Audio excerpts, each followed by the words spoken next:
You go to Fushimi and spend the night there. By sunset tomorrow, the invitation has failed to reach you, because no one, not even Basuhiro, knows where you are, eh? Too dangerous not to tell him, but go on. I leave that to you, but at sunset tomorrow you deliver a message to Prince Fujitaka, inviting him to a private meeting the next morning, say at the Monoyama Ruins, a favorite sightseeing place for Kyoto people. When you see him, you express astonishment at the invitation and regret not being there to accept it. Meanwhile, he had better ensure no more invitations arrive until you return. When will that be? You are not sure. The Gai Jin have threatened to land at Osaka imminently. You must visit there and make plans. Meanwhile, make it clear to him that there better not be any more sudden imperial invitations, however much you humbly appreciate them, until you decide you will accept them. Ogama grunted. He stared at the tatami, lost in thought. Then he said, What about Sanjiro and Yodo of Tosa? They will be arriving in ceremonial force, but still force. Tell Fujitaka to make sure their invitations are postponed. He should suggest to the divine that this solstice has a bad omens attached to it. A good suggestion, but if they will not be put off, Fujitaka will make sure they are. If it is that easy, why not stay, even with the invitations? I just tell Fujitaka to make the suggestion about the bad omens. The festival is cancelled, eh? This supposes Fujitaka has the power to suggest or unsuggest. With Makura he can. I believe Kyoto deviousness is in the air we breathe. We would be snared. This was the best he could do. It did not suit his purpose for Ogama to be here alone, and there were still the gates to solve. I could stay at Fujimi or Osaka for 20 days, Ogama said slowly. I could not return to Choshu. That would leave my Kyoto. That would leave me open to attack. From whom? Not me. We are allies. Hiro will not be here, or Sanjiro. You could journey to Choshu if you like. Basuhiro could be trusted to hold your position here. No vassal could be trusted that much, Ogama said sourly. What about the Shishi? Basuhiro and my Akeda will continue to crush them. Our Bakufu spies will continue to seek them out. Ogama scowled. The more I think about this, the less I like it. Too many dangers, Yoshidono. Fujitaka is sure to tell me your invitation was not delivered either. You will be surprised. I suggest you can say my excuse about an illness must be a cover, and that I must be rushing to Yedo to see what I can do to prevent the Gai Jin from putting their threat to come to Kyoto in effect, and to ensure they quit Yokohama. His face hardened. They will not. Ogama said roughly, Then we will make them. In due time, Ogama-dono. Yoshi became even harder. Everything I forecast has happened. Believe me, the Gai Jin will not be forced out. Not yet. Then when? Soon. The problem must be left for the moment. First of importance is to protect ourselves. 2 requests. We must leave together and return together. We stay secret allies until formally, person to person and alone, we decide otherwise. Ogama laughed but said nothing. Last, while I am gone, our agreement over the gates stays in place. Your mind jumps around like a cat with thorns in its pads. Ogama cleared his throat and shifted his knees more comfortably. Perhaps I agree, perhaps not. This is too important to decide at once. I must talk with Basuhiro. No, talk to me. I can give better advice because I know more, and importantly, in this your interests are mine, and I am not a vassal who has to seek petty favors. Only big ones, like the gates. Yoshi laughed. That is a little one compared to some you will grant me, and I will grant you when you're Tyro. Then give me one now, while I'm not. Sanjiro's head. Yoshi looked at him, hiding his surprise. He had not forgotten what Inejin, his innkeeper spy on the road to Dragon's Tooth, had told him about Ogama and Crimson Sky. Inejin spoke of how, with Sanjiro in support, or neutral, Ogama would prevail against the shogunate with the historic tactic so favored by daimyos, a sneak attack. Would you settle for his balls? Yoshi asked, and laid out the plan he had been refining for months. Ogama began to laugh. The column of guards that had been relieved trudged homewards, 4 men abreast, Yoshi still disguised as a foot soldier amongst them. Although they had been warned in advance to treat him as such, they were finding it difficult not to sneak a glance or apologize when coming too close. One of the soldiers was a Shishi informer named Wataki. He had had no opportunity to warn of this unique opportunity for an ambush. Yoshi was tired but content. At length Ogama had agreed to everything, so now he could leave Kyoto with the gate safe in shogunate hands, and the shogunate safe. For a time, enough time, he thought. My gamble is great, and my scheme filled with holes that will worry Ogama if he sees them. It does not matter. Surely he plans to betray me anyway. Never mind. It was the best I could do, and it should be workable. Impossible for me to accept the invitation. The day had improved now, the sun jousting with clouds for possession of the sky. He hardly noticed it or his surroundings, his mind occupied with all the details of his departure, who to tell, what to do about Koiko and General Akeda, who to take with him, and his overall concern, would he be in time to minimize the damage in Yedo? First a bath and a massage, decisions afterwards. His eyes focused, and he became aware of the streets as they marched along. The pedestrians, stalls and ponies and kagas and palanquins, the houses and hovels and stalls, and children and fish sellers and hawkers and soothsayers and scribes, and all the bustle of the markets. It was a completely new experience for him to be one of many, incognito in a column, and he began to enjoy this completely different perspective. Soon he was gawking like a country person at the sights and sounds and smells of the city he had never seen before, wanting to stop, to intermingle with the crowds, to experience them, what they thought and did and ate, and where they slept. "Soldier," he whispered to the young man beside him, "where do you go when you're off duty?" "Me lord," the man stuttered and almost dropped his spear, appalled at being talked to by the Most High, wanting to kneel at once. "Me, I go and drink, sire." "Don't call me sire," Yoshi hissed, startled by the sudden confusion his question had caused in all those nearby, some of whom missed their footing and almost broke ranks. "Act normally. Do not look at me, all of you." The soldier offered apologies, and those nearby tried to do what he had ordered, finding it almost impossible now that their Lord Yoshi had broken the spell of invisibility. The sergeant glanced around and came back anxiously. "Everything all right, Lord? Yes, Sergeant. Return to your post." Automatically the sergeant bowed and obeyed. The soldiers picked up their step and continued onwards, their barracks 100 meters ahead. To Yoshi's relief, this minor confusion went unnoticed by the crowd alongside, who had been bowing as the column passed. But it had been noticed by 2 men further down the street. They were the Shishi lookout, Ruru, and his replacement, Rushan, a young Tosa Ronin, who had that moment arrived at the street stall not far from the Toranaga gateway. "Am I drunk, Rushan? A sergeant bowing to a foot soldier, a sergeant?" "I saw it too, Izuru," the other whispered. "Look at the soldier. There, you can see him now, the tall one near the back. Look how he carries his spear. He is not used to it." "Right, but what is it about him, eh?" "See how the others watch him without watching." With growing excitement, they scrutinized the soldier intently as the column approached. Though the soldier's weapons were the same and uniform and everything the same, there was no mistaking a major difference in carriage, step, the physical qualities of the man, however much he pretended to slouch. "Lord Yoshi," both men said simultaneously, and Rushan added at once, "He's mine." "No, mine," Izuru said. "I saw him first," Rushan whispered, committed, so impatient he could hardly talk. "Both of us together have a better chance." "No." "Keep your voice down. 1 man, 1 time. That was Katsumata's order, and we agreed. He is mine. Signal me when." Heart pumping, Rushan eased through the pedestrians and other customers to a better attack position. They bowed politely, taking him for one of the many ordinary low-rank samurai off duty from one of the ceremonial garrisons, and gave him no more attention, preparing to bow to the approaching column. Rushan's new position was on the edge of the roadway, a last look to place his quarry. Then he sat on a stool with his back towards the column, eyes on his friend Izuru, completely at peace.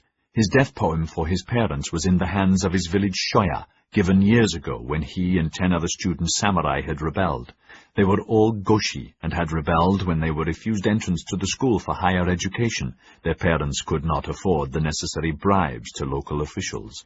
They had killed the officials, declaring themselves ronin, and for Sonojoy, and fled. Of the 10, he alone was still alive. Soon to die, he thought gloriously, knowing he was prepared, trained at the height of his power, and that Izuru would be his witness. Izuru was just as ardent. He had already decided on his own attack plan if Rushan failed. Confidently he moved into a better spot. His gaze left the patrol and went to the gateway. Guards were preparing for the ritual of checking the others back through the barricade. At once he noticed there was more bustling and barking orders than usual, the men smarter and more nervous. He cursed to himself. They know. Of course they know, and have known since the column left. That explains why they have been so jittery and irritable all morning. They all knew Lord Yoshi was loose outside and in disguise, but why? And where's he been? Oh, Gama. But why? Were they planning another ambush on us? Are we betrayed again? All the time his eyes darted back and forth, never forgetting Rushan, gauging distances and timing. Already many pedestrians and shoppers close by were bowing. Any moment the officer would halt the column. The officer of the gate would come to meet him. Both would bow. Together they would inspect the incoming men, and then they would all march away. The officer held up his hand. The column shuffled to a halt. Now, Izuru said almost audibly, and gestured. Rushan saw the signal, and dashed for the tail of the column 20 meters away, his long sword poised in a two-handed grip. He burst through the first 2 men, sending them sprawling before they or any of the soldiers realized they were being attacked, and hacked at Yoshi, who stared at him blankly for a split second. Only Yoshi's honed instinct made him lurch towards the death blow, diverting it into a stupefied soldier beside him, who screamed and went down. Shrieking Sono joy in the sudden shouting melee around him, Rushan jerked the blade out as soldiers fought for space, shoving each other out of the way. Other guards rushing from the gateway, bystanders everywhere, gaping and paralyzed. Wataki, the Shishi informer, as surprised as any of the soldiers, and terrified he would become involved or betrayed by this Shishi he recognized, who had appeared out of nowhere. Wataki saw Rushan strike again and held his breath, but Yoshi had recovered his balance, though had no time yet to draw his sword, so he used the haft of his spear against the blow. Rushan's sword sliced through it easily, but the blade twisted and slowed slightly, giving Yoshi just enough time to lunge and grab the sword hilt left-handed. At once Rushan's right hand flashed to his short sword, ripped it out and stabbed for the belly, a classic gambit in hand-to-hand fighting. Again Yoshi was prepared. He had let the spear fall and jammed his right forearm against Rushan's wrist to deflect the blade into his cloak to entangle it. Instantly Rushan let go, and his hand, now a murderous weapon with fingers like rock-hard talons and nails like claws, stabbed for Yoshi's eyes. The nails missed the eyes, but sank in below them. Yoshi gasped. A lesser-trained man would have released his grip on his assailant's long sword hilt, and would have died. Blindly he hung on, now with 2 hands, to the man who flayed impotently, out of control now. This gave a soldier behind Rushan the opening to grab him around the throat, and Wataki, knowing the fight was lost and petrified the Shishi would be captured alive, thankfully drove his short sword into Rushan's lower back. The strength of the blow thrust the blade right through him. Rushan cried out. Blood seeped from his mouth, but he fought on, though blind with death as his life soared upwards and outwards and ended. Barely a minute had passed since the first attack. Though his own glands generated panic, Yoshi felt the life go out of the man, and the sudden weight of the body against him. But he did not let go until he was completely sure the man was truly dead. Even then he allowed other hands to pull the corpse away and let it fall. Blood covered him. He discovered quickly that it was not his. His good fortune did not dissipate his fury at the men nearby, who had failed to be alert, failed to move into a protective screen, leaving him to do the fighting. He cursed them, ordering the whole troop inside, on their knees, their swords broken, except the 2 who had helped him. Then, panting, he looked around. The busy street was almost empty. When the shouting, milling skirmish surrounding the lone attacker was seen to be what it was, and in seconds Yoshi's hat torn off and he was recognized, a hum of astonishment had gone through the common folk. At once 2 or 3 sidled away, heads averted. Others followed. The cautious dribble became a flood tide, no one wanting to be held as a witness or even accused of being an accomplice. Izuru was one of the first to leave when he saw there was no reasonable expectation a second attack would succeed. Rushan mishandled the attack, he thought, walking down the predetermined side street, well shielded by departing crowds. The fool should have hacked the head off one of the first two as a diversion, then on the recovery used the same fluid brutal force to swing back on the prime target, waist high.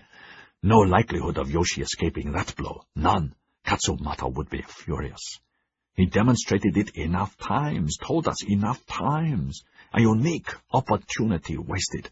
And as for allowing Yoshi to catch his hilt and parry the belly thrust, Rushan deserved to be captured alive and used for sword practice. Wait. Perhaps it was better this way.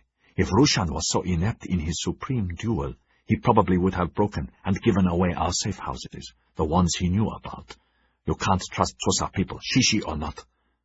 But why was Toranaga Yoshi taking such a risk? There were shouts behind him. Soldiers were chasing the last of the crowds to catch some as witnesses. No chance that he would be caught, no need to hurry. Rain began again. The wind picked up. He pulled his cloak around him, glad for it, and his hat. Down another puddled alley, into another, across a bridge, the wooden slats slippery. Soon he was safe in a maze of slippery little streets that led to a back entrance in the wall of a great dwelling. The guard recognized him, let him pass, waving him toward the secret Shishi safe house lost in the vast gardens. The man's uniform carried the insignia of Lord Chancellor Wakura.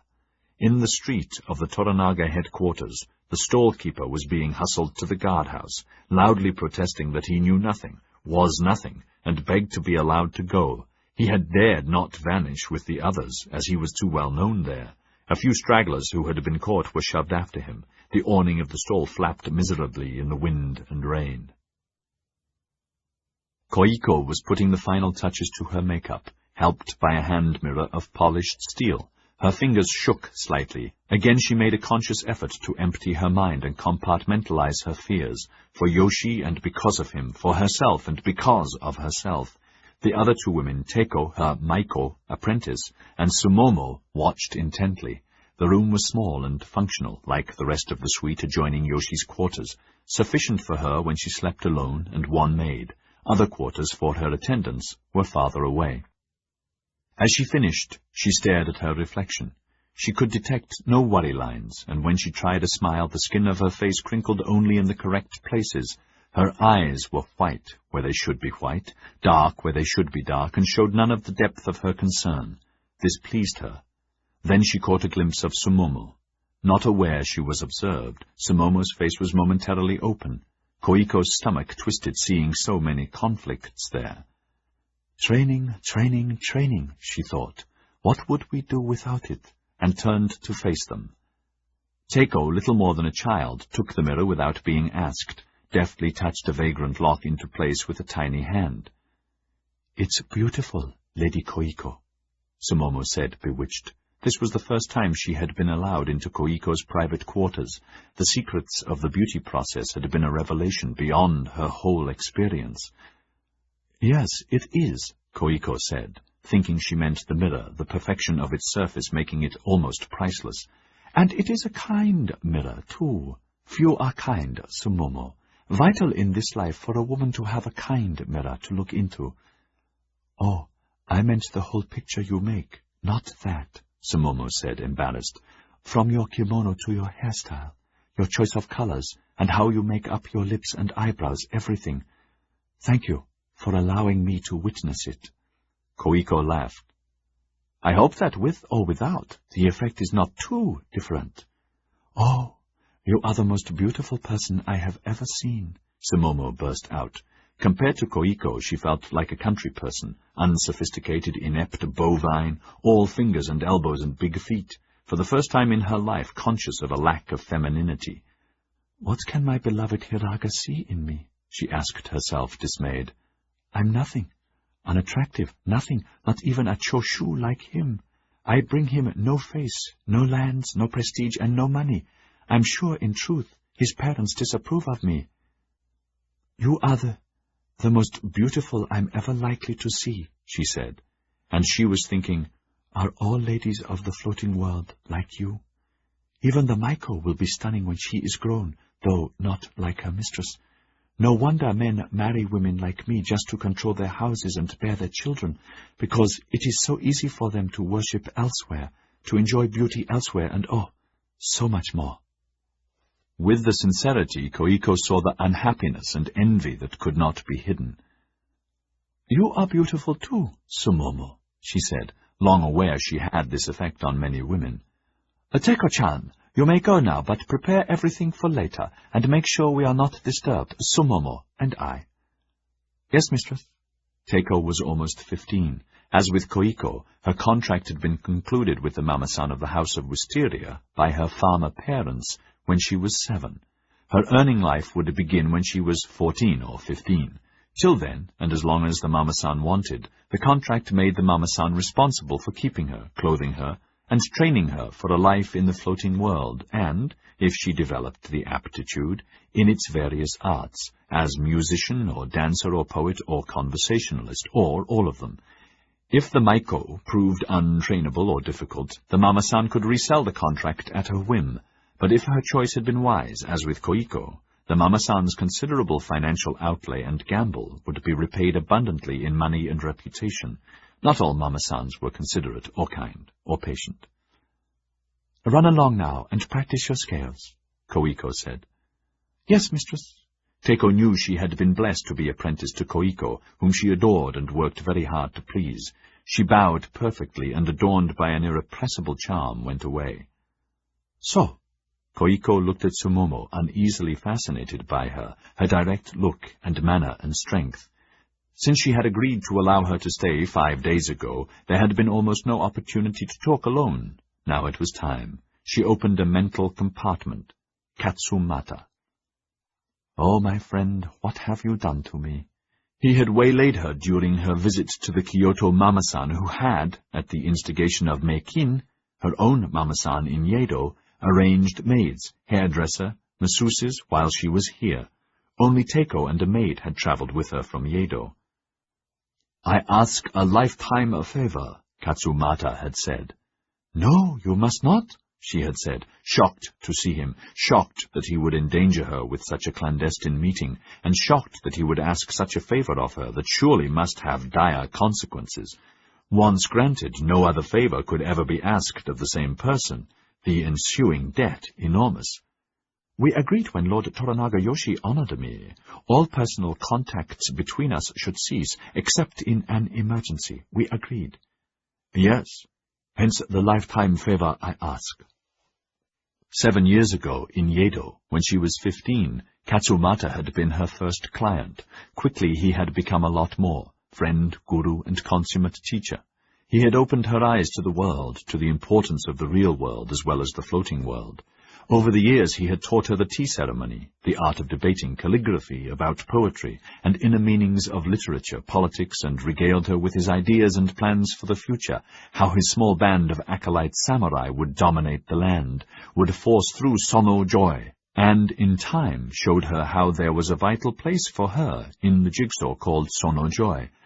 As a courtesan of supreme rank, you will be a confidant of the powerful. As a wife of one of them, you'll marry one, never fear, and have samurai sons and be indispensable to the new future, and a major part of its power. Never forget it. Meikin, her Mama-san, was an adherent, so of course she had agreed, her imagination devoured by his bravery and daring and his band of shishi, the rise of their fortunes. "Our fortunes have ebbed," he had said, and told her about the ambush last night and his escape with 2 others. "We were betrayed. I do not know by whom, but we have to scatter, for the time being." 40 shishi spiked, she whispered, appalled. 40, most of them leaders.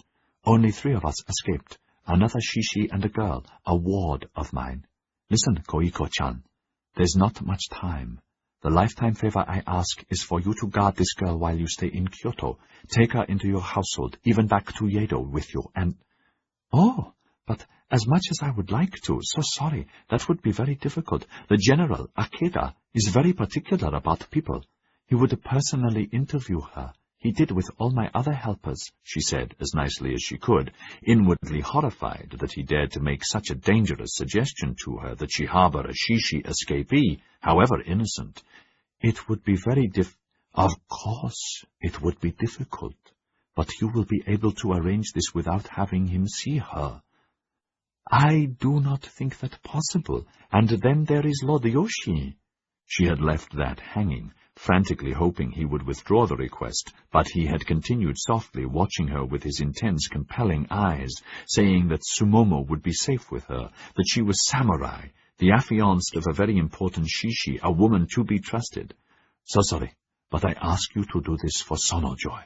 She is to be trusted. Any problem, send her away. Any task she will do. Sorry, Koiko-chan, I must go. A lifetime favor as an old friend." "Wait, I will have to consult with General Akeda, but even if he can be avoided, certainly I must ask my household. I will have to consult them, of course, but what am I to say about her? To the general or to them, I do not know these Kyoto people, or anything about them." "Their Mama-san guarantees they are to be trusted," he said with utter conviction. "I asked her, and she approves of this, Koiko, or I would not suggest it. Tell them the truth, that Sumomo is simply a headstrong girl, and her guardian, an old client, wants her curbed and trained in useful feminine arts. I cannot take her with me, and want her protected. I have an obligation to her fiancé. She will obey you in everything." Koiko trembled at the danger she had put herself into, as well as those she was responsible for. Teiko and her attendants, 4 maids, a hairdresser, and a masseuse. Fortunately, they had agreed to have this stranger in their midst and to help her to change her ways, and Akeda's scrutiny had failed to detect any flaw. "Ah, Katsumata, you knew I could refuse you nothing," she thought. "Curious how quickly you went beyond needing my body. A few months, wanting instead to possess and expand my mind. I'm still bound by hoops of iron, deep in your debt. Without you and the knowledge you gave me, I would not be at the pinnacle I am now, and able to beguile the greatest man in the land." "Sit down, Sumomo," she said. "We have a little time now before I have to go. We cannot be overheard here." "Thank you. My attendants are concerned about you. Please excuse me if I have not been correct." Koiko smiled. "The maids wonder if you have a tongue in your head.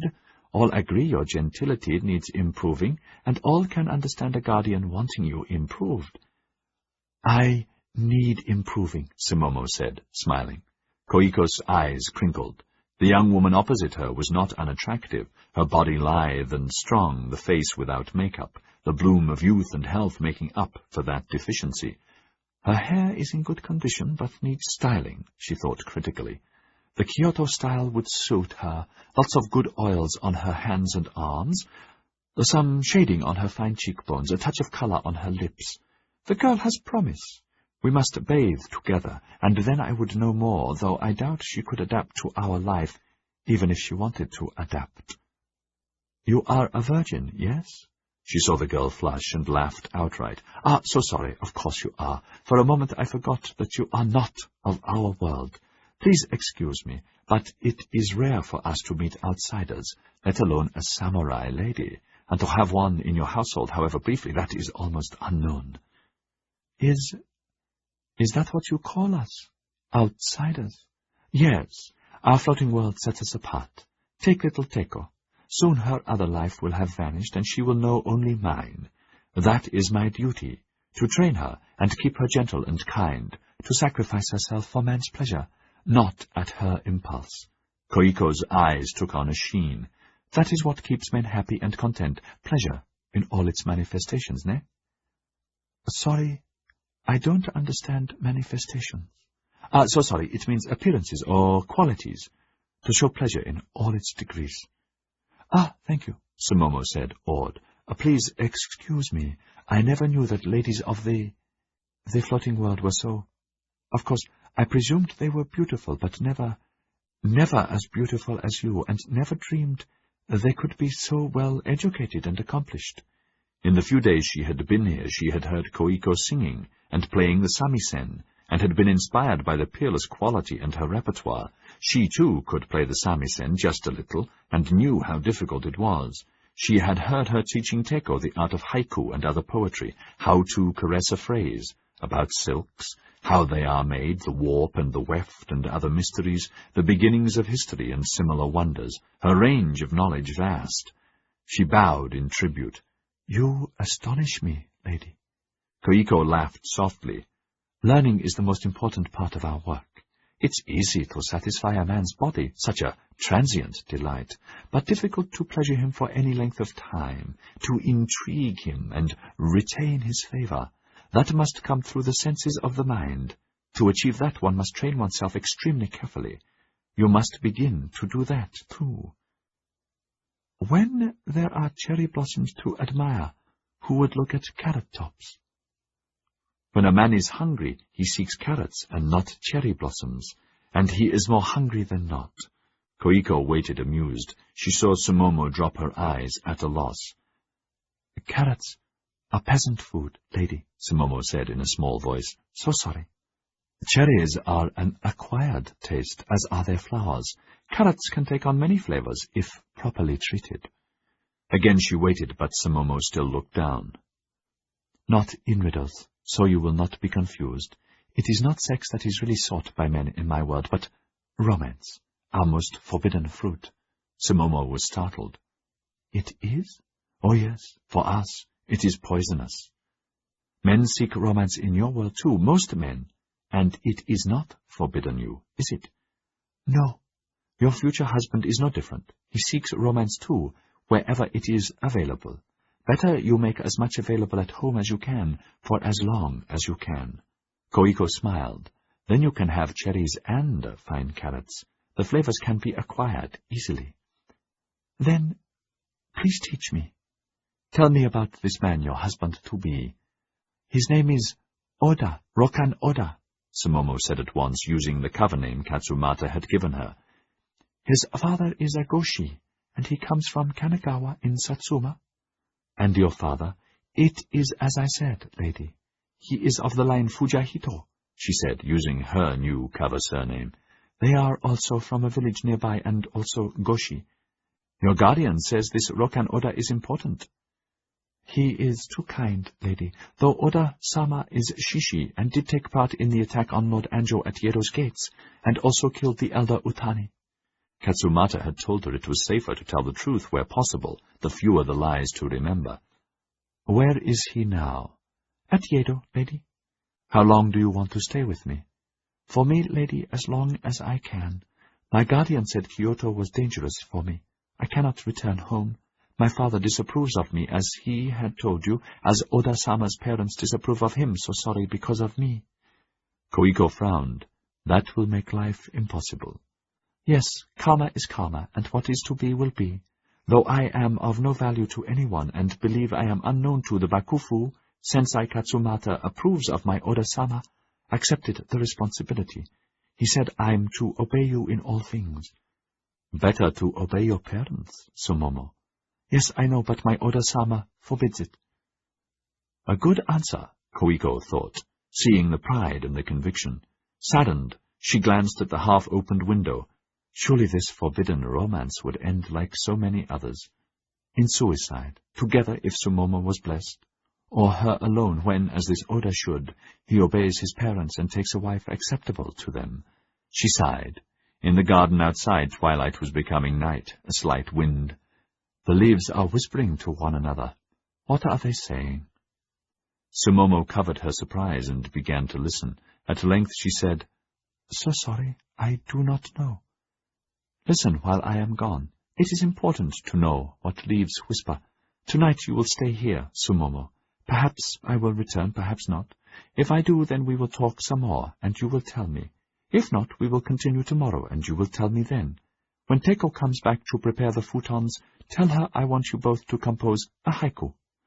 She thought a moment and then smiled. "A haiku about a snail." "Hello, Koiko," Yoshi said listlessly. His back was to the wall, his hand near his sword, and he wore a yukata of purple silk. Outwardly he appeared calm, but she saw through him, and knew him to be lonely, frightened, and in need of other skills. Her smile was enough to brighten the blackest day. At once she saw his eyes soften. "Good. First hurdle. Now, she said with pretended gravity, I have a poem for you. It is not easy to be sure which end is which of a resting snail. His laugh resounded around the room. Good. Second hurdle. I'm so pleased you allowed me to come to Kyoto with you. His eyes took on the other glow, and her soul warmed. Instinctively she changed what she was going to say, that he was so handsome in the flickering night lights. Instead, she said what was deep within her. Those were sad times when, without you, I watched days come up and go down again. She was kneeling opposite him, and he reached out and caught her hand. No need for words, for him or for her. Now he was at peace, tension gone, loneliness gone, and all fear.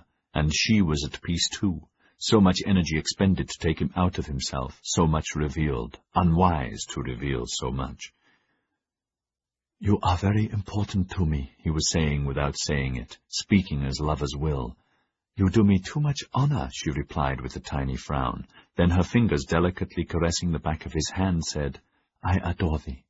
Eyes locked with eyes, she raised his hand and brushed her lips against it. Silence gripping them, beginning to hurt, hurting, and then in one swift movement she slipped over to his side and embraced him tightly. Her laugh trilled. Too much serious is bad for me, Tora-chan. She hugged him again, nestling into his embrace. You make me so happy. Ah, no more than I, he murmured, glad the tension was broken so nicely. You are adored, and so are your poems. The one about the snail was by Kyorai. He laughed. It is by Koiko the lily. Is, not was.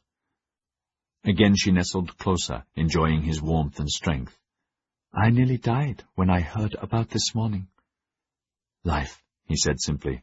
I should have been more prepared, but I was fascinated by the streets. He told her how different it had seemed.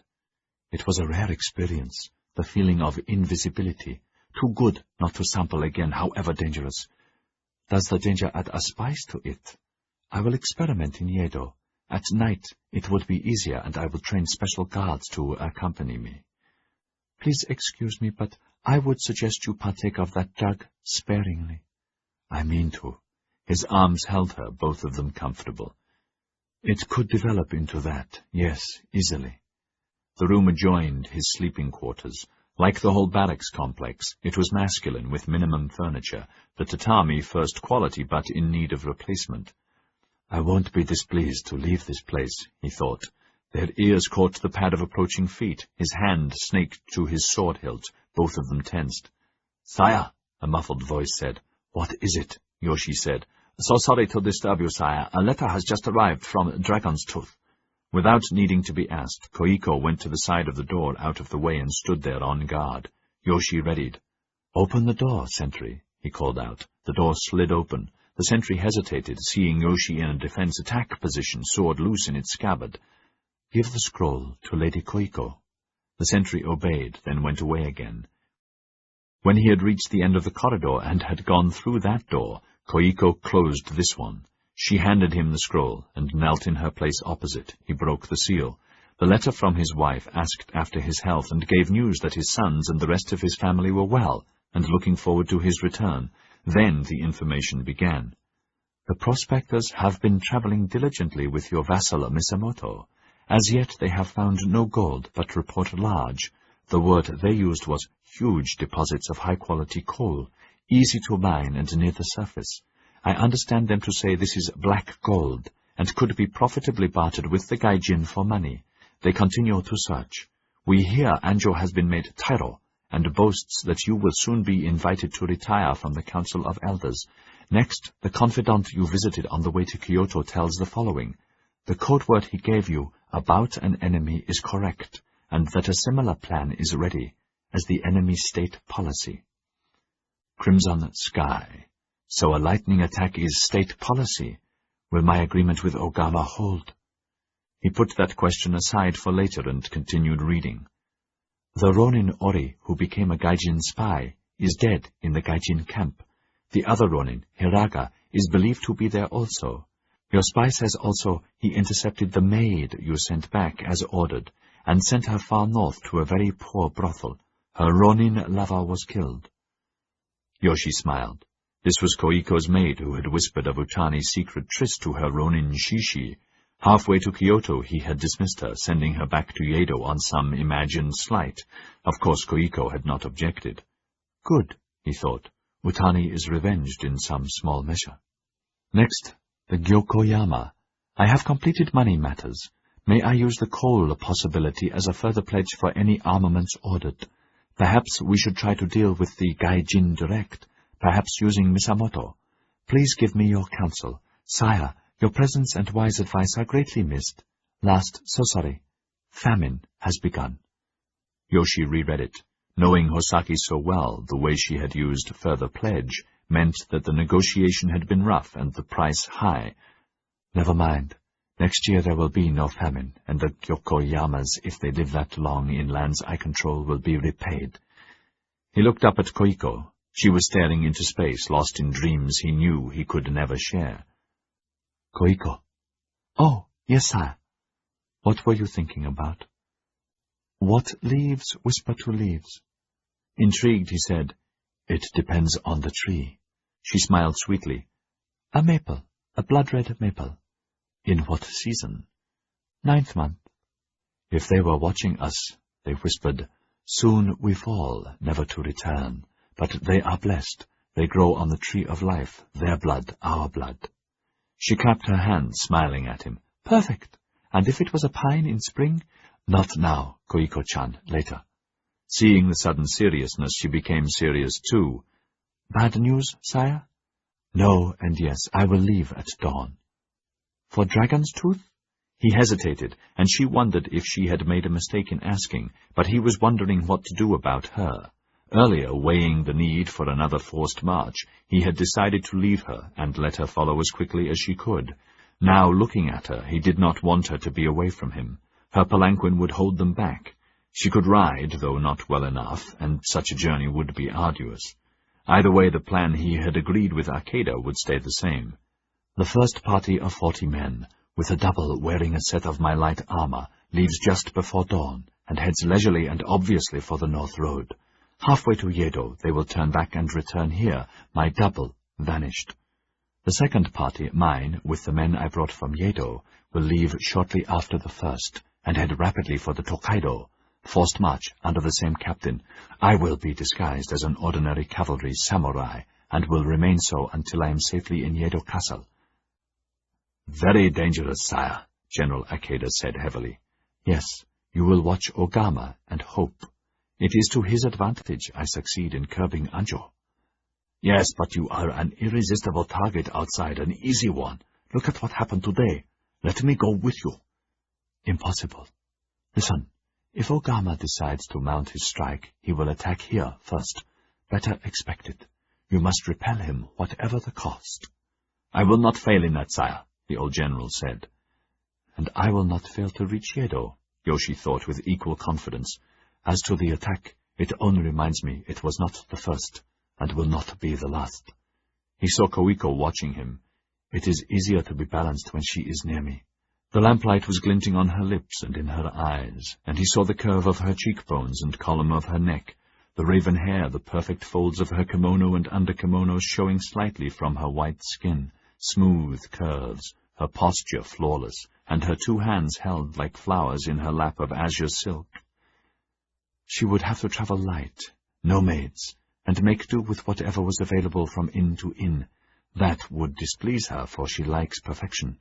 Perhaps she would balk at such inconsiderate and for her unnecessary haste. He remembered the first time he had suggested that. It was not so long ago, just after he had decided to obtain her exclusivity, and had told the Mama-san, Meikin, to leave with her for Dragon's Tooth to make arrangements with his wife at once. Hosaki had, correctly, deemed it wise to see the Mama-san and Koiko herself, as the financial commitment would be huge. Meikin had told him the journey would take at least a week to plan. Koiko would, of course, be taking her own hairdresser and masseuse and 3 maids. Ridiculous, he had said impatiently. So many staff are not necessary for such a short journey, and an unnecessary expense. You will both leave at once. They had obeyed at once, without attendance. It had taken them 3 days to reach the first way station outside Yedo, 3 days for the second. Angry, he had easily ridden the same distance from dawn to dusk. Lord Yoshi, Makin had said, greeting him lavishly, feigning surprise. How pleasant to see you. What is all the delay for? Delay, sire? We were ordered to leave at once. We are doing exactly as you ordered. But why are you taking so long? So long, sire? But you did not order us to make a forced march. You will hurry up, he snapped, noticing how she belabored order. Tell Koiko I wish to see her. The Mama-san had bowed and hurried away to Koiko's quarters, leaving him seething. When at length she returned, she said happily, Koiko-san will be honored to see you, sire. Instantly, sire, the moment she can arrange a suitable maid to help her with her hair.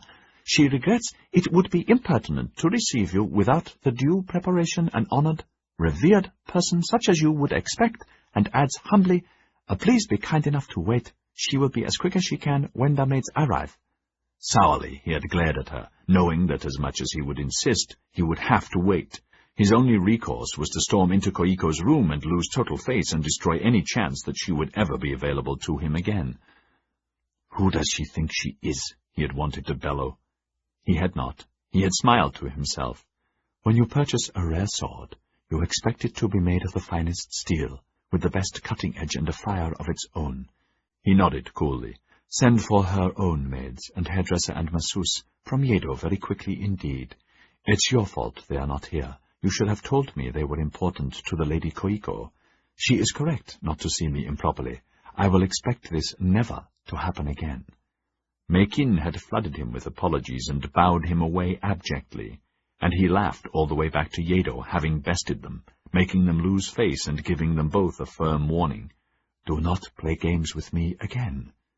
Koiko's eyes had never left his face, watching and waiting. When you smile, sire, it makes me very happy. What am I smiling about? Me, sire, she said simply. I think because I help you laugh at life. And though man's span on earth is but a quick hunt for shelter before the rains come down, you allow me to provide from time to time a shelter from the rain. Yes, you do, he said contentedly. If I leave her here, I won't see her for weeks, and life is only a cherry blossom exposed to a vagrant wind that knows no master. My life, hers, all life. I do not want to leave you here. It will be good to be home again. In his secret heart, he thought about Makin. I have not forgotten she is a Shishi informant, as your maid was. Stupid of the Mama-san to risk me, thinking you were also part of those murdering scum. Do any of your maids ride, Koiko? I do not know, sire. I imagine at least one would. If you were to come with me, you would have to ride too, with just one maid, and travel light. A palanquin would delay me. I can easily arrange for you to travel leisurely with your household, if you prefer.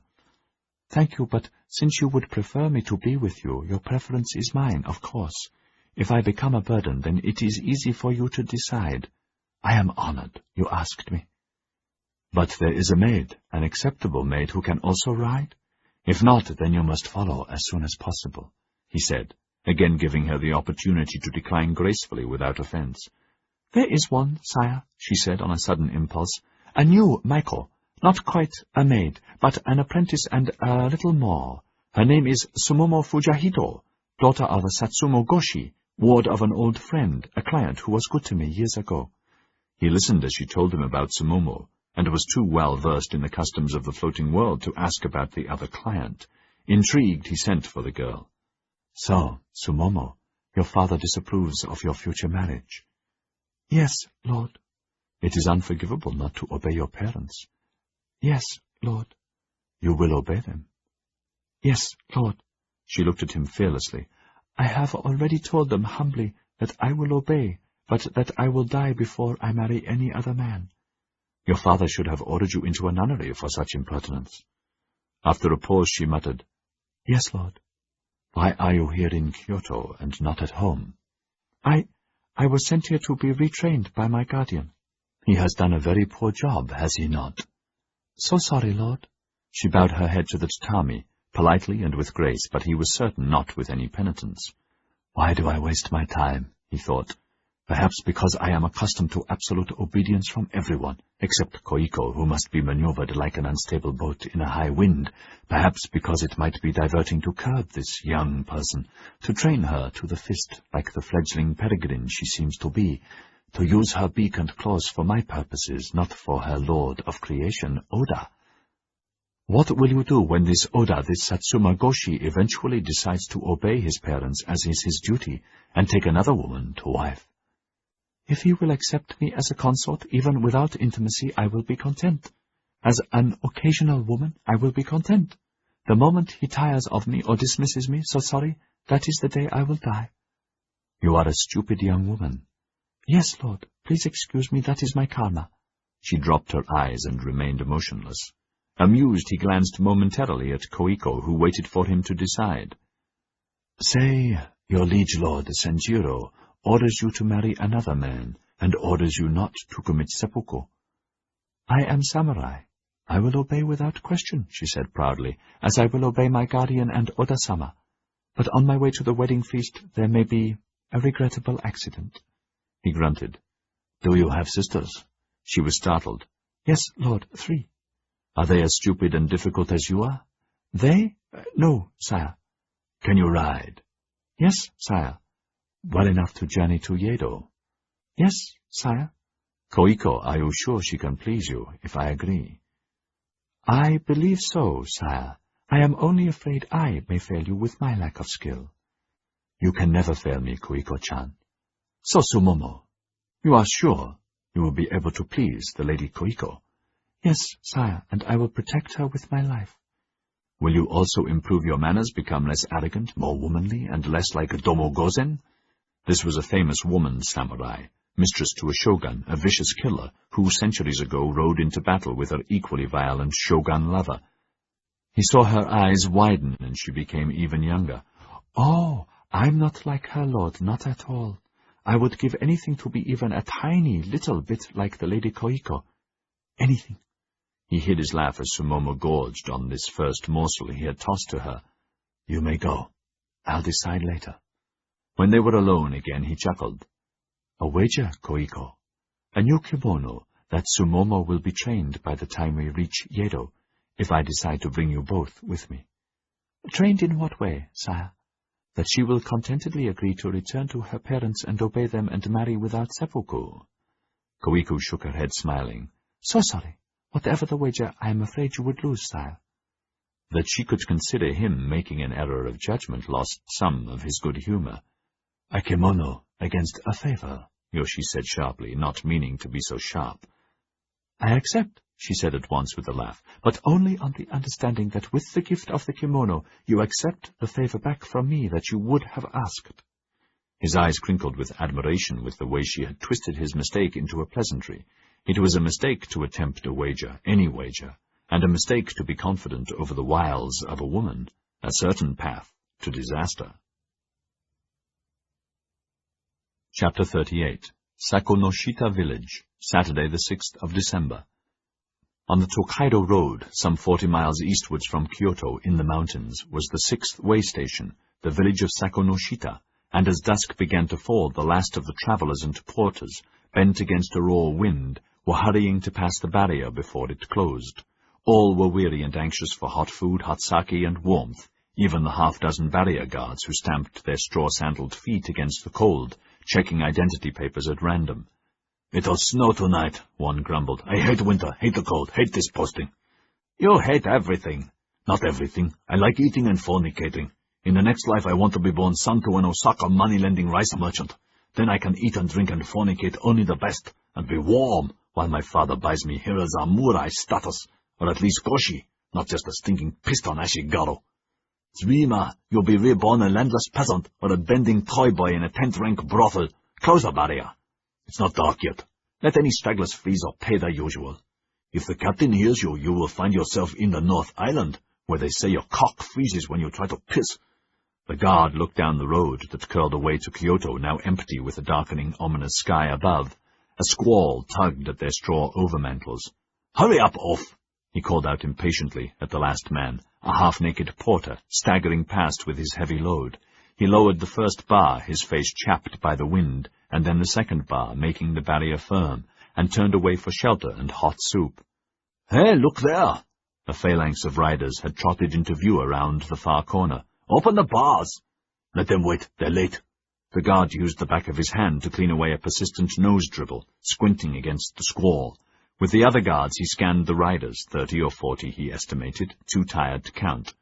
No banners, so unimportant. Travel-stained, their ponies lathered. They rode in a cluster around 2 women. The women rode astride, and wore heavy clothes and large hats with veils tied under their chins. He laughed to himself. "They'll never get rooms tonight, nor sleep snug, not with the village full. Piss on them." As they arrived, Captain Abe in the lead called out, "Hey there, open up!" "I'm coming," the guard growled, taking his time, and wished he hadn't. Abe was out of his saddle in an instant. The blow smashed him senseless. "Get this barrier open," Abe said, voice grating. 2 riders had dismounted beside him, one of them Yoshi, a scarf around his face, the other Wataki, whom Yoshi had rewarded for helping to save his life. An officer stormed out of the guardhouse, gaping at his prone, unconscious man. "What's going on? You're under arrest." "Get this barrier open! You're under arrest!" Abe strode around the barrier, no mistaking the danger. "Open the barrier! Hurry up!" Guards rushed to obey, but the officer blustered. "You will all show identity papers and—" "Listen, monkey." Captain Abe shoved his face at the officer, who froze. "Important guests require important manners and no delays on a cold night, and it is not yet sundown." With that he bashed him on the side of the head. The officer reeled, and a second savage blow collapsed him in a heap. To the stupefied sentries, Abe rapped, "Tell this fool to report to me at dawn, or I will find him and use him for sword practice and the rest of you." He waved his party through, then mounted, and cantered after them. Within minutes he had arranged the best quarters in the best inn. Those who had reserved them bowed as they fled, grateful for the privilege of vacating them, rich merchants, other samurai, none of whom were prepared for a fight to the death that would have surely erupted. Yoshi took off his hat and scarf when the shoji doors were closed. The rotund patron of this, the Inn of Pleasant Dreams, was on his knees beside the door, head bowed, waiting for orders. His mind was ringing with curses that he had not been forewarned about these late arrivals, cursing them for disrupting his tranquility, as they would surely continue to disrupt it, whoever they were.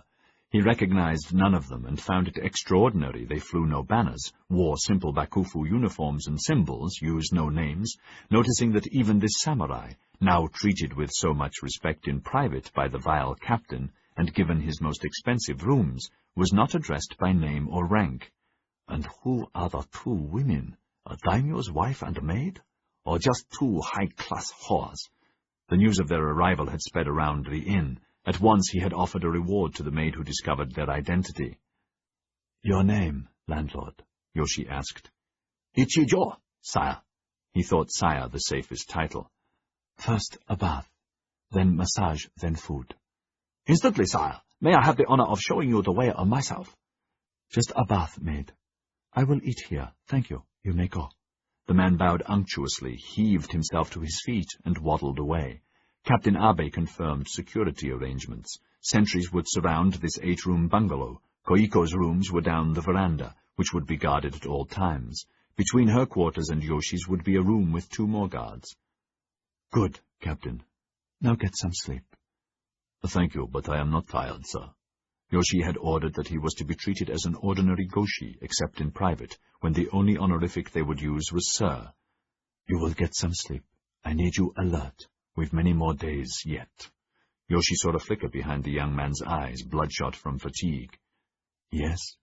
Uneasily, Abe said, "Please excuse me, but if it is urgent for you to reach Yedo, it would be safer for you to be escorted ahead of the lady." "Get some sleep," Yoshi said. "Tired men make mistakes." It was also a mistake to crush the officer. The sentry was enough. Silently he dismissed him. Abe bowed and left, cursing himself for his stupidity in volunteering something so obvious. 3 times they had made unnecessary stops today, twice yesterday. He checked all the sentries and stretched out in his room. In moments he was fast asleep. After the bath and massage and food eaten slowly, though he was very hungry, Yoshi strolled down the corridor. The decision to bring Koiko had been easy. It had occurred to him that she would be a perfect decoy, and had told Akeda to see that everyone knew he was just sending her under escort to Yedo, while he went separately. "Perfect," Akeda had said. He went into her outer room. It was empty, the inner shoji closed. "Koiko," he called out, and settled himself on one of the two cushions. The shoji slid open. Sumomo was kneeling, holding it for Koiko, eyes on the tatami. Her hair was up in Kyoto style, her eyebrows plucked, and a little makeup on her lips. A welcome improvement, he thought. The moment Koiko saw him, she knelt, and both women bowed in unison. He noticed that Sumomo bowed perfectly, a pattern of Koiko's grace, and this pleased him too, no sign that the hard riding had affected Sumomo in any way. He returned the salutation. The beds of down futons were already made up. As Koiko came smiling into this room, and Sumomo closed the shoji behind her, she said, "So, Tora-chan, how are you?"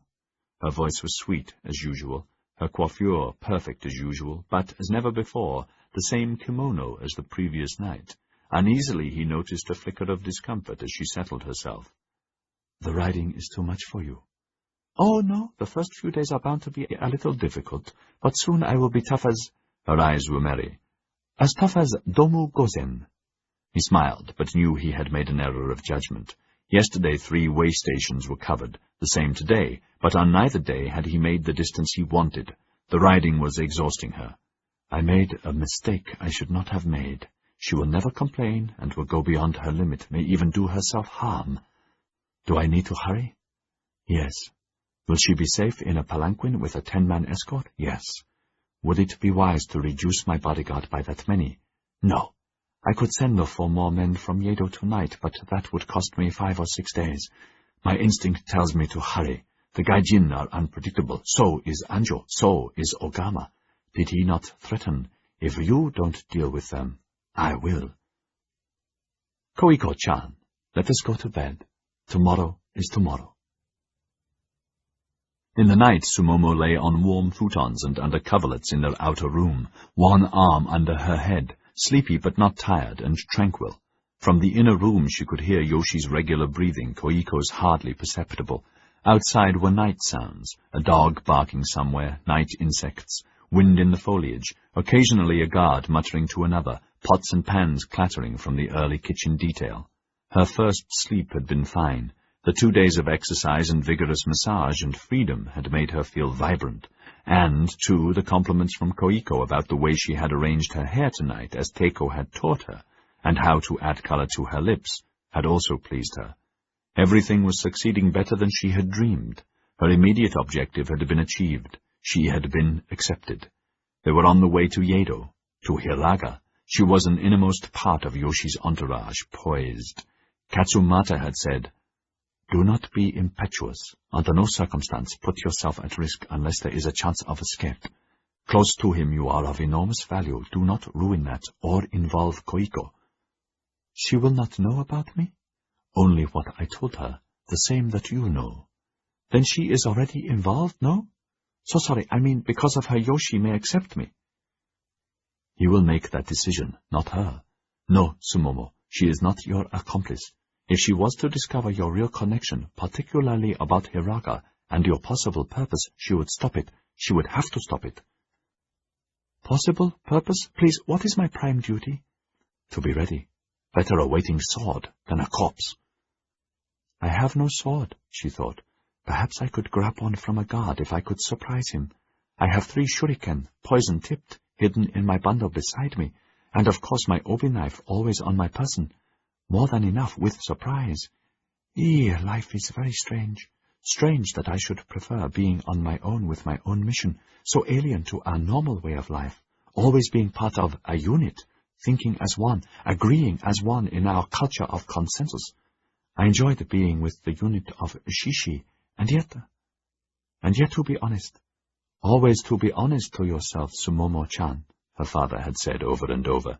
"That is your way to the future, for a leader." To be honest, I found it difficult to curb my urge to lead them, even Shishi, and to bend them to the correct path and thinking. Is that my karma, to lead? Or is it to die unfulfilled, because it is truly stupid for a woman to wish to be a leader in the world of Nippon? Strange to want the impossible. Why am I like that, not like other women? Is it because father had no sons and treated us his daughters as sons, telling us to be strong and to stand up and never to be afraid, even allowing me, over mother's advice, to follow Hiraga and his equally impossible star? She sat up in the futons a moment, tousling her hair to try to clear her head and prevent her mind from so many new and untrammeled thoughts, then lay back again. But sleep would not arrive, only permutations of Hiraga and Koiko and Yoshi and Katsumata and her. Strange about Yoshi. We must kill him and the shogun, Katsumata had said over the years so many times, and Hiraga, not for themselves, but because of what they represent. Power will never return to the emperor while they remain alive, so they must go, chiefly Yoshi. He is the glue that binds the shogunate. Sonojoy is our beacon.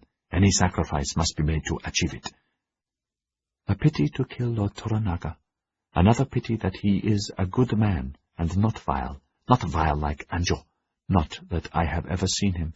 Perhaps Anjo is also a kind man, and everything said about him merely lies of jealous fools.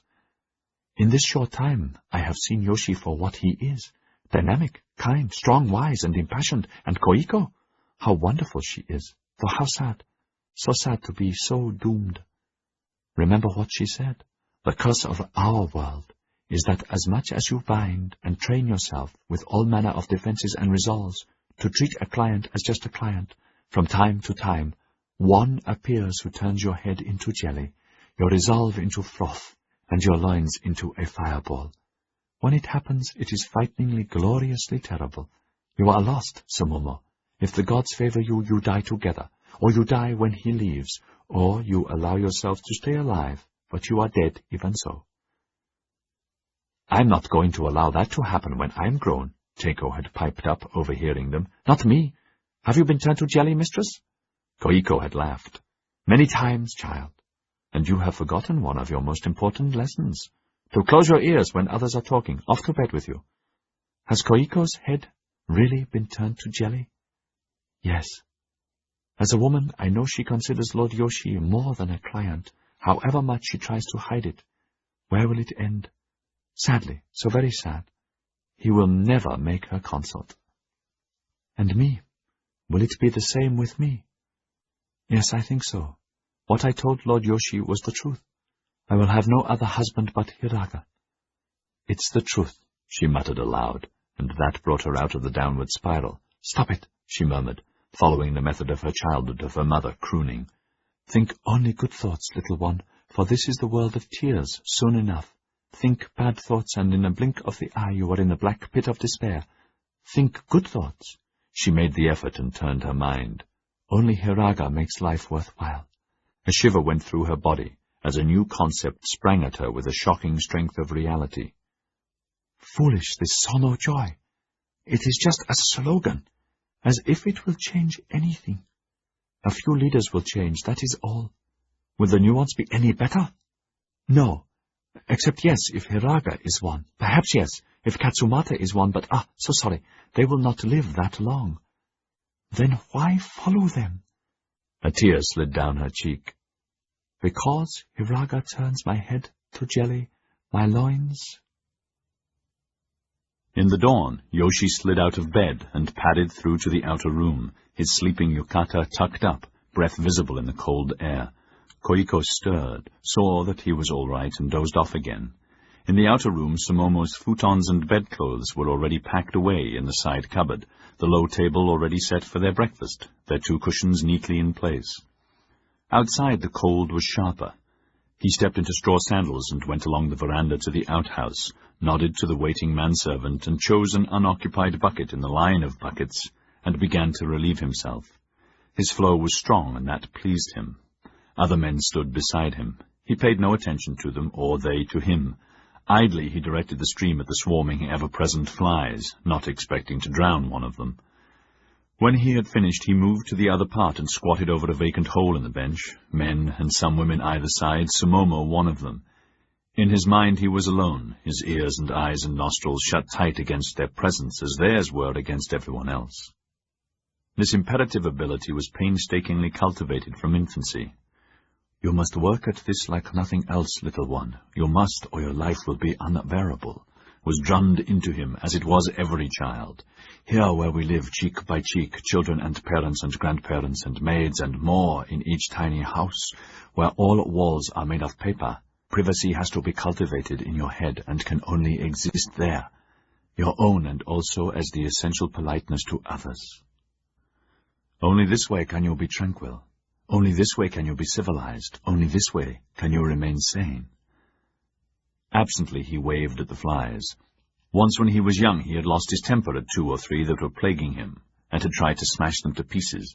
It had earned him an immediate smack around the face, his cheeks burning with hurt, but more with shame that he had caused his mother grief and her need to administer the punishment.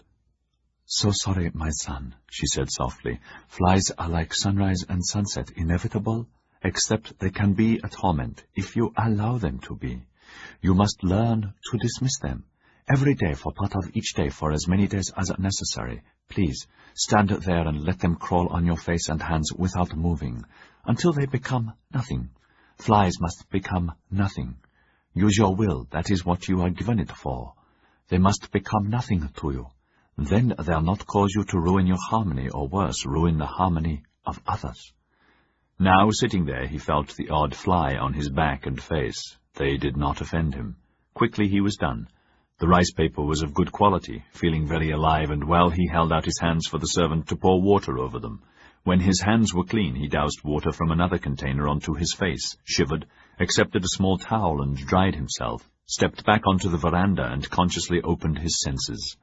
Around him the inn was stirring, the few ponies being saddled and groomed, men, women, children, porters already eating and chatting noisily, or leaving for the next stage of their journey to or from Kyoto. In the common area near the entrance gate, Abe was checking men and equipment. When he saw Yoshi, he joined him. Because people were about, he did not bow, finding that very hard. His uniform was smart and he was refreshed. "Good morning." He just managed to bite back the "sir." "We are ready to leave whenever it pleases you." "After breakfast, arrange a palanquin for Lady Koiko." "At once. For ponies or porters?" "Ponies." Yoshi strolled back to his quarters and told Koiko she would not be riding today, that he would see how much progress they made, and then tonight he would decide. Sumomo would ride, as usual. By evening, they barely made 2 stations. Hamamatsu. Yoshi chose the Inn of the Cranes for the night, neither the best nor the worst in the village of Hamamatsu, a pleasing collection of houses and inns straddling the Tokaido, renowned for its sake, where the road curled down towards the sea. After eating alone as usual, Yoshi went to join Koiko. If they ate together, invariably, by custom, she would take almost nothing, having intentionally eaten beforehand so she could concentrate on his needs. Tonight it was his pleasure to play a game of Go. This was a complex game of strategy, played with counters and similar to drafts. Both of them were good players, but Koiko was a virtuoso, so much so that she could almost always win or lose at whim. This made the game doubly difficult for her. He had ordered her never to lose deliberately, but he himself was a bad loser. If she won on a wrong day, he would sulk. A win for him on one of his bad days would get him out of any ill humor. Tonight he won, narrowly. "Oh, sire, you've destroyed me," she said, "and I thought I had you beaten." They were in her inner room, sitting with their legs in the small pit under the low table with a tiny charcoal brazier in it, and a thick padded cloth over the table tucked around them to keep drafts out and the heat in. "Are you warm enough?" "Yes, thank you, Koiko. How are your aches and pains?" "Oh, I have none. The masseuse was very good tonight." She called out, "Sumomo, sake and tea, please." In the outer room, Sumomo fetched the flask and teapot from another brazier, opened the shoji, and brought them in. She served both well, and Koiko nodded with satisfaction.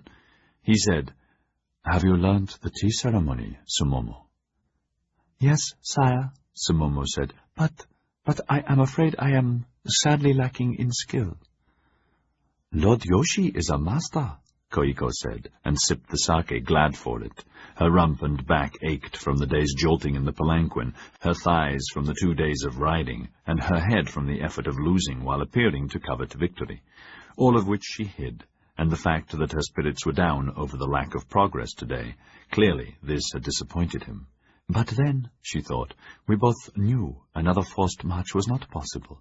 He must go on, and I will follow. It will be good to be without him for a while. This life is wearing, however wonderful he is. They drank peacefully. Then he said, "Tomorrow, early, I will go on with 30 men, leaving 10 with you, Abe, in charge.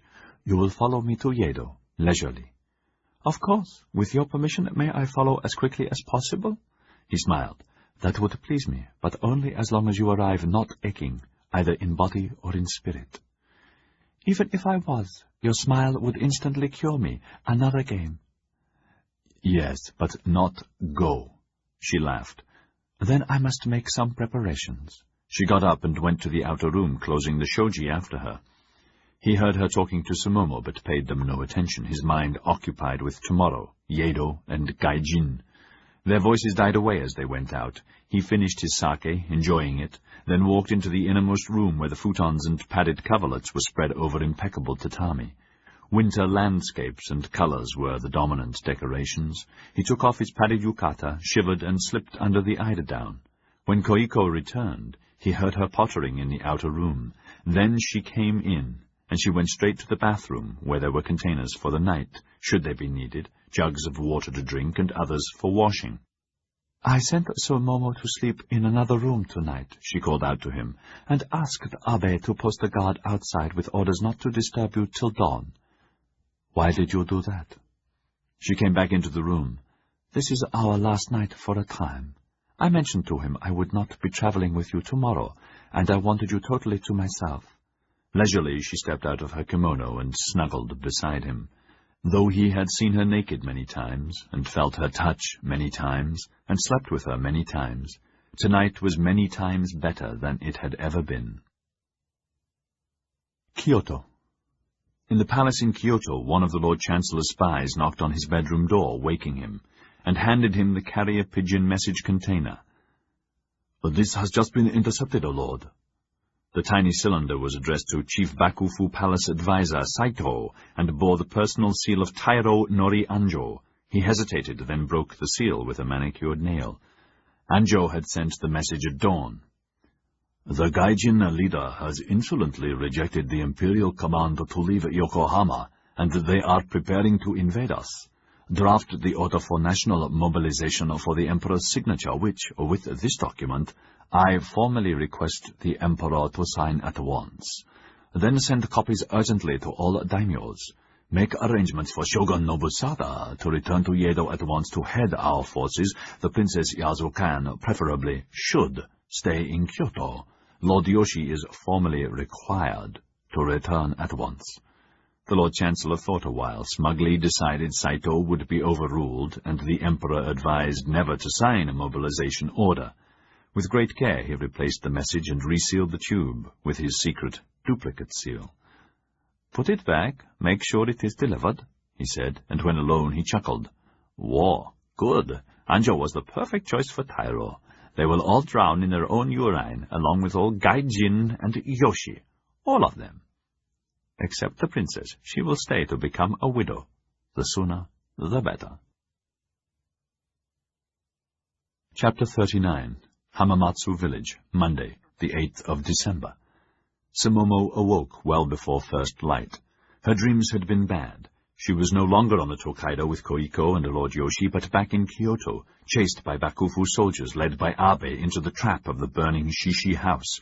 Screams everywhere, blood everywhere, guns firing, in panic, squeezing down into the narrow tunnel after Takeda and Katsumata, the hole barely big enough, crawling after them, the sides encroaching, scraping her and becoming narrower, not enough air to breathe, filled with dust.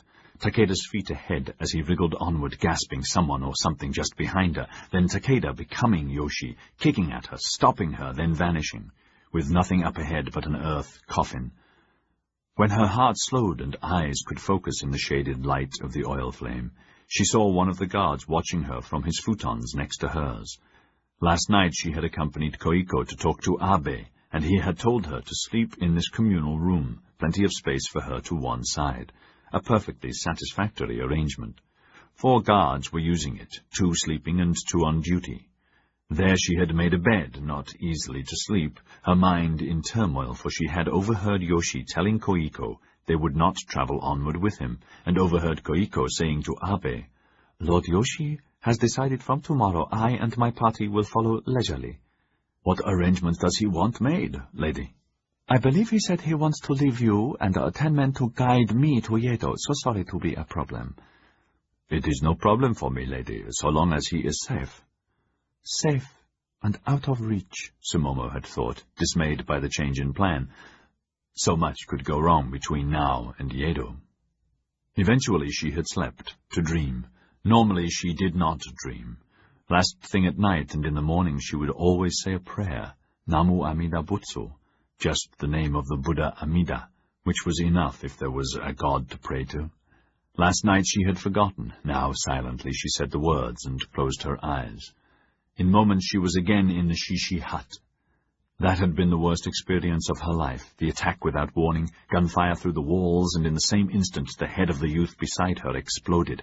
No time for the lad even to shout, but others did, partly in panic, partly in agony, as random bullets poured at them, Katsumata paralyzed for a moment, then directing the defense, ordering some to charge out the front, others the back, both charges driven back, she not knowing where to hide, knowing all was lost, fire beginning, and more screams and more blood, and this the end, Namu Amida Butsu, Namu Amida Butsu, then hands grabbing her roughly, shoving her down into the hole after the escaping Takeda, who, raving, had dragged another man out of the way, as Katsumata had torn someone else away, as her savior Shishi, whose face she never saw, was murdered in his turn, and a fight ensued that blocked the escape until it was too late.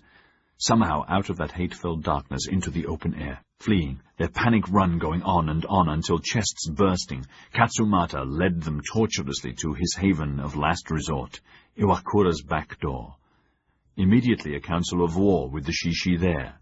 "I suggest we scatter for the time being," Katsumata had said. "We'll regroup and meet in the spring, 3rd or 4th month. In the spring we will start a new offensive." "Why wait?" someone asked. "Because we're betrayed. Because there's a spy in our midst or amongst our patrons. We are betrayed. We must conserve and scatter." And so they had. "Sumomo, you'll go to Koiko." But before that her disorientation had been vast, unaccountable tears, rushing heartbeats, too easily in panic. "It will pass, Sumomo," Katsumata had said. Again he had been right. He had given her a draught that had made her sleep and calmed her. By the time she saw Koiko she was like before. Almost, but not quite. "When you feel the fear returning, just take a little sip of the medicine," he had said. "In a week or 2 you will be perfect again. Always remember, Sono Joy needs you perfect." She came out of her reverie, sweating again, the fear coming on again. It was still night. Her fingers reached for her bundle beside her head that held the small bottle, but the bundle was not there. She had not brought it with her when she had changed rooms. "Never mind," she thought. "I do not need it. I can do without it." She repeated that several times, twisting in her bed, the quilts damp and clammy around her. Then she noticed the guard was still watching her. "Bad dreams, ne?" he whispered, his voice kind. She nodded silently. "I could give you good dreams." He moved his quilt aside, invitingly. She shook her head. He shrugged and turned over and forgot her, considering her stupid to reject such pleasure. Not offended, she turned her back too, just a little amused. Her hand moved to her obi knife in its sheath at her waist. Its touch gave her the peace she needed. At last, Namu Amida Butsu. She closed her eyes and slept without dreams. Koiko was pleasantly awake. It was not quite dawn. Yoshi slept peacefully beside her. It was nice to lie there drifting, knowing she would not have to endure another day's discomfort in a palanquin, being bumped from side to side because of unseemly haste. And also because her night had been tranquil. Yoshi had slept solidly. Occasionally a small snoring snuffle would tweak him, but that did not disturb her. "Train your ears, ladies," the retired courtesan would cackle toothlessly and endlessly to all Maiko in the school. "Your working life will be spent with old men. All men snore, but old men really snore. But old men really pay. The young ones take your flowers and snore anyway." Of all the men she had slept with, Yoshi was the most serene while asleep. Awake he was the most difficult, to stay ahead of, to satisfy. Not physically. Physically he was strong and practiced. and as much as she was trained to be uninvolved within an embrace, he would guide her so she too most evenings would gain the sheen of pleasure. Katsumata was more of a magician. He caressed her imagination and thoughts, stimulating her beyond anything she could have imagined. He was delighted when she mastered a new skill, like training her ears to hear underspoken words. That is where the golden knowledge is, the important parts, signs of danger, of safety, of what is within the secret heart within the secret heart. Remember, all of us here, men and women, have 3 hearts, one for all the world to see, one for their family, and one for themselves alone. Certain men have 6 hearts. Yoshi is one of these. He is your goal, the one for whom you must be the foil. She chuckled to herself, remembering how she had said that Lord Yoshi was completely beyond reach, and Katsumata had smiled that smile of his and told her to be patient. You have time enough. You are 18. There is not much more I can teach you. You must begin to expand yourself. Like every serious student, follow the most important law for all students. Repay your teacher by making it your duty to surpass him. Be patient, Koiko. At the correct time, your Mama-san and I will ensure the Lord Yoshi becomes aware of you. And they had, within the year. The first invitation to the castle 6 months and 5 days ago. Racing heart and fearful she would fail, but not really. She was prepared and had done her duty to her teacher. But am I guide enough for Yoshi? I know he enjoys me and my company and my mind. Where should I guide him? Katsumata never said, just told me that will become clear. Sono Joy sums it up. Bind Lord Yoshi to you, help him change. Gradually you will help him move even more to our side. Never forget he is not enemy. On the contrary, he is vital to us. He will head the new Bakufu of loyal samurai as Tairo. There will no longer be any need for a shogun or shogunate, with our new and permanent council of samurai helping him. I wonder what it will be like in the new era, if I will live to see it, she thought, lying there comfortably. Now, what about Sumomo? It had been completely unnecessary to send her to another room, as if it mattered that she was next door. She would not be listening to their cries or thrashing about. This was not the reason. When Yoshi told Koiko quietly she would not be going on with him, she thought she had heard movements in the outer room, as though Sumomo had shifted closer and was actually trying to overhear what they were saying, an astonishing invasion of privacy and bad manners. Only a nasty busybody would do such a thing, she had thought, or a spy. Is Katsumata dispassionately playing one of his intricate games within games, using me to wheedle a spy in to watch my Tora-chan and me? I will deal with her tomorrow. Meanwhile, she can sleep elsewhere. When this had been arranged, telling Sumomo only that Lord Yoshi preferred to be alone, she came back and quickly searched Sumomo's bundle, not knowing why, for she was not certain the girl had actually tried to spy on them.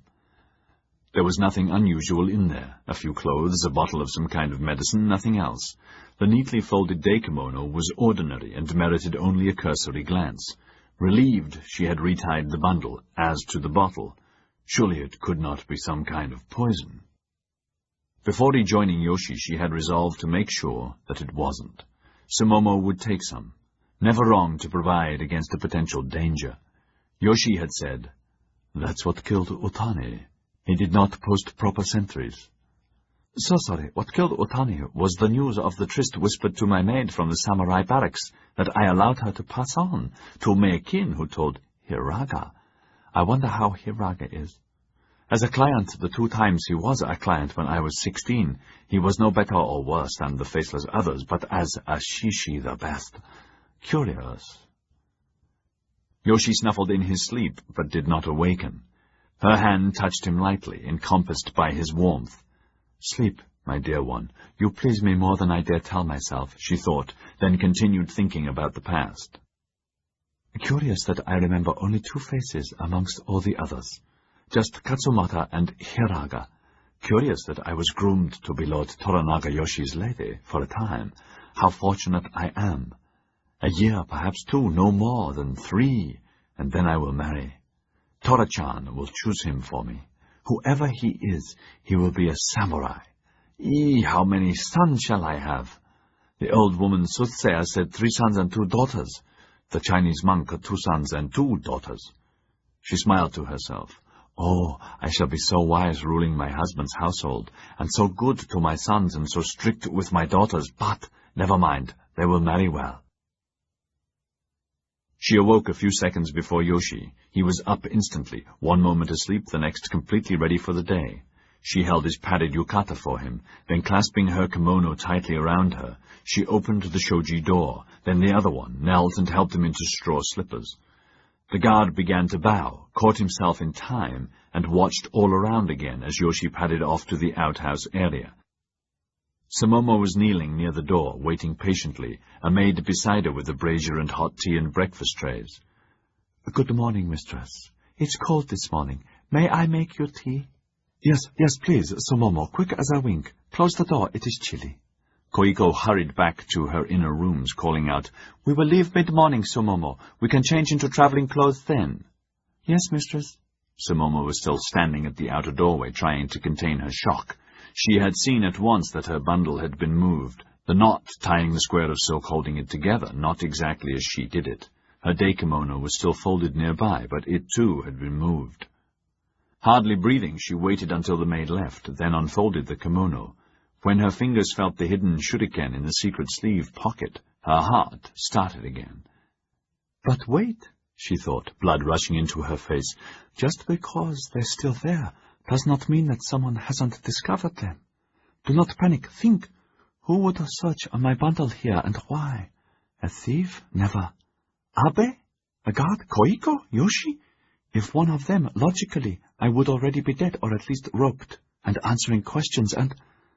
Sumomo, is the tea ready yet? Yes, I'm coming, mistress. Quickly, and because of the cold, she put the kimono on over her sleeping yukata. She had already done her early first wash and brushed her teeth and her hair that was still in a conventional braid, tied her obi and replaced her sheathed knife, all the time her mind working at full speed. Was it one of them? Perhaps the searcher wasn't careful. He could have missed them, easy if not expecting them. Perhaps the searcher wasn't practiced. Koiko? Why should she search my possessions now? Of course, that had been done by the other maids when she had first arrived in Koiko's quarters. The shuriken had been on her person. As her mind raced, she set the rice gruel to keep warm, made the tea, and took a cup into the bathroom where Koiko had finished bathing herself from the buckets of hot water, made fragrant with extract of flowers. The water was delivered at dawn through a small trap-door so that none would be spilled on the tatamis, and the guests not disturbed. Night containers were removed in the same way. I'll wear my brown kimono with the cup, Koiko said, sipping gratefully, the cold crinkling her skin, however much she willed herself to pretend the cold did not exist. And the golden-colored obi. Sumomo hurried to obey, heart still grinding, and fetched the garments, helping her to dress. When the obi was tied to her satisfaction, Koiko knelt on one of the futons. Sumomo knelt behind her to brush her lustrous, waist-long hair. That's good, Sumomo, you're learning, but please make the strokes longer and smoother. Outside, the tempo of the awakening inn was increasing. Maids and soldiers and people calling to one another, Abe's voice and then Yoshi's. The 2 women listened, but could not distinguish what was being said. The voices moved away. 20 more strokes, and then I will eat and have another cup of tea. Are you hungry? No, mistress, thank you. I have already eaten. You did not sleep well, Koiko said, noticing a nervousness about her. No, Lady Koiko. So sorry to tell you my problem, but sometimes I have difficulty sleeping. Then when I do sleep, I have bad dreams. Sumomo said ingenuously, still distracted. The doctor gave me some medicine to calm me.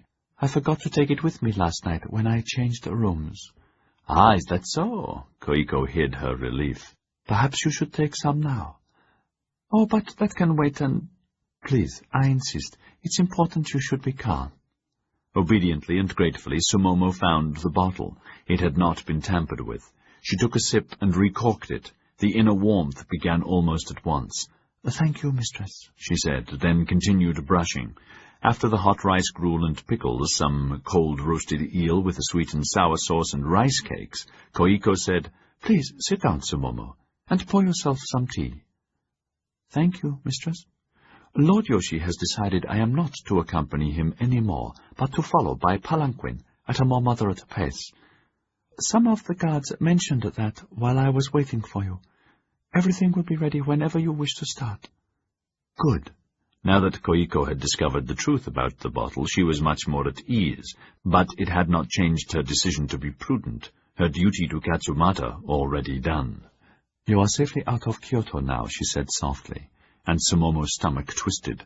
But for the elixir, she would have panicked. It's time to part, Sumomo, today. Do you have money? No, mistress. Sumomo wanted to sound matter-of-fact. But would it be No need for you to worry. I can give you some. Koiko smiled, misunderstanding the fluster, and continued firmly. Your papers, are they in order? Yes, but may I stay? It is best for both of us. I have considered every possibility. It is best if I travel on, alone. You may stay here or return to your home in Satsuma. I would advise that, or make your own way to Yedo. But please, may I stay with you? It is wise if you go your own way now. Of course you realize it was an extreme favor to your guardian that I accepted you. Now you are safe, she said kindly. But what will you do? You have no maid. I want to serve you and... Yes, and you have been very good. But I can easily hire someone. Please do not worry about that. Now, will you go back to Kyoto? When Sumomo did not answer, just stared dumbly, she said gently, What did your guardian say you were to do when you left me? He did not say. Koiko frowned. But surely you must have a plan. Oh, yes, mistress, Sumomo said, rattled, even more flustered, her mouth running away with her. He told me I was to stay with you until Yedo. Then if it was your pleasure, I was to leave. To go where? To go to Oda-sama. Yes, of course, but where in Yedo? I am not sure. May I pour you some... You are not sure, Sumomo? Koiko's frown deepened. Do you have another family to go to if he isn't there? Well, yes, there's an inn. They will know where he is. Or there will be a message for me. But I swear I will not be a burden during the journey. Not at all. You teach me so much. The more Koiko listened as the girl rushed on, foolishly, she thought, for obviously she'd made up her mind, the less she liked what she was hearing, or Sumomo's agitation, the way she spoke and dropped her eyes. She closed her ears to the reasons and used the time to gather her own thoughts. They became more ominous. Your guardian, will he be in Yedo too? I do not know, so sorry. Please, let me pour you some. This Odama-sama is Satsuma? Is he part of the Satsuma garrison? No. Sumomo cursed herself. She should have said, I don't know. Then what is he doing in Yedo? I do not know, lady, Sumomo said lamely, her mind not fast enough, more dismayed every moment. I have not seen him for almost a year. That is, I was told he would be at Yedo. Koiko's eyes bored into her. Her voice became edged. Your guardian said this Oda-sama was Shishi, so he... Her voice trailed off as, saying the word aloud, the enormity of what she had done and risked by agreeing to have this girl with her inundated her. Shishi believe Yoryoshi is their prime enemy, she moaned. If he's the enemy, then... No, lady, he is not him, only the shogunate. The Bakufu are enemy. He is above all that, he is not enemy. Sumomo said vehemently, the lie coming easily, then added before she could stop herself, Katsum, my guardian impressed that on all of us. All of you? Koiko's face went chalky. Namo Amida Butsu! You're one of his acolytes! Katsumata had told her that a few select young women were being trained by him to be members of his warrior band. He trained you too? I am just a humble loyalist, lady, Sumomo said, fighting for control, and to keep her face guileless. Koiko looked around in disbelief, her mind almost stopped, the blissful world she had been inhabiting fallen apart. You are one of them, you are. Sumomo stared back at her, not knowing how to extricate herself from the pit that had suddenly opened in front of them. Lady, please let us think clearly. I am no threat to you, nor you to me. Let us leave it like that. I swore to protect you, and I will, and Lord Yoshi if need be. Let me travel with you. I swear I will leave the moment we reach Yedo, please. Her eyes willed Koiko to agree. You will never regret the kindness.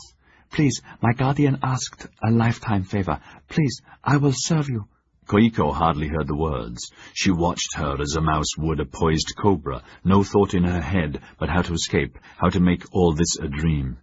Is it a dream? Be sensible, your life is in the balance. More than your life, you must collect your wits. Give me your knife. Sumomo did not hesitate. Her hand went into her obi and she gave her the sheathed knife. Koiko took the blade as if it were on fire, not knowing what else to do with it, never having handled or owned or needed one before, all weapons forbidden in the floating world. She thrust it into her own obi. What do you want with us? Why are you here? Her voice barely audible. Just to travel with you, lady, Sumomo said as though to a child, not realizing her own face was stark. Just to travel with you. There is no other reason. Were you part of the assassins, the attackers on Shogun Nobusara? Of course not. I am only a simple loyalist, a friend. But you were the spy who whispered that my lord was going outside the barracks to meet Ogama. It was you. No, lady, I swear it. I have told you he is not the enemy. That was a lone madman, not one of ours. I keep saying... You have to leave, you must, Koiko said in a tiny voice. Please go now, please, quickly. There is no need to worry or be afraid, none. Oh, but I am terrified, and terrified that someone should denounce you. Yoshi would... The words seemed to suspend themselves in the air between them, their eyes locked, Sumomo willing her, Koiko helpless and wilting under their strength. Both seemed to have aged, Koiko torn apart that she could have been so naive, and that her idol had used her so evilly. Sumomo furious that she was so stupid not to have agreed instantly the moment this meddlesome whore had proposed she should leave. Fool, both were thinking. I will do as you say, Sumomo muttered. I will leave even though... The shoji opened. Yoshi strode in jauntily, heading for the inner room. The trance shattered. They hastily bowed. He stopped in mid-stride, all his senses shrieking danger. What is it? He asked sharply. He had noticed their instant fear before their heads bowed. Nothing, sire, Koiko said, collecting herself as Sumomo hurried for the brazier to fetch fresh tea. You will have tea. Breakfast, perhaps? His eyes went from woman to woman. What is it? He said slowly, the words like ice needles. Sumomo knelt humbly. We were so sorry not to be going with you, sire. It was just that the Lady Koiko was so sad. May I serve tea, sire? The silence gathered, his fists bunched on his hips, face set, bare legs planted. Koiko, tell me now. Koiko's mouth began to move, but the words would not come out. Sumomo's heart stopped, then thundered in her ears as Koiko dragged herself to her feet, tears beginning, and she stammered, You see, it is true, but she is not quite what... Instantly Sumomo was on her feet, her right hand darting into her sleeve and bringing out a shuriken. Yoshi set his teeth, seeing it. Her arm curled back for the throw. He was unarmed, an open target, his swords in the inner room. At once he ducked left, hoping the feint would confuse her, preparing to hurl himself at her, his eyes fixed on her hand. Unperturbed, she aimed for his chest and threw viciously. The barbed circle of steel spun across the room. Frantically, he arched his body and skewed around. One of the barbs caught the edge of his kimono and sliced through the material, but touched no flesh, and went on to disappear through the shoji and thwacked into one of the posts in the inner room as, jerked off balance by the supreme effort, he slammed into a wall and buckled into a heap. For an instant, everything seemed a slow dream. Sumomo reaching endlessly in her sleeve for the next shuriken, seeing only the great enemy lying helpless and his dim-witted whore, who had caused this unnecessary conclusion, gaping at her, a pillar of fear, but feeling no fear herself, only elation, sure that this was her zenith, the moment she had been born for and had trained all her life for, and that now, invincible champion of the Shishi, she would conquer and, dying, live in legend forever.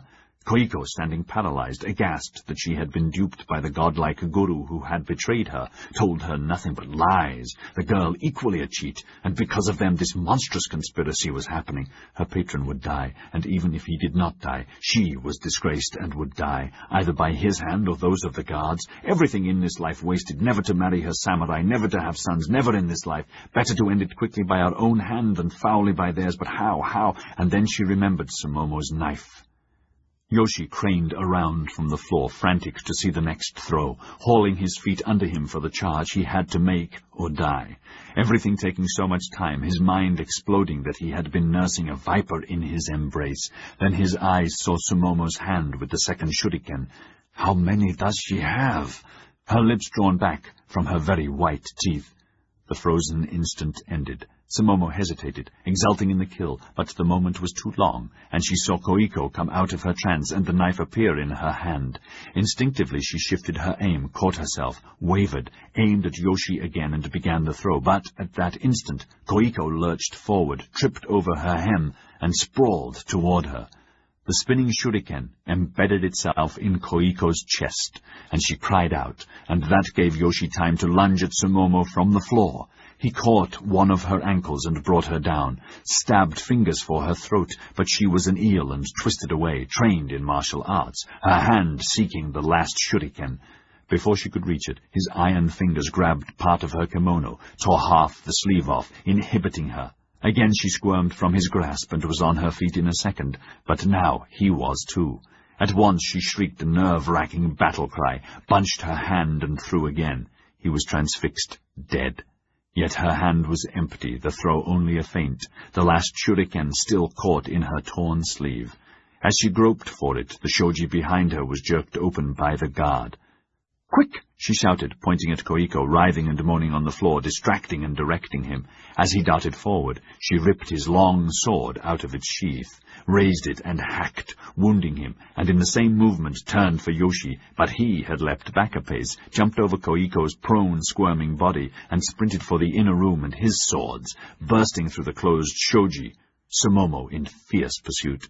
His sword hissed out of the scabbard. He spun, parried the first blow violently, and pivoted in the enclosed space. Fearlessly, Sumomo attacked and was again parried, while Yoshi measured her, and she measured him. Another flurry of blows, she an impeccable sword fighter, as he was. Now he attacked, and was held, and they broke off and circled. Then she darted back through the shoji, seeking more space, he close behind her, and they circled, seeking an opening. Outside there were shouts. Guards converged, the wounded samurai half blocking the doorway. Knowing there was little time, Sumomo increased the pressure, lunged forward, then swiveled to put her back to the door, and they hacked at each other, parry and blow, parry and blow. Yoshi twisted, forcing her around once more, but losing the initiative. He saw Abe rush for her back, sword raised, and he snarled, "No! Leave her to me!" and almost got decapitated, retreating in temporary disorder. Obediently, Abe backed off.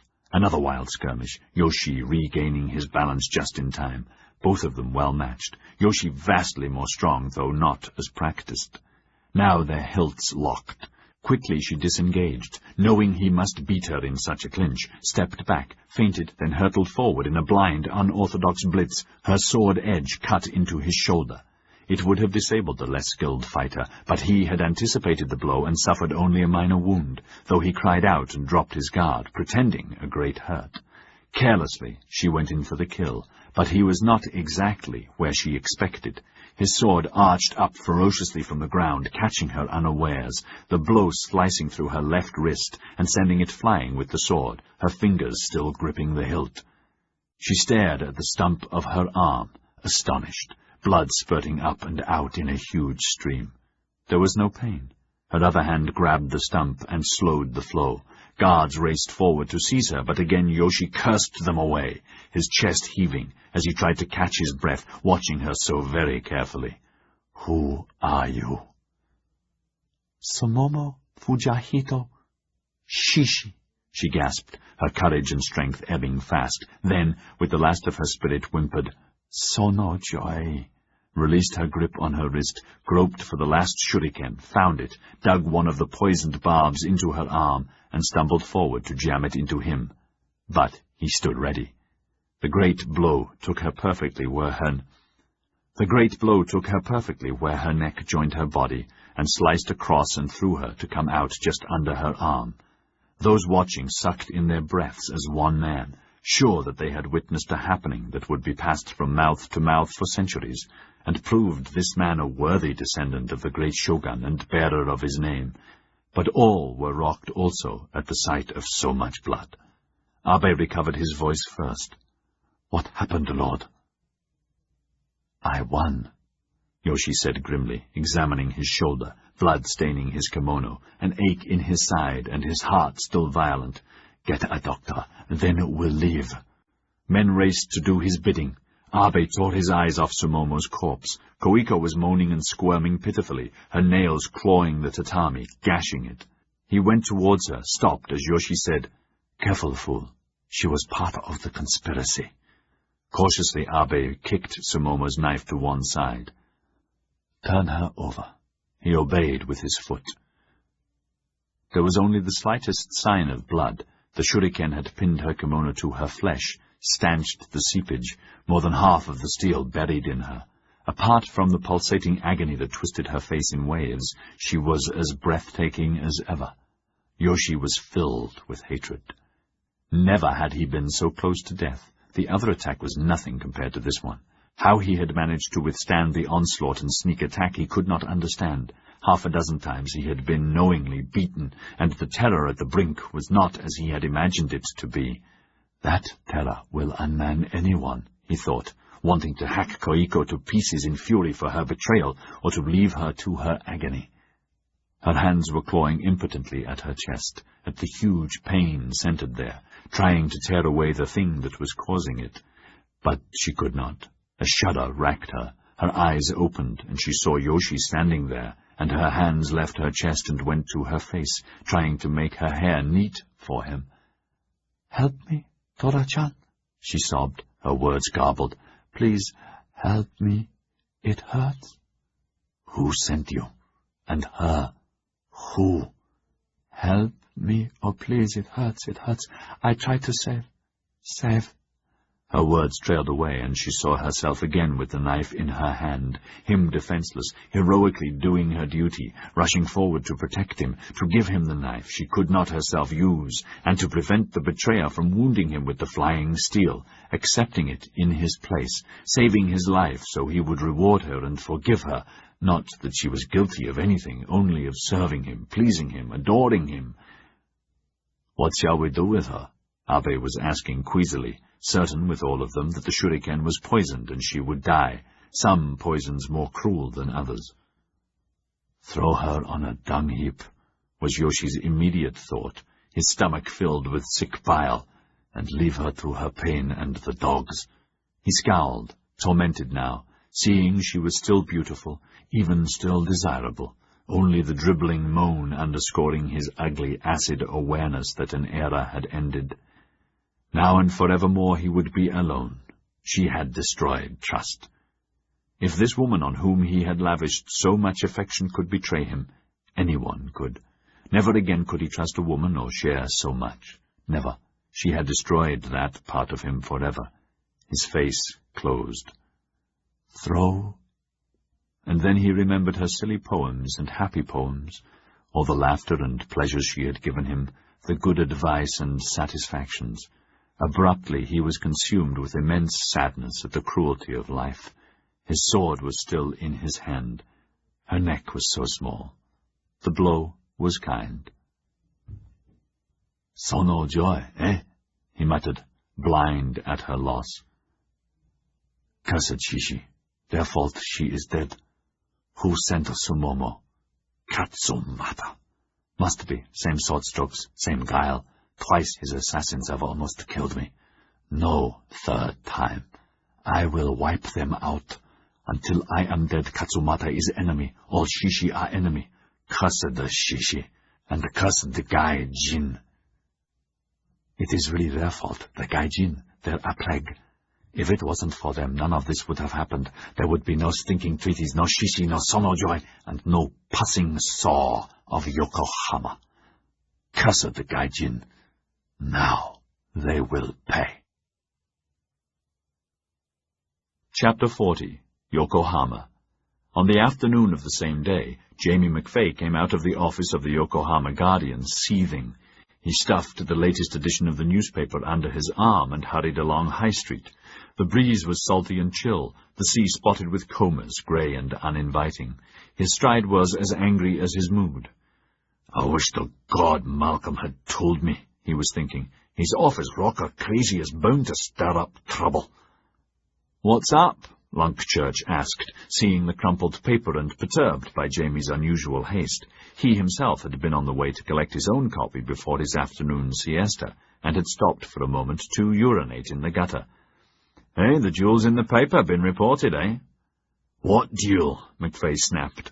Rumours were rife that it was due any day now, though as yet no one had whispered they knew it was the day after tomorrow, Wednesday.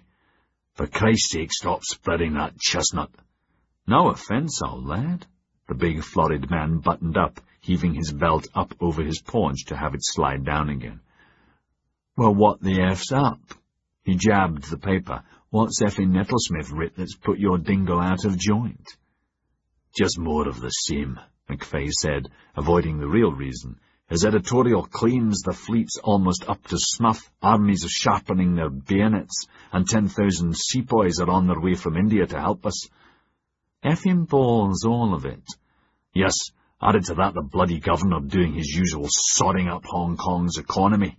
Nettlesmith's reprinted an editorial from the Times praising the plan to torture Bengal opium fields, replanting with tea, a little item that'll cause heart attacks all over Asia, as if taste buds anywhere will be satisfied with Darjeeling muck. Stupid bastards will ruin us, and the British economy at the same time. Got to run. See you at the meeting later." "Effing meetings. Waste of effing time," Lunkchurch said. "Effing government. We should go to the effing barricades like the effing frogs, and we should be shelling Yado right now. Wee Willie hasn't the balls, and as for effing Ketterer—" He continued swearing long after Jamie had left. Others on the promenade nearby frowned, then quickened their pace, heading for the newspaper office. Malcolm Struan looked up as Jamie knocked. He saw the paper at once. "Good. I was going to ask you if it was here yet." "I fetched a copy." A dicky bird whispered, "I should." "Ah," Malcolm grinned. "My letter's in. It's there." "You might have told me so I could think of a way to lessen the impact." "Calm down, for God's sake," Malcolm said good-naturedly, taking the paper and turning to the section where letters were printed.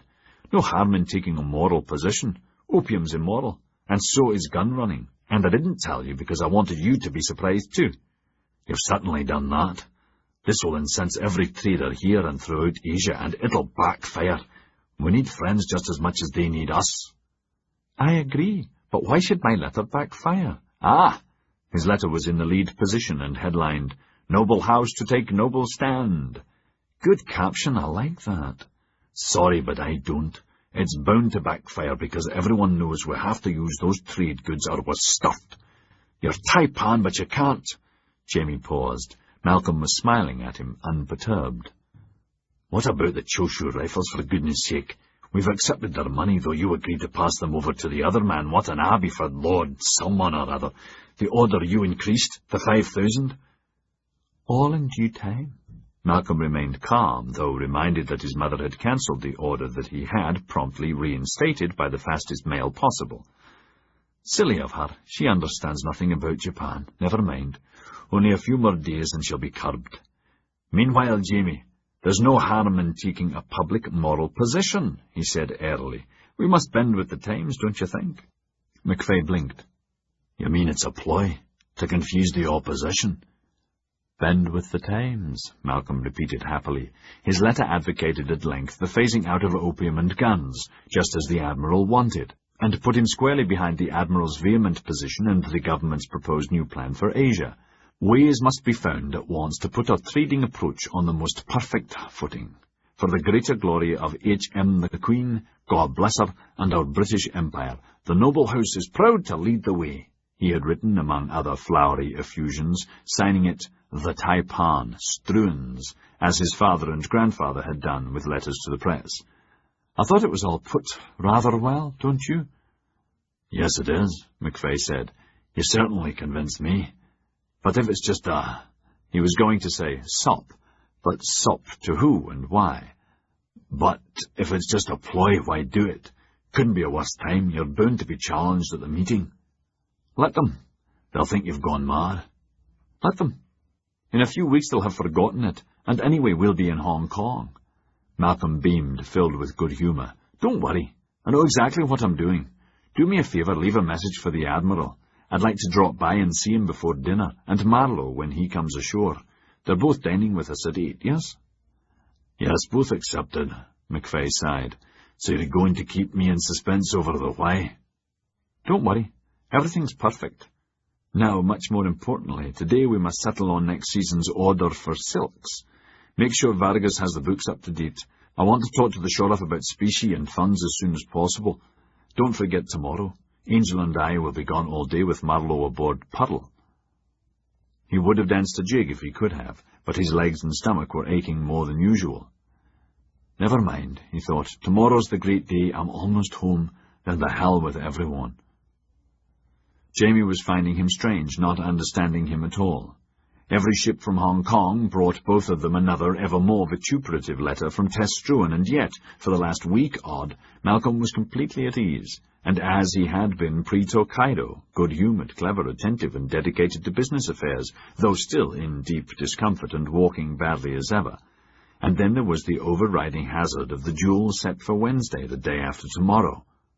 3 times McFay had approached Norbert Greyforth to make an accommodation, even enlisting Gaunt's help, but nothing would dissuade the man. Jamie, you tell the young bugger it's up to him. By God, Norbert had said. He started this shit. If he apologises, I'll accept it. If it's public, and mighty public at that. McFay bit his lip. His last resort was to whisper the time and the place to Sir William, but he hated the idea of breaking his solemn oath. I'm to meet with that bugger Gaunt at 6 to fix the final details. Good. Sorry you don't like him. He's a good fellow, Jamie, really. I invited him tonight. Dinna fash yourself. Malcolm aped a heavy Scottish accent as a pleasantry. McFay smiled, soothed by the friendliness. Do you? A knock interrupted him. Come in. Dimitri strode in like a bad squall and left the door open behind him. You gone crazy, Mal? How can Struan's back these assholes about opium and guns? No harm in taking a moral position, Dimitri. There is, by God, if it's crazy. If Struan's take that position, the rest of us are fighting uphill, for Christ's sake. Goddamn Wee Willie will use that to... He stopped as Norbert Greyforth stalked in without knocking. Have you gone bloody mad? Norbert snarled, leaning over the desk and waving the paper in Malcolm's face. What about our bloody agreement to act together, eh? Malcolm stared up at him, hating him, instantly colourless. If you want an appointment, make it, he said icily but controlled. I'm busy. Get out, please. Norbert flushed, also unnoticed by Sir William, to behave or else. His face twisted with anger. Wednesday, early, by God, just bloody be there. He spun on his feet and stalked away. The door slammed behind him. Rude bastard, Malcolm said mildly. Normally Dimitri would have laughed, but he was too concerned. While we're on that subject, I might as well tell you I'm not taking part in Wednesday's meeting. That's no problem, Dimitri, Malcolm said. Colour was coming back into his face. I still have your words, gentleman's honour, that nothing leaks. Sure. Then Dimitri burst out. Don't do it. You could get seriously hurt. I'm seriously hurt now, old chap. Please don't worry. If Norbert keeps our date, Malcolm was going to say he's a dead man, and tempted to disclose Gaunt's scheme to Dimitri. He had already explained it to McFay, who had reluctantly approved it as workable, but decided not to. Instead he said, I've already offered Norbert a private accommodation, but he spurned that. I'm damned if I'll crawl in public. Listen, while you're here, what about Colt Armaments? I hear Cooper Tillman have a block of shares they want to sell. I'd like to buy. Eh? How'd you know about them? Dimitri glanced at McFay, who was equally astonished, but had managed to hide it. Where'd you hear about that? A dicky-bud told me. Malcolm hid his glee. Edward Gaunt had given him the tip, amongst other inside tips about Brox and Cooper Tillman, to prove his sincerity about the major information he would pass over about the Brox. Why wait to tell me, Mr. Gaunt? He had said. If the information is as good as you say, it will need dealing with at once. It will, yes, at once, Tappan. But let's leave it as we agreed. Wednesday's the day. Meanwhile, as we're going to have a long and happy relationship, why not let's drop the mister? You call me just Gaunt. I'll stay with Taipan until we meet in Shanghai or Hong Kong. After Sir Morgan's ruined, then maybe we could be on a first-name basis, huh? He watched Dmitri. His excitement increased. So much good happening now. What do you say, old chap? Is Jeff Cooper prepared to sell? And do you have the necessary authority to deal? Yes, I have his authority, but nothing. The authority's in writing. In writing, and he might sell half, but at the right price, $16.50 a share. Balls, that's nowhere near right. That's your medicine man approach coming out. $13.20, not a cent more. We can draw up a letter of intent dated today, 40,000 shares. Dmitri gaped at him, but quickly recovered. 40,000 was exactly the right number. 13.20 was low. He had offered the shares to Morgan Brock, who had tendered $12.80, a fire sale price, with a year payout which made the offer unpalatable, though to find a buyer for such a large block of shares was almost impossible. Where the hell did Mac get the information? 13.20's nowhere near good enough. 13.20 today, tomorrow it'll be 13.10. Wednesday I withdraw the bid.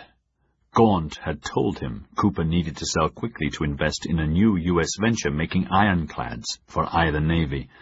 I've plenty of time, but old Jeff hasn't. What do you mean by that?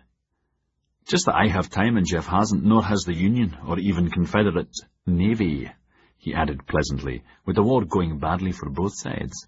Crap on your spies, Dmitri said. No deal, 15.20. Dreamer, 13.20, payment in gold from a sight draft on our bank as soon as it arrives in Boston. Dmitri opened his mouth, but Jamie McFay butted in hastily. Taipan, it might be a good idea to consider. Getting HK's approval, Malcolm finished the sentence for him. Come on, Jamie, we've had that out, and that nonsense is finished once and for all. His voice was level and brooked no argument. Right? Yes, sorry, you're right. Calmly, Malcolm said. Well, Dmitri, yes or no? Dmitri stared at him with renewed respect. The immediate payout had already clinched it for him. It's a deal. He offered his hand. Malcolm shook it. McFay said, I'll draw up the paper this afternoon and have it for your signatures at 5 p.m., all right? Good. Thanks for coming to see me, Dmitri. You're always welcome. Dinner's at 8:30. After Dmitri left, McFay could not stay quiet. That's a lot of money. $528,000 to be precise, but Colt's got a new order for 100,000 rifles of a radical new design. By the time our letter of credit clears, their shares will have doubled, so we've just made $500,000. How can you be sure? I'm sure. You'll sign the promissory note. Yes. If you tell me I can't because I've no authority because of what my mother has or has not said, I will take no notice whatsoever and sign it anyway. Malcolm lit a cheroot, continuing. If it's not honoured, that will backfire and ruin Struan's like nothing in our history. I'm Taipan, like it or not, until I resign or until I'm dead, whatever she says. They both watched a smoke ring rise and vanish, and then McFay nodded, slowly, his misgivings overcome by Malcolm's strange surety and authority that he had never experienced before. You know what you're doing, don't you? Malcolm's eyes lit up. I know many things I didn't when I first came here. For example, if you insist on leaving. Come on, Jamie, I'm sure in your heart you've decided, and why shouldn't you? You've been treated shabbily. I know I haven't helped, but that's all over. If I were you, I'd do the same. You've decided, haven't you? McFay swallowed, disarmed. Yes, I'm going to leave, but not until Struan's business here is optimum, 6 months or so, unless she fires me first. Christ, I don't want to leave, but I must. Malcolm laughed. You've taken a moral position. McFay laughed too. Hardly. It's crazy. No, I'd do the same, and I'm sure you'll be a huge success, so much so 100,000 of the dollars I've just made. I have, Jamie. No one else. Will be an investment in McFay Trading.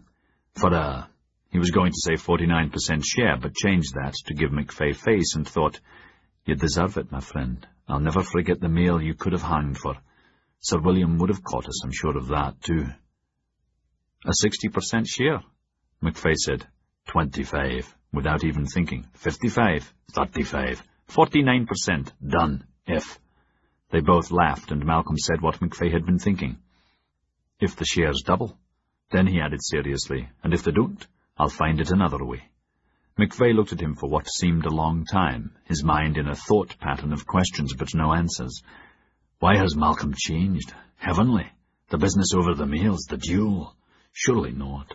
Why does he want to see the Admiral? Why does he like Gaunt, who's a crafty one, all right? And why did I blurt out, yes, I'm going to leave before I knew it, making the decision I'd been thinking about for months, to take a chance before I die? He saw Malcolm watching him, weak in body but tranquil and strong. He smiled back, glad to be alive. You know, I'm sure you will. Angelique was taking her pre-dinner siesta, a coal fire merry in the grate. Curtains were drawn against the wind, and she was curled under down covers and silk sheets, half asleep, half awake, one hand comfortably between her legs as Colette had taught her in the convent, when they would sneak into bed with one another after the nuns had left the dormitory, and were snoring behind their curtained cubicles, fondling and kissing and whispering and chuckling under the covers, the two young girls sharing secrets and dreams and wants, pretending to be grown-up lovers, as described in the romantic but forbidden street pamphlets that were smuggled in by the chambermaids and circulated from hand to hand amongst the students, all make-believe and healthy and amusing and harmless. Her mind was on Paris and the wonderful future ahead, Malcolm softly content beside her, or already out in the strewn counting-house, now headquartered in Paris, rich and tall, all his bad health a memory, her bad health not even a memory, a baby son in the nursery along the corridor of this their chateau, his own nanny and maids watching him, her body again strong and as well-shaped as now, his birth easy. Then there would be visits with Colette to Struan's fabulously successful silk factory that she had persuaded Struans to build after learning so much about the harvesting and growing of the silkworms. "Oh, Colette," she had just written, "these little worms are extraordinary, eating mulberry leaves for food, and then you cure the cocoons and unravel the silk. I never thought I could be so interested. Vargas is my secret informant, and he sneaked the silk seller in to show me some, but I have to be so careful. I started talking about my idea for a factory with Malcolm and Jamie, and they laughed. Malcolm said not to be silly. Making silk was a highly complex business, as if I didn't know, and not to worry my little head about business. I do believe they want us to be cocoons, to use or abuse at their whim, and that's all. Colette, send all the books on silk you can find." How lovely to have one's own counting-house and money, she thought. Living in Paris, there will be visits to London, occasionally to Hong Kong, dinners and soirees, and the lavish balls for my Prince Charming and his special friends. She glanced at the letter to Colette she had just sealed on the bureau. More secrets shared, at least in part. This Edward de Gaunt is becoming a real friend, so charming and attentive. A real friend, not like André. I'm sure, dear Colette, he will be a friend for life, because my darling Malcolm seems to enjoy his company too. Isn't that strange?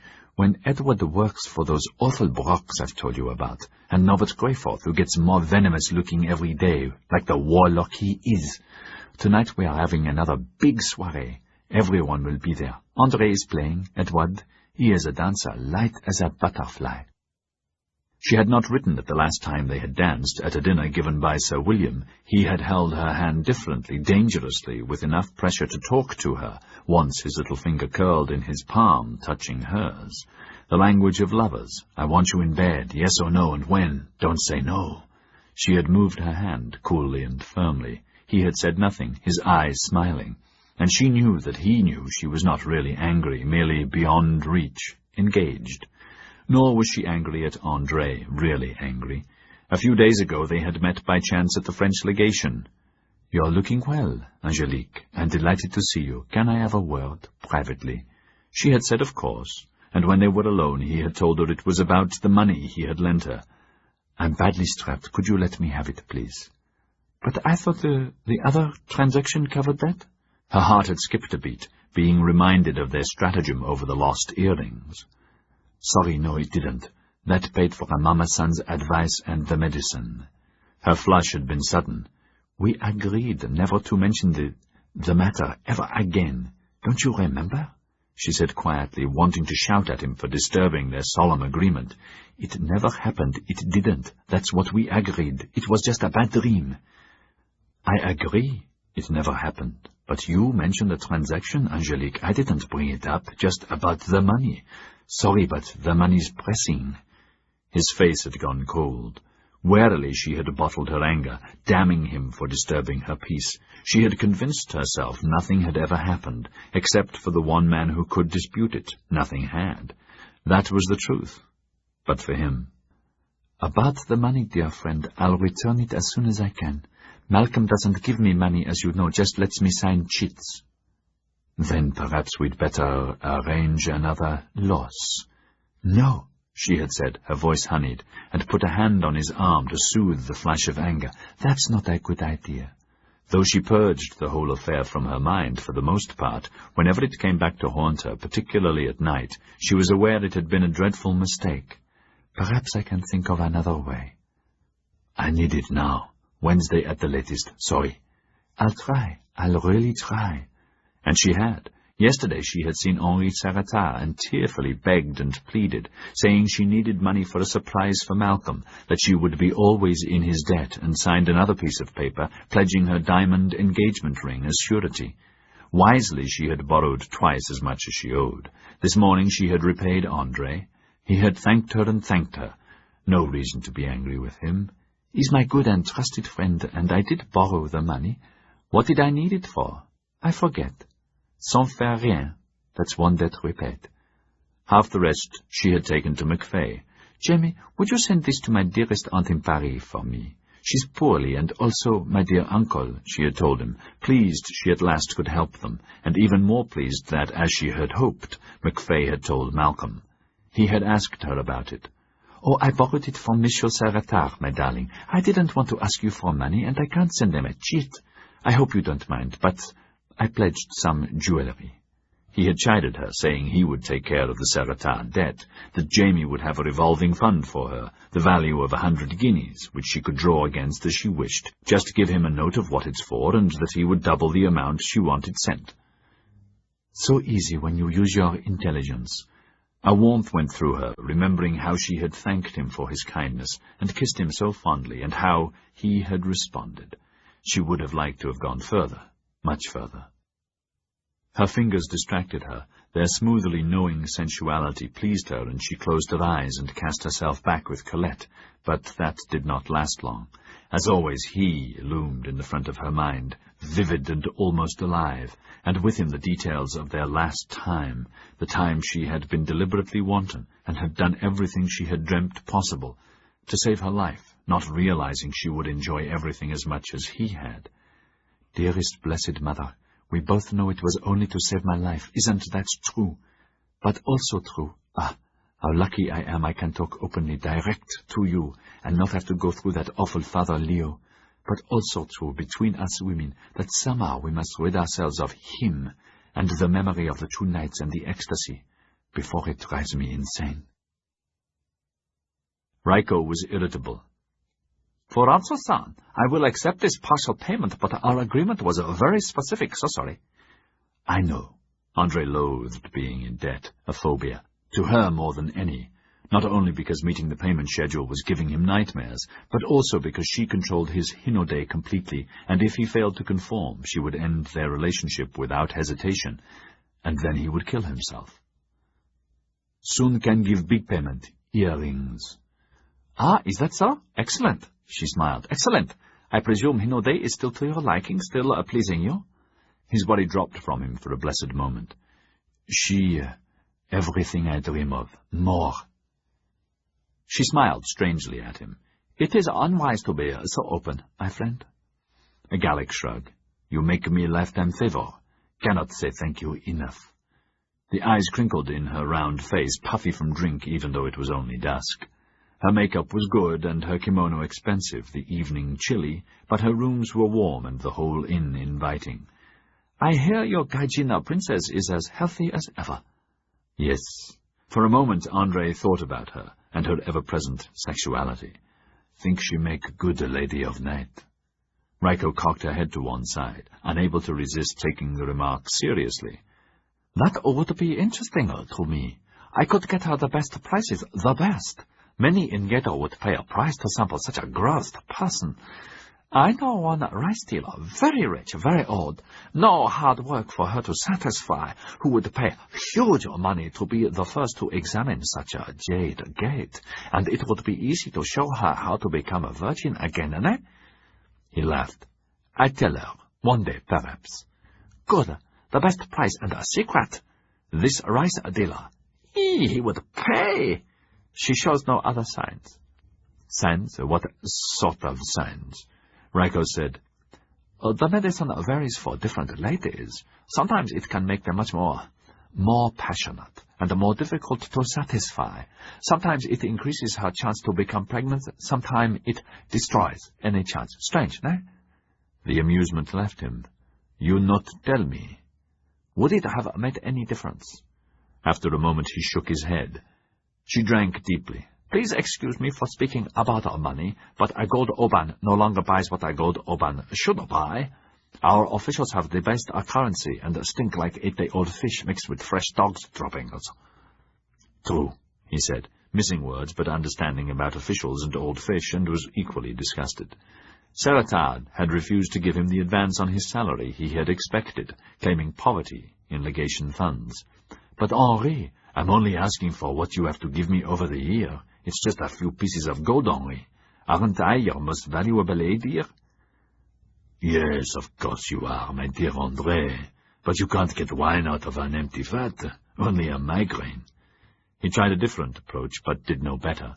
So he had only two courses of action, Angelique or this Mama-san. Raiko-san, you very clever. Think. Must be way we both increase normal money, ne? What can we sell? She glanced down at the table to hide. Sake? She asked and poured. In his honor the sake was cold. Her eyes were slits, and she wondered how far to trust him. As far as a cat will trust a cornered mouse. Information has a price, ne? It was said matter-of-factly. He pretended to be surprised, delighted she had taken the bait so easily. Too easily? Probably not. Being caught by the Bakufu or by his own masters added up to the same penalty, an agonizing death. Sir William would pay handsomely for the right information, Henri not at all. God curse them both to hell. Reiko-san, what's happening in Yedo? More to the point, what's happening here? She said at once, beginning the negotiation. War, eh? Terrible. Every day more soldiers firing on the firing range, more cannons are practicing, frightening my ladies. So sorry, please speak slower, please. So sorry. Raiko slowed, saying how frightened the Yoshiwara was, painting an interesting local picture, but nothing that he did not already know. And he told her things about the fleet and army that he was sure she knew also. They drank in silence. Then she said softly, I think certain officials would pay much to know what the Gai Jin leader plans to do and when. He nodded. Yes. Also think our leader pay plenty know what Nippon samurai forces wear, who leads, about this Tairo, who send rude messages. She beamed gloriously and raised her eggshell cup. To a new partnership, much money for a little talk. He toasted her, saying carefully, Little talk, yes, but must be important little and a real little, for real money. Eesh, she said, feigning shock. Am I a third-class whore without brains, without honor, without understanding, without connections, without... But she could not keep it up, and chuckled. We understand one another completely. Tomorrow at midday, come and see me. Now off you go and see your lovely Hinode, enjoy her, and life, while we all have it. Thank you, but not now. Please say, I arrive later. He smiled at Raiko, liking her. But you, Raiko?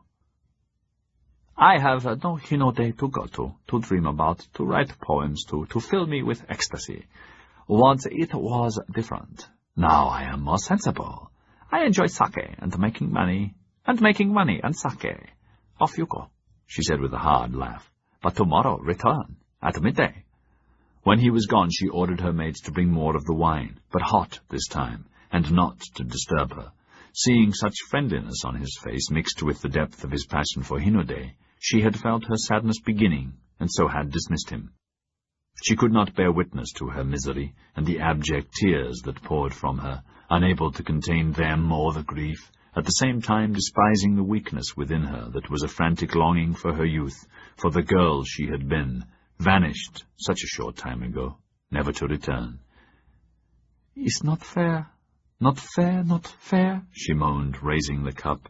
"I'm not the old hag I see in my mirror. I am me, Raiko the beautiful, courtesan of the second rank. I am. "Ah, Otame-sama," the shoya said. "Good evening. Please sit down. Tea, sake? So sorry to disturb you again, but I have just received a message from my overlords. A tea?" Hiraga took the opposite cushion in the pleasant room, a hold on his impatience, thanked him, and accepted the obligatory cup. "How are you?" he asked politely, his heart beating faster than he cared. "Worried, Otame-sama. It seems the Gai Jin are very determined this time. Too many troop movements, too many ships cleaning weapons, many rumors of more ships coming here. Perhaps you have heard from your Taira, Gai Jin?" Hiraga thought about that. Taira and the whole legation staff had been in an uproar ever since the ultimatum from Tairo Anjo had arrived, Sir William bellowing more than usual, Johann the interpreter closeted for hours with Taira, rewriting letters to the Bakufu, and only sometimes asking him to refine a phrase. "Easier if see Reta, Taira-sama," he would always say, wanting to know what was being sent. "Yes, well, but this phrase for the moment," the Taira would always say, clearly uneasy, every day the same, and this had increased his disquiet. Obviously they did not trust him as before, and this after working night and day to learn their language and giving them all manner of information. Despicable Gai Jin dogs, he had thought, afraid that any day Sir William might order him out. His poster was still prominent in the samurai guardhouse, the enforcer patrols malevolently checking all Japanese entering and leaving the settlement. "Enforcer patrols should not be permitted.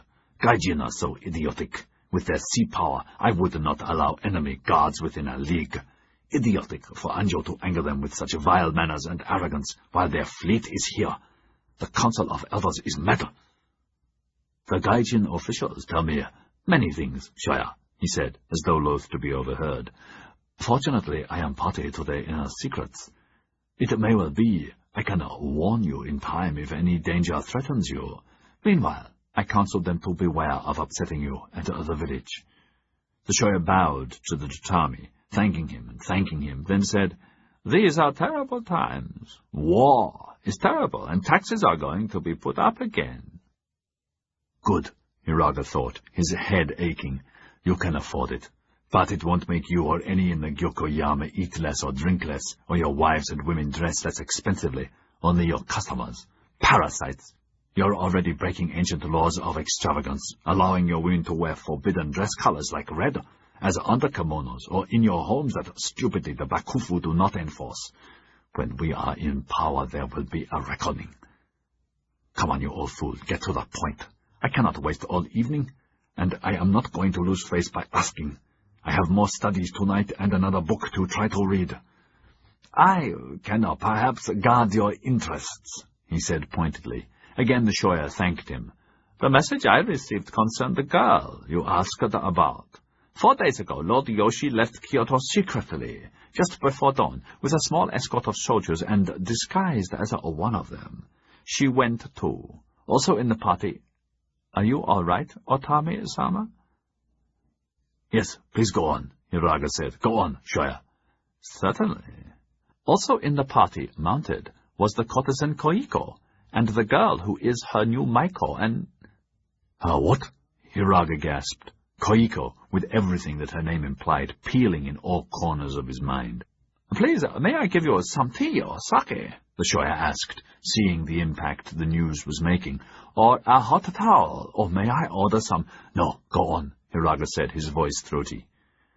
"There is not much more. As you know, the Lady Koiko is the most famous of Yedo's courtesans, and now Lord Yoshi's companion. The girl was sent to her 10 days ago." "By whom?" "We do not yet know, Otami-sama," the shoya said, retaining that information for another time. "It seems the Lady Koiko accepted the girl as Maiko after the girl was personally interviewed and approved by Lord Yoshi. She is the only other woman in the party. Her name is Sumomo Fujahito." No mistake, Hiraga wanted to shout. That's the codename Katsumata gave her. So he sent her into that hornet's nest, but why? Which way did he go, Lord Yoshi? There are 40 samurai accompanying him, all mounted but carrying no banners, and Lord Yoshi himself, as I said, was disguised. They slipped out of Kyoto just before dawn, 3 days ago, heading along the Tokaido, a forced march, my masters presume for Yedo. The shoya hid his astonishment at the vehemence in the young man's face. Forced march, you say? They could reach Kanagawa when? The last way station before Yedo. In 10 or 12 more days? Ah, yes, you are probably right, though with 2 women traveling. My message said both were riding. Oh, I already mentioned that. And oh yes, I forgot. Lord Yoshi was disguised as a common ashigaru. Yes, I suppose it is possible to reach Kanagawa then. Dazed, Hiraga swallowed mosaki, hardly tasting it, accepted another cup, thanked him for the information, saying they would meet tomorrow, and left to go to the village hovel he shared with Akimoto. Outside the village streets were quiet. Shops closed at nightfall. Lights behind shoji screens made the huts and hovels inviting. Wearily, and in turmoil over the news, he took off his top hat and ruffled his hair, scratching his scalp, still not completely accustomed to wearing his hair European style, though lately hardly noticed the discomfort of trousers and waistcoat, glad for them against the season's cold. Even scratching vigorously, he did not help the confusion and ache in his head, so he sat on a nearby bench, squatting, difficult in tight trousers, and stared at the sky. Koiko. He remembered the 2 times he had been with her, once for an evening and once for the night. Both had been expensive, so expensive, but worth it. Katsumata had told him that never again would he perceive such texture of skin or silky hair or such fragrance or such kind, gentle laughter in a woman's eyes, or experience the ultimate exploding warmth that made you want to die. You had so much joy. Ah, Hiraga, to die then, Katsumata had said, at such a high point, to carry that with you beyond, if there is a beyond, would be perfection. Or if there is no beyond, to be certain at the leap into nothingness you have experienced the best. To die at the zenith would surely be a totality of life. True, but such waste. Why train her for Yoshi? Because he is a major key to Sono joy, for or against. Because she is the only one I have ever known who might possibly enthrall him and so move him to our side, or be positioned to send him onwards. He may be the key to Sono joy, for or against. That's our secret, yours and mine. Of course he dies at the time of our choosing anyway. Then has Katsumata sent Sumomo to be the dagger of the deed? Or is it to keep Koiko safe from betrayers, or even to guard Yoshi from a traitor within? So many questions, so much unanswered. He got up and walked off again, his head aching worse than ever. Tomorrow Akimoto was going with Taira aboard a warship. Hiraga had asked to go, but had been refused. So sorry, Taira had told him. Sir William said this friend of yours, Mr. Saito, may go, but only him. Of course, no weapons. I understand his family is the biggest shipbuilder in Shimonoseki, eh? Yes, Taira-sama, his father family. But samurai are not allowed to be in business. That is correct, Taira-sama, he said quickly, the man too apt to pupil, making the lie sound truthful. But many samurai families make arrangement with money vendors and boat makers to do work. This man important sea family. A week ago he had introduced the subject of Akimoto with that fiction, during one of his endless meetings with Sir William, where he stood and answered questions, learning little in exchange. His name is Saito, Sir William. Family rich. He visit here, wanted to see Great British Navy ships, hear great stories about Great British Navy. Perhaps you and he can make together a great ship-making factory. It was not altogether a lie. For generations, Akimoto's forebears had lived in a fishing village, one of the 3 Ashigaru families there who acted as a kind of policeman for Hiraga's father, head of the nearby Hirasamurai-ranked family, also for generations. Akimoto personally had always been interested in the sea and warships. Hiraga's father had arranged for Akimoto to join the Choshu Samurai School, ordering him to learn all he could from the Dutch seaman who was the sensei, because soon Daimyo Ogama would need officers to captain Choshu ships and to lead their navy. Cousin," Akimoto had said the day before yesterday, "I cannot believe you persuaded them to let me learn their war secrets." Hiraga sighed. He had noticed that anything to do with business got immediate Gai Jin attention. Poetry not at all, calligraphy nothing, sword-forging a little, politics yes, but only as it affected trade. But an opportunity to make something to sell for profit, anything, a ship, or cannon, or cup, or knife, or length of silk, brought instant results. "They're worse than rice dealers. Their food is money." Last night Akimoto had been in his cups, rare for him, and started to ramble about money and Gai Jin and being near them. "You are right, Hiraga. That's one of their secrets. Money worship. Money. How clever you are to smell that out so soon. Look at that dog of a Shoya. Look how he is all ears when you start to tell him what Taira or that other Gai Jin dog gleefully say about their dirty business methods, and how they extort money from others any way they can, calling it profit, as though profit is a clean word, feeding off each other like lice. When you talk about money, does not that old fishhead Shoya bring out his best sake to encourage you to tell more and more? Of course he does. He is just like them, worshipping money, gathering it from us samurai, putting us deeper into that every year when he creates a nothing. Nothing. We should kill him and do what Ori said, burn his stinking cesspool. Calm yourself. What's wrong? I do not want to calm down. I want action, fight, attack. I am tired of sitting and waiting. Akimoto was flushed, breathing heavily, eyes bloodshot, not just from the liquor. His huge fist pounded the tatami. And I am tired of you studying all night, your head in a book. If you're not careful, you will ruin your eyes and ruin your sword arm, and then you will be dead. Attack! That is what we are here for. I want a sonojoy now, not later. Without knowledge and patience, how many times do I have to tell you? You become like Ori, or that fool Shorin. Why be so anxious to put your head in the enforcer's garrote? I'm not, and... Hiraga! You're right, please excuse me, but... The words had trailed off, and he saw him swallow more sake. What is really troubling you? The truth. Akimoto hesitated. I heard from my father. He began haltingly, but soon the words were pouring out. A letter came through the Mama-san at Kanagawa. There's a famine in the village, in the whole area. Your family is hurting too, so sorry to tell you. 2 of my little cousins have died. 3 of my uncles gave up samurai class and their swords. They sold them as part payment for debts to the moneylender.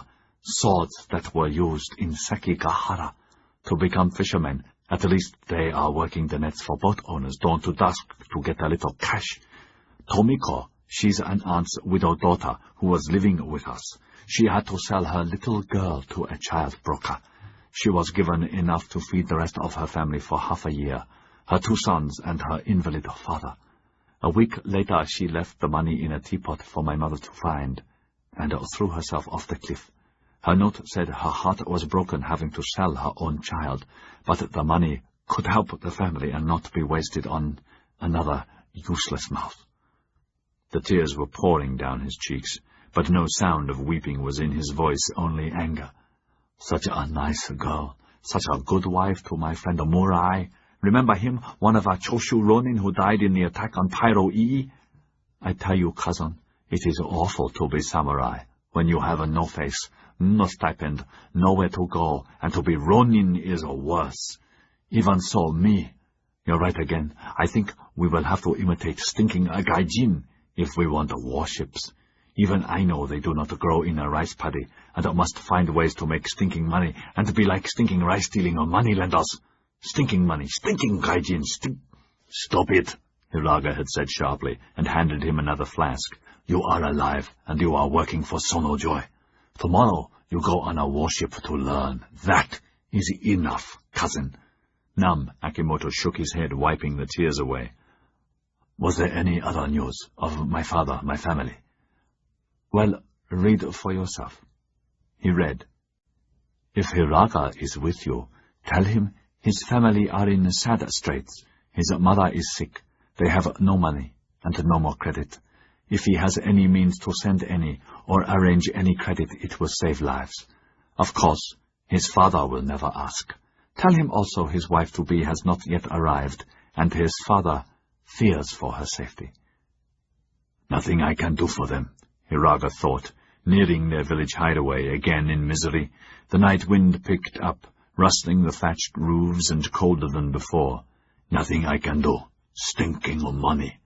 Akimoto is right. We should put Ori's plan into effect. A night like this would be ideal. 2 or 3 huts torched, and the wind would jump the flames from house to house and whip it into a conflagration. Why not tonight? Then the stinking Gai Jin would have to go back aboard their ships and sail away. Would they? Or am I deluding myself, and is it our karma to be eaten up by them? What to do? Katsumata always said, when in doubt, act. Sumomo, on the way to Yedo? His pulse quickened, but even the thought of her did not remove the remorse for his family. We should marry now, marry here, while there is time. Impossible to go home. The journey would take months, and it is vital to be here. Father will understand. Will he? It is vital. Or am I just deluding myself? And why did Katsumata put Sumomo with Yoshi? He would not risk her for nothing. Nothing. I'm nothing. From nothing into nothing. Famine again. And no money and no credit and no way to help. Without Sono Joy, there's nothing we can now do. All at once, it was as if a skin covering part of his mind had shed, and he remembered Jamie explaining some aspects of Gai Jin business that had shocked him. In moments he was again tapping on the Shoya's door and sitting opposite him. Shoya, I thought I should mention so you can prepare. I believe I have persuaded the Gai Jin, a business expert, to meet you in his great mansion the day after tomorrow in the morning to answer questions. I will interpret for you. The Shoya thanked him and had bowed to cover his sudden beam. Hiraga continued blandly. Jamie Mukfei told me it was a Gai Jin custom that there would be a fee for this and all other information he has already given you, the equivalent of 10 koku. He uttered the staggering sum as though it were a pittance, and saw the Shoya blanch but not explode as he had expected, telling such a lie. Impossible, the Shoya said, his voice strangled. I told him so, but he said as a businessman and a banker you would understand how valuable his information was, and that he would even consider, again Hiraga controlled himself, would even help the Shoya to begin a business, first of its kind in the Gai Jin fashion, to deal with other countries. Again, this was not altogether a lie.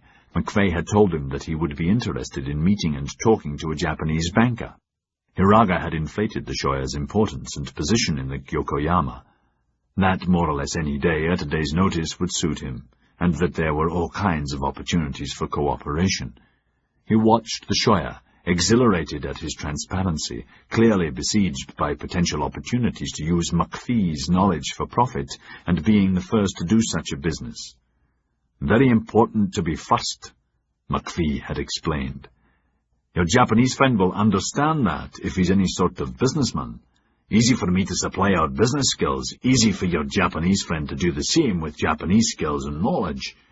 It had taken Hiraga a blinding effort to understand what the man had been talking about. He allowed the Shoya to dream and to worry. Though I do not understand our business matters, Shoya, I might be able to reduce that price. Oh, if you could do that, Otami-sama, you would please a poor old man, just a modest servant to the Yokoyama, for I would have to beg their permission to pay anything. Perhaps I could bring it down to 3 koku. Half a koku would perhaps be possible. Hiraga cursed himself. He had forgotten the McPhee Golden Rule 1, as he called it. When negotiating, be patient. You can always come down, but never go back up. And never be afraid to laugh or cry or scream or pretend to leave. Asking 10, I doubt if McPhee would reduce below 3. A half is already very high. If he had had a sword, he would have gripped the hilt and snarled, 3, or I will have your dirty head. Instead, he nodded sadly. Yes, you are right. He began to get up. Perhaps my masters would agree to 1. Now he was almost at the door. So sorry, Shoya. I would lose face to try to bargain so cheaply, and 3. The Shoya was flushed. Hiraga sat down again. It took him a little while to adjust to the new world. He said, I will try to make it 3. These are hard times. I have just heard that there is famine in my village in Choshu. Terrible, ne? He saw the Shoya's eyes narrow. Yes, Otame-sama. Soon there will be famine everywhere, even here. Hiraga nodded. Yes, he said, and waited, allowing the silence to thicken. McPhee had explained the value of silence in negotiating, that a closed mouth at the right time unnerves your opponent, for negotiation is a fight like any other, and snares concessions you would never dream of asking. The Shoya knew he was trapped, but had not decided on the extent of the trap nor the price he would pay. Thus far, the information he had been given was worth 10 times that amount. But be cautious. This man is dangerous. This Hiraga Otame-sama learns too fast. He may or not be telling the truth, may or may not be a liar. Even so, better to have a cunning samurai with you than against you. In bad times, friends should help friends. It might be that the Yokoyama could arrange a little credit to help. As I mentioned before, Otame-sama, your father and family are respected and valued clients. Hiraga bit back the angry words he would normally have spat out at being so openly patronized. That would be too much to expect, he said, feeling his way in this new world of profit and loss. One person's profit is another's loss, McPhee had explained many times. Anything the great Yokoyama could do would be appreciated, but the speed is very important. Could I be assured they would understand, yes? It would be at once. I will arrange it. Thank you. And perhaps they would consider, along with a substantial credit, perhaps also an outright grant, a fee of, say, 1 koku. He saw the eyes flash with anger, which was quickly hidden, and wondered if he had gone too far. For services rendered by the family. Another silence. Then the Shoya said, In the past, and in the future. Hiraga's eyes became as cold as the Shoya's, though, like him, his mouth smiled. And still in the new world he did not take out the small revolver he always carried now, and blow a hole in him for his rudeness. Of course, then he added sweetly, until the day after tomorrow, ne? The Shoya nodded and bowed. Until then, Otame-sama. Once more outside and hidden by the night, Hiraga allowed his triumph to soar with his soul. 1 whole koku and credits, and now how to exchange the 3 koku that the McPhee Gai Jin had not asked for nor needed, into real rice, or real money, that he could also send to his father. So much for so little, he thought, elated, and at the same time feeling soiled, in need of a bath. Ah, Admiral, Malcolm Struan said, a private word. Certainly, sir. Admiral Ketterer clambered to his feet, one of the 20 guests still at the table in the Struan great room, grouped around their port that Angelique had left them to.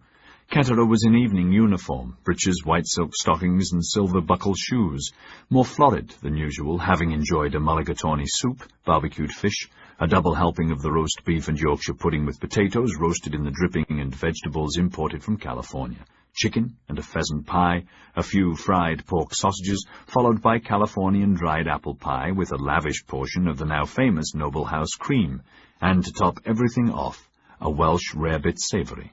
Champagne, sherry, claret, a Chateau Lafite 1837, the year Queen Victoria came to the throne, port, and Madeira.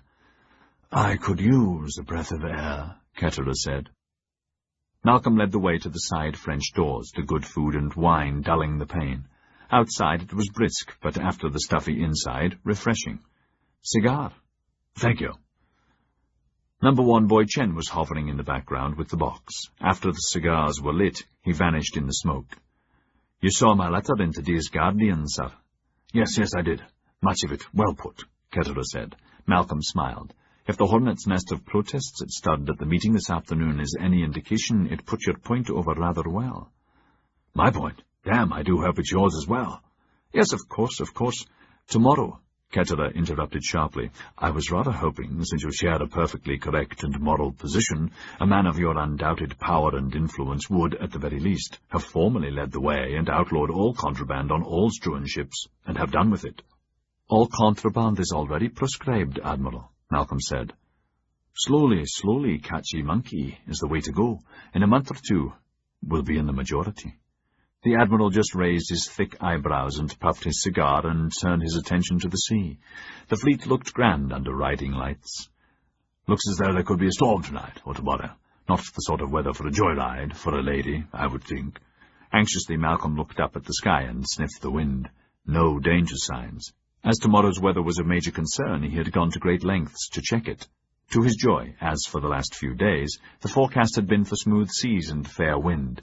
Marlowe had confirmed it before dinner, and although he did not yet have final sailing approval, or was party to the real reason for Malcolm's need to be aboard with Angelique, as far as he was concerned, their trip was on. "Is that your forecast, Admiral?" Malcolm asked. "My weather expert, Mr. Struan. He advised cancelling any trials tomorrow. Better to spend the time preparing to stand off Yedo, Ketterer added with thin joviality. "I'm against flattening Yedo," Malcolm said absently, his mind on this new and unexpected problem, the Admiral's snide refusal to accept his letter that he had been confident would be more than sufficient. "Everything's perfect except for this bugger," he thought, curbing his anger, trying to think of a way out of the dilemma. Prancing Cloud had arrived on schedule and was in the roads offloading cargo, Captain Strongbow already apprised of the new secret orders for Wednesday's new departure time, and Edward Gaunt equally primed to pass over the Brock information as soon as the duel was over. "I'm also opposed," the Admiral was saying. "We've no formal orders for war. I'm curious what your reasons are." "Using a hammer to kill a hornet is not only foolish, but can give you piles." Ketterer laughed. "Damn, that's a good one, Struan. Piles, eh? More of your Chinaman philosophy, eh?" "No, sir. Dickens." He eased his back and leaned again on his sticks. "It would please me, sir, and Angelique, to be aboard Puddle with Captain Marlowe and out of sight of land tomorrow for a short time." Heavenly had advised that as the precedent he was using, the marriage of Malcolm's parents took place between Macau and Hong Kong out of sight of land. For safety, he should do the same. "With your blessing, of course." "It would please me to see the noble house take the lead in the Japans. Clearly you don't have enough time. I suggest 10 days would be enough for practical steps. I believe Pearl and Marlowe are needed for fleet matters tomorrow." Ketterer turned to go. "Wait," Malcolm said, panic rising. "Say I make an announcement right now to everyone here that we're stopping all arms shipments into Japan from now on. Would that satisfy you?" "The point is, would it satisfy you?" the Admiral said, enjoying seeing the man who represented everything he despised wriggling on the barb. "Would it?" What is it, sir, that I can do or say?" "It's not up to me to run your business." The way Ketterer used the word, laced with scorn, made it a dirty word. "It would seem to me what's good for the Japans is good for China. If you outlaw guns here, why not do the same in China for all your ships? The same with opium?" "I can't do that," Malcolm said. "It would put us out of business. Opium's not against the law, and both are legal." "Interesting." Again the word was heavy with sarcasm. "I really must thank you for a fine dinner, as usual, Mr. Struan. If you'll excuse me, I have lots to do tomorrow." "Wait," Malcolm said shakily. Please help me. Tomorrow's terribly important to me. I swear I'll support you in everything. I'll lead the way, but please help me about tomorrow, please." Admiral Ketterer pursed his lips, ready to terminate this pointless conversation. "That's what it is, though there's no doubt I could use support among these rotten bastards, if even a tenth of the slanders rumoured at their bloody meeting are true. I suppose this one isn't so bad if he could be trusted. Compared to the others, compared to that monster Greyforth. When's your duel?" Malcolm was going to answer truthfully, but stopped himself. "I'll answer that if you like, sir, and I remember what you said about duelling. But in matters of honour, my family have been very serious for at least 2 generations, and I don't want to be lacking. It's a tradition, like the Navy, I suppose. Much of the magic of the Royal Navy has to do with that, tradition and honour, doesn't it? Without it, the Royal Navy would not be the Royal Navy." Ketterer took another deep puff of the cigar. At least the young bugger understands, by God, though that doesn't tip the scales. The truth is, the poor fool's mother is quite right to disapprove the marriage. The girl's pretty enough, but hardly the right choice. Bad bloodline, typically French. I'm doing him a favor. Ah, yeah. Remember Consuela de Mardos Perez of Cadiz? He had first met her when he was a midshipman on Royal Sovereign, during courtesy calls at that port. Ultimately, the Admiralty had refused him permission to marry. His father had been equally opposed, and when, at length, he had won both their consents, and rushed back to claim her, she was already betrothed. She was Catholic, too, he thought sadly, still loving her after all this time. Catholic, that sent everyone mad, like Struan's mother, I'll wager. As if it matters, though Consuela's family was good, where this girl's isn't. Yes, I still love her. After her, no one. Never wanted to marry, not after losing her. Somehow, couldn't. Still, that let me put everything into the Navy, so life hasn't been a total sodding loss. Has it? I'm going to have another port, he said. That will take 10 to 15 minutes. What can you do to lead the way in 10 or 15 minutes, eh? Chapter 41. Gaunt hurried down the steps of Struan's into the night, following other guests, leaving the party in animated conversation, bundled up and holding their hats against the wind. Servants were waiting with lamps to guide some of them home. After a polite but hasty good night, he went next door to Brock's. The guard, a tall turbaned Sikh, saluted, stared at him as he rushed up the stairs 2 at a time to knock on Norbert Greyforth's door. Who is it? Me, sir. Edward. Sorry, it's important. There was a sour grumble. Then the bolt jerked back. Norbert's hair was tousled. He wore a nightshirt, nightcap, and bed socks. What the hell is it? Struan. He's just announced from here on he's committing the Noble House to embargo all guns and all opium in Japan, and ordering the same in all Asia and the China trade. What's this, a joke? No joke, Mr. Greyforth, sir. It was at the party. That's what he said in front of everyone a moment ago. Sir William, most of the foreign ambassadors, the Admiral, Dmitri. Struan's exact words, sir. I want to make a formal statement. Following my guardian letter today, I've decided no guns or opium will be carried by our ships or traded by Struan's from now on, here or in China. Norbert began to laugh. Come in. This calls for a celebration. He's put Struan's out of business and made us noble hosts. He stuck his head into the corridor and shouted for his number 1 boy. Lee, champagne, chop, chop. Come in, Edward, and close the door. It's draughty and cold enough to freeze the balls off a brass monkey. He turned up the oil lamp. His bedroom was large, with a vast 4-poster, the floor carpeted, oils on the walls of Brock clipper ships, their fleet smaller than Struan's, but their steamer fleet almost twice as large. Some of the paintings were fire-damaged, and the ceiling, too, was not yet completely repaired. Books were piled on the side tables, and another opened on the bed.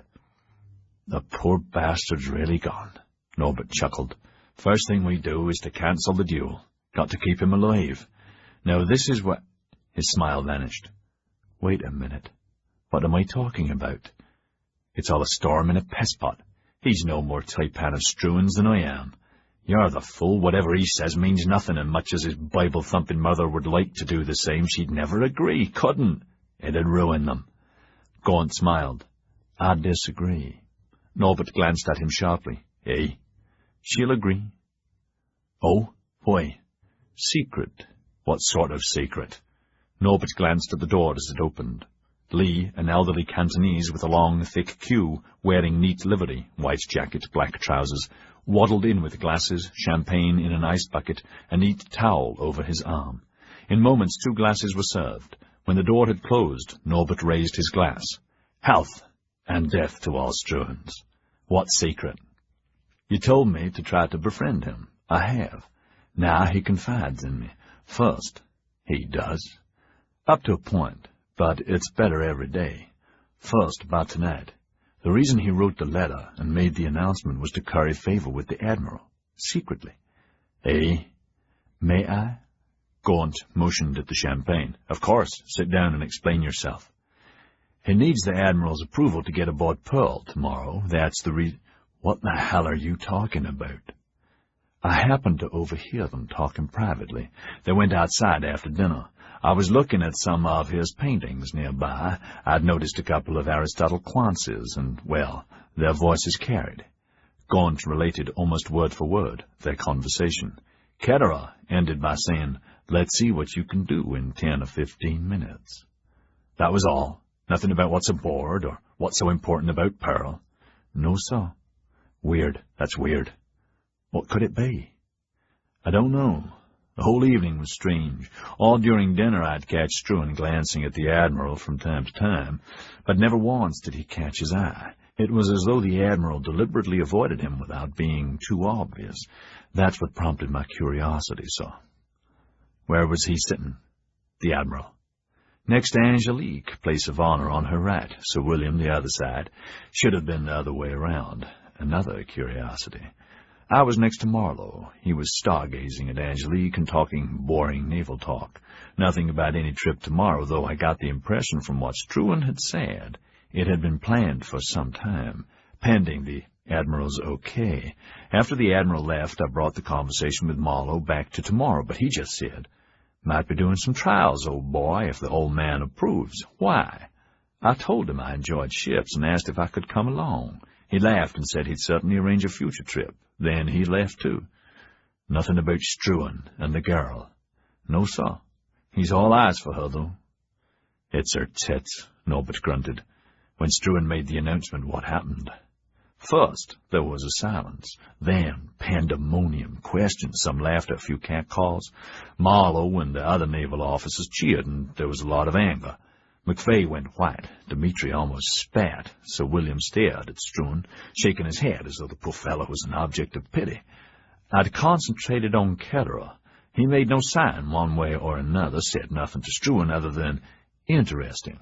Got up at once, thanked him for dinner, and left. Struan tried to stop him, started to ask him about tomorrow, but the Admiral either didn't hear him or pretended not to, and stalked out, leaving Struan shaking.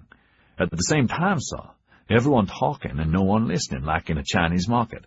Not a few furious and shouting at Struan that he was insane, and how in the hell could we carry on trade? You know, the obvious and the truth. Norbert finished his glass. Gaunt began to pour for him, but he shook his head. "Don't like bubbly too much at night, makes me fart. Pour me a scotch, the bottle's over there." It was on a sideboard, oak, weather-beaten, an old sea clock on it. What's aboard Pearl he'd want so much? I don't know. What did Struan do after Ketterer left? He just sat down, took a large drink, stared into space, absently said goodnight as people began to drift off, paying no attention to Angelique, which, again, was unlike him. As to her, she just watched wide-eyed, not the center of attention for once, clearly not understanding what was going on, so I guess not in Struan's confidence either. I thought I'd better give you the news, so didn't stay. You said something about a secret. What's the secret, eh? Why that old bitch Tess Struan will agree to commit business suicide. Because of Sir Morgan's plan, sir. What? Sir Morgan? Gaunt smiled broadly. Before we left Shanghai, he told me privately he and Mr. Brock had planned and were in the middle of executing some scheme to ruin Struan's, and finish them for good. He told me it revolves around Hawaiian Sugar, the Victoria Bank, and— Eh? Norbert stared at him, remembering Sir Morgan had been specific that he had not given Gaunt details of the coup, and did not want him to have them. Even though the lad's to be trusted. Yes, and there be no harm in letting him mix in the Poxy Struan circle to see what he can spy out. Morgan told you the details about the deal? No, sir. At least he only told me what I was to pass on to Struan as secretly as I could. Jesus Christ, Norbert said, exasperated. You'd better start from the beginning. He said I wasn't to tell you about my part until I'd accomplished it, until I'd done what he told me to do. I have. I'm in Malcolm Struan's confidence, so now I can tell you. Gaunt sipped his champagne. Very good wine, sir.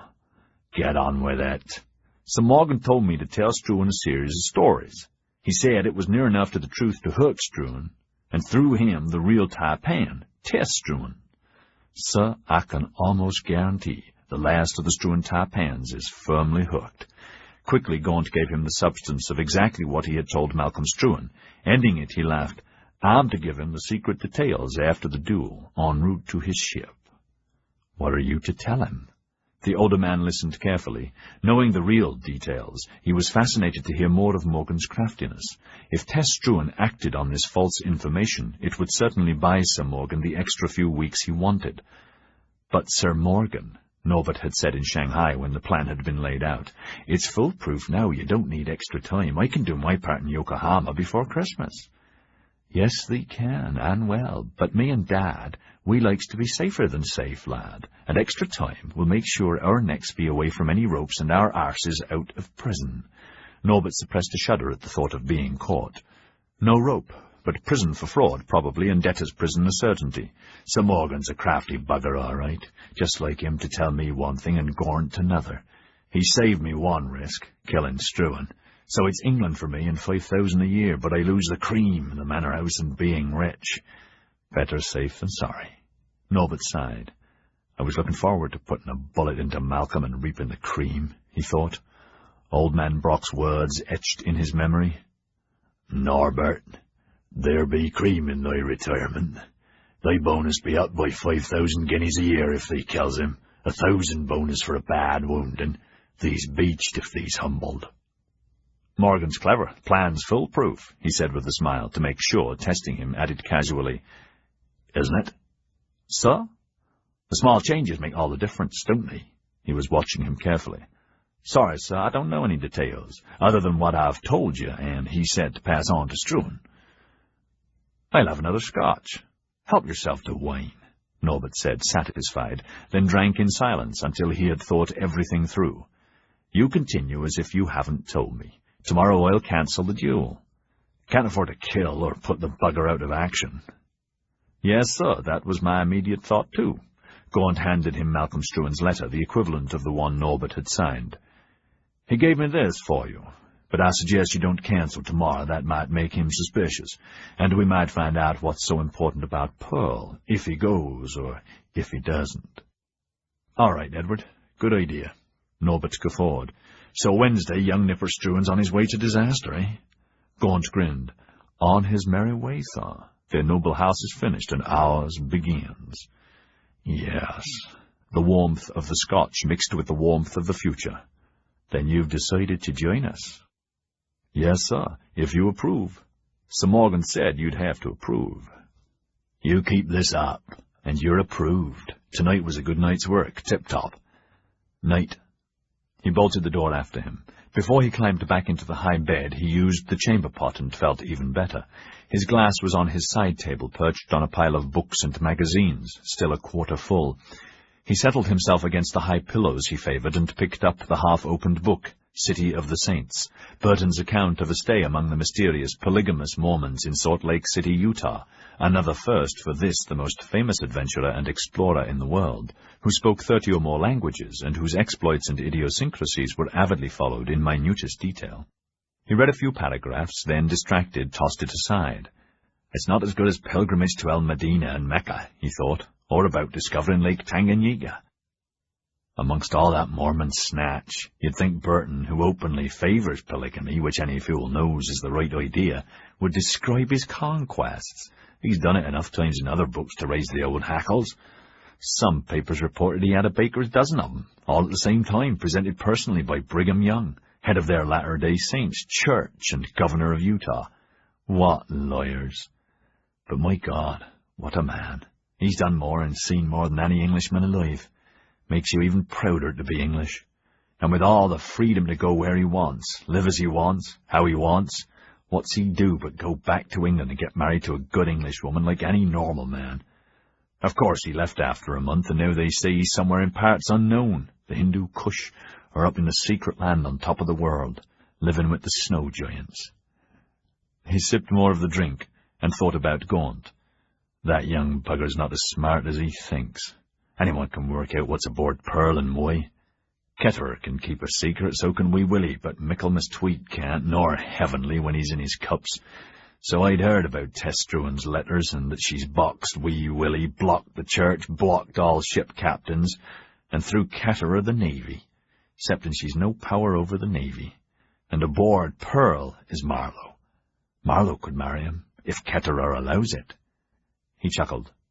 "But Ketterer hates Struans because they sold cannon to the White Lotus pirates like us, like we've been selling cannon to any god-cursed warlord who'll buy, and will continue to do the same even if Struans don't, and why not?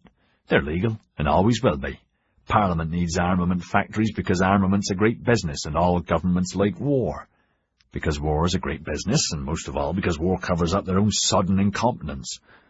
To hell with governments. Ketterer hates Struans. For all his redneck arrogance, he's no fool. He would want practical results for a favour. Those he can't get. Announcements from that young fool mean nothing, so he's cat-and-mousing him. Maybe he'll let Struan and his doxy go aboard. Maybe he won't. But either way, Marlowe won't be allowed to marry them. Ketterer wants Struan to crawl. The sod would make me crawl too if he'd a quarter of a chance, and give me 100 lashes to boot." A large swallow of the fine whiskey put him into a better humour, and he laughed. "So, young Struan stymied. No pearl-assisted marriage, and back to Hong Kong, with or without his doxy, and into the sodding pit with his ma. Curious that I've got to leave the bugger alive, when I'd planned to take the old man's cream. But Norbert, don't thee be a-telling Morgan. He's again any killing. He be wanting to see young Struan in shit, his ma, too. Remember, or I'll have thy guts for garters." "Must I stop the duel?" "I'll think about that. Careful, I need the extra bonus." Just like Morgan to give Gaunt secret instructions and keep me in the dark. What else has he told Gaunt he hasn't told me?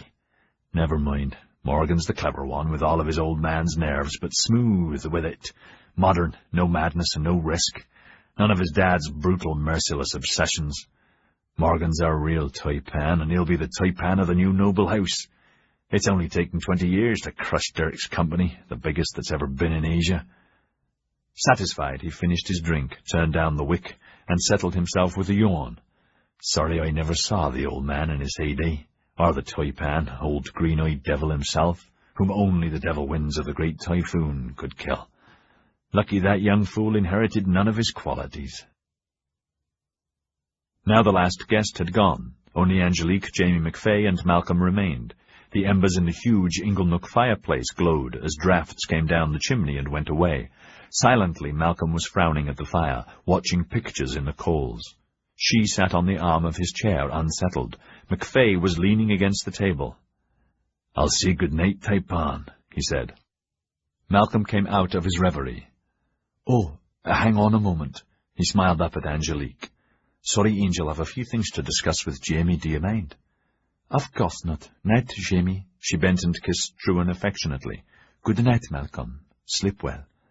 "Good night, darling. We should leave early." "Yes, but, Malcolm, please can I ask, what was all the shouting about? I didn't understand. Could you explain?" "It was jealousy, nothing more."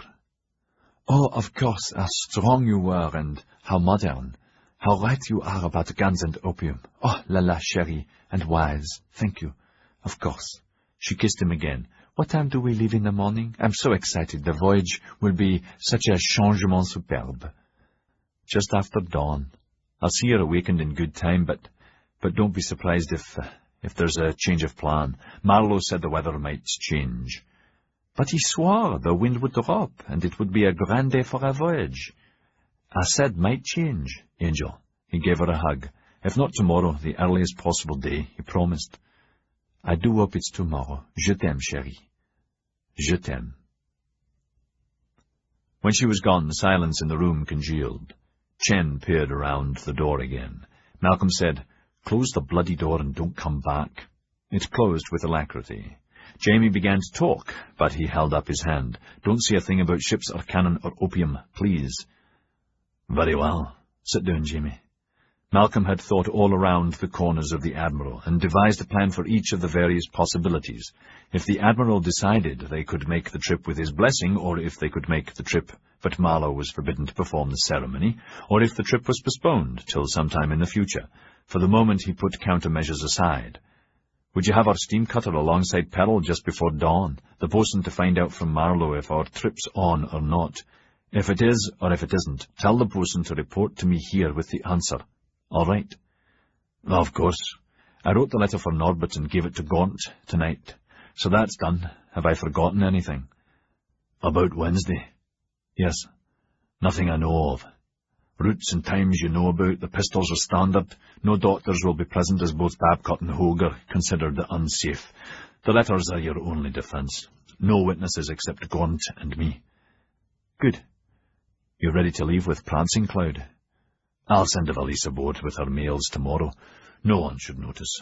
What about your trunks? I'm only taking one. Sneak it aboard tomorrow. If anyone says anything, it's some clothes I'm sending on ahead, pending my move back to Hong Kong for Christmas. Chen will pack for you. He'll have to. I'll swear him to secrecy, but that'll only work with our society, not with the Chinese. I'll have to take him with me.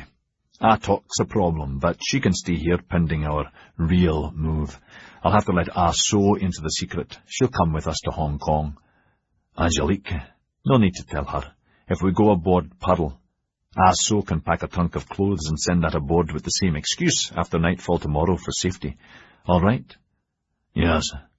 Wednesday morning you and I, will sneak out the back way as planned.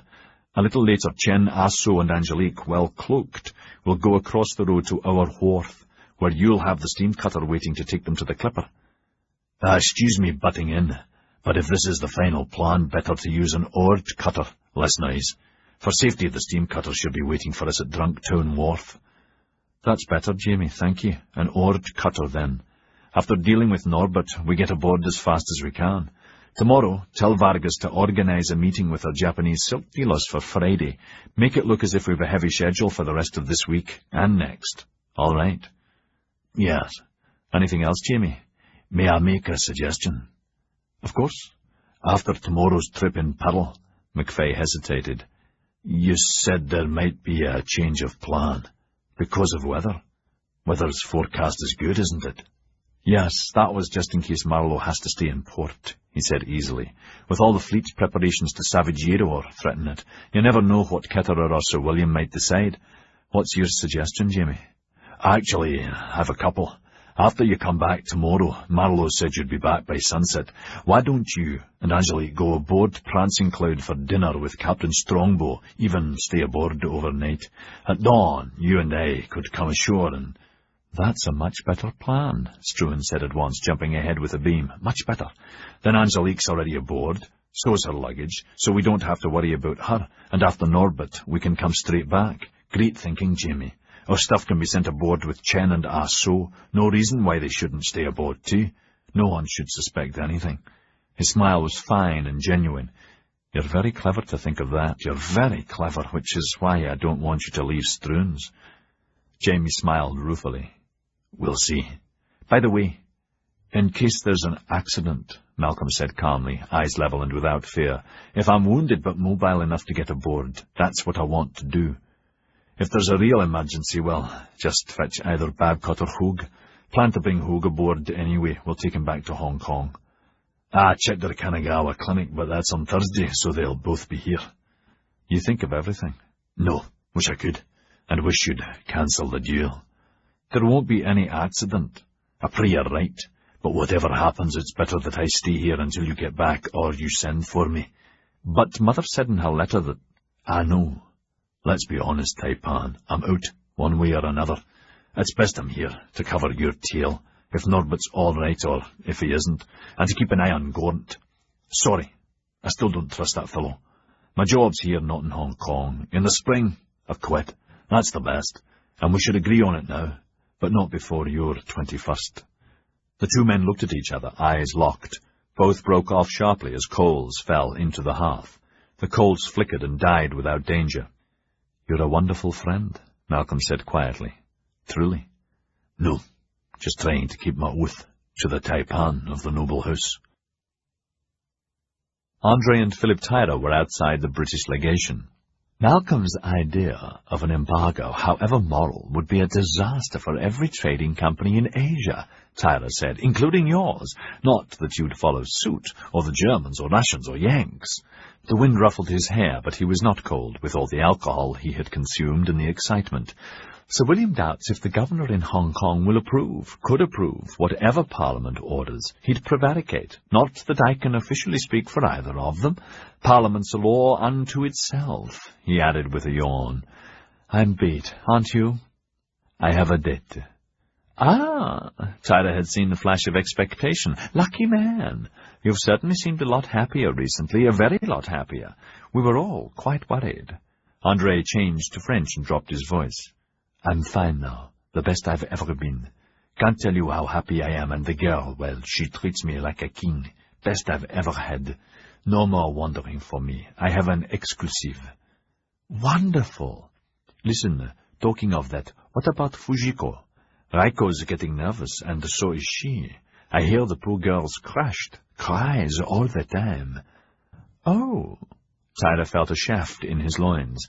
Then your advice was right, he said, hardly noticing that he replied in French. Most of the evening he had been speaking to Saratar, Zageyev, and other ministers, English intermingled with French. I'd say you've been tough enough, and it's time. No point in hurting anyone. They're nice people. They're both sorry for irritating you. A few nights ago, Raiko had intercepted him and again asked if he had his overdue payment. After he had put her off with the promise that he was expecting funds any day, gambling that Angelique would find the money, Raiko had questioned him about Tyler. What's wrong with the man? It would be a service to him, to me, to Fujiko, and to you, old friend, to correct whatever needs to be corrected. Obviously, he's been seduced by the whores at the Inn of the Lily. In these bad times, it would help us and you, if you would convince him to return. The poor girl is near suicide. He had not believed that, but Raiko had been ready to twist the knife, called Hinode. Philippe, you've played the game perfectly, he said. I'll arrange a rendezvous and we'll reopen negotiations. Well, André, I don't know about that, Tyler said. I must say I did try another girl once. The inn you recommended is not bad at all. And I've been thinking perhaps having a permanent girl is not a good idea. I mean, it's a large expense and, well, I need a polo pony. There are good points and bad points to having your own girl, André said, hiding his angst. Perhaps the best idea would be to shelve contract talks pending an improvement in relations. You mean have your cake and eat it? Why not? They're all there for our pleasure, aren't they? Though Fujiko and Raiko are very special. André was persuasive, not wanting Tyler off the Fujiko hook any more than he wanted to be on Raiko's. To be secret partners with her was one thing. To be at her mercy was another. He would make the date. The rest would be up to them to seduce Tyler back to his previous state of passion. Leave them to me. How about tomorrow? I can promise your welcome will be enthusiastic. Oh, really? Well, all right. Philippe, André glanced around him. Henri is more than anxious to support Sir William in moves to rap this fool Tyro Anjou severely. The cretin went too far this time. Could Sir William have a private discussion tomorrow? Henri has a few ideas he would like to pass on privately. I'm sure he would. Tyler was at once attentive and pleasantly surprised, his tiredness leaving him. Usually, Saratar would launch a French initiative, and they would only hear of it when it was in full force, like the secret invitation to Lord Yoshi to visit the French flagship that they had just heard about through their own sources, Chinese servants in the French legation, and overheard André and Saratar planning. They had passed it on to No. 1 Chen, who had told Struan, who had told him, who had told Sir William. A council of war, the two of them. André said, I suggest the four of us. They'll need assistance to put their ideas into motion, but the fewer involved, the better. If later they wanted to bring in the Admiral and the General, all right, but later, eh? An entente cordiale. I'll take it up with the old man first thing in the morning. How about 11? Could we make it 10? I must keep a noon appointment. André had already cleared the idea with Saratar the moment he had returned from seeing Raiko. Henri, this meeting could be very important. The more secret we keep it from other ministers, the better. This time we've got to pretend to be 100% with the British. They have the warships, we haven't. This time we must encourage them to go to war. Why? I gather from Taira, who gets it from his tame samurai Nakama. Henri, Taira's Japanese is astonishingly good for the short time he's been here.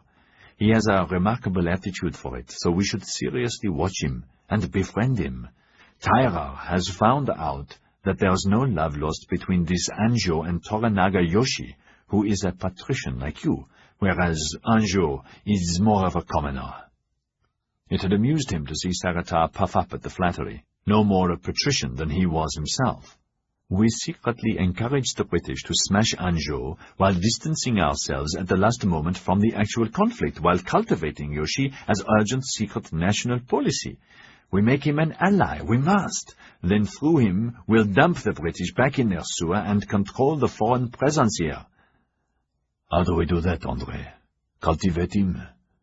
Leave that to me, he had said, gambling again that through Raiko and by providing her with first-rate intelligence and money, he could make the right contacts to get close to Yoshi. He's going to be our key to unlock Japan. We'll have to invest some money, not much, but in the right pocket.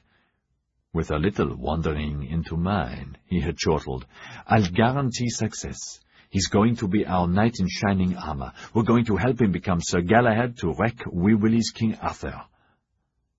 Why not? He told himself, standing there on the promenade with Taira, another key piece on the chessboard of French dominance in Asia. Philippe will...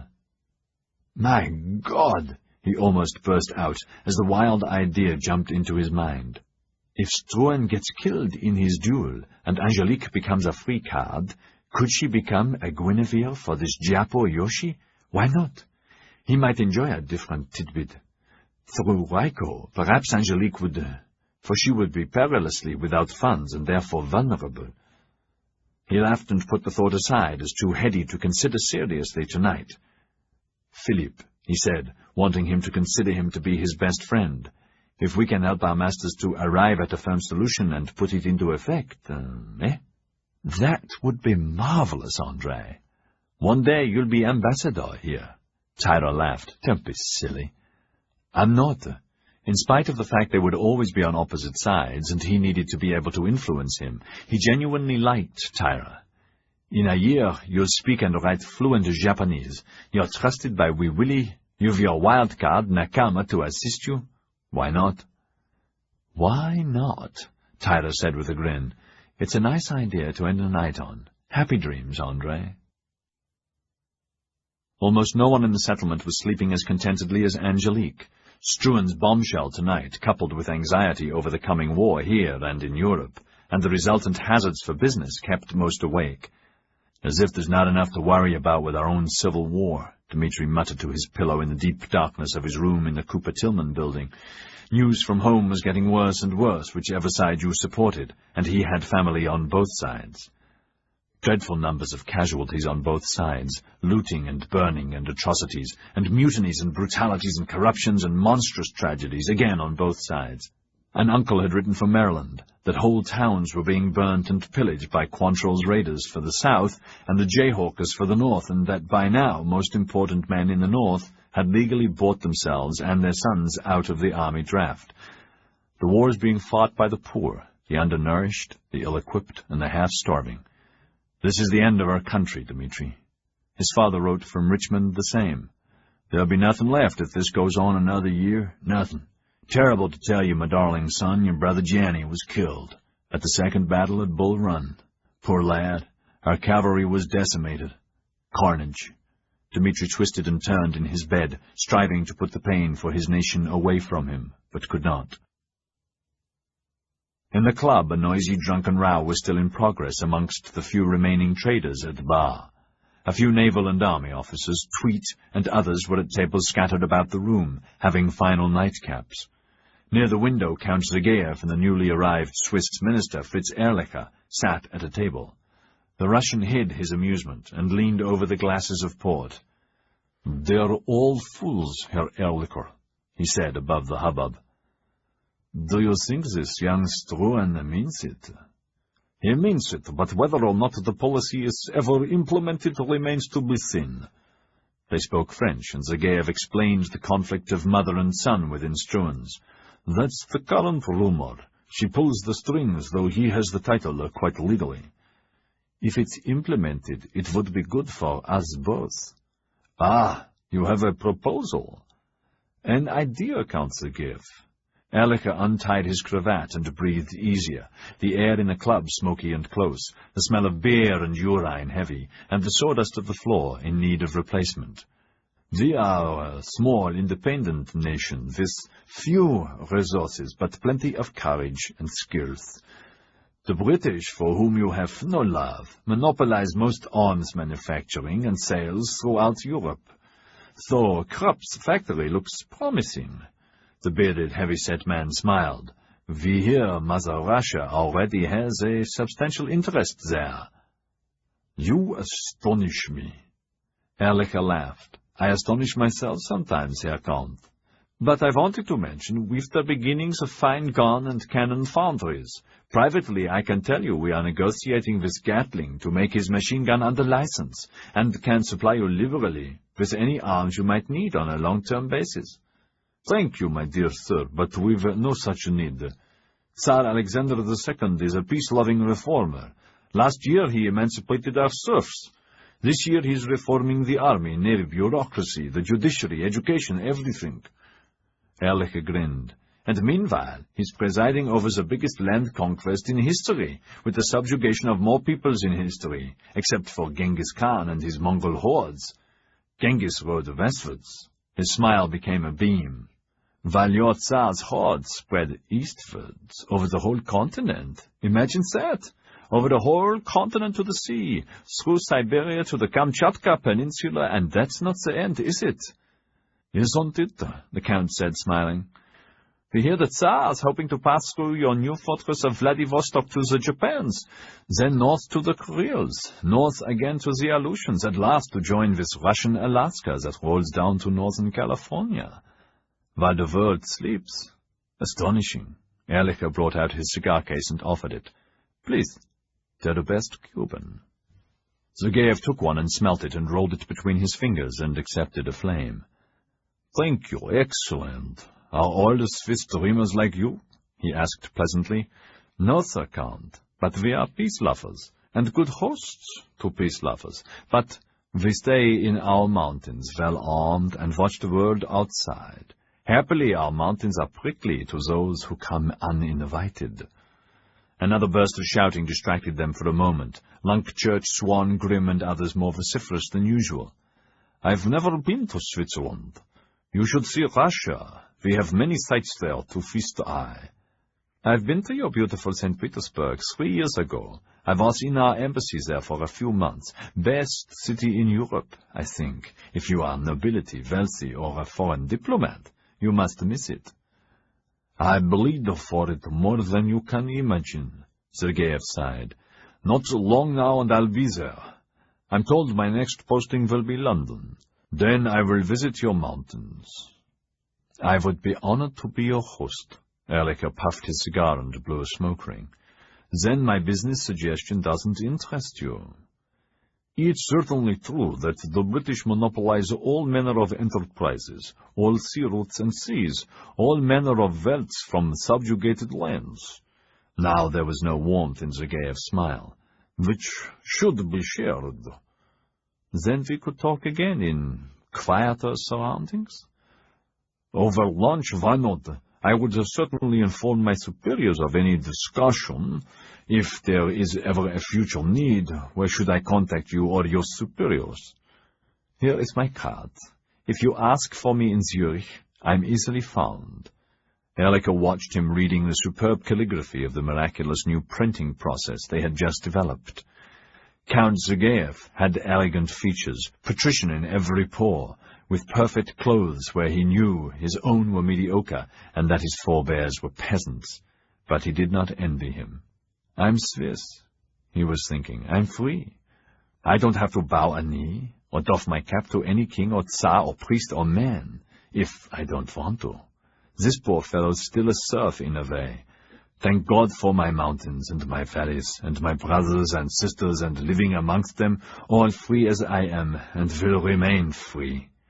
Near the bar, half drunk and swaying, Lunk Church was comically squaring off against another man, shouting at the top of his voice, "That there effing Struan's blown his effing rocker whatever way you effing want and no effing."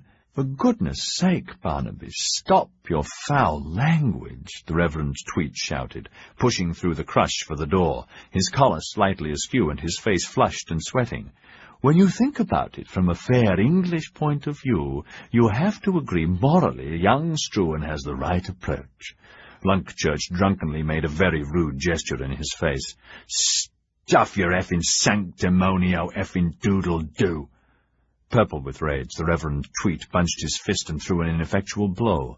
Those near Lunk Church jerked him out of the way as usual, as others surrounded Tweet and soothed his soaring tirade, and then Charlie Grimm, always ready to take up the gauntlet, any gauntlet, roared above the noise, and through his own sodden haze, "Barnaby, prepare to meet thy Maker." Helpfully, those nearby gave them room, and, to cheers, the two men began battering each other with abandon. "Drinks on the house," the chief barman ordered for those still remaining.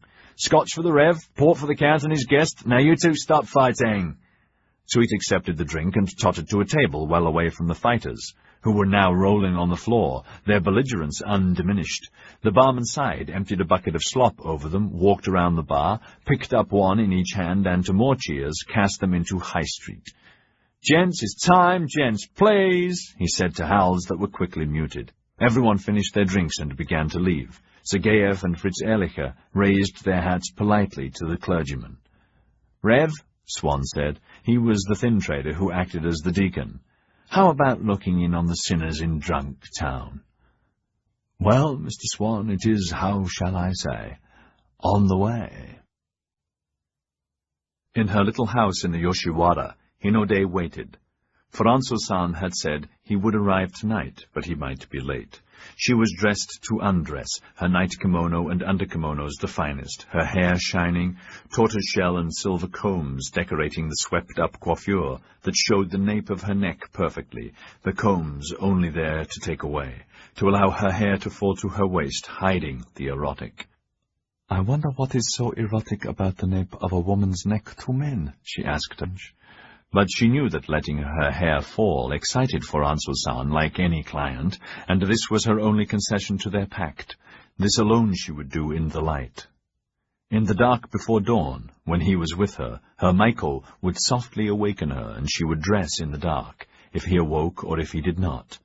Then she would move to the second room and close the door, her Maiko guarding the door, and would sleep again if she was tired. He had agreed never to enter this sanctuary. After the first time she had insisted. "In this way the privacy of the night may extend into the day," she had said. "Please, in this way that which you saw once will never change, whatever the gods decree." A tremor went through her. Much as she tried, she could not cast out the sensation that the seed of the vile, sore god he had implanted within her was gathering strength, growing, readying to burst forth everywhere. Daily she scrutinized herself, minutely. Only Raiko was trusted to make sure those places she could not see herself were examined as closely and were, as yet, blemishless. "Daily is too much, Hinode," Raiko had said before she had agreed to the contract. "Nothing may happen for years." "So sorry, Raiko-san. Daily, it is a condition." "Why are you agreeing to this at all? You have a good future in our world. You may never reach a first class, but you are educated. Your mama-san says you have a long list of clients who are pleased with you. She said you could marry a well-to-do merchant or farmer or sword maker, that you are sensible and would never be wanting for a good match."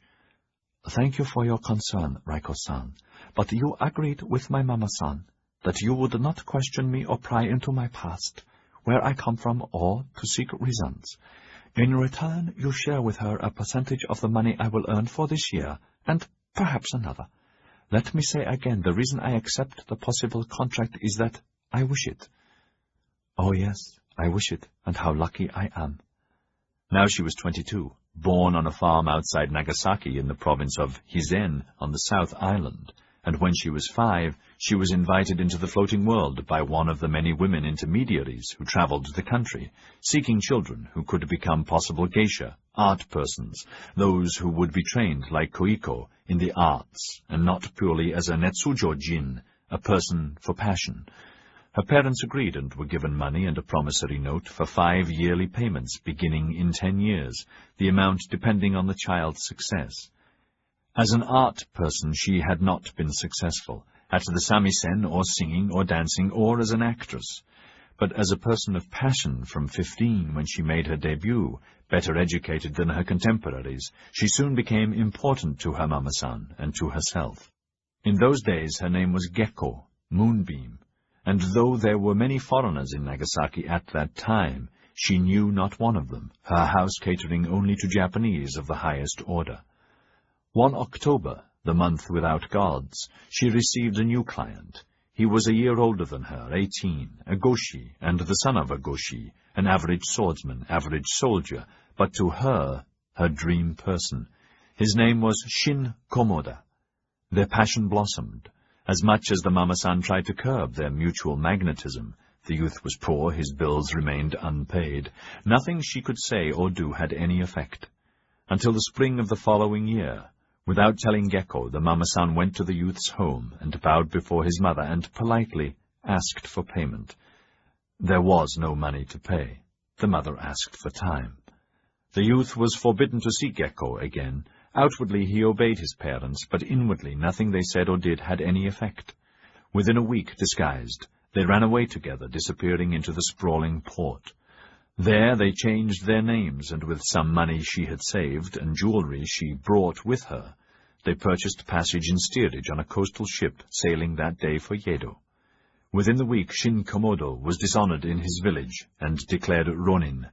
Again the mama-san went to see his mother. It was a matter of face, of honor, that their son's bills were paid. His mother's only possession of value and her pride was her long and beautiful plume of hair. With her husband's agreement, she went to a wig-maker in Nagasaki. Without hesitation, the man bought. The money was just enough to pay their son's bills. So, for them, honor was satisfied. In Yedo, at the limit of their money, Gekko and Shin managed to find safe lodgings in the slums of the city, and a Buddhist priest to marry them. Without papers, either of them, and their real past obliterated, life was difficult, almost impossible, but for a year they lived happily, keeping to themselves on the threshold of poverty. That did not matter, for they basked in each other's company, and their love increased and was fruitful, and though her money dwindled to nothing, however much she tried to be prudent, and his pay hardly fed them, the only work he could find was as a guard at a low-class brothel that was not even in the Yedo Yoshiwara. It did not matter. Nothing mattered. They were together. They were surviving. And she kept their 2 tiny rooms spotless, and made of them a palace and sanctuary for him and the child, and as much as she offered and offered, he refused and refused. Never, never, never, never again will any other man ever know you. Swear it. She swore it. When their son was a year old, Shin was killed in a brawl. With his death, the light went out of her. A week later, the brothel mama-san propositioned her. She thanked her and refused, saying she was returning to their home in Nara. In the market she bought a bright new candle, a red one, and that night, when the child was asleep, quietly she lit it, to watch it, and to think what she should do until the flame died, petitioning the gods, promising them that when the last fluttering was gone she would decide what was best for her son, asking for their help to make the decision wise. The flame had died long since, the decision so simple, so correct. She must send her son back to his father's parents. Her son must go alone. She must pretend she and her husband had committed jinsai, joint ritual suicide, in apology to his parents for the hurt they had done them. To be accepted, the child must have at least a year of money, preferably more. He must be clothed well and travel well with a trusted nurse, more money. Only in this way could he gain his heritage, samurai. Last, there was no point obeying an oath to the dead when the future of their living child was at stake. In the morning she left her son with a neighbor, and with the last of her money bought the best kimono and parasol she could find in the thieves' market, then, penniless, went to the best hairdresser near the gates of Yedo's Yoshiwara. There she bartered a month's future earnings for the best up-to-date hairstyle and massage, and facial and manicure and pedicure and other intimacies, and information. Information cost a second month. That afternoon she sallied through the gates and went straight to the house of Wisteria. The Mama-san was a pattern of everyone she had ever known, always degrees of perfection in their dress and coiffure, always a measure too heavy, with makeup that veered on being mask-like, eyes so gentle to customers that could become granite hard in an instant, eyes that could make her girls quiver with fear, and always scented richly with best perfume she could afford that still could never quite disguise the pervading smell of sake. This Mama-san was spare, her name Meikin. "So sorry, I don't take ladies without papers or history," the Mama-san said. "We are very law-abiding here." "I'm honored to hear it, madame. But I have a history, and with your help we can invent another that will satisfy the most inquisitive Bakufu officials, while satisfying the nosy toads that probe massively, when I can find it." Meikin laughed. Her eyes did not. "What training have you had, and where, and what is your name?" "My name is Hinode. The where is unimportant." Gecko told her about the geisha teachers and failure to realize their expectations, then her practical training, the sorts of clients she had, and their numbers. "Interesting, but so sorry, I have no opening here, Hinode," the woman said over-kindly. "Come back tomorrow. I will make inquiries. Perhaps a friend could take you." "So sorry, please. May I ask you to reconsider?"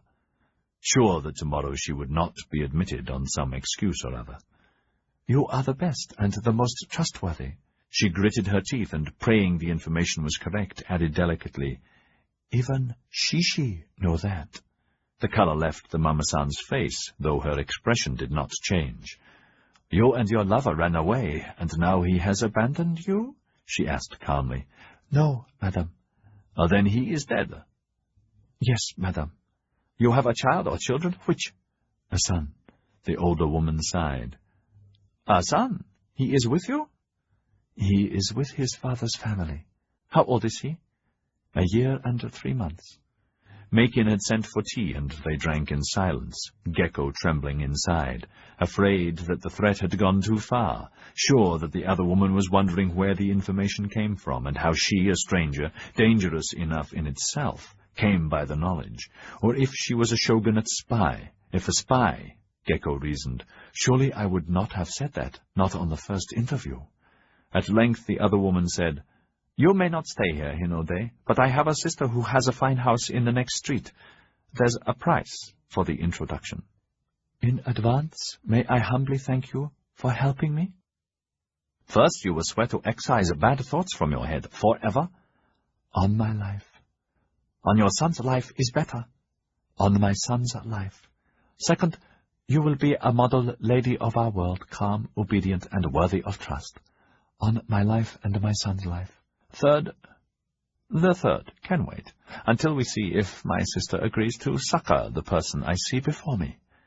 The third was a matter of money, the split between the two Mama-sans. It was settled satisfactorily. She had made a financial arrangement with her neighbor to care for her son, visiting him secretly every 2 weeks in the morning of her day off, the lie she had told Meikin, not really a lie, as he was already committed to his father's parents. Soon, once again, she was popular, but not popular enough. The payments to the hairdresser became continuous, to the masseuse, to the customer. There was never quite enough left over to save. By this time her son was an open secret with both Mama-sans, who, of course, had her watched and followed. They never mentioned the son to her, but understood with compassion. Then, one day, her Mama-san had sent for her and told her about the Gai Jin, who would pay enough in advance to send the child to his future, with money for 2 years of food, at least 2, and enough left over to guarantee his safe delivery wherever he was to be sent. She had accepted with alacrity. After the first hideous night, she had wanted to end her life. The man was so bestial. As much as she had wept and begged, Raiko had refused implacably, for she had warned her in advance that this could not be done for at least a month.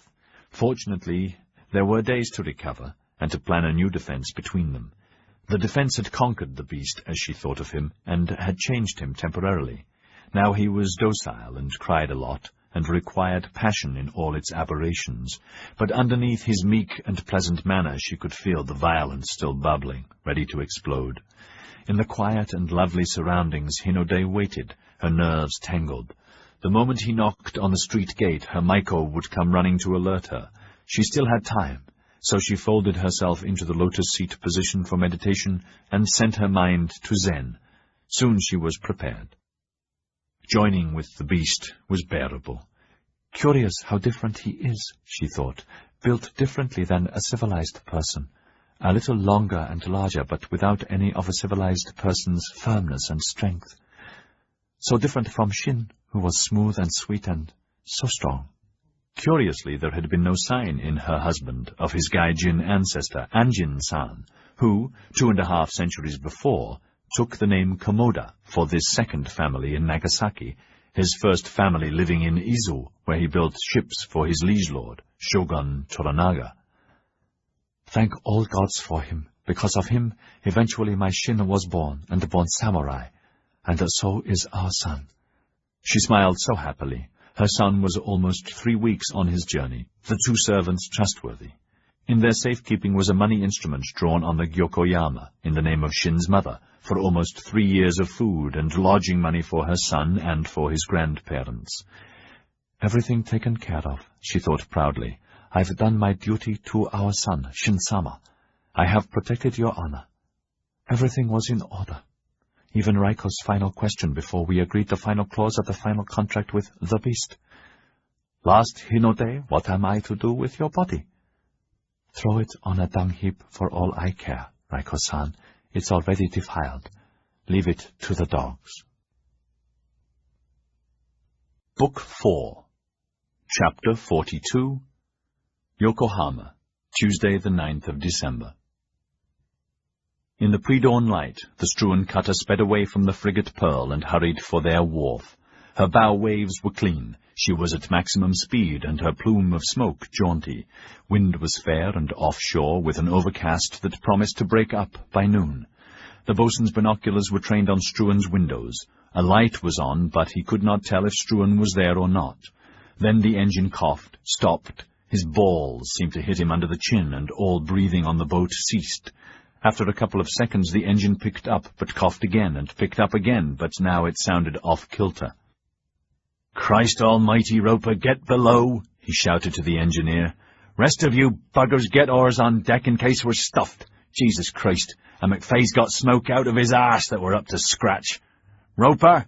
he roared. "What's the problem, for God's sake? Roper, get that lead out!" Again he trained his binoculars on the window. No sign of anyone. But Struan was there, his binoculars on the cutter, and he had been watching since it arrived at the frigate.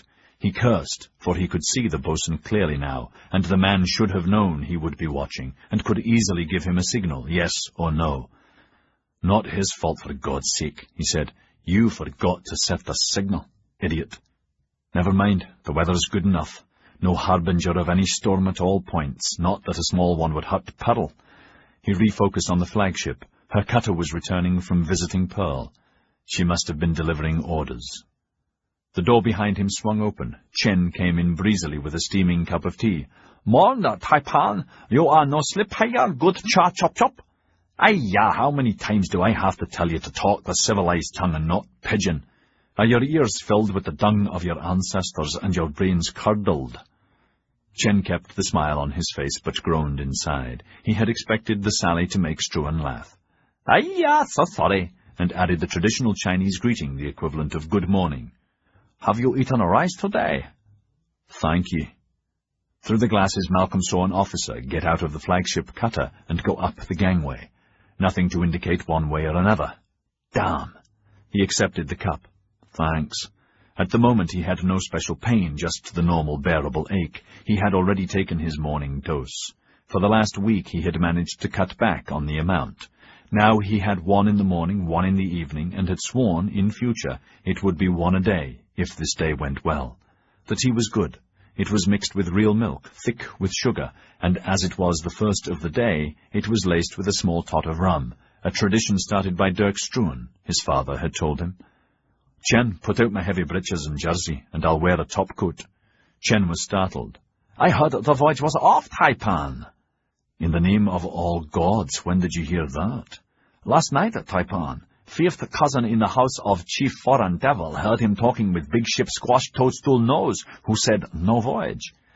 Malcolm's stomach sank, and he groped to the window. To his shock, he saw the cutter was wallowing 200 meters offshore. No bow wave.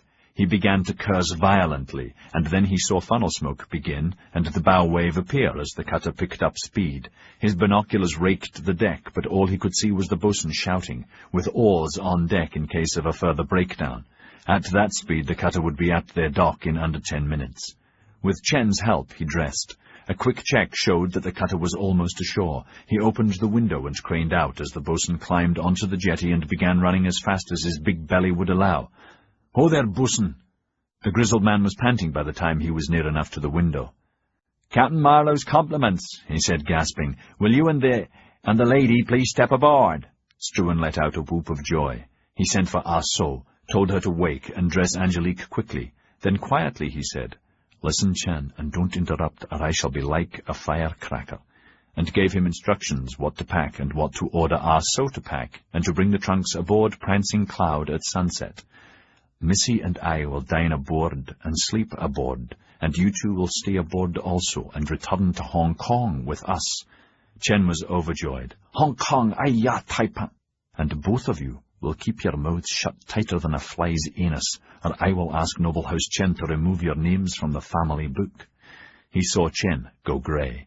He had never used the threat before. The family book was every Chinese male's connection to immortality, to their ancestors in the mystic past and to far-off descendants, when he himself would be considered a distant ancestor, and beyond. Wherever a Chinese was born in the world, he was written into his ancestral village records. Without that, he did not exist. "Yes, master, but talk?" "I'll deal with her. Fetch her." Chen went for the door. She was outside it. He fled. She strode in. Struan said that he had decided she would follow in the next boat, and that was that. "Okay, my son," she said, her voice honeyed. "What you decide for your old mother is not what your old mother decides is best for herself and her son. We will go home. We will be silent. No stinky foreign devils will know. Of course, all civilized persons will be interested in the plot. We will go home together. Do you take your whore with you?" She stood under his tongue-lashing, ordering her never to use that word again, or else. "Ay, yeah," she muttered as she left, her words dying away gradually. "Your old mother won't call that whore your whore again, but all gods bear witness. If not whore, what do I call her? Whore is the correct name. Is my son daft?" When he saw Angelique, his anger evaporated. My word! She was wearing riding clothes, boots, long skirt tight at the waist, waistcoat and cravat and coat and hat, with a green feather, gloves but no riding crop. "I thought this best, darling, for boating," she said, smiling gloriously. "Welcome aboard." Marlowe was at the head of the gangway, looking splendid in uniform. Before stepping onto the deck, Malcolm awkwardly hung on with his left hand, Angelique holding his sticks, and raised his top hat formally. "Permission to come aboard?" Marlowe saluted and grinned. "Welcome. You're both most welcome aboard. May I?" He took Angelique's arm, weak from the intensity of her smile, and the cut of her jacket that dramatized her figure, and led the way to the bridge, forward of the funnel. He waited until Malcolm was settled in a sea-chair. "Cast off, Mr. Lloyd," he said to his number one, David Lloyd. "Quarter ahead and steady as she goes." Pearl eased off her moorings under power. "Soon as we're clear, we'll speed up," he said. "Admiral's ordered us to conduct steam trials in sight of the flagship." Struan's happiness vanished. "In sight of him? We're not going out to sea, out of sight of land." Marlowe laughed. "I suppose he likes his children on a short leash. It'll be fun, I promise." "Then we're aboard, but not aboard for the right reason," Struan was thinking. "The bastard's a sadist. And if the Admiral had been aboard, he felt sure he would have killed him quite happily. Well, not really, but I'd like the bugger dealt with. He'll wish he had helped me. When I get back, I'll reverse everything and be a thorn in his nose he won't forget. Meanwhile, what do I do now?" There was so much going on that Marlowe and Angelique did not notice the despair he strove to conceal. The frigate was making way through the fleet, not a few sailors and officers from the other ships noticing Angelique, and, some of them, the fine way Pearl was being conned. Aboard the French flagship, the 20-gun paddle steamer they passed close to, sailors whistled and waved, appalling the British officers. "Good God, Marlowe thought, what bloody bad manners and awful discipline. All the same, he watched benignly as Angelique waved back to a chorus of whistles and catcalls. To distract her, Marlowe said, "We're going to make speed trials, Angelique. Under steam first and then sail. Have to strain the new mast. Test her. You won't remember, but we lost our main mast in storm. You see," he chatted away, explaining this and that, answering every question she felt obliged to ask. For herself she feigned interest, really wanting just to be quiet, to feel the sea wind ruffle her hair, now that she had taken off her hat and was basking in a new freedom, wanting the wind to broom away the ever-present stench of Yokohama that was so much a way of life here and in Hong Kong, as to be hardly noticed now, to gaze ahead and dream of the Channel and blue seas and the fine coast of home, going home. We French desire our land so much, whereas the English seem to be able to make themselves at home anywhere, and really don't need England, not like we need France. "We'll hove to at noon," Marlowe was saying, so content to be captain of Pearl, "and I've arranged tiffin in my cabin, and there's a bunk if you wish to siesta." The morning passed nicely. Every half hour the ship's bell rang the changes, and even Malcolm was dragged out of his despair as the ship went from one end of the bay to the other, twisted and turned and rushed ahead and went into reverse. "In a moment we'll stop steaming, and it will be all sails ho," Marlowe said. "I do so prefer sail," Angelique said. "The engine noise is really so distracting. Sailing is so much more pleasant. Don't you agree, Malcolm, chérie?" "Yes, indeed," Malcolm said contentedly, his arm around her waist, holding her against the tilt of the deck. Marlowe said, "I agree too. So does almost every man in the British Navy. Of course, we still have to sail most of the time. Can't carry enough fuel, and girls so filthy. But on a dirty night when safe harbour's just ahead in the teeth of the gale, or the enemy twice your size with twice the cannon, but he's sail and you're not, you bless old Stevenson and British engineers for giving you the blessing of going against the wind. I'd take you below, but as I said, there's coal dust everywhere and noise." "I'd love to peek. May I?" "Of course. Malcolm?" "No, thanks. You two go ahead," Malcolm said. He had been over engine rooms of their own steamships since a boy, and engines had never interested him, only their efficiency and cost and amount of coal they consumed. Before leaving the bridge, Marlowe checked the lay of his ship and the wind. They were 3/4 of a mile offshore, well away from the fleet and the merchantmen. "Number 1, you have the con. When we're abeam the flagship, stop steaming, and all sails ho, course due east." "Aye, aye, sir." Malcolm watched Marlowe lead Angelique to the midships gangway with a pang of envy at his light step, at the same time amused by the infectious charm he poured all over her. He had relaxed in his chair. The sea and the sky and the wind and the space had taken his gloom away. It was good to be afloat, wonderful to be part of such an efficient, well-kept and proud fighting ship, grand to be comfortable and safe in a sea-chair, and his mind had given him different plans to cope with tomorrow and the days after. "Joss, I'm not going to worry about anything," he promised himself. "Remember your oath and the new era." After Gaunt arrived in Yokohama, like a gift from heaven, Malcolm had thanked God for the reprieve and had sworn, if Gaunt's information was what he claimed, that forevermore he would just do the best he could and be satisfied with that. With enough information to smash the Brocks, he was certain beyond all doubt his mother would rush to his side. Angelique was all that mattered, and being Taipan, but not only in name. That same night he had been impelled to look in the mirror. It had to be done. Some power forced him to regard himself for the first real time in years, to really study himself deeply, not only his face. At length he thought, "This is what you are.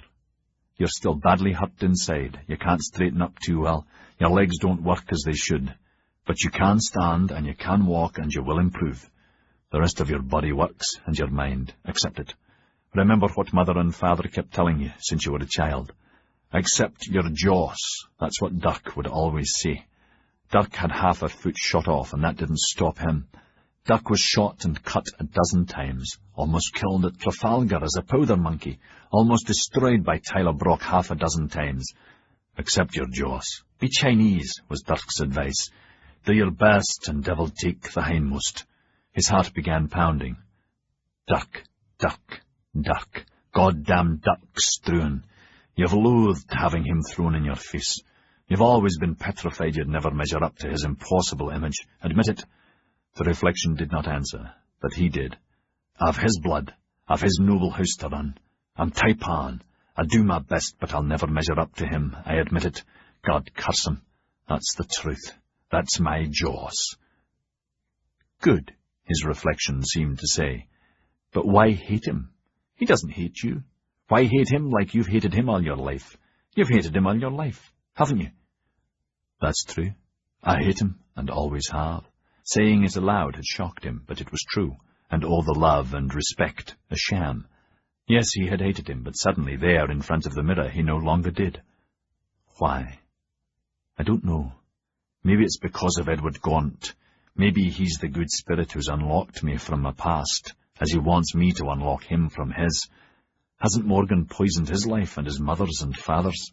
Not that Dirk poisoned mine, but his spectre came between mother and father and poisoned them. Wasn't that their Joss, that father died hating him, and as much as mother openly worships him, in her heart she hates him for not marrying her?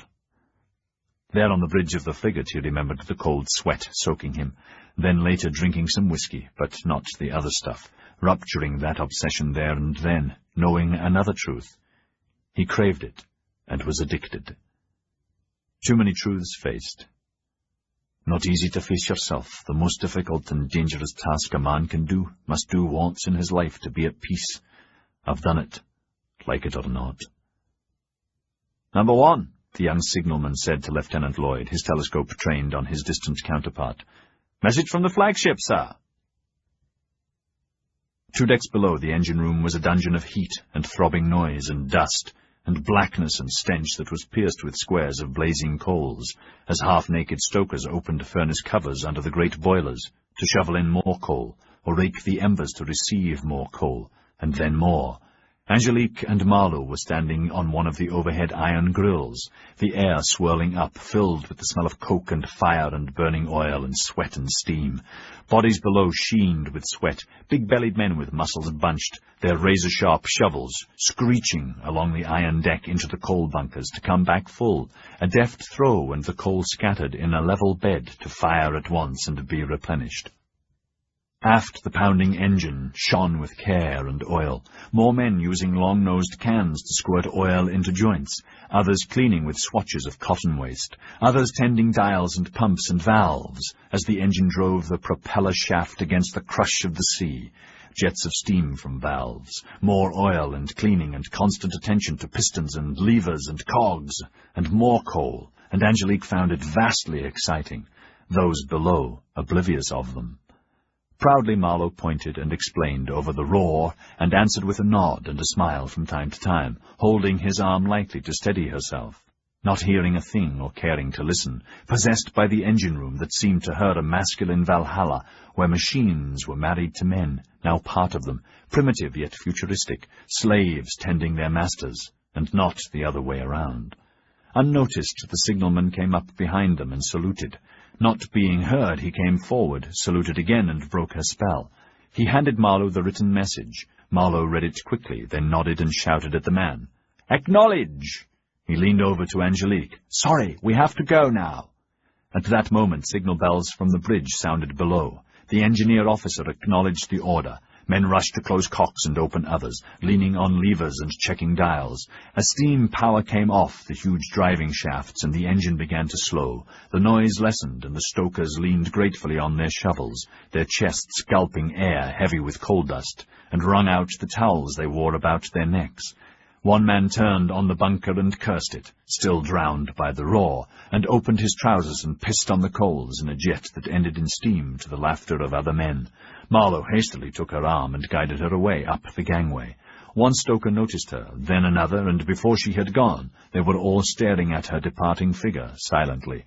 When she had gone out of sight, one of them made obscene movements to more laughter, mixed with a sudden, sad silence. On the deck, the instant lack of noise and breathing in the sea air made her feel quite giddy for a moment, and she held on to Marlowe. "Are you all right?" "Oh, yes," she said. "Thank you, John, that was, well, extraordinary." "Oh," Marlowe said absently, his attention on sailors in the rigging and on deck, hoisting and adjusting sails. "I suppose it is the first time. At sea, in a storm, it gets rough down there. Stokers and engineers are a race apart. He took her over to Malcolm. Sorry, have to leave you a moment. He went below to his cabin that was aft. The marine sentry saluted as he passed. The ship's safe was under his bunk. He unlocked it nervously. The message from the Admiral had read, Activate sealed orders 1/A16/12. In the safe were the ship's log, codes, money for pay, paybook, punishment book, manuals, manifests, receipts, naval regs, and several sealed envelopes given him by Flag this morning.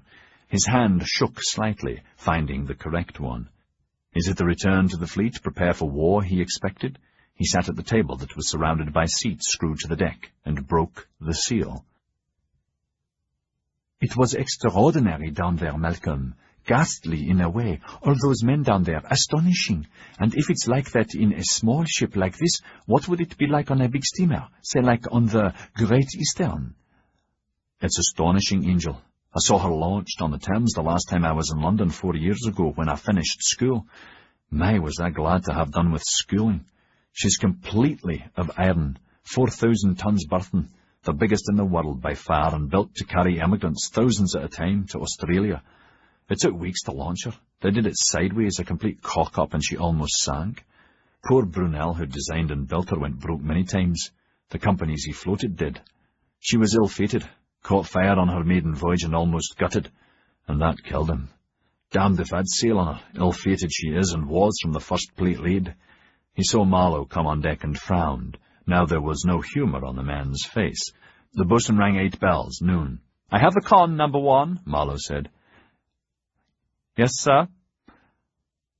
Why don't you take Miss Angelique forward? She might like to see some of our deck cannon close up. Gladly, miss. Obediently she followed him down the gangway and along the deck. He was short, freckled, and her height. You're Welsh, Mr. Lloyd? She asked. He laughed, his voice sing-song. Welsh as the hills of Llandrindod Wells, that is my home, look you. She laughed with him, and leaning against the tilting deck, whispered, Why am I being sent off like a schoolgirl? I wouldn't know about that, missy. She saw his deep-set brown eyes look back, and then they were turned on her. The captain wants to talk about lunch, no doubt, or asking him, your man, if he wants to use the head, the toilet. Man talk, he said, and the eyes smiled. You like him, don't you? The captain is the captain. Now, cannon, ma'am. Her laugh trilled. The sailors nearby were warmed, and Marlowe and Malcolm on the bridge heard her too and turned to look. She makes a pretty picture, Malcolm. Yes, she does. You were seeing. Tiffin. Does that sound all right? The cook's first class on his apple turnovers. The menu was to be fish stew, chicken and salt pork pie and dumplings, cold roast chicken, cheddar cheese, and apple turnovers. I've a couple of bottles of Montrachet 55, chilled, that I've been saving against a special occasion, and a Chambertin 52. You live rather well, Malcolm said, very impressed. Marlowe smiled. Not really, but this is a special day, and to tell the truth, I scrounged the Chambertin. It was my old man's favourite. The Montrachet, he gave me a couple of cases when I came out. He's Navy? Oh, yes. The way Marlowe said it expressed surprise that the question needed to be asked. He's Commander-in-Chief, Plymouth. He hesitated, began to talk, and stopped. What's the problem? We're ordered back? No. Marlowe looked at him. I was given several sealed orders this morning, along with written permission to bring you aboard and to be back by sundown without fail. A few minutes ago, Flag ordered me to open one of them. I wasn't told to tell you about it, but I wasn't told not to. Perhaps you'd explain. The message said, should Mr. Struan ask a peculiar favour, you may, if you wish, grant it. The world stood still for Malcolm Struan. He did not know if he was alive or dead, and his head reeled, and if he had not been sitting, he would certainly have fallen over. Christ almighty, Marlowe gasped. Bosun, fetch a tot of rum right smartly. The bosun took to his heels, and Malcolm managed to choke out, No, I'm all right. Actually, a rum would be grand. He saw Marlowe's lips moving and knew he was being shaken, but his ears were not hearing anything above the pounding of his heart, and then he felt the wind on his cheeks and the sound of the sea returned. "Here, sir," the boatswain was saying, holding the glass to his lips. The rum slid down his throat. In seconds, Struan felt better. He began to grope to his feet. "Better take it easy, sir," the boatswain said uneasily. "Looks like you seed a ghost." "No ghost, boatswain. But I did see an angel. Your captain." Marlowe stared back blankly. "I'm not mad," Malcolm said, stumbling over his words. Captain Marlowe, is there somewhere we can talk privately?" "Of course. Here." Uncomfortably, Marlowe motioned to the boatswain, who left the bridge. Only the helmsman and signalman remained. "Signalman, go forward. Helmsman, close your ears." Struan said, "My peculiar request is, I want you to sail out of sight of land for a moment and marry Angelique and me." "You what?" It was Marlowe's turn to be disoriented. He heard Malcolm repeat what he had said. "You're insane," he said. "No, not really." Malcolm was in control now, his future in the balance, with the Admiral's words, "You may, if you wish, grant it," carved on his brain. "Let me explain." He began. A few minutes later, the steward came up and went away, and a little later came again with, "Cook's compliments, sir. Lunch is ready in your cabin." But again Marlowe waved him away, concentrating and not interrupting. "That's the reason," Malcolm finished. "The why of the Admiral, me, you, my mother. Now, please, will you grant my peculiar favour?" "Can't." Marlowe shook his head. "Sorry, old boy. I've never married anyone, and I doubt if regulations would allow it." "The Admiral's given you permission to do what I ask." He put it rather bloody carefully, old boy. "Granted if I wished." "My God, that's putting my head in the old yardarm noose, old boy," Marlowe said, his mouth running away from him as he foresaw all kinds of future disasters. "You don't know Ketterer like I know him. My God, no, any senior officer for that matter. If I choose wrong here, he'll have my balls in the ringer. My career's up the bloody spout." He paused for breath, shaking his head, and mumbled on. "No way I could do that, no way." "Why not? Don't you approve of us?" "Of course I approve of you, for goodness sake, but your mother doesn't. I mean, she says no to the marriage. Sir William's got his finger stuck in the pie. The church won't. Other captains won't. And damn it, you're both legal minors. So if I did, it wouldn't stick. And she... Damn it, you're a minor. And so's she. Just can't risk it." A sudden thought, and he glanced shorewards. "Not unless I signal Ketterer. I'll ask permission." "If you do that, you'll lose face with him forever. If he wanted you to do that, he would have said so." Marlowe glared back at him. He reread the Admiral's exact wording and groaned. Struan was right. His future was in the balance. Christ almighty, why did I invite them aboard? The first thing in his life he remembered his father saying was, "In the Navy, you run your ship by rules and regulations, by the bloody book, except if you're bloody Nelson, and there's only ever been one of him." "Sorry, old boy. No. You're our last hope. Now our only hope. Sorry. No." Struan sighed and eased his shoulders, playing his ace. "Angel," he called out. She heard the second call and came back with Lieutenant Lloyd and stood beside him. "Angel, how would you like to be married today, right now?" he said, loving her so very much. "John Marlowe can perform the ceremony if he wants. How about it?"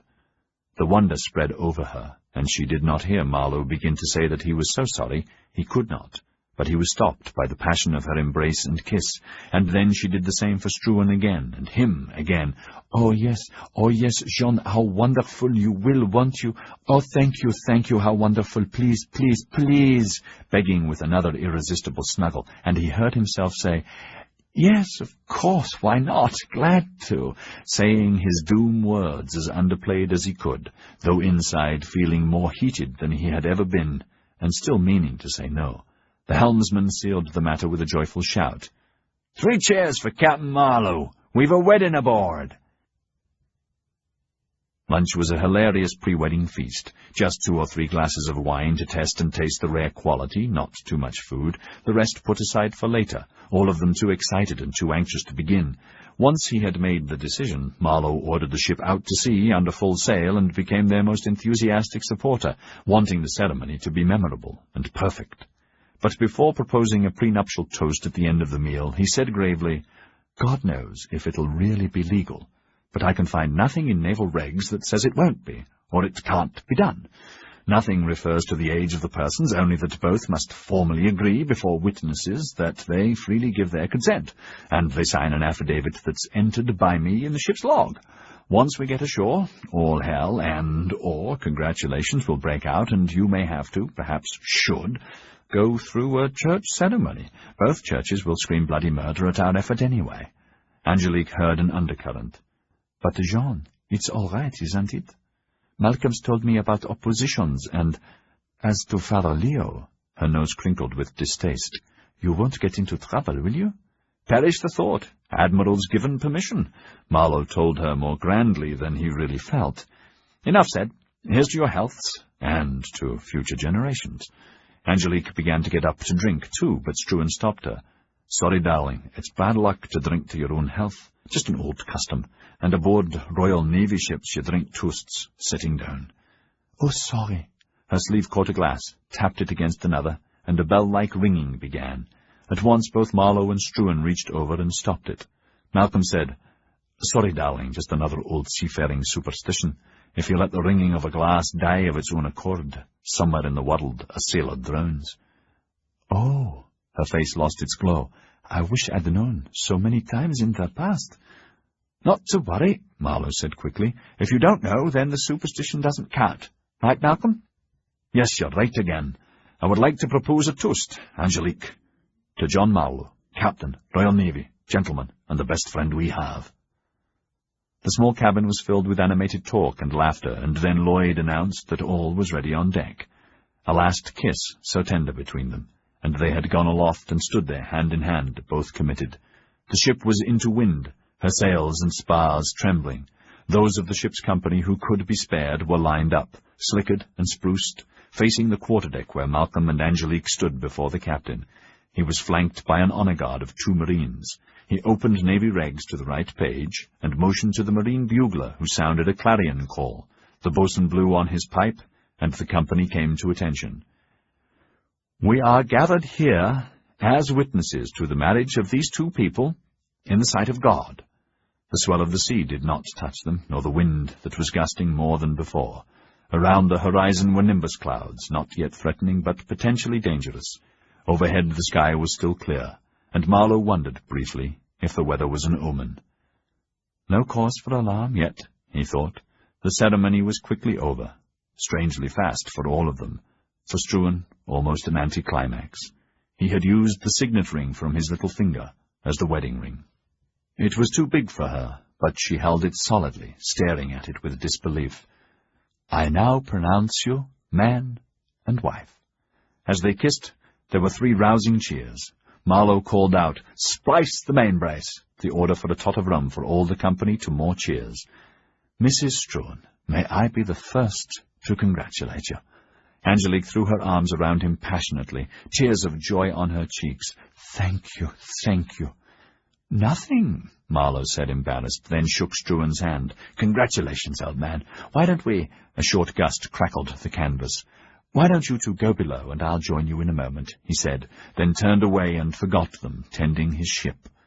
"Let her fall off the wind, number 1. Set course for Yokohama, under sail until further orders. We'll steam to our moorings. We may be in for a wetting. Signalman, give me your pad when we're in range of the flagship. Send this." Edward Gaunt sat comfortably in the bay window of the Brock building, his feet propped on a chair, idly watching the bay.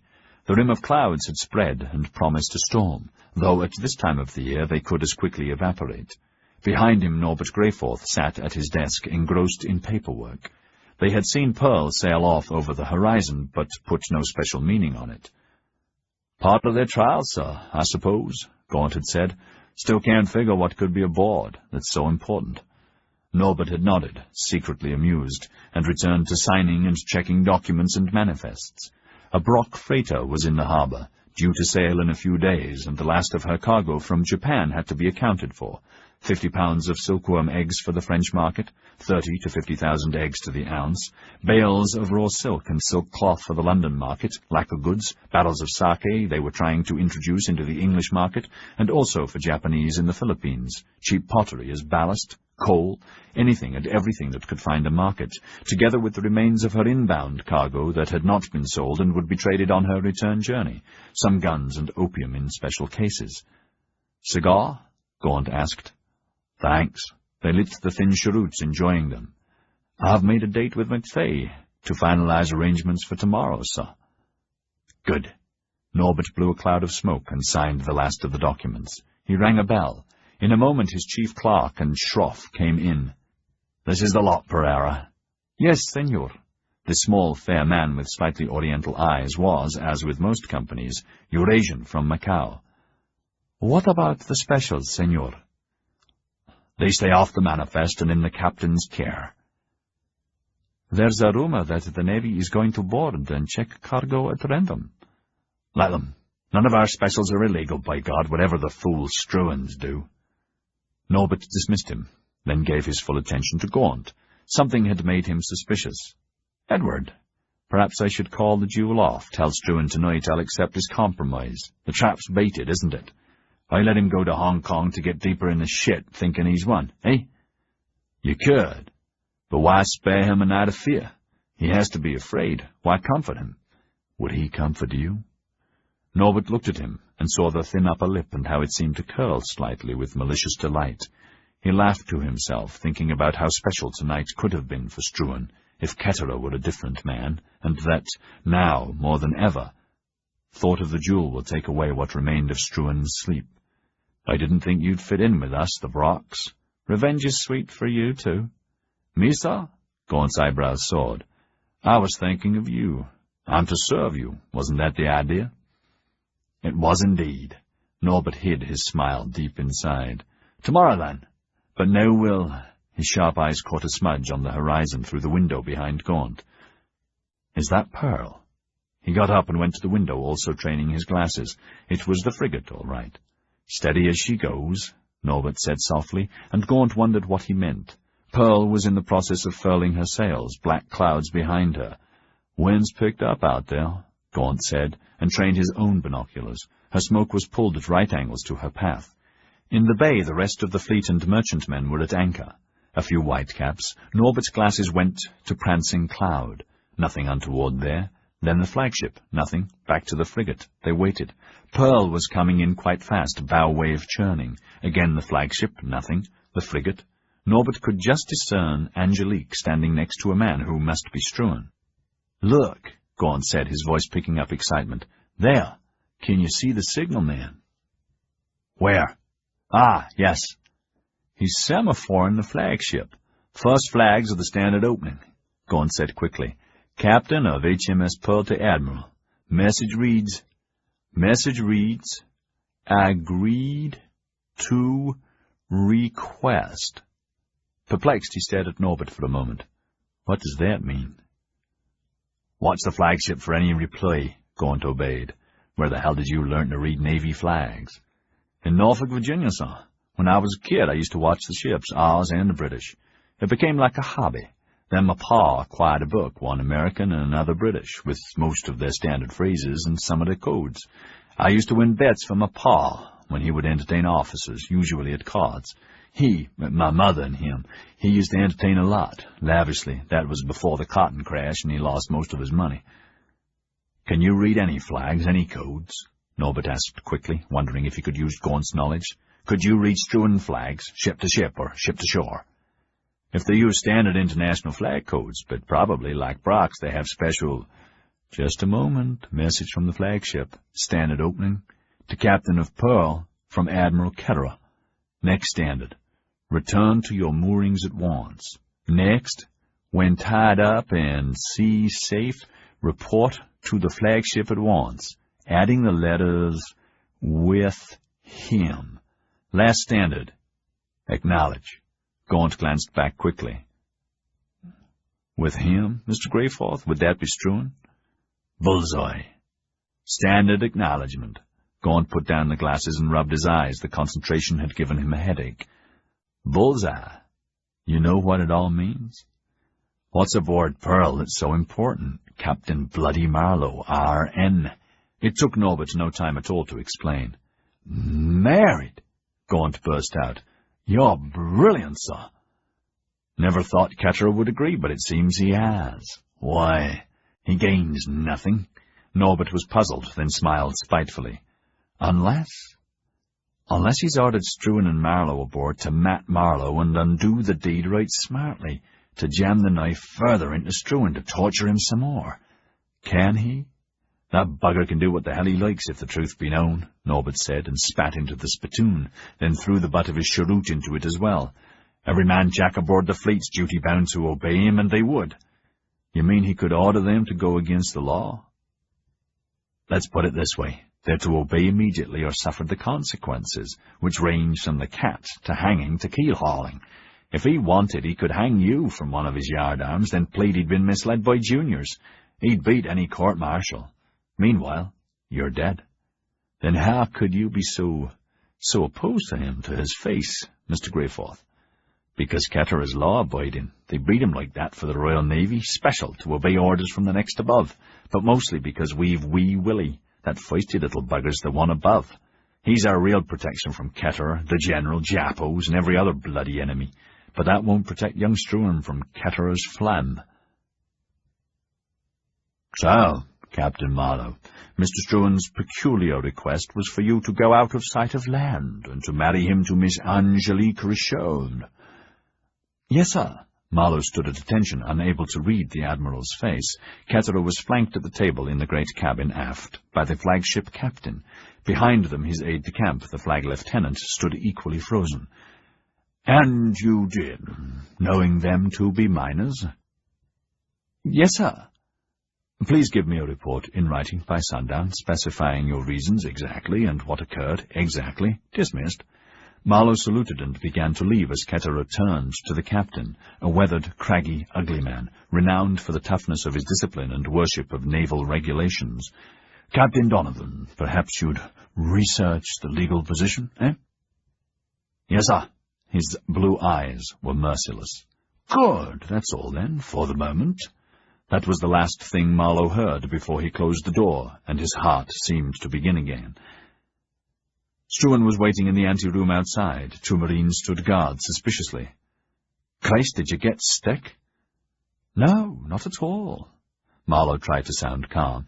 The Admiral correctly wants a written report, that's all. I'll be getting back to my ship. See you later. Before he could leave, the cabin door opened, and he died a little more. Captain Donovan brushed past, hardly acknowledging him or his salute. At the doorway, the flag lieutenant said, Mr. Struan, Admiral's compliments. Would you kindly step in, please? Struan hobbled into the cabin. Flag did not follow, but closed the door and waited within shouting distance. Before leaving, Marlowe caught his eye, but that told him nothing. Of course, neither would say anything in front of the Marines. Ketterer, now alone in the cabin, motioned Struan to be seated. On the one hand, may I congratulate you? He said with grim formality, and put out his hand. Thank you, sir. Struan shook hands, finding the Admiral's grip firm, but his palm soft. And on the other? On the other, it seems you are going to have your work cut out to keep your promises. Sir, you seem to have stirred up a snake pit of venom amongst your fellows. Sir William is besieged with complaints. As I said, I'll do my best. You must do more than that, Mr. Struan. Sorry, but what does that mean, Admiral? It means nothing more or less than what you've already promised to do. In the small silence, Struan decided not to be overpowered or crushed, or to lose sight of the fact that this man had made his marriage possible. No, not possible, he corrected himself, had allowed it to be possible. John Marlowe had had the balls to take the initiative. Captain Marlowe's not in any trouble, is he? Captain Marlowe is subject to naval regulations. Yes, naturally, but I believe he married us within naval regulations, sir. I read the paragraph meticulously beforehand, and there was no age limit or a mention of ages. Regulations also state that any such marriage is subject to immediate review if feasible. In this case, it is. So I'm married but not, is that what you are seeing? I merely point out, Mr. Struan, as in all matters in the Navy, unusual happenings are subject to review. Struan forced a smile. Correctly so. He almost used reading, but judiciously changed the word. My understanding of the order, sir, gave him permission. Ketterer raised an eyebrow. Captain Marlowe showed you a sealed order from me to him? As I understood it, sir, the order gave him a qualified permission, sir. I confess I went out of my way to ask for the exact wording and to persuade him that was the case. I rather thought you would, the Admiral said dryly. Then it was a qualified permission. My order was stated clearly. If you should ask a peculiar favour, he might grant it, if he wished. Last night, didn't you mention something about wanting to go out of sight of land? Your peculiar request might have been only that. His orders were to do his trials within sight of the flagship. Struan was trying hard to keep his balance, feeling the coals of disaster beneath him. Yes, sir. Yes, you might have thought that. If there was any misunderstanding, it was mine, not Captain Marlowe's. I'll note that, Mr. Struan.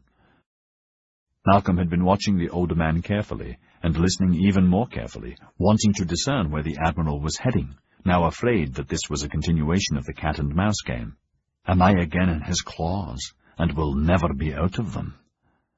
May I ask, Admiral, why you gave Captain Marlowe even a perhaps qualified permission that certainly I may have misconstrued? Struan kept his face clear, not forgetting he was married until the ceremony was declared illegal. I never thought you would. Last night? In the night, Kettera had been beset with Consuela. Give the young senor a chance, Charles, she had said with that lovely liquid accent, as sensual in memory as the depth of her brown eyes in life. We were never given one. Why not give him one? Remember, you were not much older than him. You have from him a giant step forward. Surely he will keep his promise. Why not be generous? As our parents and your foul Admiralty were not. He is so much in love, Charles. Like you were, but unlike you, the young senor has already been dealt a cruel hand at the whim of God. He had awakened, her words sounding in his ears, the way she pronounced his name still tugging at his heart after all these years. But this isn't the same, he had thought, hardening his heart. The Struans are opium smugglers and gun runners. I will not forget my dead sailors. Sorry, my long-lost love. The marriage will be declared illegal immediately. Struan will not be allowed off the hook. Duty is duty. Now, looking at Struan, remembering the way he had hobbled in, determined to appear strong when Hogue and Babcock had both confirmed privately the youth was almost constantly in pain, doubting if he would ever run or ride comfortably again, remembering, unlike you, at the whim of God, he sighed. A sudden whim, Mr. Struan, he said, deciding to be lenient, coupled with a belief that you will perform as promised. He got up, a smile etched on the back of his eyes, and went to the sideboard, feeling curiously young. Sherry? Thank you. Struan started to stand and wavered, weak with relief at Kettera's admission. I'll bring it. Gio Pepe? Good. Health. They touched glasses. Kettera took a large swallow.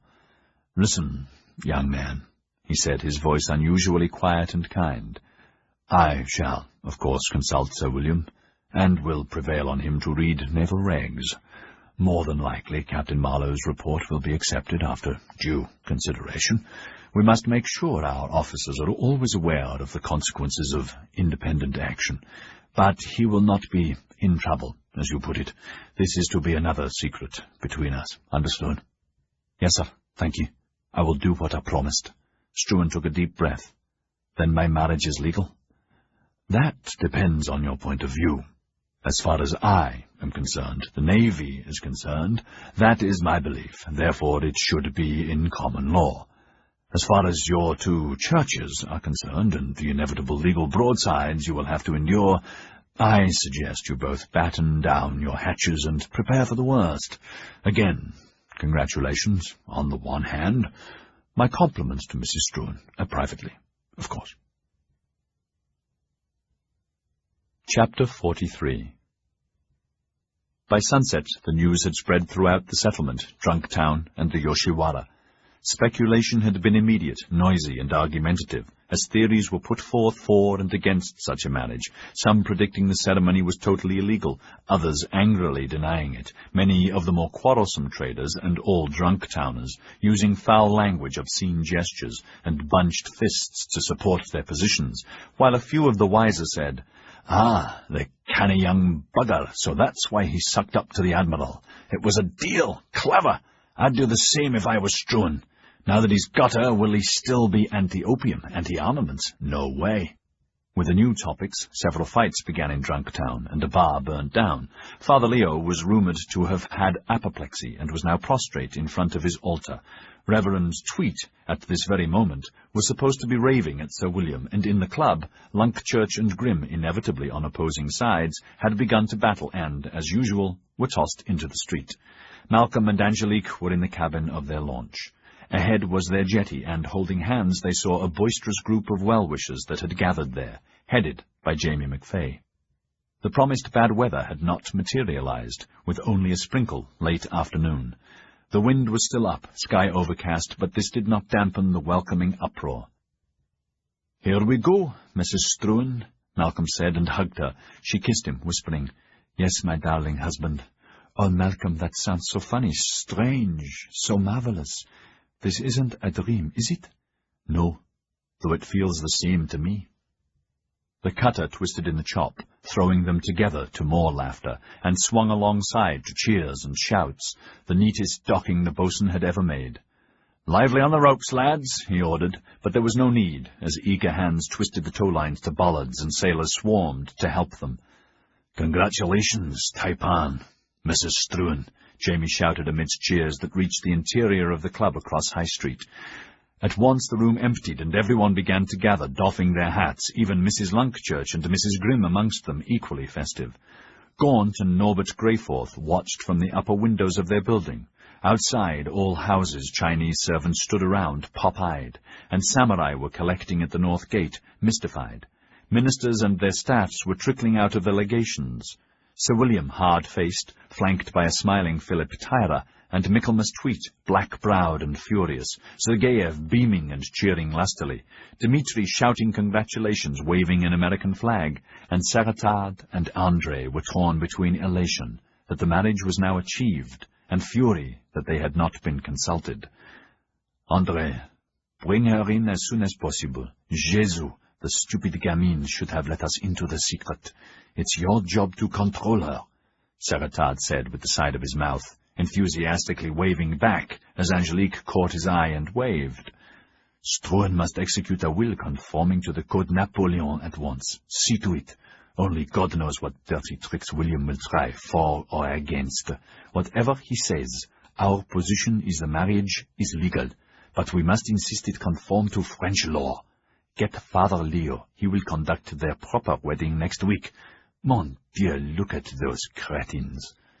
Angelique and Struan were being mobbed. With increasing difficulty they tried to push a way through the crowd, all of whom wanted to kiss the bride as their right, to be prevented by others to more uproar. She began to panic. This heightened the tension of those nearby. The crowd swirled and swamped her, Struan using his sticks to fight to her side, as Jamie began shoving through roughly. Someone threw a punch, and an ugly skirmish began. Sir William called out to the marine sentries, "Go and clear a way for them. Hurry up, for God's sake, or they'll be crushed." The 4 men began running. "Philip, supervise them and get Struan into my office on the double." The sergeant roared, "Hey, you lot!" and the mob devil that sometimes appeared in a crowd for no apparent reason was gone. Quietly and firmly he began forcing a passage. "Behave yourselves, give the lady room." He was obeyed as Struan reached her. "Are you all right, Angel?" "Oh, yes, love." Now that she had room, her panic had gone. She adjusted her hat. The feather had been broken. "Look at that." "Here, let me help you," Tyra said importantly, waving others away. "You, go on, move. You've frightened her to death. Are you all right, Angelique? Malcolm?" "Of course," Malcolm said. Now that she was safe and he had his sticks, his happiness returned, and he shouted, "Thanks for welcoming us. Drinks on the noble house. The club bar is open, and stays open until further orders." There was a general rush in that direction. Soon only Malcolm, Angelique, McFay, and Philip Tyra remained, and the sour presence of Michaelmas Tweet. "Mr. Struan, the ceremony is completely not legal, and I must warn you—" "You may be right, Reverend, but I'm advised to the contrary, sir," Struan said firmly, having already devised a plan for Tweet, another for Father Leo, and another for Sir William. "Nonetheless, I believe there is a happy solution.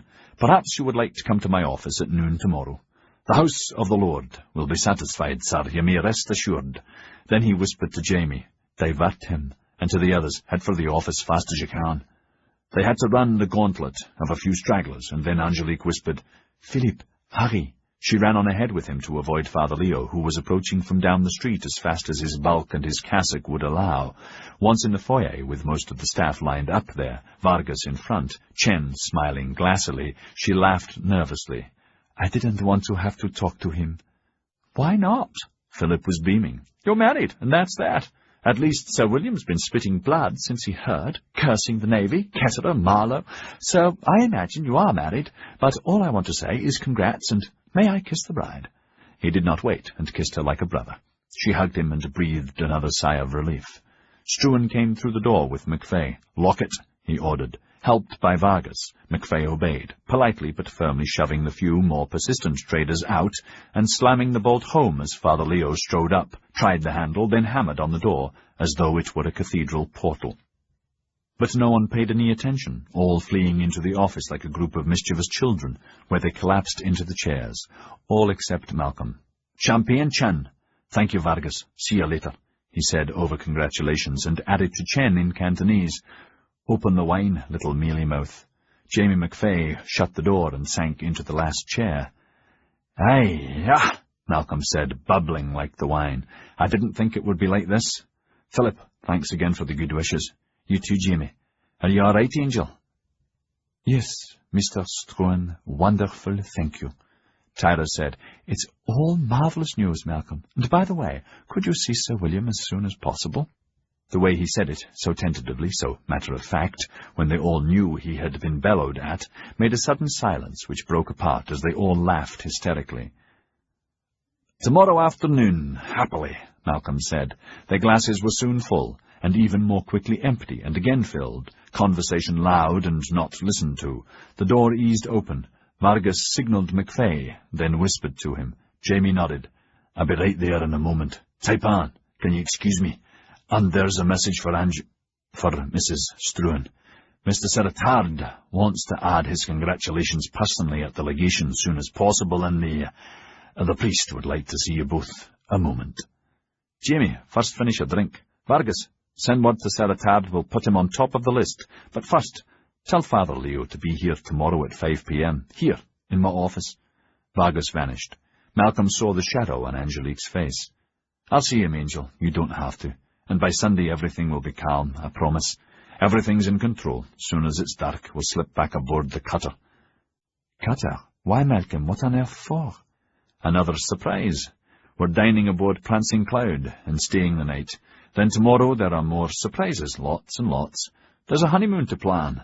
We'll leave in an hour, and there's no need for you to change. I had Ah Sue pack some clothes for you, and they're already aboard. To Jamie, you have to leave. What's up? I'd made a date with Gaunt, and forgot all about it in the excitement. He's waiting in my anteroom. He asked Vargas to give you both his congratulations, and Norbert's. Thank him for me, but don't go for a second. Thank him for me too, Jamie, Angelique said. Of course, Mrs. Struan. MacFay was trying to get used to the sound of the words, finding it difficult and artificial, the two words conjuring up Tess Struan, and nowadays every time he thought of her he became bilious. The moment he had heard about the marriage, the reason for Malcolm's letter to the Guardian and last night's announcement had become clear. Even the timing of the duel dovetailed neatly. Married. Oh my God. The implications for Malcolm were immense. For himself it did not matter, now that he had made his peace with Malcolm and with himself. He doubted if he would ever have a peace with Tess Struan. Though she was a fanatic Struan, at the same time she had inherited her father's vindictiveness, his ruthless need for revenge. He had witnessed it falling on the boatswain in charge of the boat that had capsized, drowning the twins. She had had him charged with murder, demanding hanging. The coroner had found him guilty of negligence, causing manslaughter, and gave him the maximum 10 years hard labor in the Hong Kong prison, which the man would never survive. Negligent? Not really. MacFay and most had thought at the time, the storm sudden, as happens that season of the year, an unhappy accident. But she was Tess Struan of the noble house. The boatswain's real mistake, he thought sadly, was that he lived, and the children died. Angelique, Struan was saying, why don't you freshen up? I'm going to do the same, and we'll leave within the hour. I've just a few things to settle with Jimmy." They kissed and she left. In Cantonese, he told Chen he should arrange hot water for his wife and for him. "Then we go aboard Prancing Cloud. Is everything prepared?" "Yes, master." "Good. And you three better be quiet as bats and contented as pigs and shit like never before." To Tyra, he added pleasantly in English, "Philip, you'll excuse us, won't you? Starting tomorrow, there'll be major celebrations all over, wedding feast and so on with formal invitations. Please give Sir William my compliments, and please don't mention we'll be aboard Prancing Cloud tonight to anyone, even to Sir William. I don't want any drunken rowdies circling us all night. We want to be private. All right?" "Quite understand. Again, congratulations." Tyra was happy to leave. He still had to see Hiraga to finish another curt dispatch for Tairo Anjo before he could cross the bridge to Fujiko. After this morning's council of war between Sir William and Seratan, aided by himself and André, where final details of the forthcoming bombardment and punitive Yedo campaign were agreed, André had whispered, "Fujiko's panting to see you. It's all arranged. She's even insisting on serving you a Japanese feast, so arrive hungry and thirsty. But don't forget to act tough." Now alone, some of Malcolm's fatigue showed. "Jimmy, pour me a glass, would you?" "Thanks." "Everything's organized." "For tonight, yes, and tomorrow, yes. I talk and I sew are aboard with the trunks. Chen will go with you and Mrs. Struan. As far as I know, no one except them, Strongbow, me, and now Philip, no, you'll sleep aboard Prancing Cloud." "Good." "Philip was a mistake, but never mind," Malcolm said. "I got too exuberant, but it should be all right. He shouldn't blab. What does Gaunt want?" "Just to arrange final details." McFay looked at him. "Shouldn't your marriage make a difference now?" "It could, but unless Norbert apologizes, it won't." Gaunt wanted a private word, if you had a moment. "All right, tell him that's all it can be, and let me see him first, eh?" Gaunt's friendliness filled the room. To Malcolm he seemed like a very old comrade. "Champagne?" "Thank you, Tapan. May I congratulate you?" "You may. Health. And yours, sir." "Sorry, but we have to be quick. Tomorrow there'll be more time. What's up?" "I wanted to tell you privately. Mr. Greyforth is going to accept your compromise tomorrow. No duel." Struan smiled. "That's the best news I've had. No, the second best news I've had all day." "Yes." Gaunt's face hardened. "If he means it." "Eh? I think he should be ready for treachery. Sorry to be a cold towel on a great day, but I wanted to warn you. I know he'll change his mind." Malcolm watched him, then nodded undisturbed.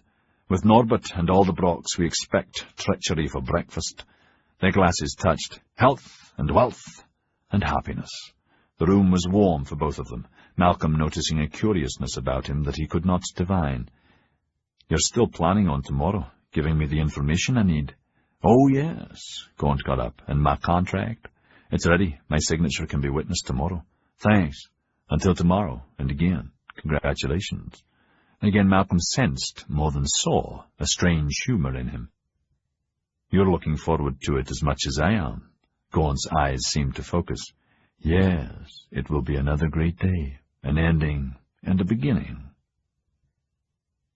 Upstairs, Angelique was in front of a mirror, seeing nothing, unconsciously tinkering with the signet ring on her finger. She was alone for the first time today, in the privacy of her own room with the door locked, and the moment she sat down, the clamour of truths and paradoxes had abruptly possessed her. Everything happening so fast. Married, but never really expecting it, never that way, not aboard a ship. Hoping and praying, but not believing it possible. So many barricades between them. Married, but not in the sight of God. Married to a man I set my cap at. Actively pursued and encouraged to pursue me.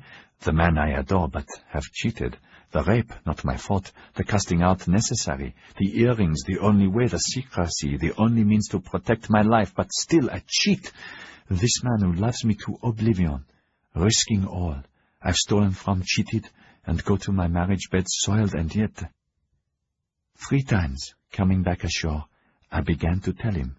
That's not true. I began to tell him the part about the earrings, but each time his elation overpowered me and stopped me as he poured out truth about his mother and her letters, and Skye and Father Leo and the English priest, the Admiral and Sir William, how he had been blocked, but in the end he had won. I won, my beloved wife, I won you, and now no one can take you from me, embracing in rapturous tears in each other's arms. As God is my witness, I know he would have been destroyed had I begun, and once begun, I know the rest would have poured out, and then he would have died, poor, lovely man. For that's what he is, truly the most lovely man in my life. I know now I do love him equally. No one could have tried so hard, casting so many barriers aside. I love him, and yet, what must I do? She saw her face staring back at her. Not liking to see herself so unguarded, her eyes dropped. She saw her fingers twisting the ring, this way and that, the way Andre did with his signet ring. Malcolm's ring was gold, heavy with the engraved Struan crest, the Lion of Scotland entwined with the Dragon of China. Is that good with evil? She asked herself, and suddenly shivered. To divert herself, she brushed her hair vigorously, but this did not help. Dark thoughts soared back, faster, ever faster, all of them, and him.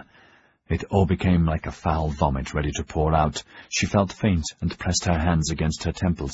Don't! You must be strong! You must be strong! You're alone! You must!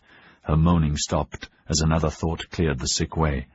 But you're not alone, she said aloud. There are two of you now. There's Malcolm, and he needs you. Two of you. You and Malcolm. He needs you. Malcolm, who is your husband. This image moved around her mind, filling it, and then she heard him calling from downstairs so joyously. Angel, hurry! It's time to leave! Hurry! Unhurried, she went and knelt in front of the little statue of the Blessed Virgin and gave all of herself. Mother of God, forgive this sinner. I have sinned grievously. I beg thy forgiveness. I have sinned grievously and live a lie, but I swear I will be the best wife I can be for as long as I am permitted, for I love this man with all my heart as I love thee. How nice to see you, Raiko-chan, Meikin said with a smile, kneeling opposite her. It has been too long. She was Mama-san of the House of Wisteria and Koiko's mistress, and they were in Raiko's most private sanctuary. Yes, thank you. You honor me, Raiko said, delighted to see her old friend, though more than a little surprised that Meikin had responded with such alacrity to her invitation for a business discussion. Please help yourself to some snacks. The eel is particularly delicate. Sake or Gai Jin brandy? First, sake, please. Meikin accepted it from an attentive maid. Business must be good, she thought, noting the expensive trappings of this isolated, secure dwelling within the walls of the 3 carp. Though times are hard. Happily, Gai Jin have little idea of money values, and, disgusting as they may be, reapings are high, and the cost of hot water and clean towels and perfumes small. The 2 women laughed, watched, and waited. Meikin sampled the sushi, delicious, and began eating hugely for such a small woman. Her traveling kimono was deliberately mediocre. Anyone seeing her would presume she was a minor merchant's wife, not one of the richest Mama-sans in Yedo, owner of the city's most expensive pleasure house, in the greatest Yoshiwara in the land. Recently, entirely rebuilt and refurbished after last year's fire.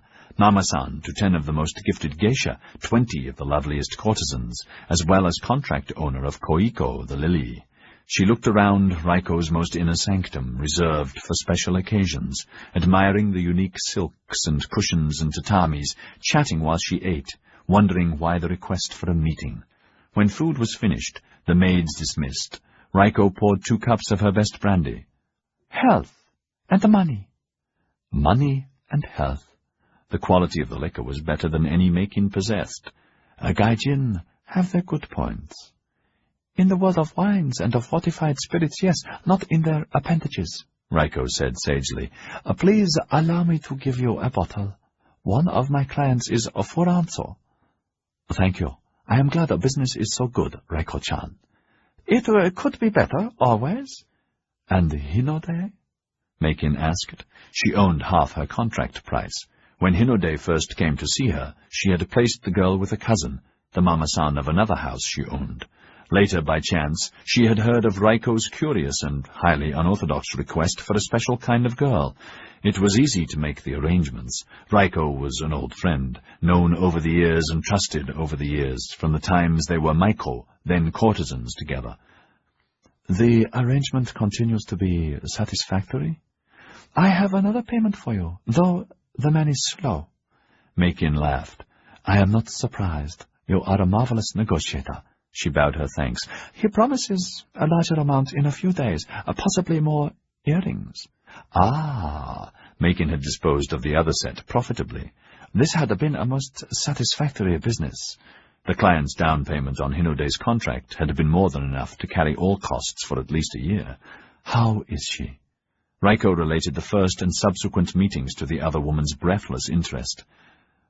She's correct to call him the Beast, Makin said. He's not a bad man. I think this disease must send him mad from time to time. At least she knows the worst and accepts that he is her karma.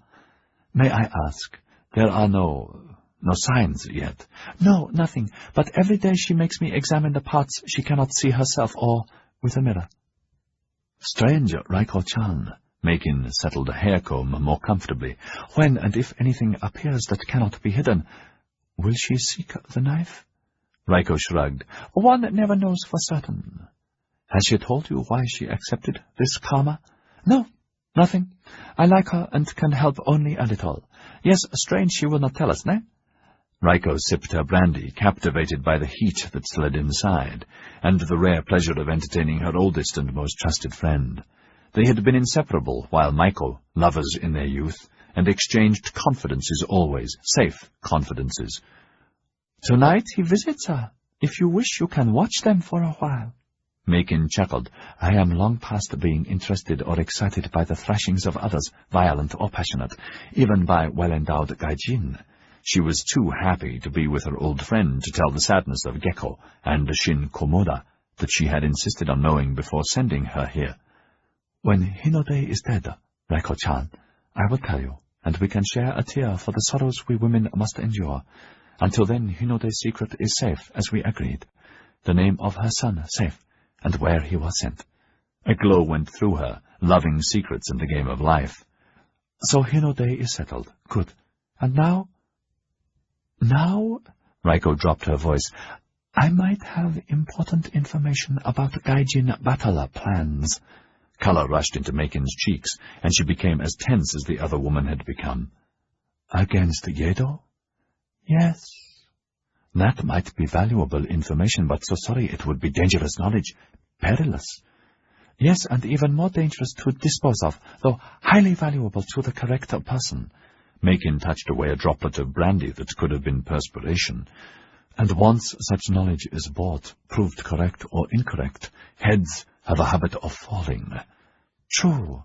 Raiko understood the danger, but she was more excited than she had been in years. She had never been in the mainstream of Yedo politics, but the proximity of Hiraga and learning about the Shishi from him, and secrets about him and Ori from the Shoya, had given her an appetite. That and her relationship with Furanso-san. Through him, learning about Gai Jin, paradoxically the source of all her wealth, at the same time the enemy of their sacred land of the gods. That, and because of her disgust with the Bakufu and Anjo, who had murdered another old friend, Yuriko, Mama-san of the 47 Ronin, for harboring Shishi. She trembled at the thought of her own head adorning a spike, trembled in fear, but in ecstasy. Yuriko was already immortalized in the ukiyo-e prints of the floating world, her name the new favorite of geishas, and soon there would even be a no-play with her as heroine. You are right, she whispered, but certain information might be worth the risk, and if I had important secret knowledge of what high officials were secretly planning against the Gai Jin, I might be able to place it also to our mutual advantage. Sweat had gathered at the edge of her elaborate wig. She brushed it away with a tiny pink paper tissue. Is it hot, ne? Not so hot as the fire we might put ourselves into. What would the beginning day of the attack be worth, and the Gai Jin battle plan? This morning Furanso-san had given her more than enough details to tempt even the most skeptical buyer to be lavish. Makin felt her heart thumping. She had hoped that Raiko's invitation would be for something like this. Over the last 2 years she had nurtured and obliquely hinted at the potential, prompted by Sensei Katsumata, for whom any Gai Jin intelligence was of value, and also because recently there had been covert instructions to all Bakufu spies with promises of rich rewards to focus on Yokohama to discover Gai Jin secrets, and who was feeding the enemy forbidden information about things Japanese. That Raiko had made the first open move was crucial. In truth, the only person she herself would trust in such a gangrenous game. How soon is the attack to be? Would it be possible to have some important secret for the Gai Jin as part of the trade? Makin sat back and thought long and hard. Yes, Raiko was to be trusted completely, until her life was threatened. Yes, a channel for intelligence on a continuing basis would be valuable, not only in money, but also to the cause, Sono Joy, that she supported with all her being. And yes, because it could be used to supply Gai Jin with carefully conceived false information as well. She said softly, Raiko, old friend, I have no doubt Tairo Anjo, or Yoshi, would pay dearly to know those dates, amongst other details, but so sorry, how to place it in either of their hands, and the money in ours, without compromising either of us, that is the difficulty. Brandy, Makin-chan? Raiko poured, weak with excitement. If anyone could solve such a riddle, it is you.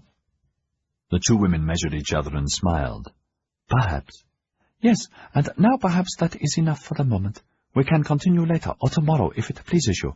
May I plan your evening's entertainment, unless you are tired? Oh, thank you. No, I am not tired. The ferry from Yedo was comfortable, and not at all full. The sea fair, and my servants made sure that the captain granted my slightest wish.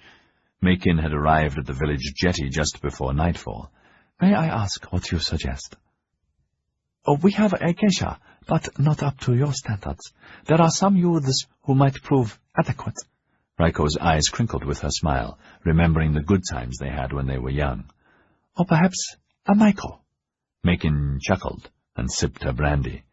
That would be a pleasant diversion and would remind me of old times, Raiko-chan. She will help me think, help me see if I can provide you with what we need. Good. I agree we have had enough seriousness for now. Let us talk of olden days, and how business is, and how is your son? He is well, still climbing the Kyokoyama ladder. May I put in a good word with them, though surely unnecessary. An excellent bank, the best. I get the highest interest and my deposits are spread for safety. Famine is coming, so I have bought future rice heavily. Your son, he would be 24 now, ne? 26. And your daughter? Thank all gods, rich and poor. I successfully married her to Agoshi, so her children are samurai. She already has one son, but her husband is expensive. Makin shook her head from side to side, then laughed. But I should not complain. I only convert the worthless dribbles of a few rich old men into a heritage we never dreamed possible, ne? The sound of footsteps mingled with their laughter, a tap on the shoji. Mistress? Yes, Soki-chan? The Maiko slid the door aside a crack and on her knees peered up at them with an innocent smile. So sorry, but Shoya Ryoshi, the village elder, begs to see you and your guest. Raiko's eyebrows arched. My guest? Yes, mistress. Makin frowned. Does he usually greet visitors? Only the most important, and no doubt you are most important. Your presence honors us all. Certainly he would have been told of your arrival. His web of informants is far-reaching, Makin-chan. He is absolutely to be trusted, and also head of the Yokoyama in Yokohama. Shall we see him? Yes, but only for a moment. I will pretend a headache. Then we can continue our chat until the evening meal.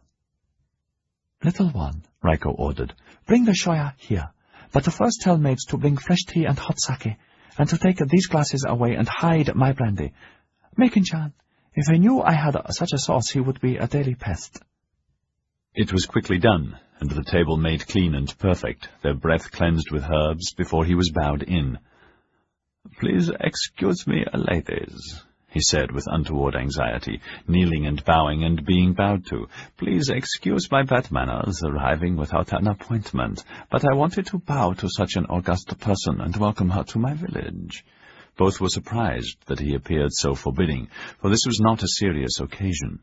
Meikin had never met him before, but her own Yokoyama official had mentioned him, and that he was a man of integrity, so her reply was as polite and enthusiastic as befitted an eminent person from the biggest city in the world, complimenting him on the state of the Yoshiwara and the little she had seen of the village. "You are a man of great reputation, Shoya." Thank you. Tea or sake?" Raiko asked. He hesitated, began to talk, stopped. The mood in the room changed. Raiko spoke into the silence. "Please excuse me, Shoya, but what is the matter?" "So sorry." He turned to Meikin. "So sorry, lady. You are a most cherished client for our company. Shakily he reached into his sleeve and handed her the little piece of paper. She squinted at it. "What is it? What does it say? I cannot read writing so small." "It's a carrier pigeon message." The Shoya tried to speak again, could not, numbly pointing at the paper. Jolted, Raiko took it and moved to the light. Her eyes scanned the tiny writing. She blanched, wavered, almost fainting, and sank to her knees. "It says, an assassination attempt on Lord Yoshi at dawn at Hamamatsu village failed. Lone Shishi assassin slain by him. Lady Koiko also dead in skirmish. Inform House of Wisteria our great sadness. More information soon as possible. Namu Amida Butsu." Meikin had gone sallow. She mouthed, "Koiko dead?"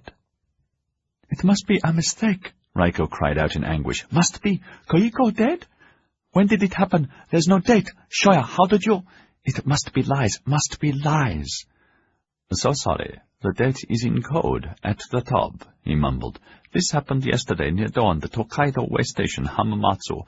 No mistake, lady. Oh no, so sorry." "Namu Amida Butsu. Koiko's dead?" Meikin looked at her blankly, tears pouring down her cheeks, and fainted. "Mates!" They came running and brought smelling salts and cold towels and ministered to her and to Raiko as she tried to collect herself, groping to discover how this would affect her. For the first time she was uncertain if Meikin was now to be trusted or had become a hazard to be avoided. The Shoya knelt motionlessly. It had been necessary, and was still necessary, for him to pretend to be frightened and aghast, to be the bringer of bad tidings, but he was glad to be alive, to witness these amazing happenings. He had not given them the second slip of paper.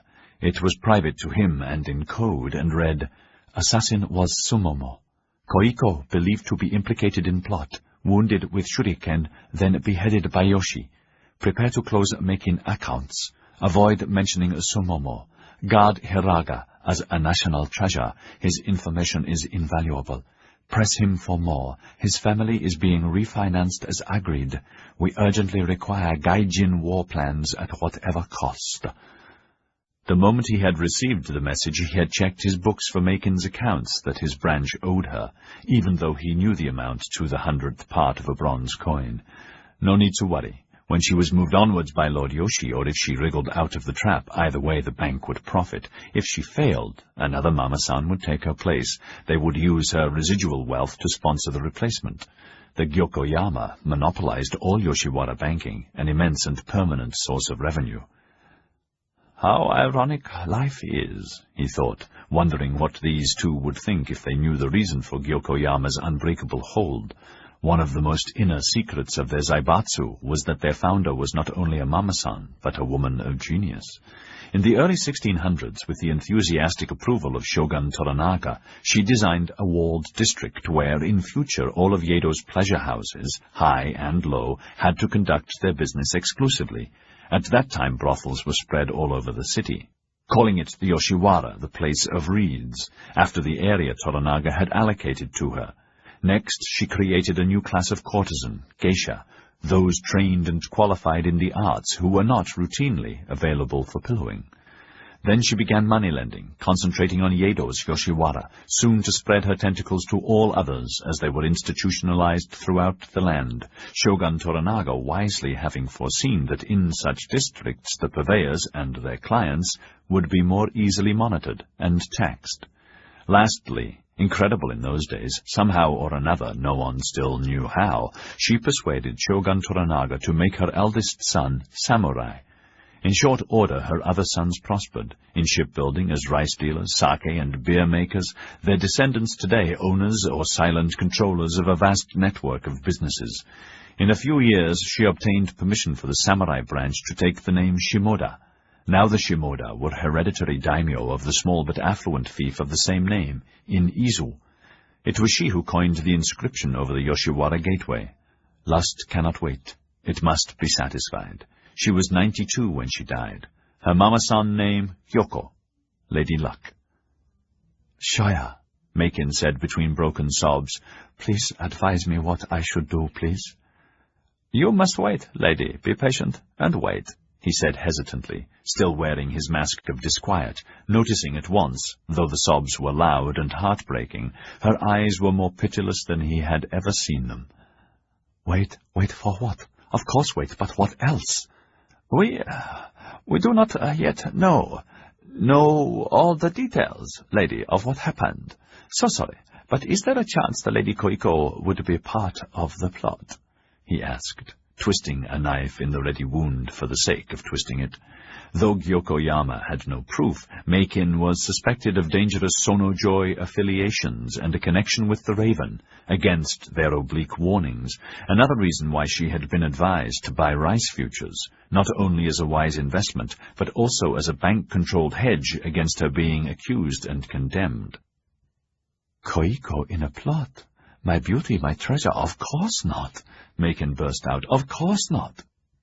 "Makin-san, when Lord Yoshi returns, surely as her mama-san, he will send for you. In case enemies have whispered against you, it would be wise to have ready tokens of your respect." There was no reason for either woman to ask, what enemies? Success bred jealousy and secret hatreds everywhere, particularly in best friends, and in the floating world, a world of women more than anywhere, and both were successful.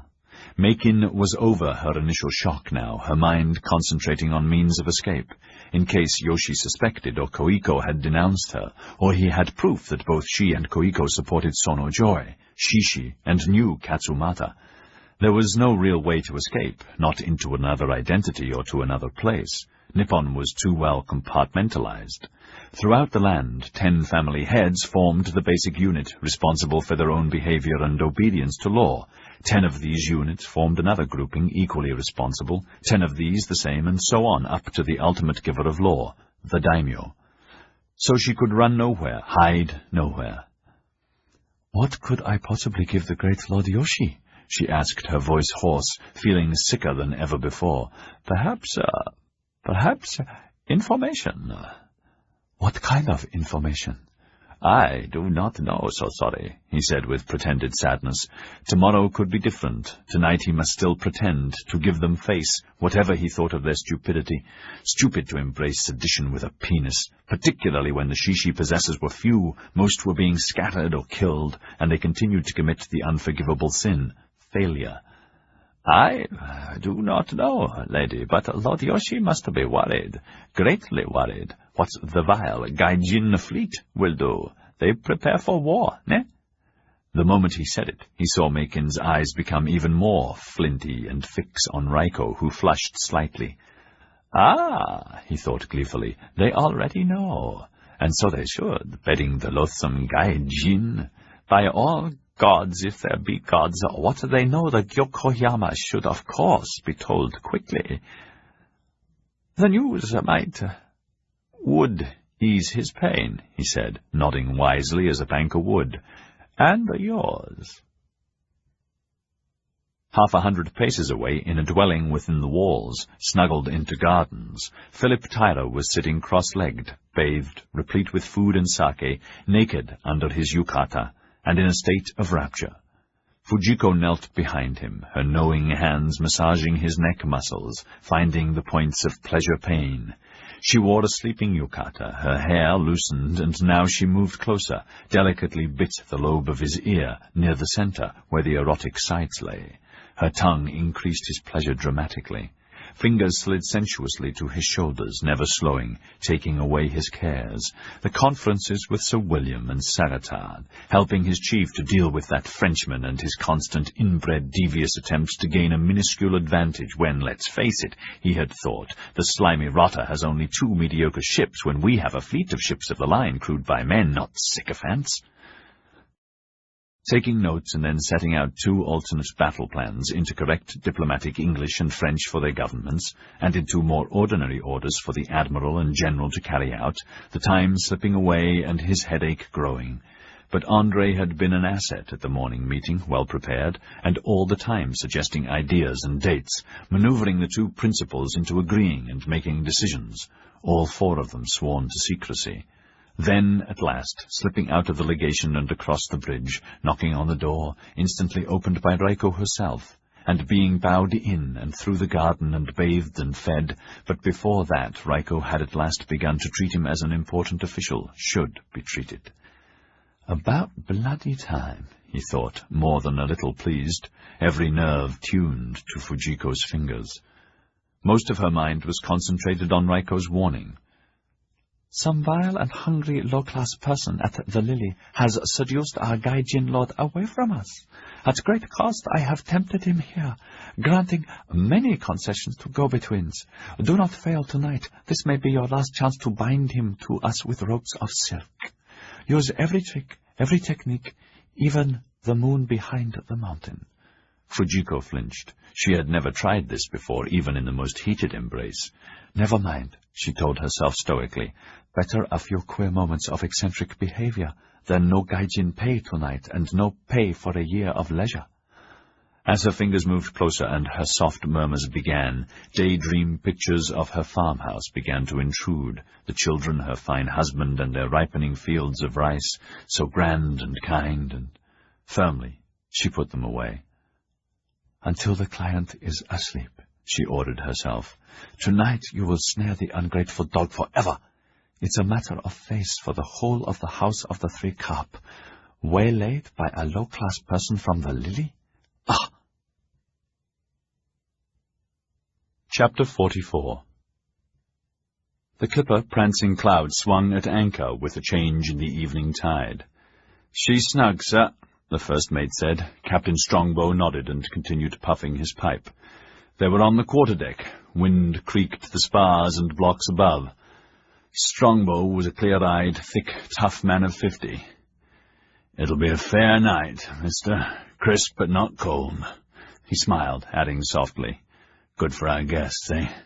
The first mate, as tall and tough and weathered but half his age, was watching them too and grinned. "Aye, aye, sir." Angelique and Malcolm were on the main deck below, leaning on the gunwale close together, staring at the lights of Yokohama. Malcolm wore a topcoat over casual shirt and trousers and soft shoes, and had, for the first time, without too much discomfort, used only one stick while aboard. She wore a heavy red shawl around her shoulders and over a long, loose dress. They were near a deck cannon. The ship carried 10 30-pounders port and starboard, and bow and stern chasers, and their gunners were as good as any in the Navy. That was Strongbow's boast. It did not apply to all their clippers or merchantmen or steamers. "Pretty, isn't it, my darling wife?" Malcolm said, genuinely happy for one of the few times in his life. "Tonight, everything in the world is pretty, mon amour," she said, nestling closer. It was after dinner, and they were waiting until the stateroom, the cabin they were occupying, was cleared of dishes and prepared. The cabin was large and used the whole of the stern, normally the captain's quarters unless the taipan was aboard, one of the many laws laid down by Dirk Struan 30 years ago, the fleet still governed by his dictates to the last detail: best pay, cleanliness, training, and fighting readiness. Strongbow was watching the tide, gauging it. In these waters, a change in the tide could herald the coming, hours later, of a tsunami, a giant wave generated maybe 1,000 miles away by a sub-ocean earthquake that would engulf anything in its path at sea and coastal cities when it hit land. When he felt that the shift had been normal, he looked back at Struan. He was glad to have him aboard, and knew orders to sail early tomorrow with all speed for Hong Kong, knowing, as they all knew, herself had commanded the young man home weeks ago, but he was troubled to be carrying the girl. My God, damned if I can call her Mrs. Strawn. There's only one of them, he was thinking. Young Malcolm married. In spite of her orders, in spite of her opposition, he must be daft. Is the marriage legal? By sea law, yes. If they were adults, but they're not. Will it be overturned? A broken penny to a golden guinea, she'll have 20 ways to null it without as much as how'd you do. Christ. What about the girl, then? What will happen to her? And young Malcolm? How in the hell can he win against her? I'm glad I wasn't the one who married them, thank God for that. Would I, if he'd asked me? Not on your Nelly, never. Herself was spit blood, right about them being underage and about her being Catholic. It's going to cause a battle royal, this time mother against son. A fight to the death with no rules, and we all know she's a hellcat when aroused. Worse than my cat, though young Malcolm's changed. Tougher than I've ever seen him, more determined than he's ever been. Why? Because of the girl? Only God knows. But it'd be a welcome change to have a proper taipan again. A man. No doubt in the world young Malcolm's overboard for her, and who's to blame him? Not me. I'd wed her myself given the chance, but by God, this is one time I'm not going to hurry to report in, to rush off to drink and bed my cat. He chuckled. Cat was his mistress of years, a Shanghainese girl whose temper and jealousy were legend, but whose passion had no rival. What about our changes of orders, sir? Strongbow shrugged. Certainly no need for Malcolm to rush ashore before dawn, to rush back again, not with his walking so badly. One stick or two, never mind. Any problems, things to sign, could be brought aboard by McFay. Ah, yes, Jamie, what's he hiding? Something smelly. Why else the secrecy and all shore leave cancelled for the crew? He had heard rumours of an impending duel, just the sort of damn fool escapade Strew and Pride would precipitate. Then to deal with it before leaving, anything to humble the Brocks when everyone knows we should be making a peace. The feud's gone on too long. They're in the ascendant, and they've got our noses jammed in the bucket. Will we be flying their flag come Christmas? By God, I hope not. The young idiot doesn't take after his father, but his grandfather. Christ, what a man! Strongbow had sailed with him several times, trading opium up the China coast as midshipman, then gunner's mate, then as third mate under Stride Orloff, the hunchback, master of the Clipper fleet, after the taipan. He saw Malcolm put his arm around the girl, and she pressed even closer, and his heart went out to them. Tough growing up, tough to be taipan, or almost taipan of the noble house, with such a grandfather and such a mother. Pointedly he moved across the quarterdeck and looked seawards. The first mate followed. Both gazed up into the shrouds as a few of the resting seabirds changed perches, cawing. Then one dipped off the topgallant spars, and they watched him vaporize into the dark for night fishing. Another followed as silently. Malcolm and Angelique had not moved, lost in their serenity. The half-hour sand timer on the bridge emptied. At once the duty watch turned it, and rang 6 bells, 11 p.m., echoed by other vessels in the bay. They came out of their reverie. Time to go below, Angel? Soon now, beloved. Chen said he'd tell us when our cabin's ready. She had thought about that ever since he had said, "How would you like to be married today?" She smiled and kissed his chin, prepared and at peace. "Hello, my darling husband. We're going to have such a wonderful life, I promise. No more pain for you and fitter than ever before. Promise? 1,000 times, my darling wife." More seabirds dipping from the rigging, and Chen came up and said everything was as the taipan had ordered. Malcolm added in Cantonese, "Remember now, don't wake Tai Tai when you wake me." Tai Tai meant Supreme of the Supreme, first wife, who was supreme and ultimate law inside any Chinese household, as the husband was supreme outside. "Sleep well, master. 10,000 suns, missy." Tai Tai, Malcolm said, correcting him. 10,000 suns, Tai Tai. "What was that about, Malcolm?" she asked, smiling. "He was wishing you a happy marriage."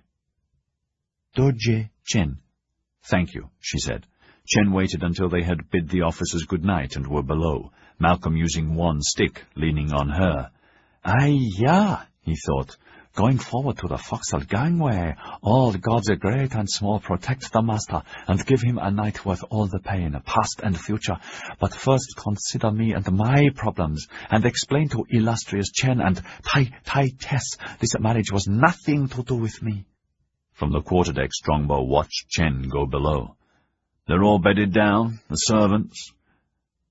We put hammocks in the starboard sail room. They'll be snug unless we run into a storm." "Good. You want to have your tea now, mister?" "Yes, thanks. I'll be back smartly." Tonight the first mate had the midnight to 4 a.m. watch, and he ran down the gangway lightly. At the stern end of the corridor was the stateroom. The door was closed. He heard the bolt slide home. Smiling, silently whistling a jig, he headed for the galley. Malcolm was leaning against the door, aching with anticipation, determined to walk unaided to his marriage bed. She had stopped near the bunk and was looking back at him. The stateroom was well ordered and warm, the big dining table and sea chairs secured to the deck.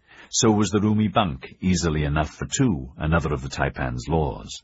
It was high, and its headboard centered against the stern bulkhead, with roped canvas guards against the tilt of the decks when reaching to windward or tacking under full canvas. Now these were sheathed. Port was a small bathroom and toilet, sea chest for clothes to starboard. From the beams a gimbaled oil lamp cast pleasing shadows. Both of them hesitated, unsure. "Angel?" "Yes, Sherry." "I love you." "I love you too, Malcolm. I'm so happy." Still neither moved. Her shawl had fallen away slightly to reveal her shoulders and the pale green high-waisted Empire-style dress, the folds of soft silk gathered under her bosom that rose and fell in time with the beating of his heart. The dress was the most advanced haute couture from the latest l'illustration that Colette had sent, not yet in full favor, daring in its simplicity. When she had appeared at dinner, Strongbow, their guest, and Malcolm, despite themselves, had both gasped. Her eyes were mirrors of his, and now, unable to bear the waiting and his need that seemed to reach out and envelop and smother her, she hurried into his arms, passionately, her shawl dropped unnoticed to the deck. A little dizzy, she murmured, "Come along, chérie," and took his hand and part of his weight, said another silent prayer for help, annihilated the past and the future, abandoning herself to the present. She led him to the bunk, resolved to be all that he desired and expected. Ever since today's sudden and unbelievable ceremony, she had been planning for this moment, her role, sifting her own ideas and what Colette had whispered, how some of the great ladies of the court conducted themselves on the first night. "It's important, Angelique, to be the guide, to control the stallion as a good rider should, with strong hands and tight rein, with firmness, but gentleness to remove the initial violence from even the most docile of husbands, to lessen the hurt. Be prepared." His impatience was vast, big hands wandering, lips stronger. "Let me help you," she said huskily, also wanting to begin, and eased the coat off and then the shirt, and flinched when she saw the extent of the scar at his waist. "Mon Dieu, I'd forgotten how badly you've been hurt." His passion went, but not the thundering of his heart. Every instinct made him want to pull the shirt or sheet around him, but he forced himself not to. The scar was a fact of his life. "Sorry." "Don't be sorry, mon amour," she said, her eyes spilling and holding him close. "I'm sorry, so sorry for you and all that horror. So sorry." "Don't, my darling, it's Jaws. Soon it'll be only a bad dream, all of it, for both of us, I promise." "Yes, my darling, so sorry, so silly of me," she said, still holding on to him, and in a moment, when the anguish for him had lessened, angry at herself for her lapse, she brushed away her tears, and with them her momentary sadness, kissed him quickly, pretending it had never happened. "Sorry, my darling, how silly of me. Sit there for a moment." He obeyed. Watching him with veiled but shining eyes, she undid the silk belt, and then the back buttons, and let the gown fall as she had planned. Only a half slip and pantaloons remained. He reached for her, but she chuckled and slid away, and went to the sea chest where her mirror and salves and perfumes were, and, taking her time, put perfume behind her ears, and then on each breast, teasing and tantalizing. But he did not mind, consumed with her, enchanted, for she had explained many times in different words. We French are different from you, my darling Malcolm. We are open about loving, modest but not modest, so opposite to the English. We believe loving should be like a marvelous meal, one to thrill the senses, all senses, and not the way our poor English sisters and their brothers are taught, that it should be done quickly in the dark, believing somehow the act is squalid and the body shameful. You'll see when we're married. And now they were. She was his wife. She was coquettish for his delight, and he was filled with joy and pulsating. Thank God for that, he thought, monumentally relieved. He had worried for weeks, reliving the Yoshiwara girl, when nothing had worked. "Angel," he said throatily. Shyly she stepped out of her pantaloons and slip and walked over to the gimbaled lamp and turned the wick down, leaving just enough light, more strikingly lovely than he had imagined. The sight of her naked body was like a dream, and at the same time achingly, vividly real. Without hurry she climbed into the other side of the bunk and lay alongside him, whispering words of love, hands touching, exploring, his breathing heavy, moving closer, breath catching painfully when he moved, lips hot and kisses passionate. Her own hands tentative, carefully controlled, all her mind concentrated on the picture of happy, innocent first love that she wanted him to have of her, desperate to please, but a little frightened. Oh, Malcolm, murmuring and kissing him deeply, loving him, praying that what Babcock had said in answer to her question was true. Don't worry, for a time he won't be able to ride comfortably or dance a polka brilliantly, but that doesn't matter. He can drive a coach and four, captain a ship, run the noble house, sire many children, and be the best husband ever. Her need for him was strong now, but she modulated it, checking her own desire, sticking to the plan, helping and guiding, and then a sharp gasp, never wavering, now holding him tightly, reacting and reacting, until so soon he cried out, her whole body rocked by the contortions of his release, and cries that went on, and then his helpless, panting, dead weight crushing her, but not crushing her.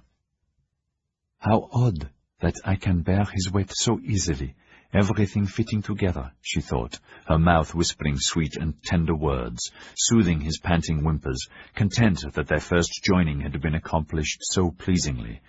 He was half-conscious, lost in some strange plateau, weightless, empty, feeling nothing, yet sated with love for this incredible creature who, nude, was all that he imagined and more. The smell and taste and being of her, every part of him satisfied, everything worthwhile, in euphoria. Now she's mine, and I was manly, and she was womanly, and, oh Christ, I hope I didn't hurt her. Are you all right, Angel? He asked huskily, his heart slowing, but still hardly able to talk. I didn't hurt you? Oh, no, my darling, I love you so much. So do I, Angel, I can't tell you enough. He kissed her and began to lift his weight onto his elbows. No, don't move, not yet, please. I like you that... What is it, my darling? She said nervously, her arms tightening. Nothing at all, he muttered, dealing with the sudden pain from his loins that stabbed into the base of his skull as he had moved. Cautiously he tried again, better this time, and he stopped the groan this time. Don't move, Malcolm, she said tenderly. Stay still, rest, mon amour. I like you like this, please, please. Gratefully he obeyed, starting to murmur how much he loved her, so comfortable, so possessed, so peaceful, so utterly satisfied, to drift into sleep, to sleep deeply.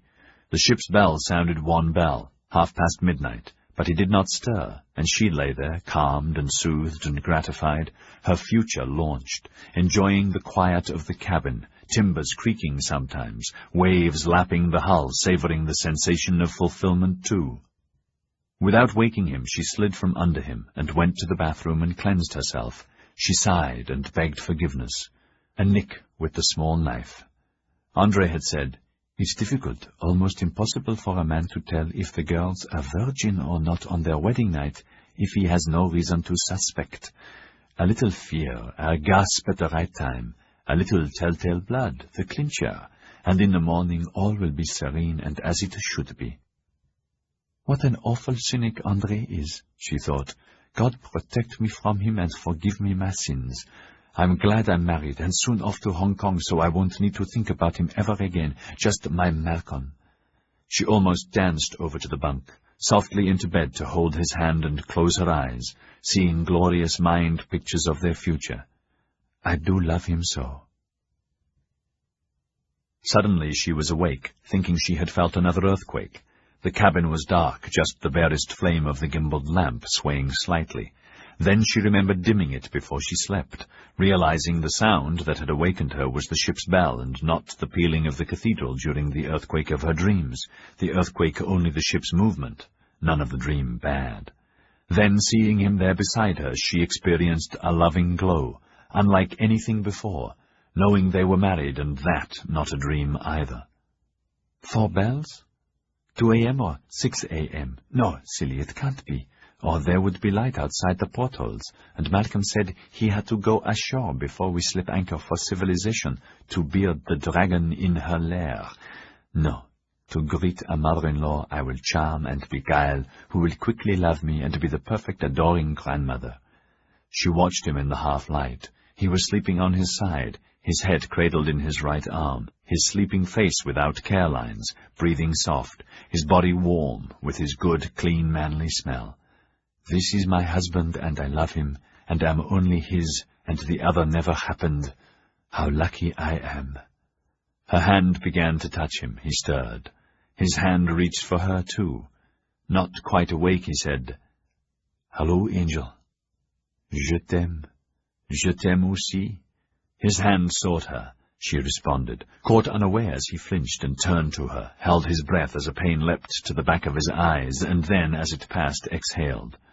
"Je t'aime, chérie," she said, and leaned down to kiss him, and between kisses whispered, "No, don't move, stay there, stay still," and added with a little laugh, her voice husky with need, "Lie still, mon amour."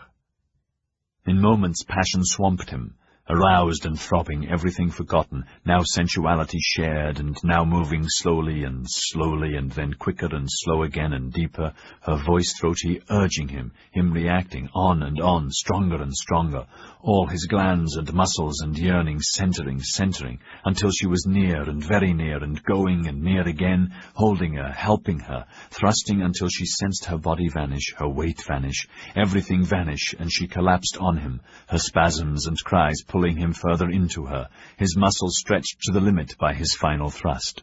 Then, and then, he too cried out and was weightless, his body grinding of its own accord, pumping of its own accord, until the last frenzied, so welcome spasm passed and all movement ceased. Only panting breaths mixed, sweat mixed, hearts mixed. In time he became conscious. Her sleeping weight on his chest was as nothing. He lay there in wonder, vibrantly aware, euphoric, one arm holding her safe, knowing she was comely as ever a wife could be. Her breath cooled his cheeks, long and slow and deep. His head was cleansed and future clear, without a shred of self-doubt, utterly sure that he had been right to marry her, certain that now he could end the conflict with his mother, and that together they would end the Brocks, as he would end Norbert, end opium sales and cannon sales, and persuade Jamie to stay, and he would rule Struans as it should be ruled, as the Taipan would want it ruled, until, with the fullness of time, he would have done his duty and made the noble house first in Asia again, to pass it on to the next Taipan, the first-born son they would name Dirk, first of many sons and many daughters. How long he lay there he did not know, supremely confident, joy-filled, and in ecstasy, his arms around her, loving her, breathing her breath, more happy than he had ever been, could ever be, his lips telling her he loved her, his mind easing him into sleep in blissful warmth and away from the memory of that awesome, marvelous, agonizing, writhing, ultimate burst of immortality that had seemed to tear him apart. Chapter 45, Wednesday the 10th of December. In the grey dawn, Jamie McVeigh hurried up from the Drunk Town jetty and turned the corner. Around it he saw Norbert and Gaunt in no man's land, waiting where they should be waiting, noticing without interest the small bag in Gaunt's hand that would contain the dueling pistols they had agreed on. Apart from the three of them and acres of flies, the foul, weed-covered dump was desolate. He had passed no one except drunks huddled and snoring in the corners of shacks, sprawled on benches or in the dirt. He had not seen them. "Sorry," Jamie said, out of breath. Like them, he wore a topcoat and hat against the morning air, heavy and damp. "Sorry I'm late, "Where's the taipan of the bloody house?" Norbert asked rudely, shoving his chin out. "Is he yellow, or what?" "Go fuck yourself," Jamie snarled, his face as grey as the dirty sky. "Malcolm's dead. The taipan's dead." He saw them gaping at him, and he still could not believe it either. "I've just come back from the ship.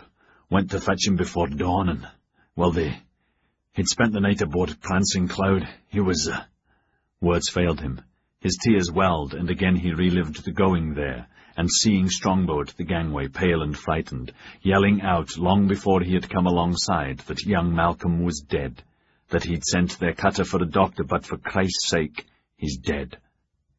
Then charging up the steps, noticing Angelique huddled in the corner of the quarterdeck, wrapped in blankets, the first mate nearby but rushing past them, praying it was not true but a nightmare, then going below. The stateroom was bathed in light. Malcolm lay in the bunk on his back, eyes closed, calm in death, no cares, sheets drawn up to his chin. It suddenly hitting Jamie that his friend was as he had never seen him, exquisitely at peace. It were Chen," Strongbow was saying in a flood, distraught. "His servant Chen, Jamie. He'd come to wake him 10-15 minutes ago. He's the one that found him, Jamie. He found him. You can unbolt the door from the outside like most sea cabins. And he did, and they were sleeping, he thought. She was, but Malcolm weren't, and he shook him and saw and near died himself and ran out and fetched me, and by that time she was awake. She was awake and shrieking, poor thing, desperate, shrieking enough to put your teeth on edge, so I took her out and told the first mate to look after her, and came back, but there was no mistake, poor laddie. He's just as you see him, excepting I closed his eyes, but look here." Trembling, Strongbow pulled the sheet away. Malcolm was naked. The lower part of his body rested in a pool of blood. The blood was dried and caked now, the mattress soaked. He must have hemorrhaged, only God knows why, but I suppose... "Christ Jesus," Jamie had said, and lurched for a chair and cursed and cursed and cursed again, numb. "Malcolm. What the hell do I do now?" he asked himself helplessly. The voice of God ricocheted around the cabin, answering him. "You pack it in ice and send it home."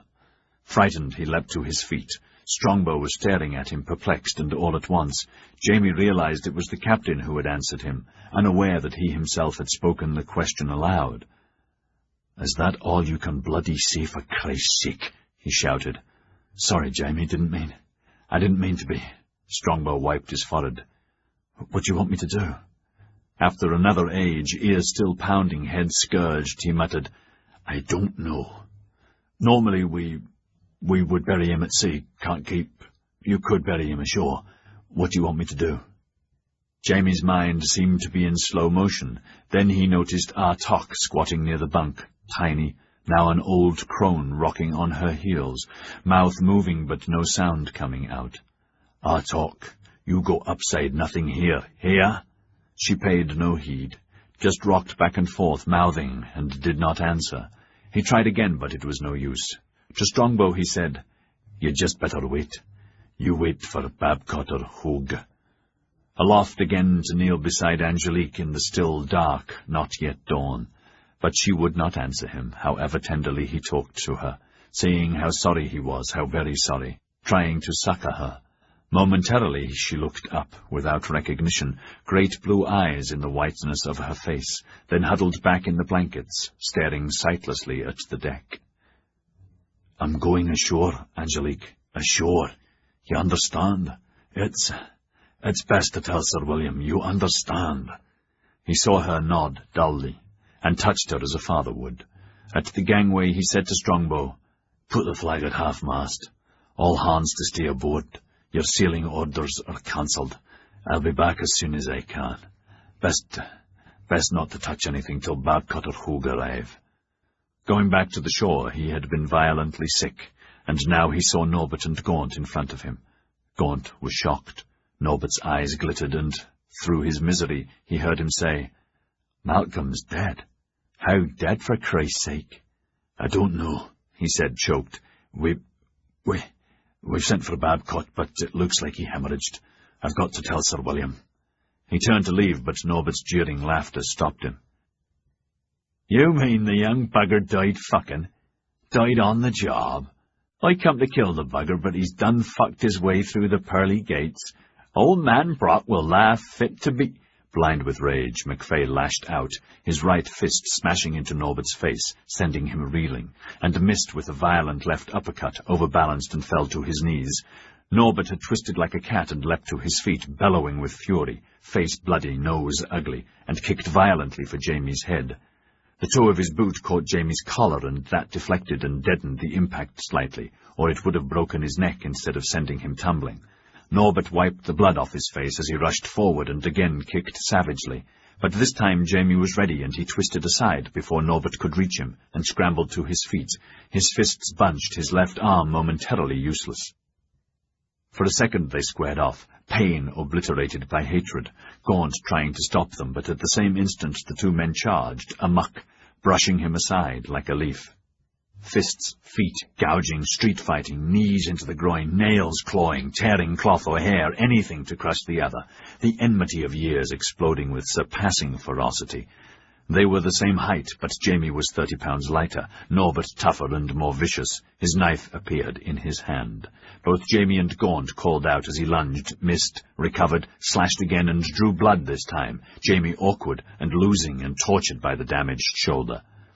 With a victorious battle-cry, Norbert thrust forward, to maim, but not to kill. But the same moment Jamie's fist crashed into the bridge of his nose, smashing it this time, and Norbert went down whimpering and stayed down, on his hands and knees, sightless with pain, beaten.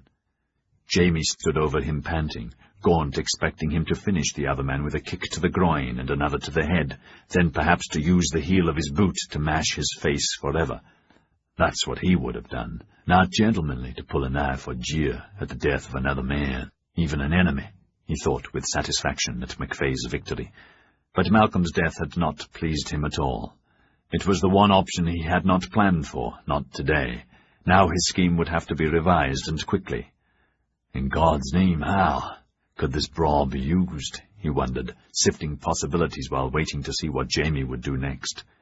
Now that he had won, Jamie's rage dissipated. His chest was heaving, bile and blood filled his mouth. He spat it out. For years he had wanted to humble Norbert, and now he had his measure once and for all time, and had taken revenge for Malcolm, who had been provoked deliberately. "Norbert, you bastard," he croaked, astonished how bad his voice sounded and how awful he felt. "You say anything against my Taipan, anything by God, or laugh about him again behind his back, I'll smash you to pieces." Roughly he stumbled past Gaunt, hardly seeing him, to go to the jetty. 10 or 15 yards away his foot caught in a rut, and he fell cursing, and remained there on his hands and knees, oblivious of the others, spent. Norbert was coming around, spitting blood, his nose ruined, a mass of hurt, sick with rage that he had been beaten, and petrified. "Old man Brock won't forgive you," his brain was screaming. "You'll lose your bonus and the stipend he promised. You'll be the laughing-stock of Asia, beaten and pulped and marked forever by that son of a bitch Jamie, who's nowhere near your size, a struan bastard." He felt himself helped to stand. Unsteadily he forced his eyes open.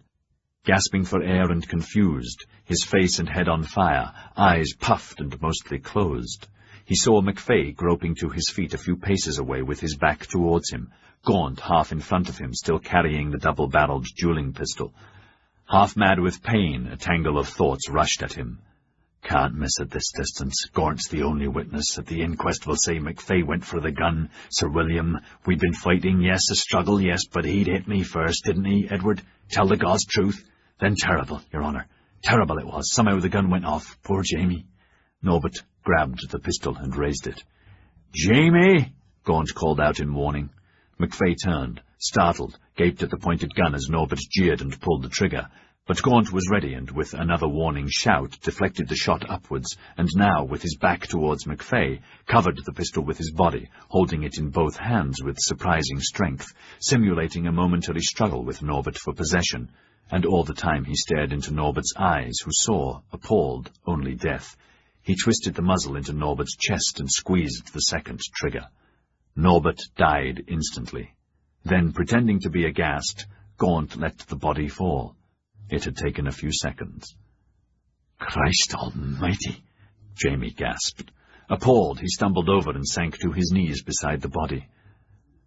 "My God, sir, I didn't know what to do. Oh, my God, sir. Mr. Greyforth, he was going to shoot you in the back, and all I did...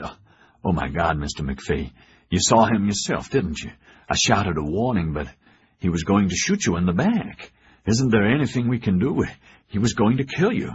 Easy to convince McFay, who blearily staggered away to fetch help. Once safely alone, Gaunt exhaled, pleased with himself, delighted he had, in that instant, foreseen what Norbert would do, and had gambled his life on it. "When you're gambling, timing and execution must be perfect," was one of his stepfather's litanies when teaching him the art of cards. "Sometimes there comes a chance, young Eddie, a gift from the fates. They give you something special. You take it and make a killing. You win the big pot. You can't fail if they've really offered it. Their timing's perfect. But don't be fooled by the devil. He'll screw you to the cross. His deal's like the other, but different. You'll recognize the difference once it comes your way." Gaunt smiled crookedly. His stepfather hadn't meant a killing literally, though it had come to pass that way for him. His gift from the fates was Norbert. Perfect timing, perfect killing, perfect alibi. Norbert had to be sent onward, for many reasons. One was because Norbert might have been able to deflect part of the Brock disaster, turning it back against Struan's. Another that Old Man Brock had ordered Norbert to kill Struan any way he could. Another, the most important, that Norbert was common, with no manners, no finesse, no sense of honor, and not a gentleman. Flies were already swarming around and on the corpse. Gaunt moved away and lit a cheroot. His eyes searched no man's land, looking through the mist.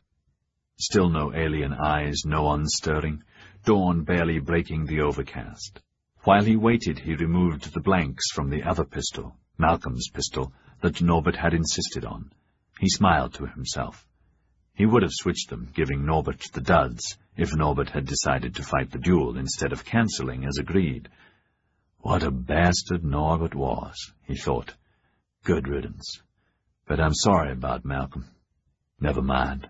Now I'll go to Hong Kong and make my deal with his mother. Safer and better. Norbert was right. She's the real taipan. I bought her what I would have given Malcolm, real means and evidence to destroy Brock and Sons, to crush Morgan, the devil incarnate. Vengeance is mine, saith the Lord, but not with me, not me, Edward Gaunt, Morgan's son.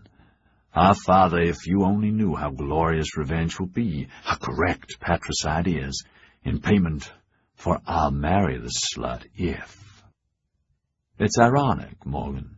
You've spent your life trying to ruin your only sister and her family, your father the same with his only daughter, and I'm your only son, a nemesis protecting her to ruin you.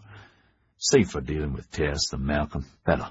She'll deliver Rothwell's in Shanghai, and underwrite the Victoria Bank loans I'll need, and get me a seat on the board. No, not that. Rightly, she'd consider that a threat. The seat will come later. Meanwhile, next on the list, Cooper Tillman. Meanwhile, what to do? Off to Hong Kong soon as possible. Curious. Norbert's gone. And Malcolm. Strange. Dying on the job. I wonder, what a way to go. By removing Malcolm, the fates dealt me another prize. Angelique. She's free and rich now. Noble house rich. 6 months would be perfect, time enough for Morning and me to get organized. By then, Tess Struan will be glad to have her out of Hong Kong and out of her hair, and married. Say she's pregnant. I'll worry about that, if. Makes no difference either way.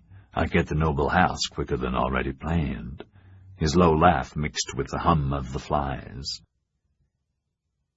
Dr. Babcott's outside, Sir William, Tyra said. Send him in, for God's sake. George, Morning, what the hell happened to the poor fellow? Terrible news. What about Angelique? How is she? Did you hear about Norbert? Miserable bastard tried to shoot Jamie in the back a couple of hours ago. Yes, we heard. Babcock was unshaven and clearly upset. Hogue's taken Angelique to the French legation. We all came ashore together. She wouldn't go back to Struan's. I can understand that. Don't blame her. How is she? In shock, of course. We're giving her sedatives. Dreadfully sorry for her. She's had a rotten time here, the Tokaido, then that bloody Ronin thug, and now this. Rotten luck, the worst luck. She's hurting badly. Oh, will it turn her mind? Hope not.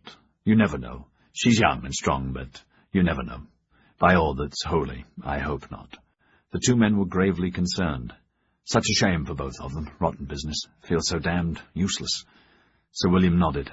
Must confess I was bloody angry about their marriage, but then, when I heard this morning, well, I would have given anything for it not to have happened. His face hardened. Did you see Norbert's body? No, Hogue will do that once he's settled Angelique. I thought I'd better come straight here and report. Quite right. Now, what happened to Malcolm? In spite of his anguish, Babcock became clinical. A hemorrhage. An artery or vein ruptured or burst, in the night while he was asleep, without any pain or contortions, or he would have awakened her. Life seeped out of him. I'll do an autopsy. Have to for the death certificate. All right, if that's what you recommend. Sir William turned his mind off that macabre business, finding it distasteful, not liking either to be close to the doctor, any doctor, their clothes always blood-stained here and there, and always the faint odour of chemicals and carbolic surrounding them, however clean they were in themselves. Poor young Struan, terrible. He just bled to death? Yes, for what it's worth, Malcolm... He was the most incredibly peaceful man I've ever seen in death, as though it was welcomed. Sir William toyed with an inkwell on his desk. George, finishing, would that do it? I mean, if he was hugely excited. That's probably what happened. Not the climax itself, but the uncontrollable straining it generates could easily tear weakened tissues or cause a rupture. His genitals were in perfect shape, but his stomach cavity generally weak. I'd repaired part of the large bowel and sutured a couple of arteries. There were some very nasty lesions, and he wasn't healing as I would have liked. His liver was... Yes, well, I don't need the details now, Sir William said squeamishly, already feeling slightly sick. My God, young Struan, seems impossible. Then there's Norbert. If it weren't for Gaunt, we'd also have a murder on our hands. That fellow deserves a medal. He said, by the way, Jamie was provoked, and Norbert deserved to get pasted. Did you know Malcolm and Norbert were meeting in Drunktown to duel? Not till a moment ago. Philip told me. Madmen, both of them. Damn it, you warned them. Yes, I did. Damn fools, though Gaunt swore both had agreed to accept the other's apology. But he also said Norbert told him this morning he had changed his mind and was going to kill Struan. Miserable bastard. Uneasily, Sir William shifted things on his desk, straightening papers and the small silver-mounted portrait. What do we do now? About Norbert? No, Malcolm. What about Malcolm first? I'll do the autopsy today, this evening. I've taken the liberty of arranging to have the body taken to Kanagawa. It'll be easier there. Hogue will assist, and you'll have a report in the morning. We'll sign the death certificate. It'll all be quite normal.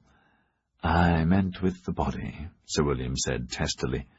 You can bury him at your leisure. In this weather there's no hurry. The body will keep. Will it? Is there time to send Prancing Cloud to Hong Kong to find out what Mrs. Struan wants to do? I mean, she might want to bury him there, and... My God, I wouldn't like to bring her that news. Nor would I. Sir William tugged at his collar. As usual, it was chilly in the office, the coal fire tiny and miserable, with the strong draught from ill-fitting windows. Hogue's the family doctor. He could go. But George, will he? Will the body keep that long? To send word to her, come back, then take the body back, if that's what she wants.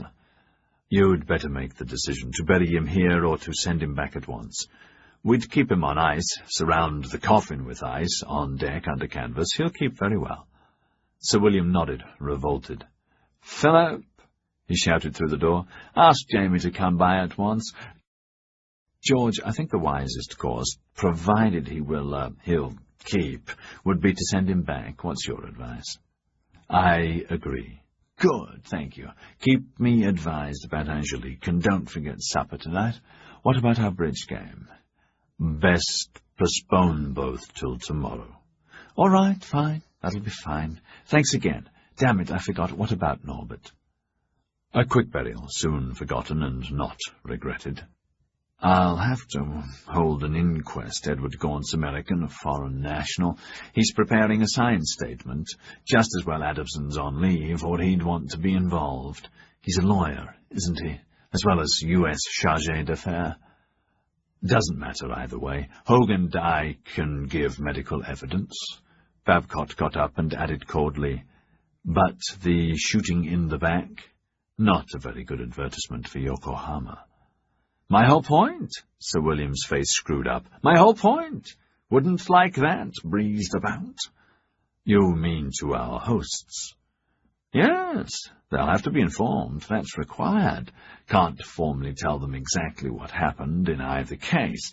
Obviously Norbert's an accidental death, but Struan—" "Tell them the truth," Babcock said, enraged by the waste, and furious with himself that his work had not been good enough, and that, not as a doctor, he had desperately wanted to take Angelique in his arms to protect her from it all.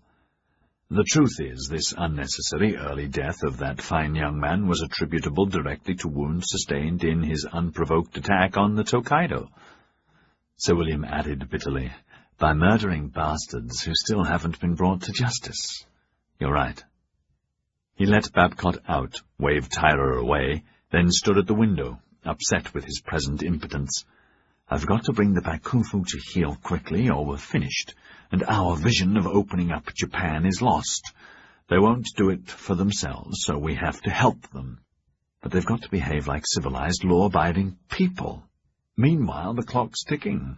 I know in my bones they'll fall on us one night, put us to the torch, and that will be that, sure as God made little apples. Oh, yes, retribution would fall back on them with great loss of life.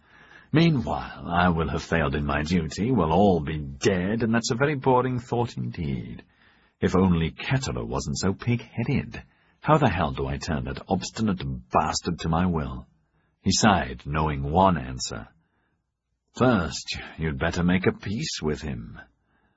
Their stormy meeting late last night over the Admiral's blatant disregard of Mrs. Struan's request and his own advice, having had no suspicion of the real reason until he had wrung it out of Jamie McFay early, had deteriorated into a shouting confrontation.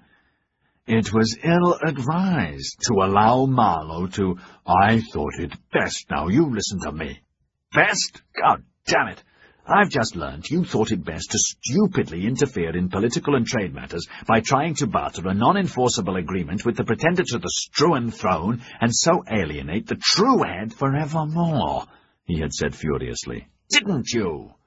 And you, Scylla, you interfered in matters that are the sole prerogative of Parliament, declaring war. And the real reason you are so ill-advised with your language, Scylla, and so upset, is because I will not begin a war we cannot win, cannot sustain with our present forces, if at all, and in my opinion any attack on the capital will rightly be considered an act of war by the natives and not an incident. Good night." "You agreed to assist." "I agreed to rattle a few sabres, fire a few practice rounds to impress the natives, but I haven't agreed to bombard Yedo, nor for the last time, will I? Until you show me authority in writing approved by the Admiralty. Good night." "The Navy and the Army are subject to civilian control and advice, by God, and I'm the control here." "Yes, you are, by God, if I agree," the Admiral bellowed, neck and face purple. "But you're not in command of my ships, and until I get orders to the contrary, approved by the Admiralty, I will run my fleet as I think best. Good night." Sir William sat back at his desk. He sighed and picked up a pen and wrote on his headed paper, "Dear Admiral Ketterer, much of what you said last night was correct. Please excuse my ill-advised use of some words in the heat of the moment. Perhaps you would be kind enough to stop by this afternoon.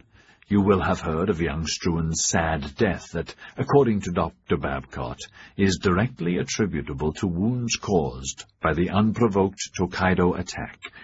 I will have to make another, more serious complaint to the Bakufu about the demise of this fine English gentleman, and would be very pleased to have your advice how this should be couched. Most sincerely, my dear sir, I remain your obedient servant. What I do for England, he muttered, then shouted, Philip! Signed the paper and powdered it to dry the ink. Yes, sir. Make a copy, then send it to Cattery by messenger. Jamie's just arrived, sir, and there's a deputation asking that you make this Angel Day, a day of mourning. Refused. Send Jamie in. Jamie was very bruised, his shoulder strapped up now. Jamie, you're feeling better? Good. George Babcock gave me a report. He told him what had been said about Malcolm's body. What do you think? We should send him home to Hong Kong, sir. Good, my thought too. You will accompany him. No, sir, Mrs. Struan. Afraid she doesn't approve of me anymore, and if I went back, it would only worsen a really rotten situation for her. Poor lady. Between us, I'm dismissed at the end of this month. Good God, why? Sir William was shocked. Doesn't matter, not now. Angelique, our Mrs. Struan, will of course go, and Dr. Hogue. Did you know she changed her mind and decided to stay in her old apartments with us, and not at the French legation after all? No. Oh, well, I suppose that's best. How is she? Hogue says as well as can be expected, whatever the hell that means. We'll send Prancing Cloud soon as you and he give me the word. When's that likely? George said he'd do the autopsy today and sign the death certificate. I'll have that tomorrow. The Clipper could leave tomorrow. Only problem would be Angelique, when she's fit to travel. Sir William looked at him keenly. What about her? Don't know, not really. I haven't seen her since being aboard. She didn't speak to me, not once, not lucidly. Hogue's still with her. Jamie tried to hold back his grief. We can only hope. Rotten luck, yes, no doubt about it. Now, Norbert, we'll have to have an inquest, of course. Good. Jamie touched his face, brushing away a nagging fly that sought the dried blood. Gaunt saved my life. Yes, you'll be commended, Jamie. When you leave Struan's, what will you do? Go home? This is home. Here or China, Jamie said simply. Somehow I'll start my own fun. Good, I wouldn't want to lose you. Bless my soul, I can't imagine the noble house here without you. Nor can I. As the day wore on, the pall over Yokohama thickened. Shock, disbelief, anger, war fears, general fears, the Tokaido remembered, mixed with many whispered, snide remarks, but careful who you said them to, because the Angel had violence champions, and any raunchy remark or laugh implied disrespect. Malcolm was not so fortunate. He had enemies, many were glad to sneer and happy another disaster had fallen on Dirk Struan's progeny, and both priests, in their several ways, were sternly satisfied, seeing retribution from God. André, Saratard said, at the lunch table in the legation, Vervain, a third man, did he make a will? I don't know. See if you can find out. Ask her, or Jamie. He would probably know more. André Ponsin nodded obliquely, worried sick. Struan's death had disrupted his plan to get more money from her quickly to pay Raiko. Yes, I'll try. Very important. We should continue to stress her French citizenship, to protect her when her mother-in-law tries to break the marriage. Vervain said, What makes you so sure that will happen, that she'll be so antagonistic? Mon Dieu, it's obvious, André answered for Saratard irritably. Her attitude will be that Angelique murdered her son. We all know she hated her before. How much more so now? She's bound to accuse her of God knows what deviations because of her twisted Anglo-Saxon sexual dogma, in private if not in public. And don't forget, she's a fanatic Protestant. He turned to Saratad. Henri, perhaps I'd better see Angelique. He had already intercepted her and whispered that she should go back to Struan's and not stay here at the legation. For God's sake, Angelique, your place is with your husband's people. It was so obvious that she must strengthen her position with Struan's at any cost that he had almost shouted at her, but his sudden anger turned to pity, seeing the depth of her despair. Now he said, I'd better go. Yes, please do. Andre closed the door. What the devil's the matter with him? Vervain said with a sniff. Saratad thought before answering, decided it was time. It's probably his illness, the English disease. His deputy dropped his fork in shock. Syphilis? Andre told me a few weeks ago. You should know. Only you amongst the staff, as these explosions may become more frequent. He's too valuable to send home. Andre had whispered he had made a brand-new high-up intelligence connection. The man says Lord Yoshi will be back in Yedo in 2 weeks. For a fairly modest sum, he and his Bakufu connections guarantee a private meeting aboard our flagship. How much? That meeting would be worth whatever it costs. I agree, but how much? Saratad asked. The equivalent of 4 months of my salary, Andre had said bitterly. A pittance. Speaking of that, Henri, I need an advance or the bonus you promised months ago. Nothing was agreed, dear Andre. In due course you will have it, but sorry again, no advance. Very well, that amount after the meeting. Half now and half after. He also told me for no money Tyro Anjo is sick and may not last the year. Has he proof? Come on, Henri, you know that's not possible. Get your contact to make this Tyro ape. See Babcock for an examination and I'll give you a 50% raise. Double salary from today. Double salary, and I'll need to give my contact a hefty down payment. 50% from the day of the examination, and 30 mechs in gold, 5 down, and the rest after, and that's all. Saratad had seen Andre's hopes escalate. Poor Andre, he's losing his touch. Of course, I understand a large part of the money will stick to his fingers, but never mind. Dealing with spies is dirty business, and Andre is particularly dirty, though very clever, and unfortunate. He reached over and took the last slice of the one brie cheese that had arrived on ice at fantastic cost with the last mail ship. Be patient with the poor fellow, Vervain, eh? Every day he was expecting to see signs of the disease, but nothing, and every day Andre seemed a little younger, losing his previous harassed expression. Only his temper had deteriorated. Mon Dieu, a private Yoshi meeting, and if Babcock could examine this cretin Anjo, perhaps even cure him at my instigation. Never mind that Babcock's English. I'll barter this coup with Sir William for some other advantage. We will have made a tremendous step forward. He raised his glass. Vervain, mon brave, the pox of the English, and vive la France. Angelique was lying listlessly in the four-poster bed, propped against piled-up pillows, never more wan or more ethereal. Hogue was in a chair by the bed, dozing on and off. The late afternoon sun broke through the clouds for a moment to brighten a dull, windy day.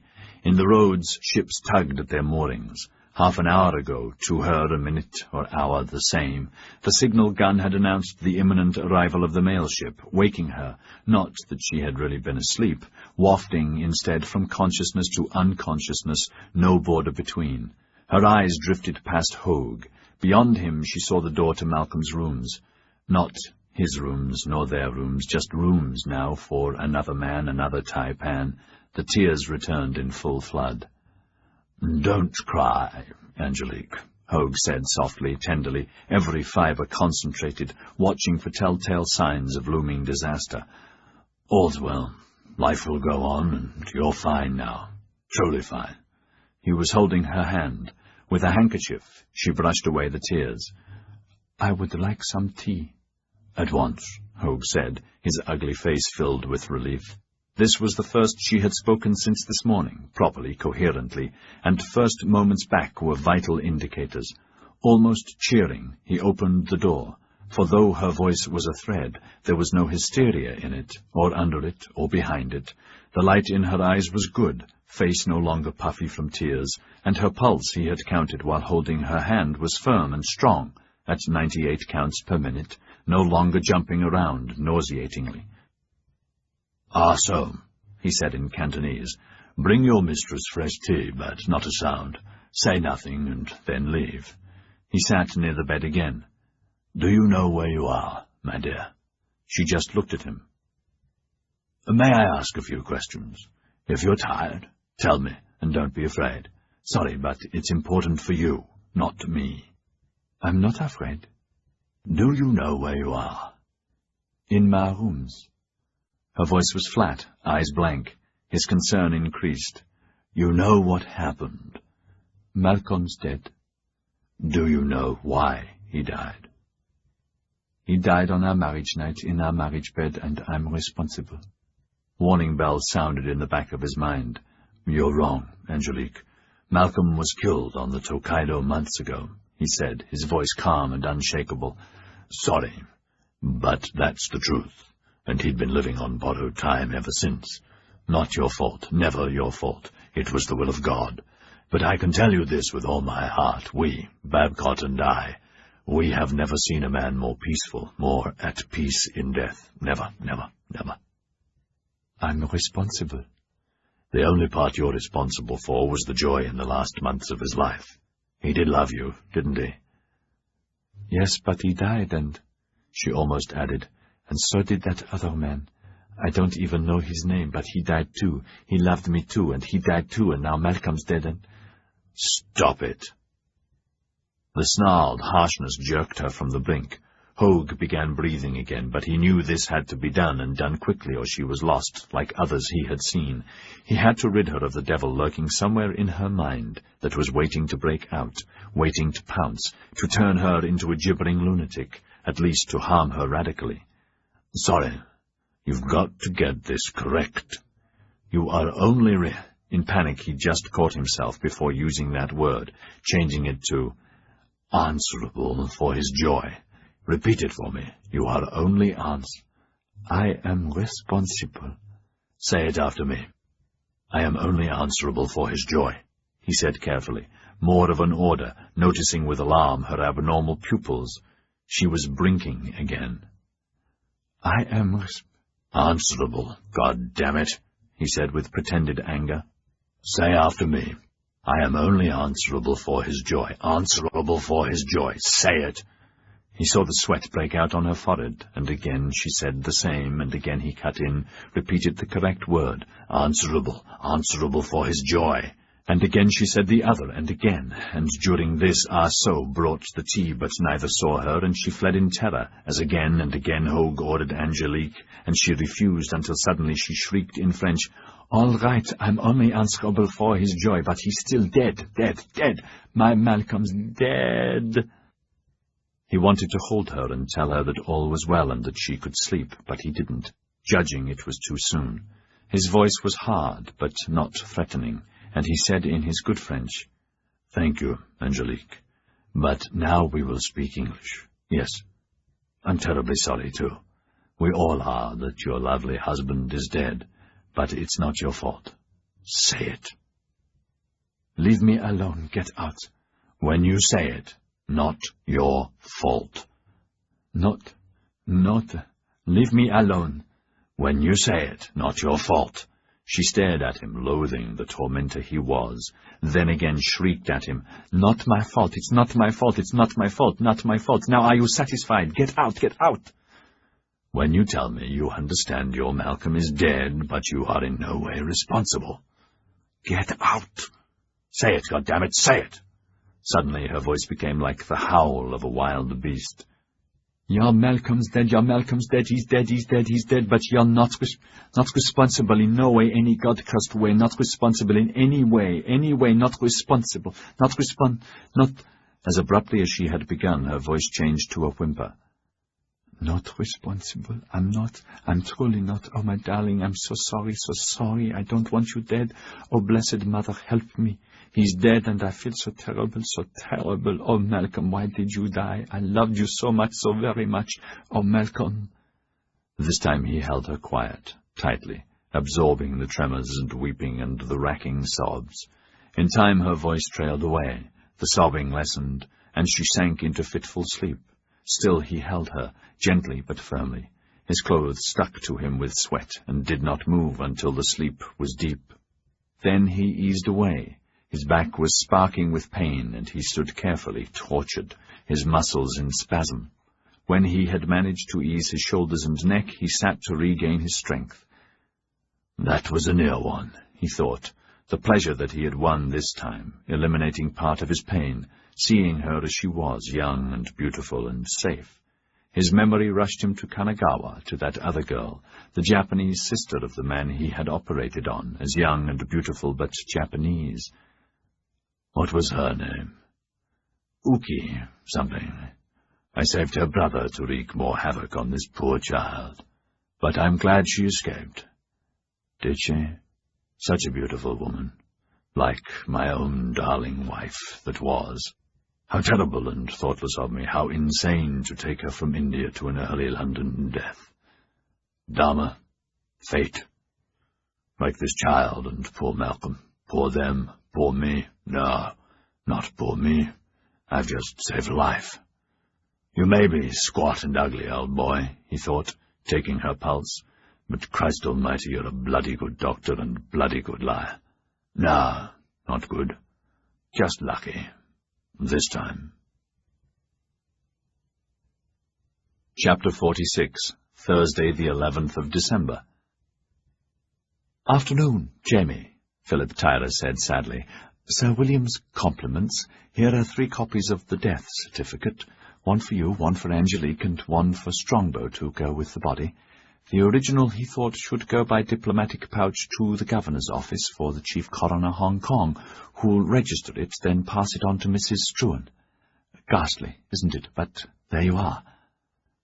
Yes.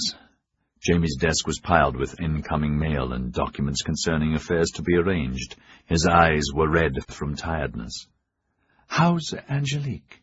I haven't seen her yet, but Hoag was here first thing. He said to leave her alone until she made the first move, that she was better than expected. She slept for 15-odd hours. He thought she should be well enough to travel tomorrow and recommended the sooner the better. He'll go, of course. When's Prancing Cloud rescheduled for? Tomorrow, evening tide. Strongbow will be here any moment for sealing orders. You'll have mails to go with her. Definitely, and a pouch. I'll tell Sir William. Still cannot believe Malcolm's dead. Dreadful. Oh, by the way, the Norbert inquest's been fixed for 5. Would you like a bite of supper afterwards? Thanks, but not tonight. Let's do it tomorrow, all being well. We'll confirm after breakfast. Jamie wondered if he should tell Tyra about the machinations of his samurai friend Nakama, and the meeting with the local moneylender that Nakama wanted private from Tyra and Sir William. Nakama's suggestion had intrigued him, and he welcomed the opportunity of talking direct to a local businessman, however minor. Yesterday's meeting had, of course, been cancelled. He had considered putting it off until next week, but had decided to meet the man tonight. It might divert him for a moment or two from the tragedy. That's none of Philip's business. And don't forget, Philip and Wee Willie have been hiding all sorts of information when the arrangement was for everything to be shared. See you later, Philip, and thanks for these. See you later, Jamie. The death certificates were signed by Babcock and Hoag. The autopsy confirmed what had already been said about death being caused by internal bleeding of a damaged artery that had ceased to function correctly, its weakened condition being directly attributable to wounds sustained during the unprovoked Tokaido incident. Jamie nodded to himself. The doctors had skirted the matter of what had caused the rupture. No reason to be more specific, unless someone required a specific answer. Like Tess Struan, he thought, a twinge in his stomach. She's bound to ask, and then what will Hoag say? The same he told me this morning. In Malcolm's condition, Jamie, such a rupture could be caused by Any one of a dozen sudden motions, like sleeping awkwardly, then turning suddenly because of a bad dream, even the strain of a constipated bowel.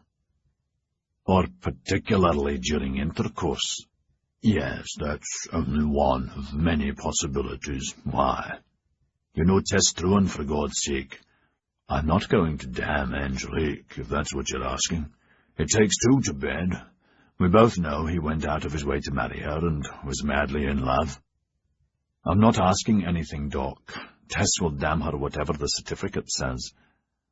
I agree, Jamie, but she will get no help from me, nor from George.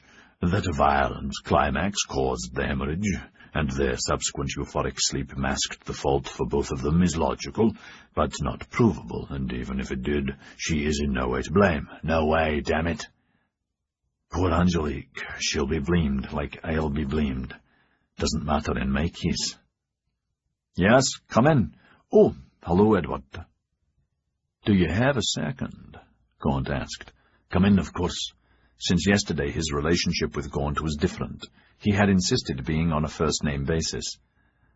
My God, he thought, how wrong I was about him. Sit down. Listen. I've said it a dozen times, but thanks again. You certainly saved my life. Nothing. I was only doing my duty. Thank God you did. What can I do for you? The rumor is that you'll be sending Malcolm's remains back to Hong Kong for burial, and I wondered if I could have passage on your ship. Of course, Jamie hesitated. To report to Tyler Brock and Morgan. Gaunt smiled. We can't avoid the truth, Jamie. I'll take the result of the inquest with me, but it's up to me to tell them direct, man to man. Yes, you're right. Jamie's sadness swooped down again. I'm sorry Malcolm's not alive to know what you did for me. Sorry that he won't be around to be friends with you. I know he admired you greatly. Sorry to see that you work for them. After I see them, I probably won't. I was only loaned by Rothwell, so it's of no consequence. I'll go back to Shanghai after Hong Kong. You know, if I can help in any way, I will.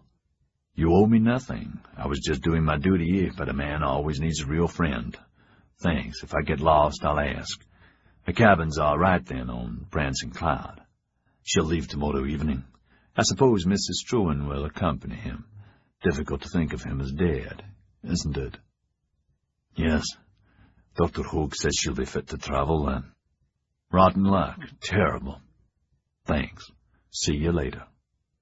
Jamie watched him leave, curiously unsettled. Nothing he could articulate. Guess I'm just so disoriented that anything and everything seems odd. My God, even Hogue acted peculiar. Again, nothing in particular. He forced himself to work for a while, then, needing some documents from Malcolm's desk, got up and went out along the corridor to the Taipan's office, automatically raising his hand to knock. Grimly, he didn't, and opened the door only to stop in mid-stride. Angelique was sitting in Malcolm's chair behind Malcolm's desk. Seated in front of her, Heavenly Sky was saying, "As far as I know, and—" He looked around. "Hello, Jamie," Angelique said quietly. Her dark dress set off the alabaster texture of her skin, hair up off the nape of her long neck, eyes clear, the faintest natural color to her lips. "How are you?"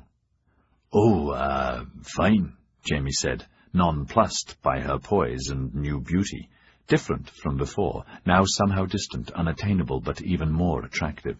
"Sorry, I didn't expect. Dr. Hogue told me not to disturb you until you called me. How are you?" "I asked him to do that. I'm fine, thank you. There were some things I wanted to arrange this morning.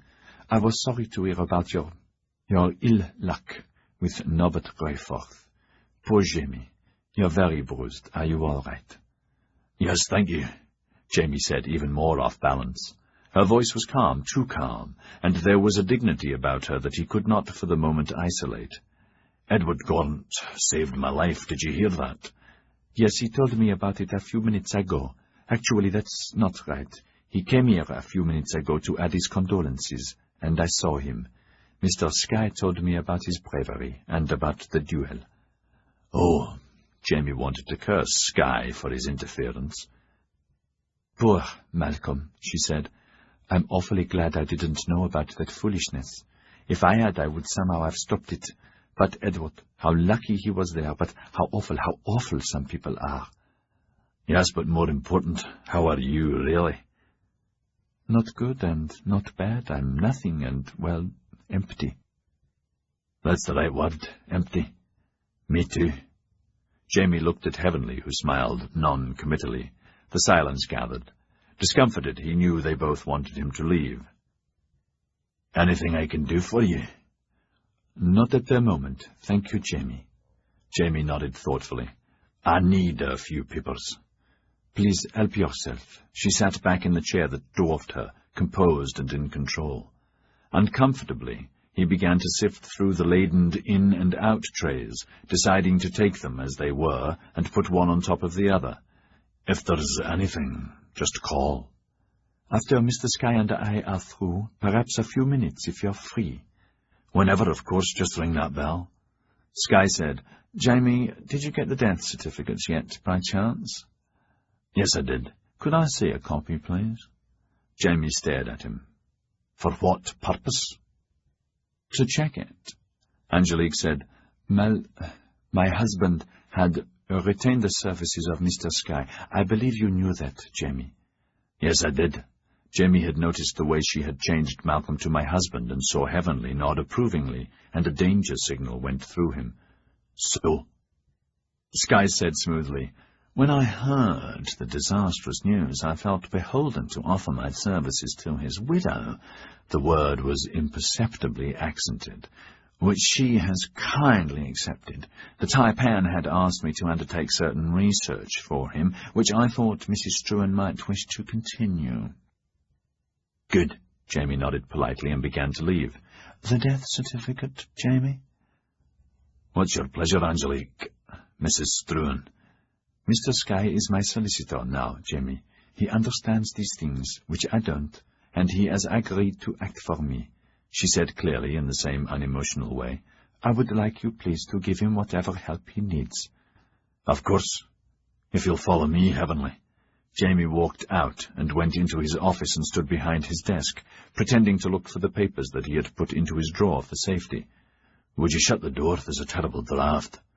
The small man obeyed. Listen, he said, keeping his voice down, but there was no mistaking the undercurrent. If you bamboozle her, or play silly buggers, or overcharge her, I'll kick the shit out of you. The little man came closer, his pebble glasses cracked and fogged. I've never done that to a client in my life, he said, puffing up like a cobra.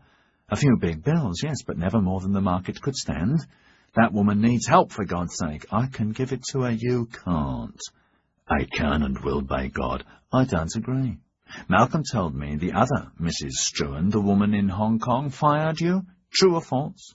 And true or false that you, as well as Malcolm, have been getting angry, even threatening letters from her for weeks, paranoid against my client, and her engagement with all sorts of unfounded accusations.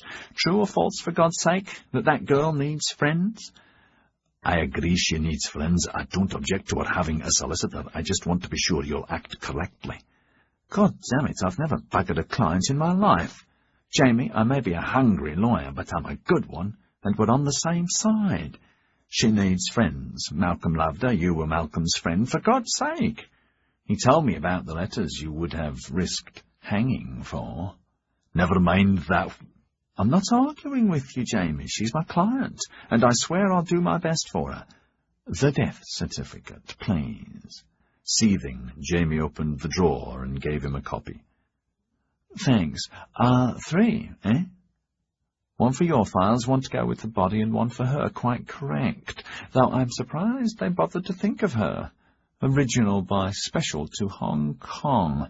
Heavenly scanned the paper. Christ almighty. What's the matter? Hogue and Babcock, he said. They may be good doctors, but as defense witnesses, they're a disaster. Shit! I should have been told before they issued this. Any fool could have given them better wording. What the devil are you talking about? Murder, or at least a charge of murder. You're mad. It wouldn't be the first for Tess Struan, the little man hissed. Remember the bosun? Everyone in Hong Kong knew it was an accident, but he was charged with murder, found guilty of manslaughter, and given 10 years. The jury found him guilty, not Tess, by God, and... But she was the one who pressed for the charge. Sky slammed back at him, keeping his voice down. And she'll press charges here. If this was read out in court in a criminal or civil case, our opposing barrister would claim he died fucking. Please excuse my vulgarity. And the other half of the act sits in the dock there, ladies and gentlemen of the jury, whose father is a felon on the run, whose uncle is in a French jail, who herself is a penniless adventuress, a Jezebel, who knowingly seduced this poor young man, a minor, into marrying her, and then, ladies and gentlemen of the jury, with malice aforethought, seduced him into an early death, with malice aforethought, knowing only too well his wounds would do the job for her. True or bloody false? Jamie sat down, paler than before. Hoag's words had jumped into his mind. What are you going to do? First, I'll try to get this wording changed. Don't think they will, but I have to try. Do you have his will? Malcolm's? Jamie shook his head. He never mentioned one to me. I told him it was important he should have one drawn up when he first came to see me. That's routine. You're sure? I know I don't have one, not immersive. Jamie frowned. Would Malcolm have made one? If I was getting married, I would. Wait a minute. I was engaged to Maureen for years and never had one. My God, I wonder how she is. What she thought when she got my letter. He never mentioned a will to me, did he, to Angelique? Ah, that was my first question. Perhaps he made one without your knowledge. Did he have a safety box or a special place for his private papers? No, not really. I suppose that would be in Hong Kong, except there's a small safe in his rooms. Let's go and look. Sky started out of the room. Wait a minute, I don't think we can do that. The words came back sharp and formal.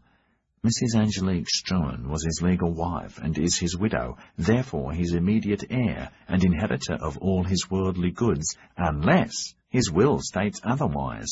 If there's no will, then she inherits after probate, and all legal fees and taxes are paid. Let's look in his safe. I don't think that we can presume. Now, quietly, between the three of us as friends, or I'll get a formal court order through Sir William today to sequester all, I repeat, all his papers, and all Struan papers in Yokohama and Hong Kong, for a will search, to which my client is entitled. His look was inflexible. Sorry, old boy. Well? Let's go and ask Angelique. Unsure of himself and knowing he could never allow an outsider to go through Noble House papers and records, Jamie followed Sky back to the Taipan's office. Damn it!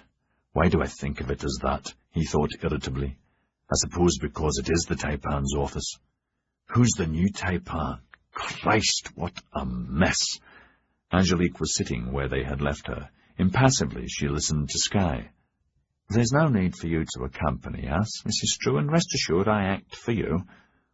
Thank you, but I would like to be there. They followed her up the grand staircase, the first time for Sky, who tried not to be visibly awed by the wonderful chandelier and valuable oils. Jamie opened the door of the Taipan's suite. A coal fire burned pleasantly. The four-poster was made up and waiting. Desk tidy, no papers on it. In a near corner of the room, Ah Tok squatted mumbling in despair, somehow tiny now, ugly and ancient. She paid no attention to them. Angelique shuddered, then followed the two men and sat in Malcolm's high chair facing them, watching them intently. The little iron wall safe was concealed behind an oil painting, another Aristotle quantz. Sky smiled thinly. The painting depicted a pretty young Chinese girl carrying a fair-haired, fair-skinned child with a pigtail, a boy, against a Hong Kong landscape. He had heard about the painting, but had never seen it. Quantz was the dean of artist chroniclers of Macau and early Hong Kong, an Irishman who had lived there for many years and died a few years ago in Macau and was buried there. He was also a voracious drunk, gambler, libertine, but old friend and devotee of Dirk Struan's. Rumour had it the girl was the fabled Mei, Dirk's Chinese mistress, the one who was killed with him in the typhoon of '42 in his arms, and the child their firstborn.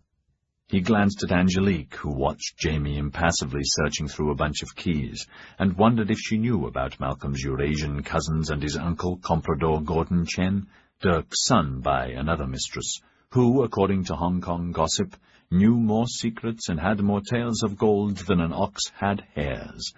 The mantelpiece clock chimed 3. "Who else has keys, Jamie?" Sky asked. "Just me and the Taipan." "Where are his?" "I don't know. I presume still aboard." The safe door swung open. A few letters, all in Tess Struan's writing, except one in Malcolm's, apparently unfinished, a small chamois leather bag, and a wallet. The wallets contained a faded daguerreotype of his father and mother peering self-consciously at the camera, Malcolm's personal chop, a few chits, IOUs, and a list of debts and debtors. Heavenly leafed through them. "Would these others be gambling debts he's owed, Jamie?" "I've no idea." 2,420 guineas, a tidy sum for a young man to lend or be owed. Do you recognize any of the names by chance?" "Just this one." Jamie looked at him. "Madame Emma Richaud, 500 guineas. Angelique said, "She's my aunt. She and Uncle Michel. They brought me up, Mr. Sky. Mama, I called my aunt that, for she was mother to me. My own died when I was young. They needed help, and Malcolm kindly sent them that. I asked him to." "Jamie, I'd like a copy of these, a list, please." The solicitor was talking again. "You are required to hold them in safekeeping." He reached for the half-dozen letters, but Jamie was there before him. "I'd say these were private." "Private to whom, Jamie?" "To him." "I will get a court order to see them and have them copied if I consider them to be valid." "You certainly may do that," Jamie said through his teeth, cursing himself for blurting out about the safe until he could get Sir William's advice. Angelique said, "May I see them, Jamie, please? I suppose they are part of my husband's effects. At the moment, they seem so few." Her voice was so gentle, so sad, no shred of begging, that he sighed and said to himself, "Laddie, you're in so deep now, it doesn't matter. Sir William will have to decide legalities." Then suddenly he was back at yesterday eventide on the jetty, the three of them so light-hearted, laughing, confident, with any future Hong Kong storm clouds seemingly so far away, seeing the two of them off in the cutter for their wedding night, Malcolm saying, "Thanks, my bonny friend, garde our teal. It's going to need gardening. Promise." He had promised, sworn he would do that, and guard her equally, wishing them long and happy lives, and waved, last on the shore. How right Malcolm was. Poor Malcolm, did he have a premonition? "Here," he said kindly. Without looking at the letters, she put them in her lap and again folded her hands, again motionless. A draught waved a vagrant strand of hair near her temple. Otherwise she was quite like a statue. The chink of coins attracted Jamie's attention. Sky had opened the little bag. It contained Bank of England golden guineas and notes. He counted them aloud. Angelique's eyes did not move from the maw of the safe. 263 guineas. Sky put them back in the leather sack. These should go to Mrs. Struan at once. She will, of course, give you a receipt. Jamie said, "Perhaps it's best that we, you and I, Heavenly, we go and see Sir William. I've never been involved in this kind of matter before, and I'm out of my depth. Angelique, you do understand, don't you?" "I'm out of my depth too, Jamie. Adrift, too. I know Malcolm was your friend, and you were his as you are mine too. He told me many times, please do whatever you think best." Sky said, "We'll see him now, Jamie, sooner the better. He can decide on the ownership of these. Meanwhile—" He walked over to give her the little bag, but she said, "Take it with you. Take everything, and these two." She handed him the letters. "Just leave me the photograph. Thank you, Mr. Sky, and thanks, dear Jamie, and I'll see you when you return." They waited for her to get up, but she made no move. "You're not going to stay here, are you? Surely not," Jamie said, perturbed. It seemed so macabre. "I think I will. I spent so much time here in this room that It's sympathetic to me. The door to my suite is open if I need to rest. But please, would you take our talk away, poor thing, and tell her not to come back? Poor woman, she needs help. Ask Dr. Hogue to see her. Do you want the door closed? Door? Oh, it doesn't matter. Yes, if you wish. They did as she asked, and made sure Artok was handed over to Chen, who himself was still distraught and in tears, and went out into High Street, both of them relieved to be in the open again, but lost in their own thoughts. Sky was planning and sifting the quicksands that lay ahead, Jamie unable to plan yet, his planning brain devoured by the tragedy, and, he did not know why, concern for the noble house. What is it about her? He was asking himself, unaware of the promenade or gusting wind, surf grinding up the pebbled beach, or the smell of rotting seaweed. Sadness suits her. Can it be that she's a woman now? That is what's different. She has a depth and poise that wasn't there before. She's a woman, no longer a girl. Is it because of the catastrophe, or because she's no longer a virgin? The mystic change, they say, happens, or is supposed to happen at the transmutation, or both, with perhaps the finger of God helping her to adjust. Christ, he said, despite himself thinking aloud, what happens if she has a child? For her sake, I pray she does, the little man said. When they left, Angelique closed her eyes and breathed deeply. Soon she was soothed, and got up and bolted the door, then opened hers. Her bed was made up, fresh flowers in a vase on her dressing table. She went back into Malcolm's suite, bolting her door, and sat back in his chair. Only then did she look at the photograph, the first of his parents she had seen. On the back was October 17th, 61, last year. Callum Struan appeared much older than his years, 42, Tess neither old nor young, pale eyes gazing directly at Angelique, the thin line of her lips dominant. Tess turned 37 this year. What will I look like when I'm her age? In 19 years, more than twice my age today. Will I have the same hard cast to my features that shout an unloving marriage and crushing family burdens, hating her father and brothers, them hating her, both sides trying to ruin the other? That began in her case so romantically, eloping and married at sea, like we did, but, oh my God, with what a difference. Her eyes looked out of the window into the bay and the ships there, a merchant steamer leaving port, captain and officers on the bridge, the mail ship surrounded by tenders, the Struan cutter there, and prancing cloud, elegant, straining to up anchor and up canvas to sail the wild winds. That's what Malcolm always said about their clippers, she thought, that clippers sail the wild winds. She closed her eyes and rubbed them and looked again. No mistake. All day her eyes had an unexpected, startling clarity of vision. She had noticed it in the moments she had awoken this morning. Every detail of the room in focus, curtains, dead flowers in a vase, flies circling, 4 of them. Within seconds there had been a knock, and Ah So's voice, "Missy, medicine a man want you see ya, hiya?" As though, her hearing also more acute, the sound of Ah So's footsteps had brought her smoothly out of sleep. What was even stranger was the clarity of her mind. All the weight seemed to be gone. Not the sadness, but how clearly it considered problem after problem without consternation, never mixing them, suggesting answers, and never the usual heart-hurting fear, not even a little. Concern, yes, that was only sensible, but no more nauseating panic and indecision. Now she could remember that day and that night in all its details without a crushing, inhuman, insensate blankness. Have I been numbed forever? Is what Dr. Hogue said this morning correct? Don't worry, you're cured of any problem, so long as you can cry from time to time, and not be afraid to go back in time if that's what your mind wishes to do, then your life will be fine, better every day. You have youth and health, your life is before you. Mon Dieu, such platitudes they talk, doctors. After Hogue, Babcock, more of the same. He had been gentle and tall and tender, a tenderness that could turn into heat if she would allow it.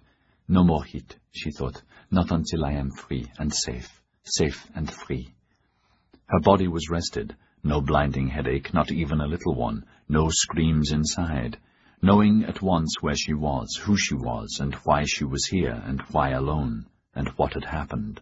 Experiencing it again, watching herself in the daymare, conscious of it all, but not involved, not truly involved, watching herself being wakened by Chen's wailing shriek, torn out of sleep, seeing herself in panic trying to shake Malcolm awake, too, then glimpsing blood on her lower limbs, horrified for a moment she had cut herself too deeply, and then realizing that it was him, his blood, and that he was dead, dead, dead.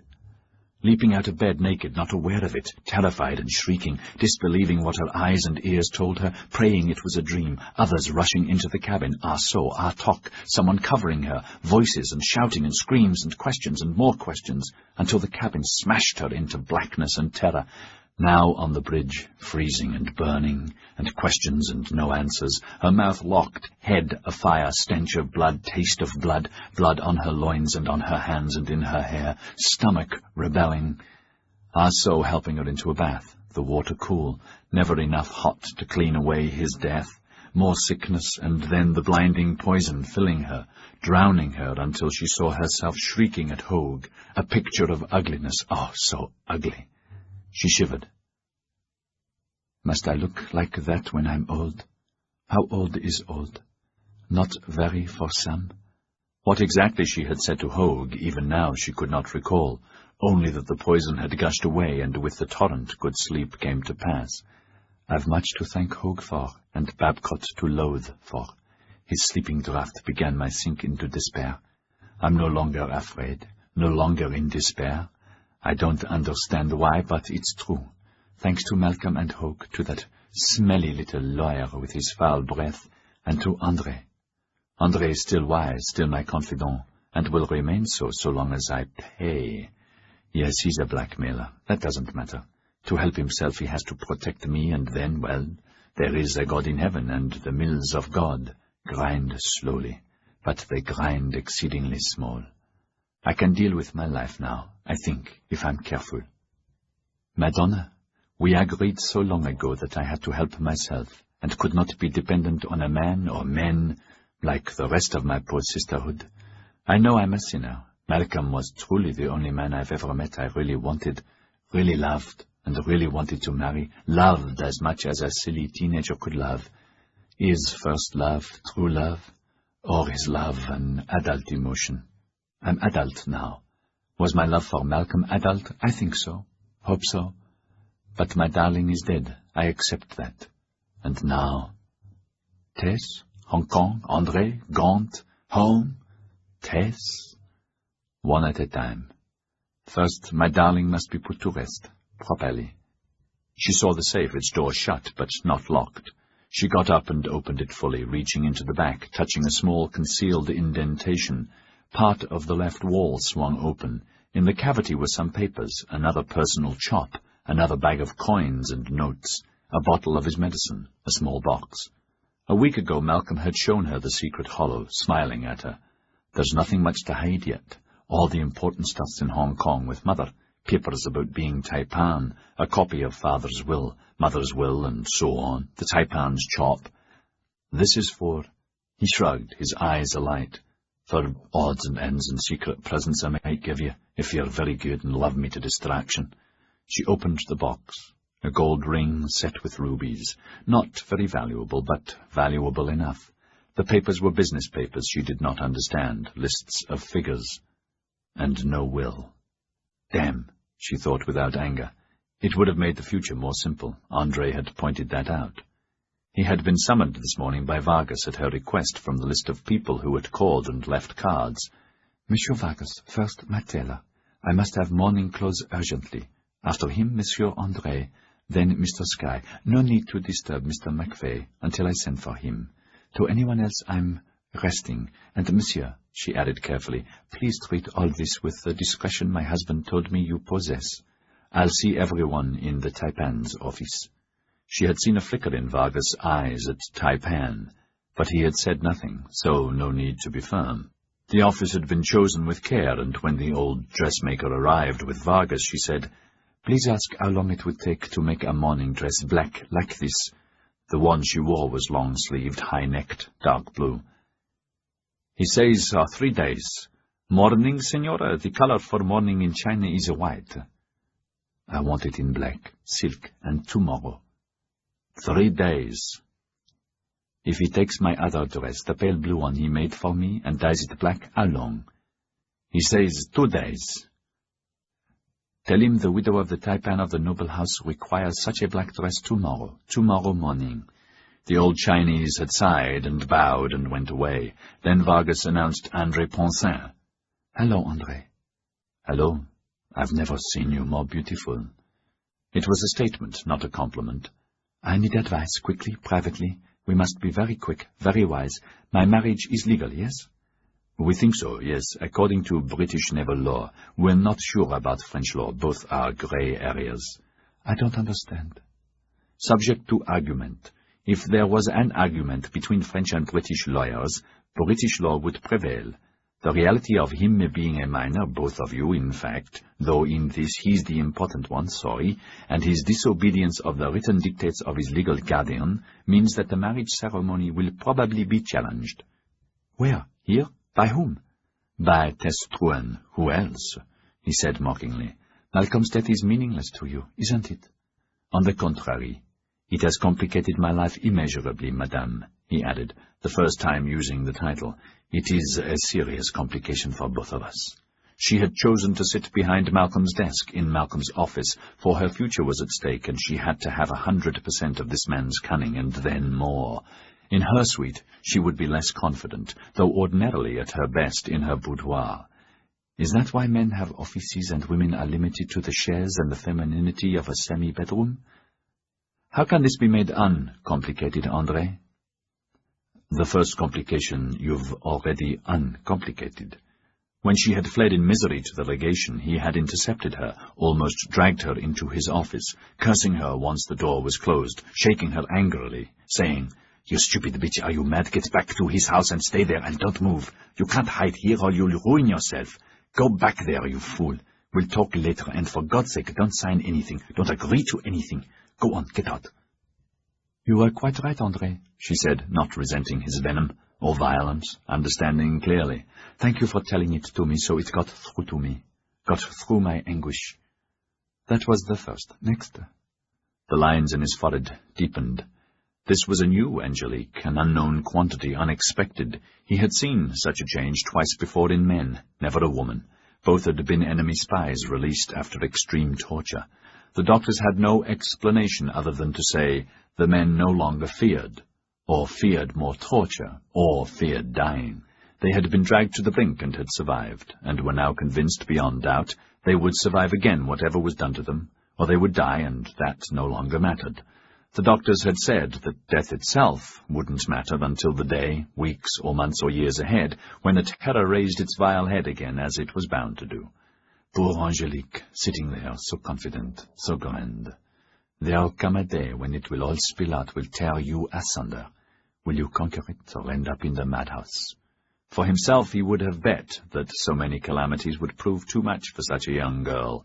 The flight of her father, theft of her dowry, rape and pregnancy, the shooting of the rapist, and now this new and ghastly death that he and all the settlement knew in its most graphic details. He and Saratan had expected her mind to be turned, at least for months, still expected it to happen, neither believing Hogue, whom they had cross-questioned closely. If Hogue can work this miracle, he thought angrily, why can't doctors cure the God-cursed English disease? It's not fair. Life isn't fair, is it? No, she said, not fair at all. Did he leave a will naming you his heir? I don't know. Malcolm never mentioned one. Angelique, in future refer to him as your husband, and yourself his widow. Why? To help establish your claim to his estate. He saw her nod to herself, awed at her control. Is it an act of God that she can appear so tranquil? If there's no will, does that make a difference? We're trying to find out. It would be best if there was one that named you. That would be best. Next you must go back with his remains to Hong Kong. Be prepared for his mother to be hostile. In public, try to be her friend. You should be at the funeral, dressed correctly, of course. Then he added, Possibly Henri could give you a letter to your ambassador. You've already met him? Yes, Monsieur de Gerroir. Henri could? What sort of letter could he write for me? If Henri could be persuaded with his strong recommendation, you could be put under de Gerroir's protection as ward of the state. It's my conviction you're legally the widow of the late Taipan, Malcolm Struan. If Henri supported us strongly, this could possibly become state policy. Then I need serious protection? I am sure of it. Henri isn't. She sighed. This was what she had concluded too. But state policy, this was a new idea, a possibility she had not thought of. State policy would mean the protection of France. Anything was worth that. No, not anything. What could I possibly do to persuade Henri? I could do that for you, he said. I'd try. Then please start at once. This evening tell me what I can do in return. Would before dinner be suitable, or tomorrow morning, just as you wish? There had been no need to say more. Tomorrow would be better, Andre had told her, and had left. And before her next guest, Sky, had arrived, she sat back in the chair and smiled at the ceiling, wondering about the price. Ward of the French state. She had liked the sound of that, for she knew she would need all the help she could have to combat the ogre of Hong Kong. And now, curled up in Malcolm's other chair in the Taipan suite upstairs, the door bolted on the inside, she liked the idea even more, and again wondered about the price. It will be expensive. The secret gold coins will be enough to begin with, then the ruby ring, and now I have a chop. Malcolm's chop. She replaced everything and shut the secret compartment. Content with the headway made on the first day of her new life, she closed her eyes and slept dreamlessly, until a knock on the door brought her back. It was almost 4:30. Who is it, please? Jamie, Angelique. A current of expectation went through her. Be calm, she cautioned herself as she unbolted the door. The ice you traverse is exceedingly thin, and the waters below lethal. Hello, Jamie, dear. Please come in. Again she sat in her husband's chair, motioning him to the chair she had always used. The change pleased her. You look so harassed, so sad. I still can't get used to the idea and, well, all the changes, Angelique. No, it's very hard. You've changed too. May I say how marvelous you are being, so strong and, well, you know. That's the problem, dear Jamie. I don't know. I only know what has happened and can accept it, have accepted it. My tears, I think I must have cried all the tears of my life away. So for the moment, no tears. You saw Sir William? Yes. Sky said he would come back around 6, if that's convenient. He saw her nod absently. You don't like him, Jamie, do you?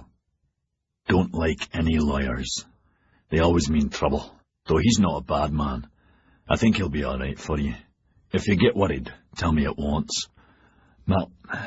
Malcolm liked him, and you should have someone to represent you. I find it hard to say his name too, Jamie. Husband is equally hard, harder. Don't be embarrassed. Jamie nodded bleakly and took out the letters. Sir William said these were part of Malcolm's estate, like the money. He could not rule on the legalities.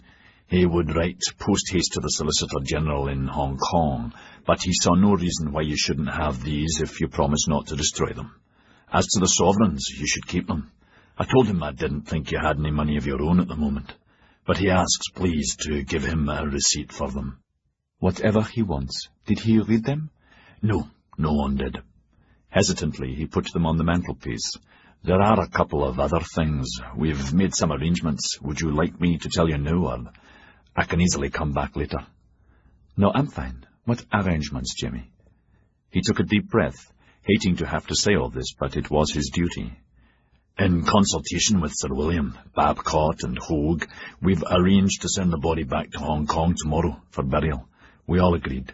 We jointly agreed that would be best. Everything possible will be done and is being done to make this easy for you, and the trip as tolerable as possible. Dr. Hogue will go with you to make sure you're in good hands.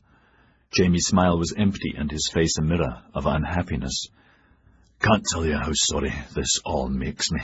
Ah So can pack for you in good time. Chen will help if necessary and will pack things to go with the ship, sailing on the evening tide. Meanwhile, if you need anything, say the word. He saw her look down at her hands, her fingers twisting Malcolm's signet ring on her marriage finger. Poor Angelique, she doesn't even have a proper wedding ring. Well, that's all for the moment. Would you like company at dinner tonight? Thank you, but no. I'll eat here, or in the dining room, or my rooms. But please sit down. Sorry, that's not all for the moment. My husband is not going to be taken back to Hong Kong for burial, but will be buried here. Neither my husband nor I will ever go aboard Prancing Cloud again. She saw his look, but that did not divert her from what she had decided this morning. The confrontation must happen at the very first mention of their arrangements. Would you like me to tell you the funeral arrangements now, or would you prefer them later? But everything's done, he said. Arrangements are already made. It's best. We all felt it would be best, and we knew it would be the best for you and everyone. Mrs. Struan would certainly approve and would of course want him buried at home in Hong Kong. Mrs. Struan? I'm Mrs. Struan. You refer to the other Mrs. Struan, Tess Struan, the other Mrs. Struan? She spoke without emotion. She doesn't have precedence in this matter. I'm his widow and take precedence over his mother. My God, Angelique, just because Sky says you are... This has nothing to do with Mr. Sky, Jimmy. He didn't suggest this, nor have I consulted him, yet. But I do know my rights, and my husband's wishes, and they will be carried out. But... Jamie was in such shock he could not get the words out. Then they came with a rush. But you can't override what Sir William and what Doc Hogan, Babcock and I think is best for you and him, what we're sure is best for you and everyone. You're overwrought, Angelique. It's best, Angelique. It really is. Overwrought? Me? How silly you are, Jimmy. She allowed a small glacial smile. I'm not overwrought at all. I'm merely going to put my husband's wishes into effect. But everything's arranged. Prancing Cloud's ready to leave, and everything's arranged. I'm glad the clipper's ready. By all means, send her at once. His mother should hear the terrible news as soon as possible. You should do that yourself, Jimmy. Go with Prancing Cloud. You're the senior here. You should. I beg you don't wait until tomorrow. Go tonight. You can break the terrible news to her. It will lessen her hurt. You must. Of course I'll do that if it's necessary, he said, hating the idea. But Angelique, this is ridiculous. You can't be serious. You must see it's best. Good God, Angelique, you must see this is best for you and others, perhaps, but not for my husband, and therefore not for me. He has a right to be buried as he... You must allow us to do what's best. His body will. My husband's body will not go back aboard that ship, nor will I, she said quietly. Tell me, old friend, if I was to go with him as you suggest, where would I stay? In the stateroom? He stared at her, that problem not having occurred to him. No, of course not, he said quickly. Of course you have the pick of the cabins. I guarantee everything will. I guarantee every little thing will be done as my husband wished. Jamie wiped his forehead, his mind working like never before, slightly sickened and out of balance, whereas it was obvious she was nothing if not in control. A sudden idea. Perhaps you're right. Prancing Cloud's wrong, perhaps. We'll charter another ship. Wait, the mail ship's due to leave day after tomorrow. We'll get space aboard her for you. Hogan and him, and I'll persuade her captain to sail early. Tomorrow. That'll solve everything, right? No, she sighed wearily. Sorry, Jamie, no. Now there was the barest edge to her voice that cut through plainly. Please understand me, no, no. He will be buried here, as he would wish, the day after tomorrow. You can't. Tess Struan must be given time. We'll send Prancing Cloud for her. She would want to be at the funeral, must be. You can do what you like, but my husband will be buried the day after tomorrow in the way he would want. I don't think there would be time to do what you suggest. I'm not going to argue with you. Sorry, old friend. It's you who are overwrought, and I can well understand it. Please ask Sir William and Mr. Sky to come by together now, as soon as possible, and I will settle the matter formally. For God's sake, the family crypt in Happy Valley is where his grandfather, father, and brothers and sisters are buried. Jimmy, I tire of repeating. Please ask Sir William and Mr. Sky to come here as soon as possible, together. He did not know what to do, so he shrugged helplessly and went out. For a few minutes she sat still and breathed deeply. That wasn't so bad, she thought, then stretched and got up and went into her own room. There she selected a clean dress, conservative, dark grey, put it on the bed. The wind rattled the windows, but did not chill her. Her mirror beckoned her. She studied herself, critically, no smile. What she saw pleased her, and the new person she had become also pleased her. It was like fitting into a new dress. No, a new skin. I hope it lasts, she said to her reflection. We must work to make it last. This me is better than the other one. Then she took up the first of the letters, Tess Struan's letters. She wanted to leave his to last. Sir William was stony-faced, so was Jamie. Doctors Hogue and Babcock were frowning. Heavenly sky had a glint in his eyes. All were sitting on chairs in front of Malcolm's desk. She faced them from his tall chair, tiny but secure in it. Darker dress than before, 3/4 sleeves, square neckline, her back straight, coiffure perfect, without makeup and somehow regal. "The day after tomorrow?" Sir William asked. "Yes, please," she said. "My husband should not be laid out for long for people to pay their last respects, if they wish to. Isn't 3 days normal, Doctor?" "Normally, yes, Angelique," Hogue said, "but we've already made arrangements for the preservation of the body during the voyage home. Everything will be fine. You've no need to worry." He added gently, "He should be buried there. He really should. We all agree." "You've embalmed him already?" The men shifted uneasily. Hogue said, "No, that's not usual. You use ice to ensure the preservation." "Would you relish being packed in ice and sent to Hong Kong like a carcass of mutton from Australia?" The tension in the room spiraled, the men more embarrassed than before. Her voice remained quiet, firm and friendly, which tended to further infuriate them, except for Skye, for whom she was taking on a very new dimension. Sir William said, "That's not the point, madame. We feel for his sake and his family's sake that burial at home is wise. He admired his grandfather, the Taipan, didn't he?" "Indeed he did," Sir William said. Abruptly he relaxed, no longer concerned, for now he had the answer to the conundrum, whatever she said. "Everyone knows that. Why?" "Many times in various words Malcolm said he wanted to live like him, be remembered like him, and be buried like him. And that's the way it will be." "Very correct and wise," Sir William added crisply. "His grandfather's buried in the family crypt in the cemetery in Happy Valley." He added kindly, "Angelique, I agree, it should be the same for him.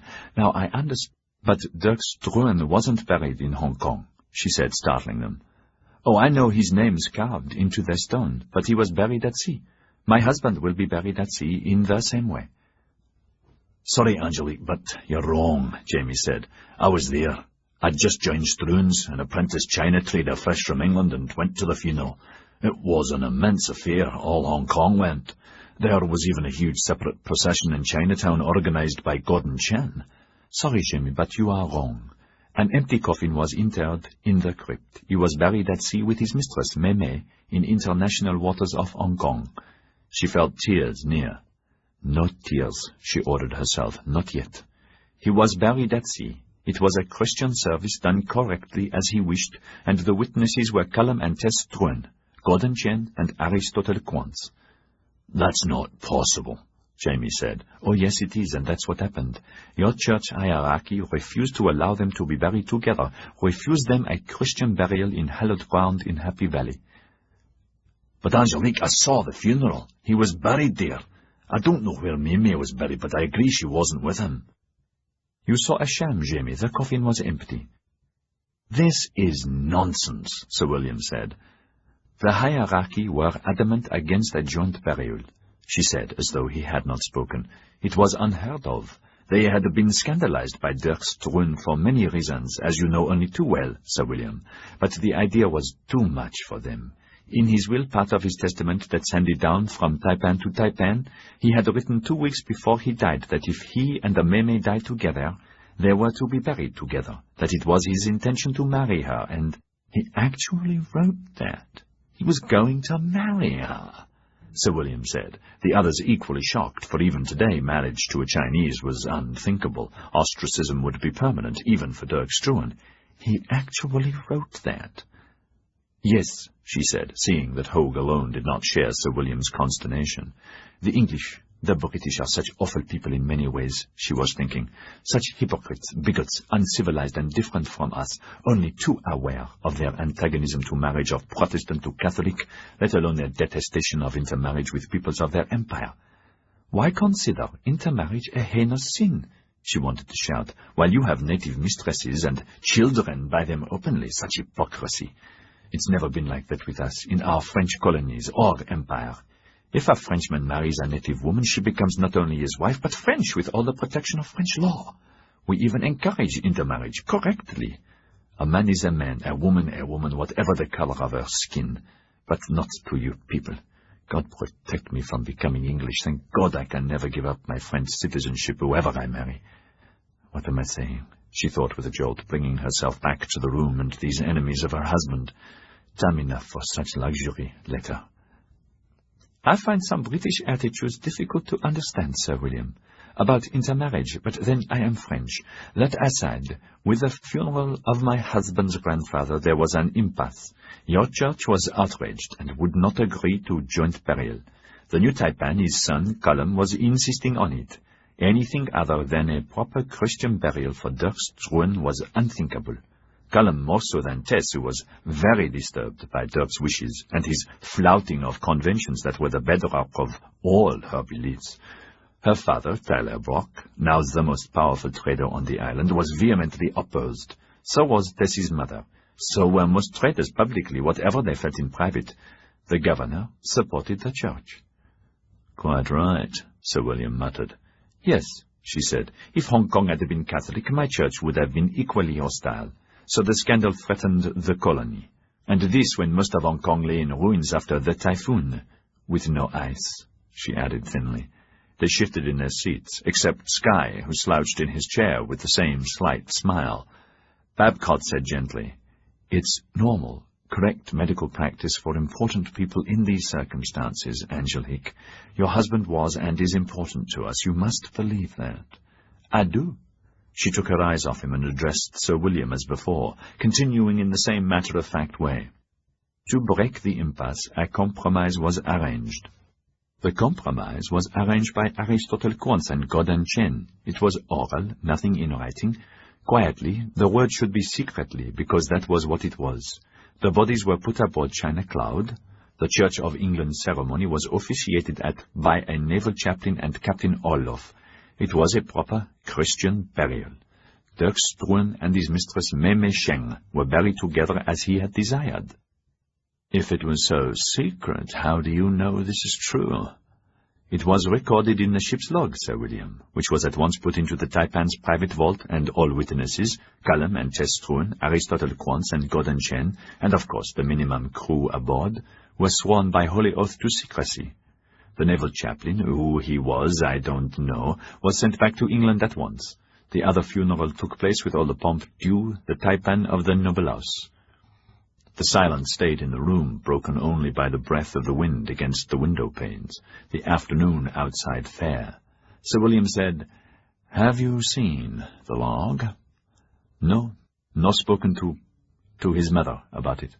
Jamie said, Tess Struan could corroborate it, or Gordon Chen, if they would agree to break the oath, and if they wanted to. Sky straightened in his chair.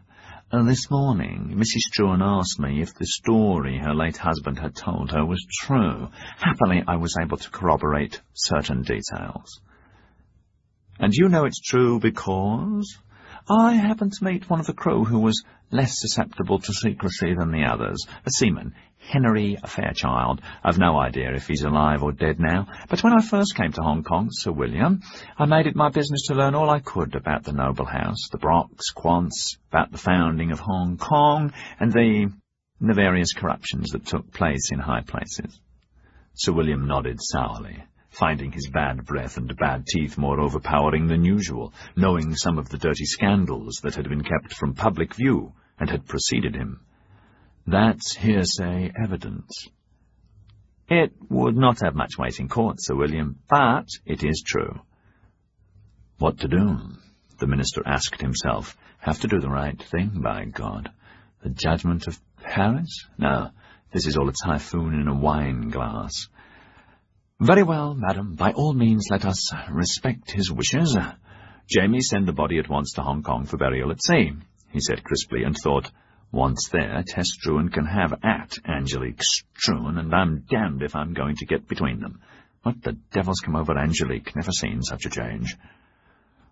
Quite understand. You are loath to go by Prancing Cloud. We'll arrange the mail ship. Thank you, Angelique said calmly. But no, Sir William. My late husband will not be sent like a carcass in ice to Hong Kong. He will not. By God, madam, if I order it, it will happen. True, if you order it. But, Sir William, she glanced at Sky, what is the legal position? Legally, the wishes of the husband, supported by his widow, would take precedence. Before I answer that, where is there any proof? There's none. As to preference, over whom? Sir William said testily. Over Mrs. Struan, Tess Struan, is that what you are saying? We should disregard any consideration of her? Sky began to answer, but Angelique motioned him to stop and said, Not at all. If Prancing Cloud went at once, a fast time to Hong Kong is 10 days there and 10 days back in fair weather. A few days to turn around.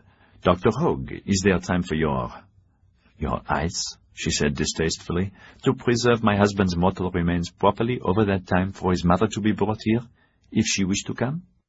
Hogue was thinking about Dirk Struan and his legendary Maymay, his beloved beauty, and about intermarriage and how he himself wished he had not killed his wife. Love of his life. He often felt he had. His love for her should have been great enough not to have married her, not to have taken her out of her safe, serene Indian life into the disaster he knew would be their lot, and was. Once again, your future is in the balance. Old gold man, do you help this girl or Tess Struan? Don't forget it was your fault that bloody assassin lived to frighten her near to death. Medically, it might be, but I would advise against it, he said, with a sideways glance at Babcock, cautioning him not to interfere.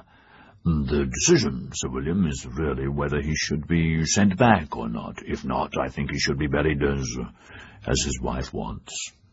Sir William hesitated, irritated that his solution was not accepted. Angelique, why are you opposed to going with the body to Hong Kong, if not by Prancing Cloud, by mail ship? I am opposed because then he will not be buried in the way that he wishes, like his grandfather. His mother would never admit the other story. Could not. I am his widow, and I tell you his wishes are my wishes with all my heart. Sir William was unsure of his legal grounds for assenting or dissenting, and massively concerned about Tess Struan, her position now as de facto head of the noble house, her written opposition to the marriage, and what she would do if the body was not sent back. She'll scream bloody murder, for one thing, he thought, almost wincing. Obviously she'd want the burial there. It should be there, at sea or not at sea, whatever the truth or untruth of the story, and £50 against a bent farthing. In any event, she'll try to overturn the marriage, with a fair chance of doing it. So you, poor lady, like it or not, are on a very dicey wicket.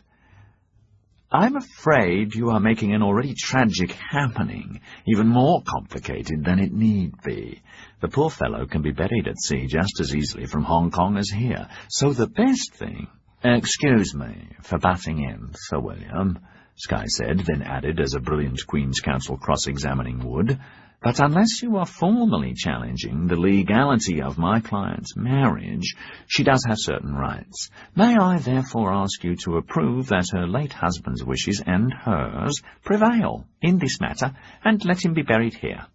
Then, the same Queen's Counsel finishing his summation for the defence, he said so softly, kindly, Malcolm Struan was ours, Yokohama's as much as theirs. His tragedy began here. It should end here. In spite of her resolve, Angelique felt the tears begin, but she gave no sound of crying. Chapter 47. For an hour after Sir William and the others left, Sky and Jamie argued. She listened. Nothing they said made any difference. She had lost. Following Sky's impassioned appeals, Sir William pronounced, I regret I've heard nothing here this afternoon to change my mind. The body should go back to Hong Kong for burial, either with Prancing Cloud or the mail ship. As you choose, madame. This meeting is over. Sky said bitterly. If we were in Hong Kong, I could apply for a writ on a dozen grounds, but here Sir William is court, judge and jury. There isn't enough time to go there and back whatever we do. Then there's nothing more to be done. Jamie was grim, rocked by her story. You have to accept it, Angelique. There's nothing more to be done. God rot it. I cannot go to Hong Kong. I must be at the burial. I agree, Sky said, nodding. Why, what's to stop you, Angelique? Jamie asked. Tess Struan, she said. What can she do? She can't stop you going to the funeral, and she can't break the marriage. Nettlesmith's afternoon editorial says it's perfectly legal, even though you're both minors. Go with the mail ship. I'll get her to sail at the same time. No, sorry, Jamie. Mr. Sky already said the editorial is only an opinion. I know Tess Struan won't bury him at sea as he wanted. I'm sure she won't. And she will attack me in any way she can. Here, read her letters to Malcolm. Both men were jolted by the intensity of venom. Sky said queasily, Pity, there's nothing actionable in them. She'd claim they were private letters from a mother to a son, desperately warning him against marriage, as is her right, even to forbid it, as is her right. And the threats against you as a person, Mrs. Struan, there's nothing we could attack her with. That's not fair, she said. Heavenly, what about if that woman ever steps foot in Hong Kong, I'll make sure, eh? Not wanting to hurt Angelique further, Jamie did not read all of what Tess Struan had written. I'll make sure every decent person in Hong Kong knows her history, her father's uncles, and that her aunt was an itinerant actress in a travelling group of players, gypsies and mountebanks, and about her own personal finances. I'm not ashamed that my mother was an actress, she had said sharply, even though most English consider them harlots. She wasn't, ever. And they weren't mountebanks. I'm not responsible for the sins of my father. I wasn't penniless. He stole my money, not only other people's. I know. Jamie wished he had not mentioned the letter. Heavenly, can you get proof of Duck's burial with Mamie? Oh, yes, from Comprador Chen and Tess herself, but neither would volunteer or admit it, would they? We would be jeered at and never get a court order to open the family crypt. Sky coughed and coughed again. Mrs. Angelique Struan must go with her husband's remains. If she doesn't, she'll immeasurably hurt her position, both legally and publicly. But to go to Hong Kong? Dangerous. He had asked Babcock and Hogue to smooth the wording of the death certificates, but was told, as expected, it could not be done. In my considered opinion, Mrs. Angelique is right not to take the risk at the moment, Jamie. I'm concerned she'd be more defenceless in Hong Kong than here. You'd go too. You can provide any shield necessary. Yes, but there's bound to be a scandal, and I want to prevent that at all costs, for everyone's sake, including Tess Struan's. She's not a bad woman if you look at her position from a mother's point of view. My considered opinion is that there's bound to be a stink. How to avoid it or minimize it, that's the question. Perhaps it can be contained, Jamie said. Tess isn't an ogre. She's always been fair in her way. She won't be fair, not with me, Angelique said. I understand her. Only a woman can really understand. She'll believe I've stolen her eldest son and killed him. Malcolm warned me against her. To contain her, we need time, Sky said. We need time to negotiate, and there's not enough before her burial. When the two men left her, nothing had been resolved. Never mind, she thought. I will bury my husband as he wished. I will inherit his worldly goods, if any. I will beat Tess Struan, and I will be revenged. The letters had hurt, but not as much as she expected. Her tears were not tears as before. They had not racked her as before. Nor am I as before. I don't understand. I'm really very strange. Will it last? I surely hope so. Oh, blessed mother, how stupid I was. Through the window she saw that day would soon be night, and in the bay ships' riding lights, port, starboard, and at their mastheads, blinked with the rise and fall of the swell. In the fire bucket coals settled noisily. Flames flared briefly, drawing her attention back. What to do? Missy? Ah So stalked in. Tai, Ah So, you deaf, hey ya? she said curtly. Malcolm had explained Tai-Tai to her, and on his last night Malcolm had made Artok, Aso, and Chen address her as such in front of him, and Sky had also reminded her to make the servants use it. Missy want my pack, chop-chop?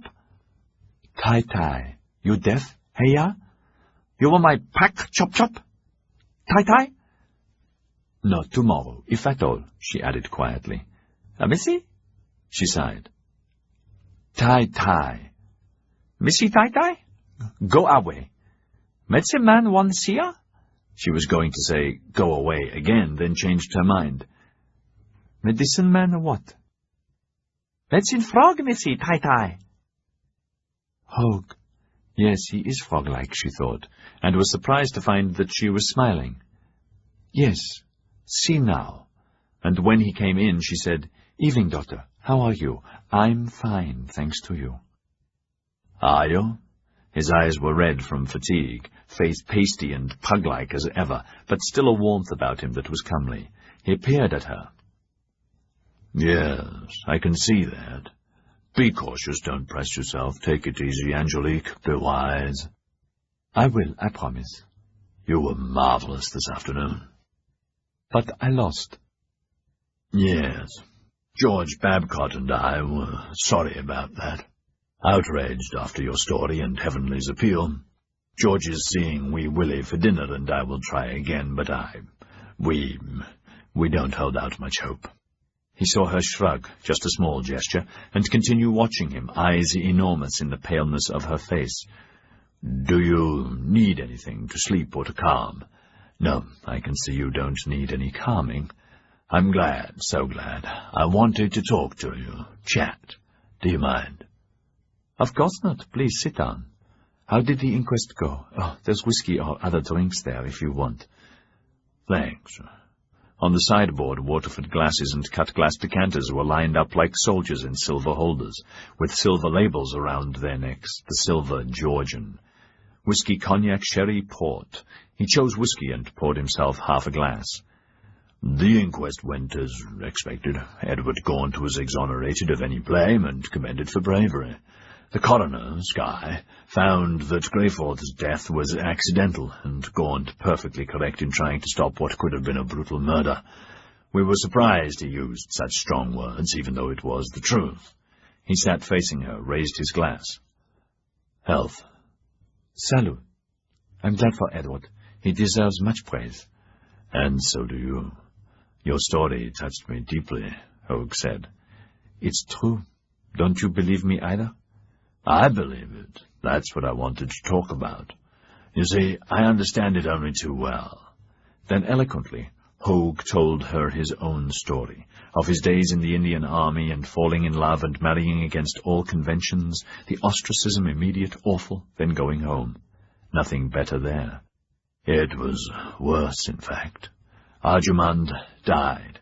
That was her name, the same as the beloved of Shah Jahan, who built the Taj Mahal, he said, his eyes locked into the fire, telling the story to the fire as well, seeing pictures of her there, her and him in the grand days before marriage.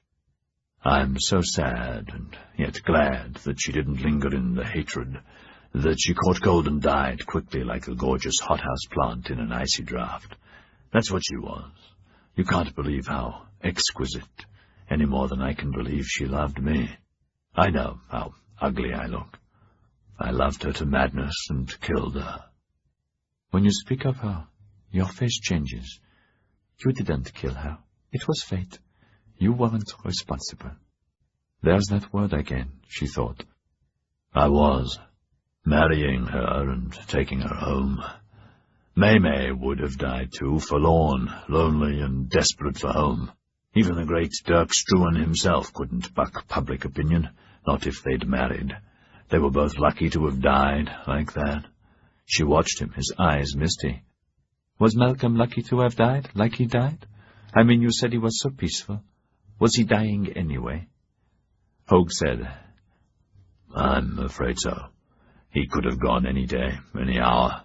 He was on borrowed time, and I think he knew it. This rattled her.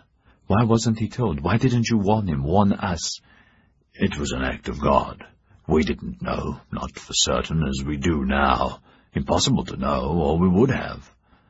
I don't understand. Tell me the truth, please. I need to understand. Gently, Hogue said. His insides, under and near the wound, were worse than we'd thought. George couldn't probe around the wound much when he was brought in. That would have killed him anyway. The autopsy showed he was rotting away. The operation, it was well done. Oh, yes, first class. George's repair job was admirable, as good as anyone could do, he said, and she believed him. You see, Angelique, we can't replace, we can only repair. There was sepsis in pockets, the reason for all the pain, poor fellow, and bad lesions that prevented him from straightening up. He added sadly, he was on the last of borrowed time. Even so, I'm certain you made his last days the happiest any man could have.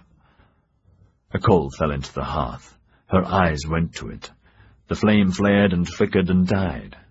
Just like my Malcolm, poor man, poor love. Sad, she said to the fire. So sad. Hogue was weighing her, weighing himself and the memory of Arjumand, whom Angelique had reborn for him. Easy to decide now, after sharing Arjumand, he thought. Nervously he finished the drink. May I? Of course, please. Hogue replenished his glass, not so amply. About the burial, that's what I really wanted to see you about. You could possibly still do what you and Malcolm wanted. What? He sat opposite her again. Bury him at sea like his grandfather, like he wanted, like you want. I can help you. How? He mopped his brow. You go to Sir William, say you'll bow to the inevitable, and as much as you deplore his decision, you will allow the body to be sent to Hong Kong. Tomorrow we, Babcock and I, we officially put his coffin aboard Prancing Cloud from Kanagawa, where it is at the moment. You see the coffin off officially, saying you could not bear to go with it on Prancing Cloud, but you go by mail ship the day after tomorrow when she sails for Hong Kong. Everyone satisfied. But the coffin is empty, she said excitedly. He shook his head, his brow and jowls glistening in the firelight. No, there'll be a body in it, but not his, a fisherman, a Korean, who died in Kanagawa this morning, at the clinic. Meanwhile, Malcolm's remains are in the other coffin, still secretly at Kanagawa. If Jamie was with us, he could bring the cutter there tomorrow evening. We go out to sea, and if we could get Tweet to officiate, Malcolm can be buried as you wish. The next day, you catch the mail ship and no one's the wiser, if we can swear everyone to secrecy.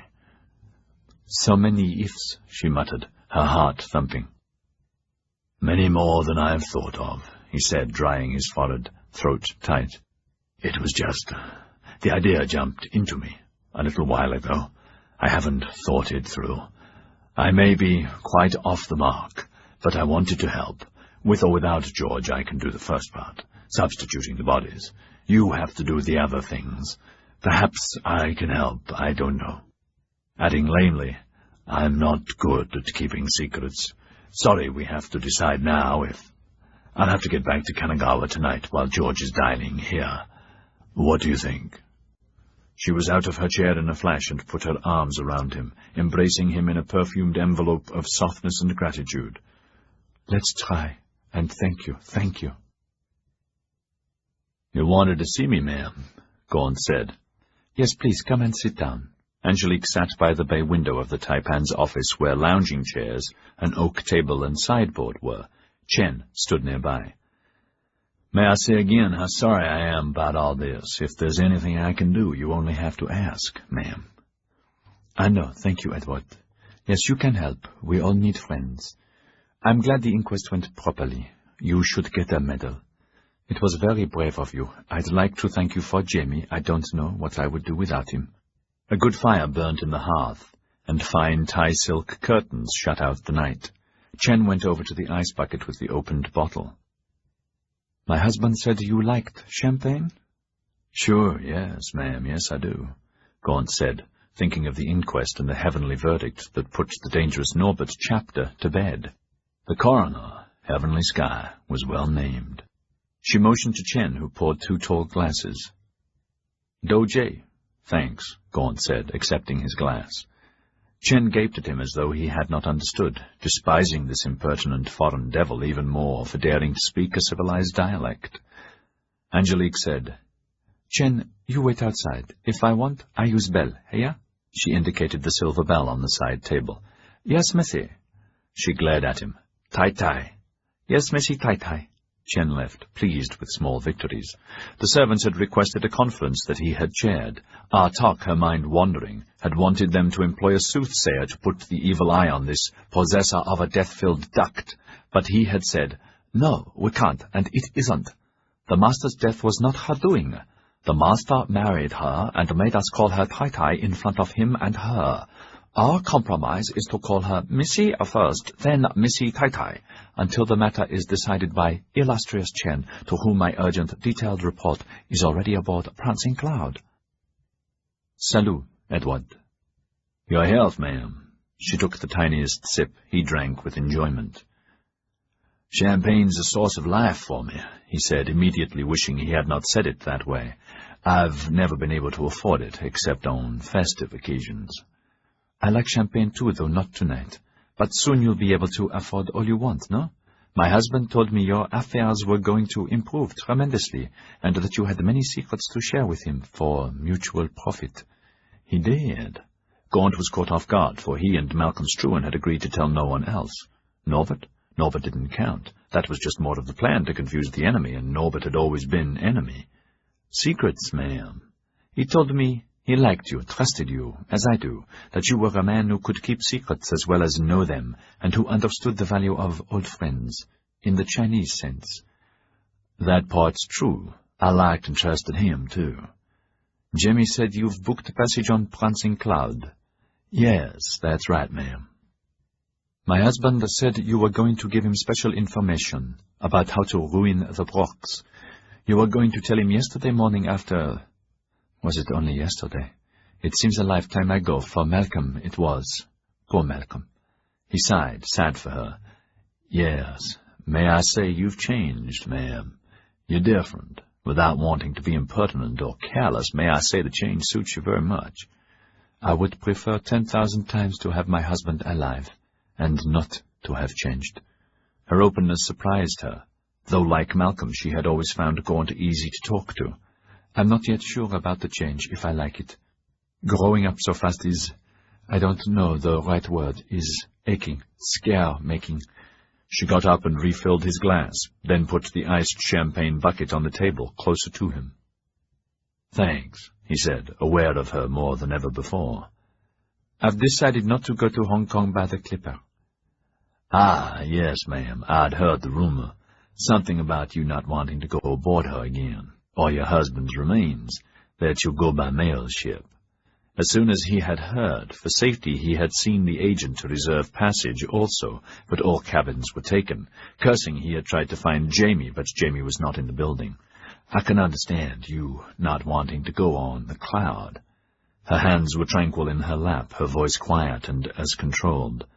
"These secrets you are going to tell my husband, will you tell them to me?" He smiled his nice smile, fascinated by her, and shook his head. "Sorry, ma'am, no, even if I had any." She nodded, not offended. "I didn't expect you to. I'm sure I wouldn't understand them if you did, and then I could never put them into effect anyway, could I?" He smiled. "But Tess Struan can, no?" "Ma'am, my husband told me you said if anything happened to him, you would go at once to Hong Kong to deal directly with his mother, to make the same arrangement with her you had made with him. He said you were doing this because you hated the Brox. He didn't tell me why you hated them." She reached up and toyed with the stem of her glass. "Tess Struan could certainly use the information if what you claim is true, no? This was Tuesday, before we were married." Again he just watched her, a pleasant expression on his handsome face. "I can understand why my husband liked you, Edward. Why you'd be a dangerous enemy, and even more dangerous a friend." This made him laugh outright, and the tension between them broke. "Not to you, ma'am. Never. I swear it. Never." "We'll see. We have many bridges to cross, you and I, for by God, as my husband would say, I am embracing his hopes and dreams as my own, that you can help Struans destroy the Brox once and for all." Perhaps your hopes and dreams, too? Mine. She opened her bag and took out the paper she had found in the safe's inner compartment, held it closer to the light to see better, and read aloud. This is my solemn agreement with Mr. Edward Gaunt, gentleman, of Rothwell's in Shanghai.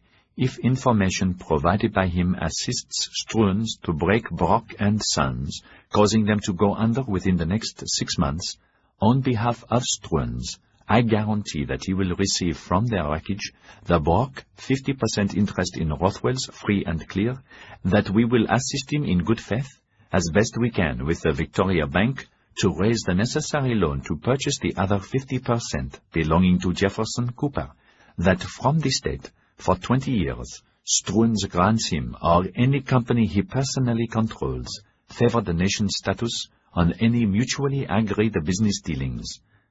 She held it for him to see, but did not hand it over. It is dated the day before yesterday, Edward, signed, but not witnessed. He made no move to take it. His eyesight was good. While she was reading it, he had recognized the signature. Without the witness, it doesn't have its real value, he thought, his mind moving rapidly from plan to plan, from question to question, to answers. So, I could witness my husband's signature. His mind stopped churning with a jolt. A wife witnessing her husband's signature isn't usually valid. Say I witnessed it the same day, before we were married. Where the devil's she getting all this from? He was thinking frantically. Jamie, heavenly, she's like one of Stevenson's new steamrollers. Even if the paper was witnessed, it wouldn't bind the noble house. Yes, but it would carry weight with Tess Truen. It would be an agreement with her son. Doesn't it confirm you are working with my husband clandestinely to deliver her the greatest ambition of her life? Perhaps it would, ma'am. He hesitated. Jamie approves of the document. He doesn't know about it. No one does except me, she told him, believing it. Why else would Malcolm hide it? Thoughtfully, he poured some wine. He noticed she had not touched hers further. I imagine, he said delicately, such a favor would require one in return, ma'am. I would like you to hurry by Prancing Cloud with all speed, as you planned, and see Tess Truen, and deliver a letter for me. His eyes widened with disbelief. That's all? Not exactly. When you arrive in Hong Kong, the clipper will be there long before the mail ship. You must get to her before she hears the tragic news of my husband's death from anyone else.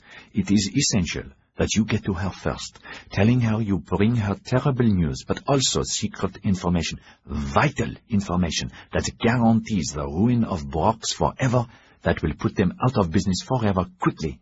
She took a deep breath. It will, won't it?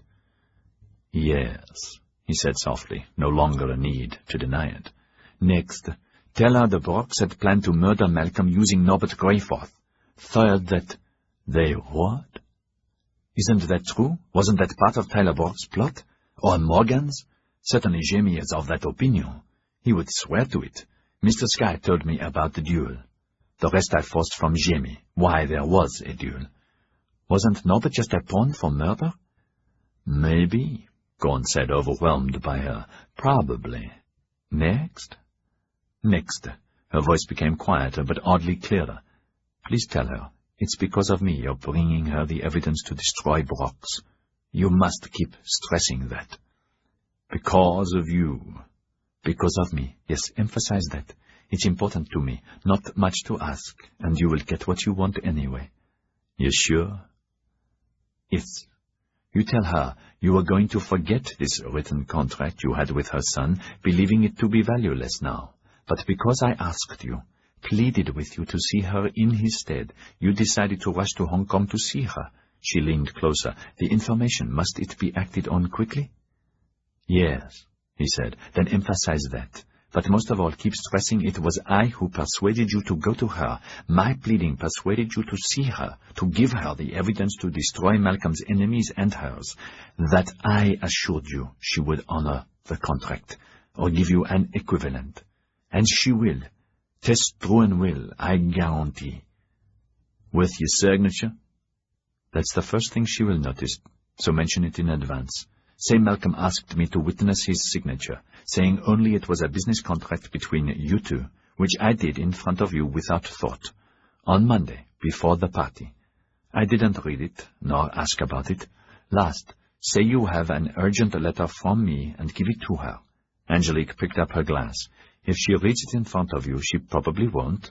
But if she does, I'd like to know what she says or does. Now she took a second sip, leaned back, waiting, her eyes locked on his. Her face still told him nothing. What's in the letter? You may read it, if you wish, before I see it, she added lightly without spite. It will save you the bother of opening it. His mind was pondering the conundrum of her. And the news of his death, your marriage and his death. How do I tell her that, and all the rest? I don't know, Edward. You will know how to do that. He grunted, astounded by the gall. No, not gall, more by the cunning. Obviously, her goal was to slide into Tess's favor out of the existing enmity, and to forestall any action, civil or criminal, that a mother such as Tess Struan, torn apart by the agony of her loss, will unleash against her. The current betting 5-1, Tess Struan would. 2-1, she would win. Never mind that. This strategy could squeeze Angelique into the winner's circle. Could. With care, not quite as she had suggested it, much more subtly than that. He could do what she proposed without harming his own position, and make his deal with Tess, who would certainly give him everything he wanted, once the shock of her son's death had lessened and she could appreciate the enormity of what he had to offer. Better for me to ease Angelique off the Tess Struan bob. Much better. What should I ask in return? Her signature, of course. But what else? What else do I want from her? There are all kinds of gambits I could... Angelique was reaching for the pen. Her face was grave as she signed her name as witness, dating it the day before yesterday. Silently she powdered it dry, blew the excess away, and placed it in front of him, her eyes still downcast. Whatever you decide, this is yours now, freely, she said, gambling on his well-advertised sense of honor. As for the rest, if you help me, Edward... Now she looked up at him. Something inside of him stirred deliciously. You would also have my gratitude, my undying gratitude, forever. Inside the Shoya's dwelling, Jamie sat cross-legged on the tatami, shoeless, Hiraga opposite him. At the head of the table was the Shoya, and sake and tea. For an hour or more, Jamie had answered and asked questions, Hiraga translating, hesitating over the strange words, wanting further explanations to understand clearly. Jamie was tired, not because of the time spent here, a fascinating and a welcome relief from all his other troubles, but because there seemed to be no solution to them. He had been upset by Sir William's refusal to be swayed over the burial, though understanding perfectly. He would have done the same in his position. Poor Angelique, poor Malcolm, poor Noblehouse, even poor bloody Tess. Something has to give. It won't be wee Willie. It has to be Angelique. There's nothing she or anyone can do. This time I think it will break her. As simply as he could, he laid out his idea for a joint venture, the Shoya and his contacts supplying the goods on consignment they agreed on, Jamie supplying the European know-how, a 6-month leeway for payment, which would give time for the goods to be sold, and the money either to come back or to be reinvested in mass-produced goods that they, in return, would advise the joint venture to import. This led into a discussion of quantities, then into mass-production methods that could make them all rich. Shoya asked, what cost your muscle production machine? It depends what the machines are to make, Jamie said. Jamie-sama, he asked your praise. You'll say what goods to make to sell in England. Not now, in 3 days, please. If Shoya agree, perhaps make a stock company and bring muscle production machine to Nippon. Jamie smiled. Mass production is initially expensive to set up. Machines and factory. It's not like the joint venture I suggested. There's no way I could raise that much money. Jimmy-sama, you not worry about money. Yokoyama can buy Sao Yedo, if want. Hiraga smiled grimly as Jamie blinked. Shoya, thank you, and I thank you. Please, in 3 days, you'll say what to make and price. I see you home. No need for that, thanks. Hiraga bowed, the Shoya bowed. Jamie bowed back equally and went into the evening air. "Tea, sire?" the Shoya asked. Hiraga nodded a yes, preparing to leave, needing a bath and massage, but pleased with himself, everything done now except to collect Jamie McPhee's supposed fee of the 3 koku. The Shoya ordered fresh tea. When the maid had gone, he said, "I have some news by a carrier pigeon, Otame-sama, about Lord Yoshi and about the shishi you might like to hear." "Stop playing games. Of course I wish to hear." Now that he was alone with the Shoya, Hiraga became imperious and samurai without noticing it. "What news?" "There's been another attempt on Lord Yoshi." "He's dead?" Hiraga said hopefully. "No, Otame-sama. Here, please read for yourself." With pretended meekness, the Shoya offered the sliver of paper, the same he had previously shown to Raiko and Maken. "An assassination attempt on Lord Yoshi at dawn at Hamamatsu village failed. Lone shishi assassin slain by him. Lady Koiko also dead in a skirmish. In a farmhouse of Wisteria our great sadness. More information as soon as possible." Hiraga read it and gasped. "When did this happen?" 5 days ago, Otame-sama." "Nothing further?" "Not yet." Reading the message, his headache seemed to become even worse. His thoughts jumbled. "Koiko dead. Another shishi dead. Who? If she's dead, what about Sumomo?" "You've informed the House of Wisteria?" "Yes, Otame-sama." "What did the Maken say?" "She was distraught, Otame-sama, naturally." "What else do you know, Shoya?" "What I know that affects you and Shishi, I tell you." "What about Katsumata and Takeda?" "The word, sire, they were still traveling towards us, as supposedly Lord Yoshi is." "When does he arrive back? Has he changed his plans now?" he asked, his mind tumbling. "If Koiko was killed in the skirmish, was it by accident? Or had Yoshi discovered Koiko had tentacles to us as Maken has?" "Eh?" "I don't know. Perhaps about 8 days, Otame-sama." The Shoya studied Hiraga's concern and thought that, yes, this youth should be concerned, for obviously he is in great danger, but how valuable he is. I agree he is a national treasure, or should be. Joint venture, a godlike idea. My son will go to work with this Gai Jin starting tomorrow to learn barbarian ways, and then I will not need Hiraga, who represents nothing but trouble to me directly, and so sorry is doomed. Like we all are, if we are not very clever.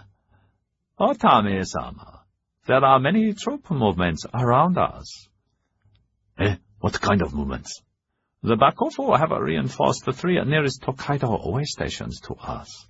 Also, there are 500 samurai straddling the road north and south of us." A bead of sweat slid down his cheek. "We are in a box of Tairo Anjo." Hiraga cursed, and too felt the pressure increase. "What do you hear, Shoya? Is he planning to attack us here?" "I wish I knew, Otame-sama. Perhaps telling the Taira about the troops might help to find out what is the Gai Jin plan." "They'll bombard Yedo. Any fool knows that."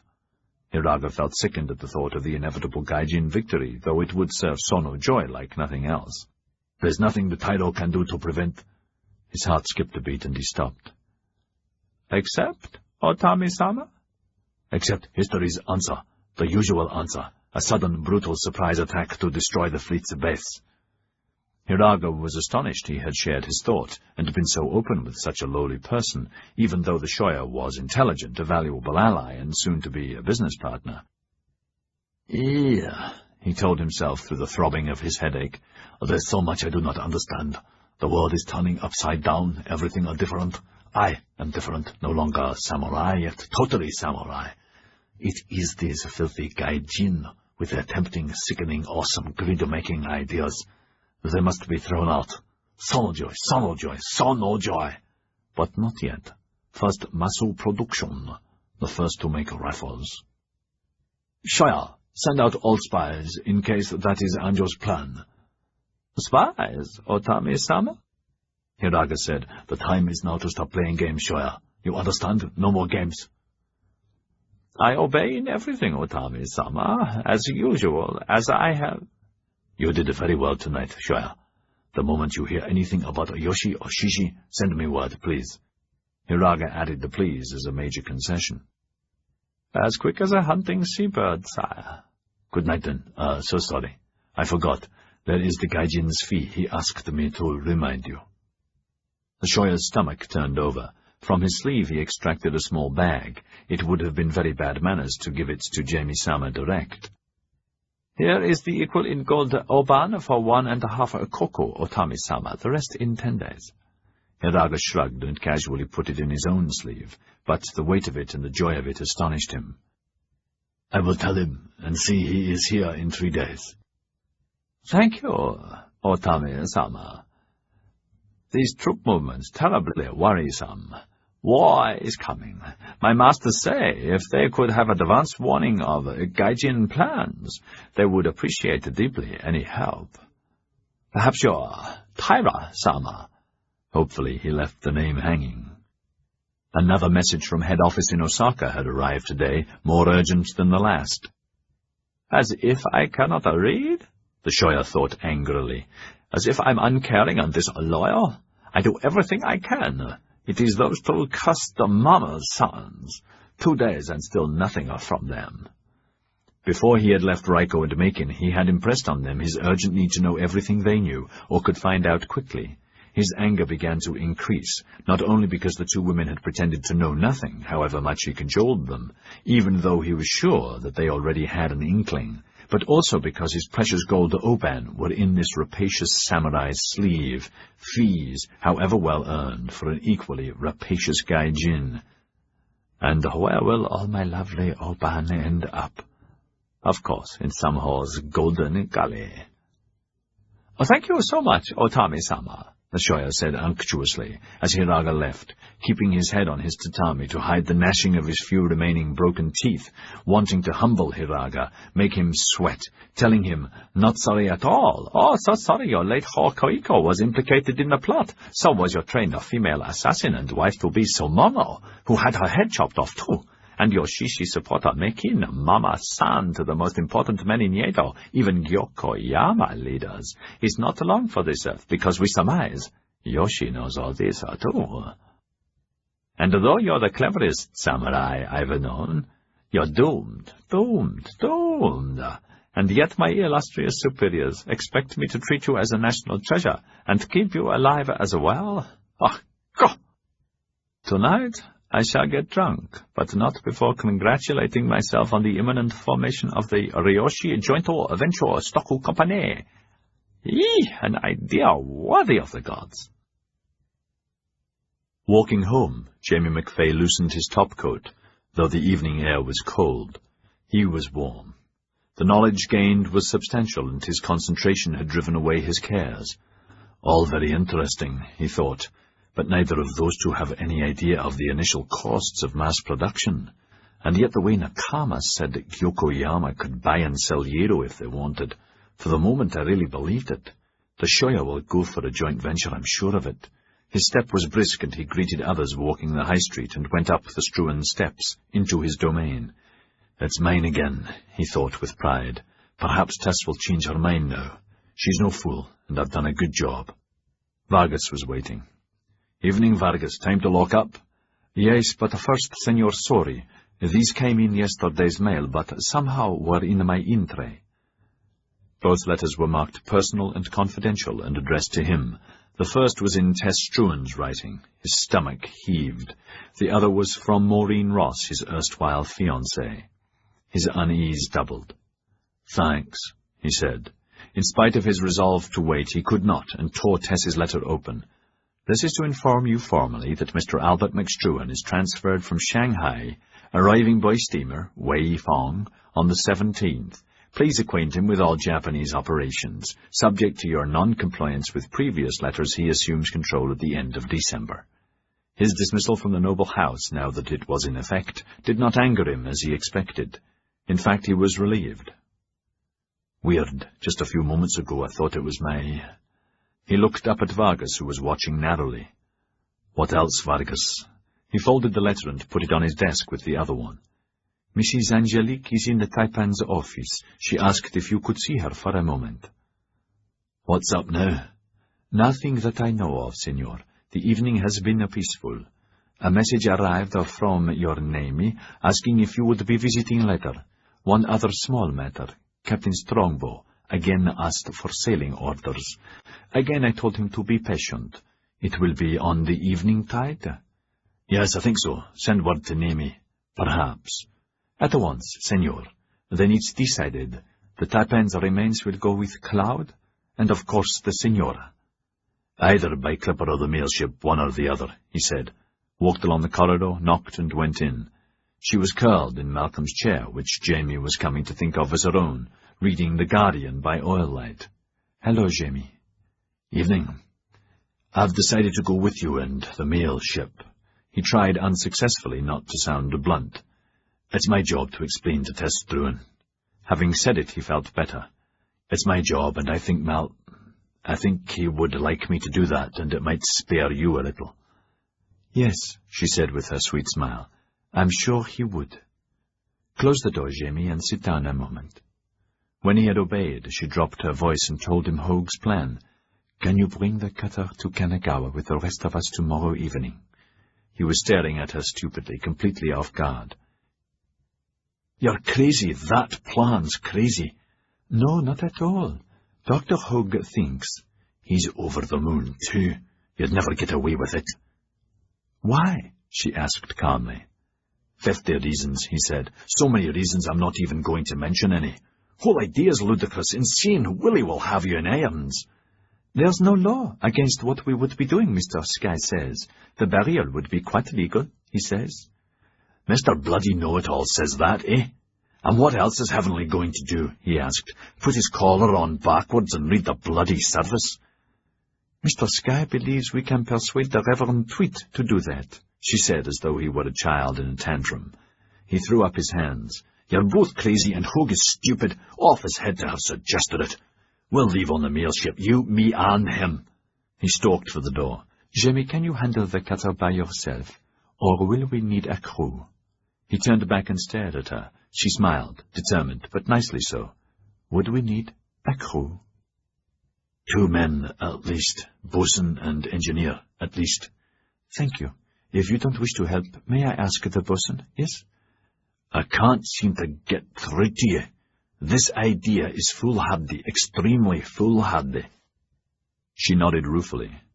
You're probably right, and we won't be able to do it, but I'm going to try, and then try again. I can't seem to get through to you either, dearest Jamie. I promise to love, honor, and obey my husband and your friend. He was your friend, and I don't feel parted from him, not yet. Nor do you. Tess Struan won't give him his wish, will she? All the time he had been looking down at her, not seeing her, and at the same time seeing every detail of her, remembering all the years of Tess Struan and what she and Cullum Struan had meant to him, and Malcolm Struan had meant, and Dirk Struan had meant, and the noble house had meant. All gone and all wasted and all at an end. Our noble house no longer noble, no longer first in Asia. Well, not quite wasted and not quite over, but its glory's gone and my friend's dead, and that's a fact. I was his friend, but was he mine? God above, what we do in the name of friendship. He said, Tess wouldn't bury him as he wanted. I suppose that's the least a friend could do. I'll arrange the cutter. He walked out. In the gathering quiet of the room she sighed, picked up the paper and once more began to read. That night, when Dr. Hogue arrived at the Kanagawa legation, part of the Buddhist temple, Towery, the sergeant in charge, smart in his guard's uniform, tall hat, scarlet tunic, white trousers and black boots, met him. Didn't expect you till morning, Doc. I just have to make sure everything's ready. We want an early start. Escorting him to the part of the temple used as a morgue, Towery laughed. If you left him ready, Doc, he's ready, 'cause he ain't about to have gone walkies. He opened the door. The room was large, with a dirt floor and access to the grounds through shuttered doors.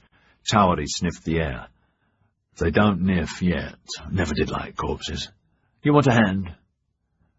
No, thank you.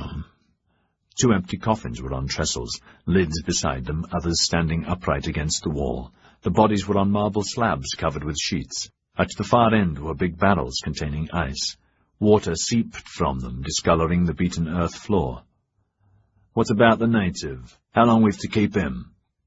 "Tomorrow." Hogue felt faint, suddenly realizing, by custom, the body would be claimed for cremation according to Shinto ritual. But now there would be no body. "What's up, Doc?" "Nothing, just, thank you, Sergeant." His heart started again as he remembered the man was Korean, one of some shipwrecked fishermen who eked out a pathetic existence, no way to sail home, unwanted and despised by locals. Babcock had agreed to have the body cremated in the Buddhist crematorium. "Actually, you could help, Sergeant." Malcolm's corpse had been cleaned and dressed after the autopsy by their Japanese trainee assistants. With the help of the sergeant, who took the feet, they placed him in the coffin. "He looks right pretty for a corpse." Malcolm's face was serene in death. "Let's do t'other one, Doc. No need to give yourself a hernia, eh? Not that this little bugger weighs but a stone or 2. We'd better wrap him in his sheet." The Korean was skin and bones. Dysentery had killed him. Together they put him into the coffin. "Thanks. I'll just tidy things up, then turn in." "All right, Doc. I'll make sure your room's ready." Once alone, Hogue bolted the door.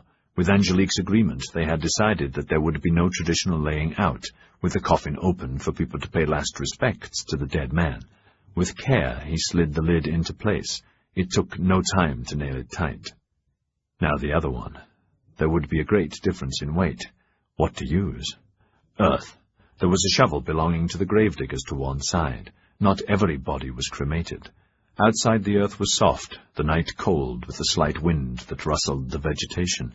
He dug swiftly and brought shovelfuls back, scattering the earth on and around the corpse, packing it tightly. A few branches filled up the gaps. Satisfied, he levered on the lid and hammered the nails in. He leaned against the coffin, his breathing heavy, sweaty and dirty, and even more concerned than when he started. "Heavenly's right," he thought, washing his hands in a bucket. "We'll never get away with it." "You're off your rocker, Doc," Sky had said with his wheezing cough, "and so is she, and so am I, to say, all right, I'm in. Wee Willie will have kittens, but never mind, tomorrow night it is." This was in the club a few hours ago, noisy and argumentative as always. "Have another whiskey." "I'll have a coffee, thanks, then I'd better be off." Her story reminded me of my Nellie, Doc. Married I was when I was an articled clerk, 16. She was 15. At least we pretended we were married and lived in a garret off Fleet Street near the old Cheshire Cheese pub, Sam Johnson's place. She died in childbirth, and the nipper, he would have been a boy. He died too. He offered a cigar and lit one for himself. Pauper's grave, a couple of pence to the nightly barrow, bring out your dead, and that was the last of them. Cholera was bad that year, dysentery too, cemeteries full to overflowing. Heavenly spat in the spittoon. Haven't thought of little Nellie for years. You been married, Doc? "Yes, once. She died in London too." Another coincidence, eh? Never felt like getting married after Nellie. Swore I'd not be that poor again, no matter what. Always on the go, travelling too much, had lots of girls, but never did get the pox. Did you, Doc? "No." Hogue had crossed his fingers. "Not yet." Hey, you're superstitious too, like me. "Yes. You're sure of our legal position in this?" As sure as can be, sure as shit. But if Wee Willie wants, he can trump up a dozen charges, never fear. Listen, whatever happens, Tess Struan will bust her knickers, and that's your stipend gone and you into the creek without a paddle. "No, I'm going back to India. Strange how bad leads to good, or good to bad. All this has really decided me. I really am going back this time. Going back to Cooch Behar in Bengal, where I was stationed and where she came from. I'm going to find her family, and then we'll see. I've enough cash for that and a few years left. Our son and daughter are grown up now, part of the tapestry of London, educated as best I could, paid for as best I could. My sister and her husband, their real parents. both sterling and the stuff of England. I'm a good doctor, and God knows they need doctors in India, even bad ones, so who knows? Maybe I can find some happiness. I don't even expect that. Just some peace from the full-blooded horror of the killing of her. Tired now, he studied the two coffins. A last look to check that everything was as it should be. Taking the oil lamp, he went out, bolting the door after him.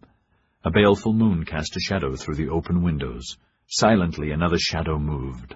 Sergeant Towery peered into the morgue. He was puzzled.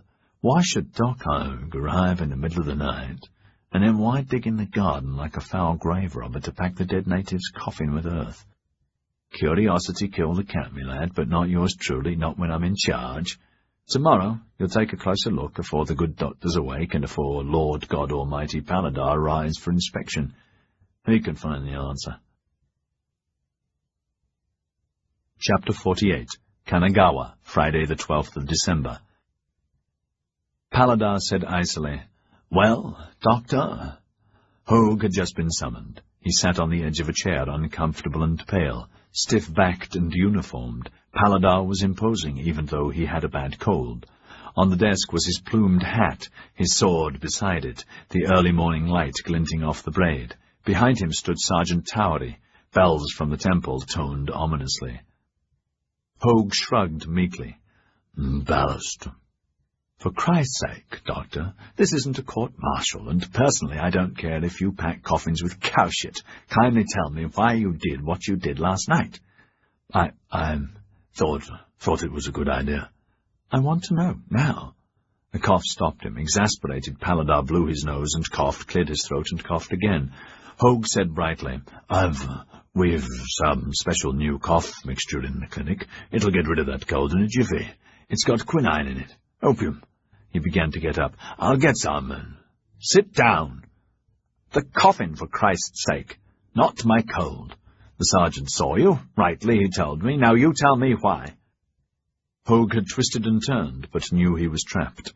Cursing the sergeant silently, he said, Can I talk to you alone, Setri, old boy, please?"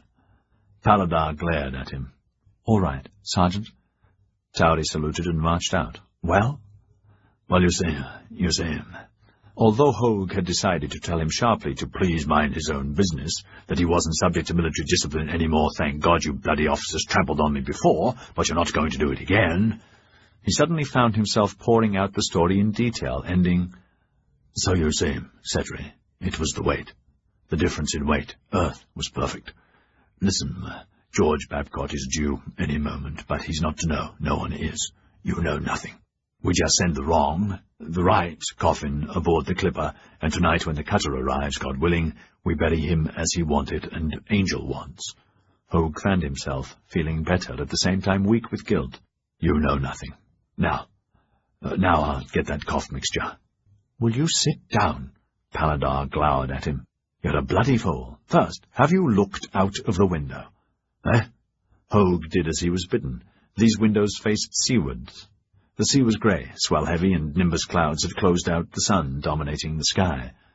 "Oh." "Yes. Oh. There'll be a bloody storm before dusk, so no cutter burial, even if it was possible. And you know Sir William ordered a Hong Kong burial, so by God, that's where it will be." "But Setri, not for you. Angelique, Eddiwatt." Paladar broke off with a new fit of coughing, then added hoarsely, "Sir William's in charge. He made a decision, and that's it. Clear?" "Yes, but no bloody but. For Christ's sake, kindly fetch some cough medicine, and stay to hell out of the morgue. Sergeant?" Towery stuck his head in. "Yes, sir. Put a sentry on the morgue. No one to go in without my approval. I don't want the coffins touched." Hogue went off cursing himself for leaking Sir William's decision, cursing Paladar, the busybody sergeant, but mostly himself. "Fuck it," he thought. "I've botched it."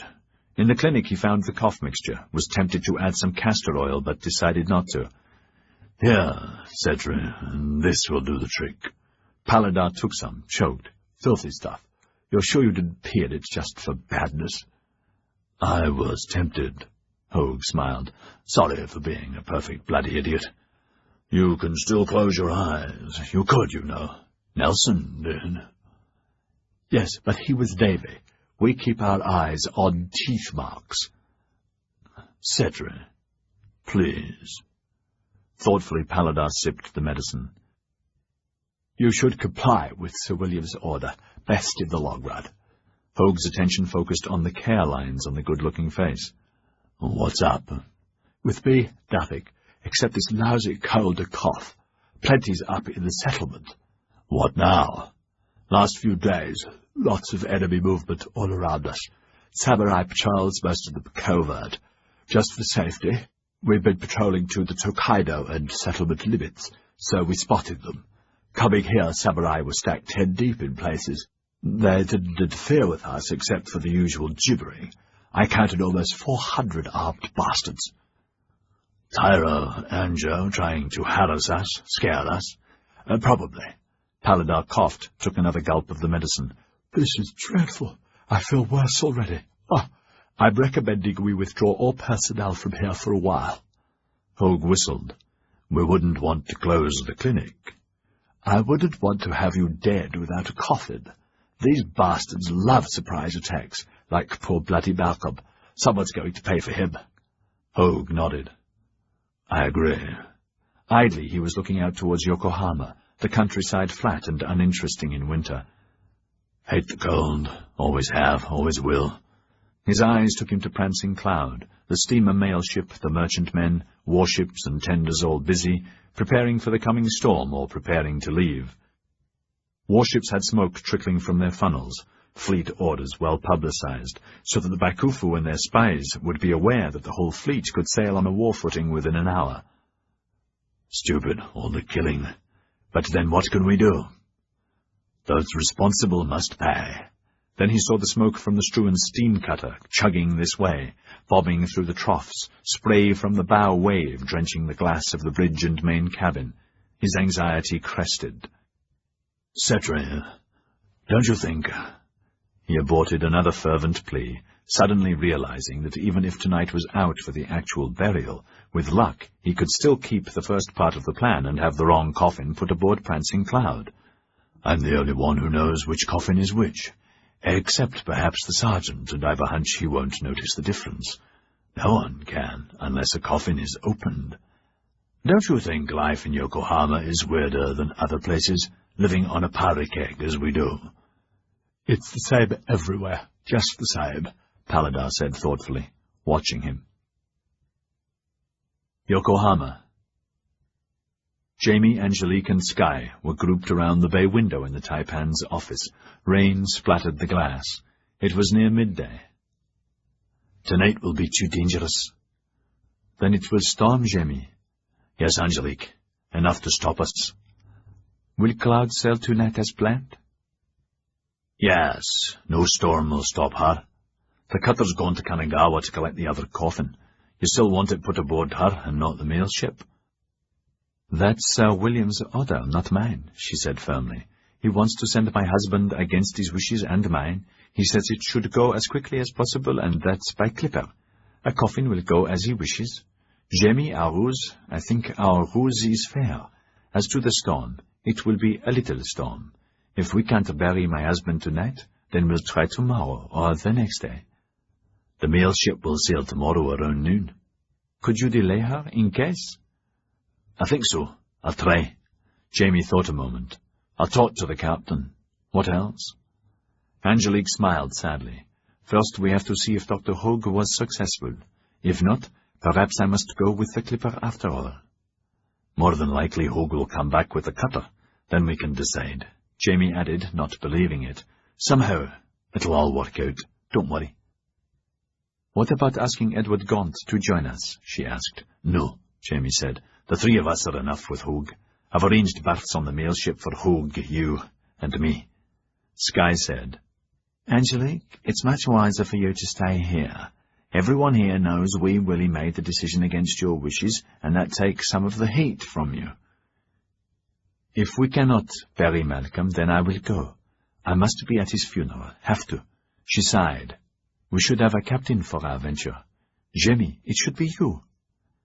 I agree, Sky said. Meanwhile, we wait for Hoag. Jamie began to speak, stopped, then nodded and went to his own office. A big pile of mail waited for action. He began to deal with it, working diligently, but his concentration was disturbed by his drawer. In it was Maureen's letter. At length he threw down his pen and took the letter out and reread it. There was no need, for he had read it 20 times before. The key sentence was, "As there has been no reply to my fervent requests and prayers that you return and take up a normal life at home, I have decided to put my trust in our Maker and venture to Hong Kong or the Japans, wherever you are. My beloved father has advanced us the money which he borrowed against a mortgage on our home in Glasgow. Please leave word for me with Cook's in Hong Kong, for I sail tomorrow, a second-class berth, on the Cunard Eastern Mail." The letter was dated over 2.5 months ago. He groaned. "She'll be in Hong Kong any day. My letter arrived too late. Now what do I do? Grin, hide, flee to Macau like old Aristotle quants? Not on your life.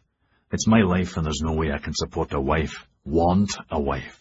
I can't just write the same letter again and have it meet her there. I'll have to—" A knock interrupted his thoughts. "Yes," he bellowed. Tentatively, Vargas poked his head around the door. "Can I see you a moment, senor?"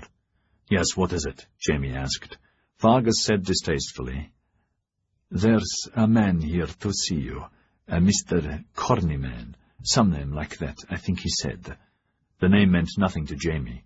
Vargas opened the door a crack. The short, ferret-like man was strangely dressed, part in European clothes, part Japanese, shirt, trousers, and thick padded overcoat, clean-shaven, hair clean and tied in a queue, a knife at his belt and well-worn boots. Jamie did not recognize him, but here strangers were often not what they seemed.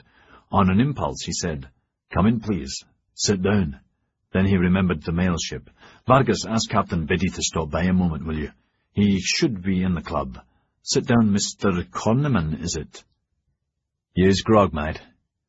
Who are you and what do you want?" "Johnny Cornishman. Remember I seed you with the toy pen. Me and my mate Charlie Inc. We's prospectors, right?" "Prospectors? Oh, yes, I remember you." Now the man was clean and tidy, where before he had been a hairy, filthy, foul-smelling beachcomber. His malevolent, furtive little eyes had not changed. "We made you a deal, but you went with Brock's," he said sharply. "You sold us out." "Aye, that we did. We was businessmen. Norbert gave us and more brass, didn't they? Forget him, he's dead. First some grog, eh? Then talks." Jamie kept his interest hidden. A man like this did not come without pay dirt. He unlocked his sideboard and poured half a tumbler of rum. "You've made a strike." The little man quaffed half the glass, choked and bared his gums, toothless but for 2 twisted brown teeth. "Grog's better in sake, by God. But never mind. The little Sheila's is making up for the lack of grog." He belched and grinned. "Just so long as you bath. Jesus, there's peculiar about water and bathing. More'n in air, Yoshiwara, but when you's bathed, then they's waggles they's bums till kingdom come." He roared at his own joke, then said toughly, "We's got best quality steamer coal, tons, mate. Enough to coal our whole effing fleet, at half Hong Kong price the ton." "Where? Delivered where?" Jamie said, brightening. Steamer coal was extremely valuable and in short supply, especially for the fleet, and a local supplier would be a godsend as well as a constant source of revenue. At even twice Hong Kong price he could sell all he could get, let alone half. "Delivered where?" "Here in Yoko Poko, for Christ's sake. About 6p a ton yous puts in bank for Johnny Cornishman." He gulped the rum down. "Yous to pay in gold, a silver mix, and yous pay this bugger." He handed over a piece of paper. The bad printing read, "Yokohama Village, Shoya Ryoshi, Yokoyama Merchant." "This sod know what's what, the ropes, knows what to do. Yous knows the bugger?" "Yes, he's the village headman." "Good. Me gov said you'd know him." "Who's your gov?" Cornishman grinned.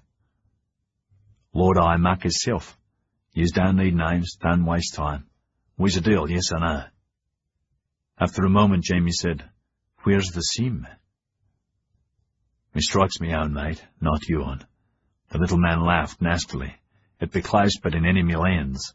Listen, me first seam's open, with a mountain of coal nearby, and 1,000 of the yellow buggers to dig and carry, enough for 20 fleet for 20 year, by God. Why me? Why ask me to deal with you? 'Cause Norbert's bloody dead and you's bloody kingpin now the Taipan's dead. Yoko Poko's proper bloody dangerous, eh? Cornishman held out the glass. Us enjoy more grog, if you please, Mr. God Almighty Struans. Again Jamie poured and sat down again. Cornishman noticed half the last measure and grunted. What's this? We'll pay a fifth of Hong Kong price, less customs delivered here. First delivery in 30 days, no side deal. The little man's eyes darted around the room like a rat's. Any customs yous pay, mate.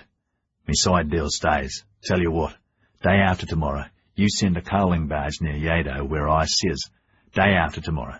We fills her up, used to pay a fifth when full, and brings her here to Yoko. You pays that geezer the rest, the one of the paper. 6 a ton in bank in my name, Johnny Cornishman. Can't be fair, eh? You get coal before you pay, and at half price Hong Kong. A fifth of Hong Kong price overall. The little man's face twisted with anger. At half Hong Kong price, she's making a big profit, for Christ's sake. The coal's here, not naffing honkers. You save shipping, insurance, and Christ knows what. We ain't chicken shit bushwhackers. There's a respectable trade. Jamie laughed. Tell you what, first barge I'll pay a third Hong Kong price. If the quality's what you say, and you guarantee delivery, a barge a week or whatever you can do, I'll up it over the year to half Hong Kong, less 15%. Threepence a ton on the side to you. What about your partner? What was his name? Charlie Yank. 6 or nothing. Again the glance darted around the room and came back to rest on him, glittering. He's dead like your Taipan. But he didn't die like that, lucky bugger. You'd better watch your tongue about our Taipan. Go stuff yourself, mate.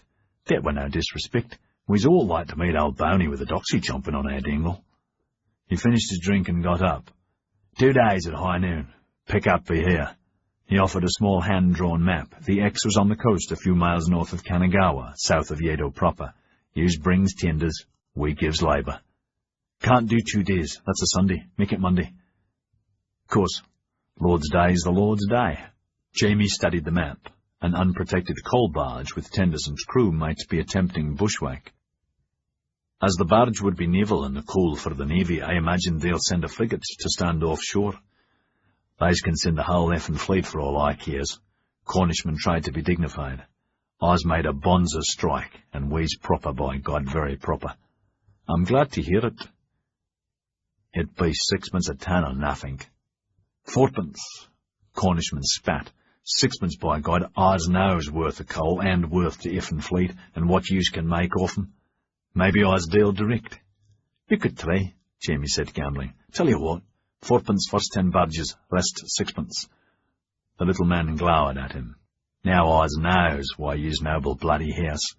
He stuck out his hand, rough and horny. Your word is Struan's gent. They shook. Then he said, Ah, yes, use any mercury? Jamie's attention soared back. Mercury would be used in the extraction of gold. Yes, how much do you need? Not a lot for starters. Yous put it on the tab? All right. You're staying at the Yokohama Arms? Not effing likely. No drunk town for me, Cornishman said with a sneer. I was on my way back right smartly, and used to keep supply secret. Deal secret, no names, no pack drill. I was wanting no bleeding bushwhackers jumping me claim. He started to leave. Wait, where are you going? How do I contact you? I was going back to me claim, mate. Again he bared his gums in his evil smile. Me samurais and me palanquins outside the north gate. I snuck in private like. Next time I's come back as gent, no effing drunk town no more. And yous don't contact me no more. You goes to the geezer. I's spectable trading here, and don't yous forget it. Put mercury on barge. He walked out. For a long time Jamie stared at the walls, sifting what had been said. A reliable coal supply would be wonderful, but bound to vanish when the fleet flattened Yedo. And why mercury? Has that rotten bugger hit real pay dirt? And who's the real boss? Come to think of it, who's mine? Tess until the end of the month. How much loyalty do I owe her? All of it.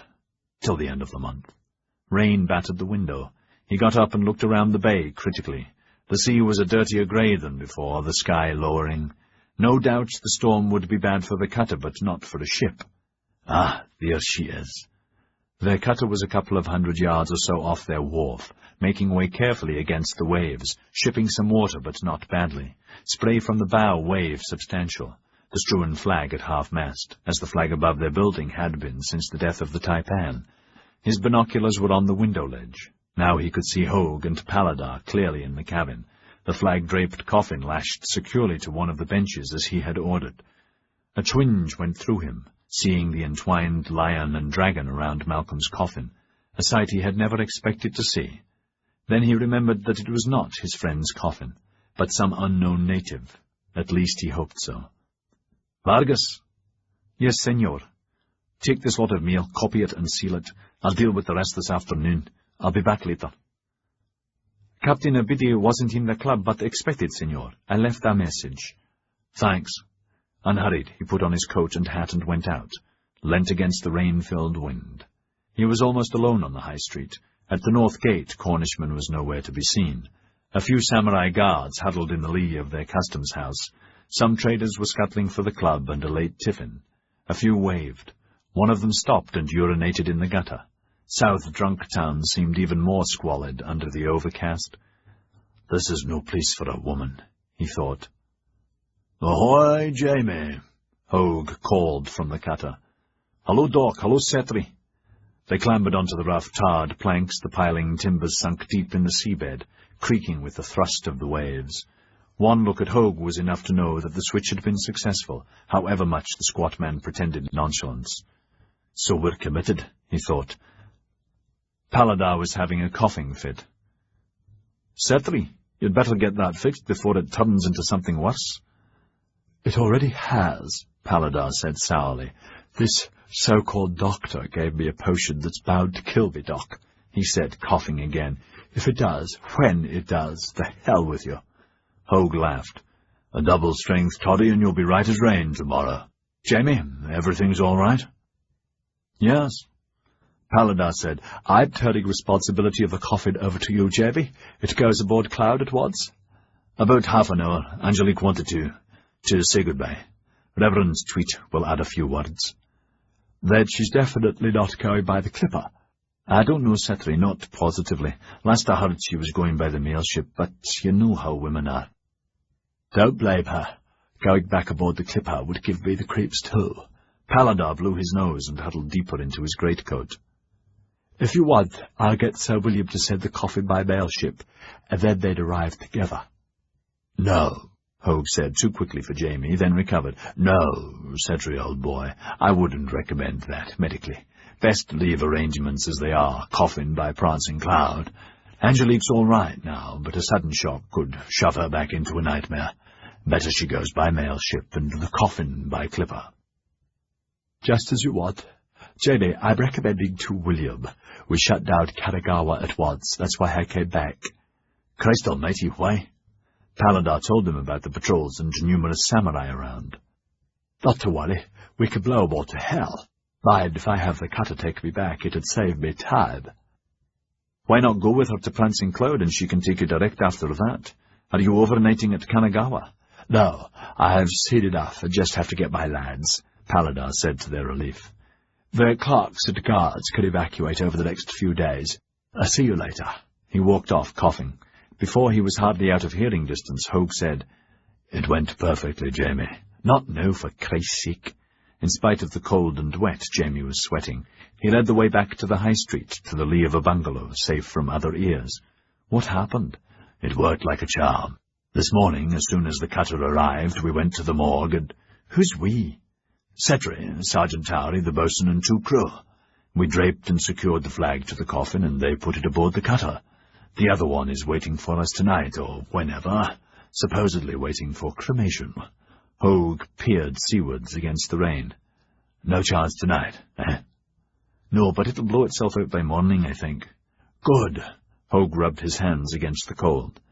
"Everything worked like a dream. One small problem. The native was tiny, just skin and bones, so I packed his coffin with earth to make up the difference in their weights." "God almighty, of course. I'd forgotten about that. That was clever." "Did that last night, no trouble. No one said a thing when they put the coffin aboard the cutter, not a sausage." "My God, this is all so dicey," Jamie said uneasily. How are we going to get the other coffin out of the legation with the clerks and soldiers there? Already taken care of that, Hogue chortled. I told our Japanese assistants to put it in the shed by our Kanagawa jetty. It's not far from the crematorium. They can do it without arousing any suspicion. George told me he puts coffins and bodies there when he has an overload. It's routine. Marvellous. How far is it from the jetty? 50 yards or so. 3 of us can carry it easily, and we'll have the bosun, won't we? Yes. You've done damn well, damn well. Jamie squinted into the rain. Pity we couldn't do it tonight and finish it. Never mind. Tomorrow we'll be fine. Hogue was very confident and pleased with Jamie's praise. No need to tell about being spotted and about Paladar. This morning they had had breakfast together, and when he said, "Cetri, about last night," Paladar had interrupted him. "Forget it, just forget it, Doctor. That's the best thing for you to do." That is best, he thought, beaming. Forget it ever happened. Shall we fetch Angelique? How is she? Within the hour they had reassembled beside the cutter. The rain was heavier and the wind squalling. Spray came over part of the jetty. The cutter, well moored, dipped and fell with the waves, ropes creaking. Angelique wore black, a black cloak, raincoat over her dyed black dress, black hat with a heavy black veil, and an umbrella. The umbrella was sky blue, a startling contrast. Surrounding her were Jamie, Skye, Dimitri, Tyra, Sir William, and other ministers, Captain Strongbow, Gaunt, Marlowe, Paladar, Vargas, Andre, Saratar, the Reverend Tweet, and many others, all bundled against the rain. In the background, Father Leo stood bleakly, hands in his sleeves, peering out from under his cowl. Jamie had invited Tweet to say a blessing. It would be odd if we didn't, Angelique. I'll make sure there's no real service or speeches. That wouldn't be correct. Just a blessing. The inclement weather helped to make the blessing brief. For once, Tweet was curiously eloquent. When he finished, self-consciously, they all looked at her. Overhead, gulls cawed as the wind swirled them past the riding currents joyously. Sir William said, "Again, madam, my deepest condolences." "Thank you."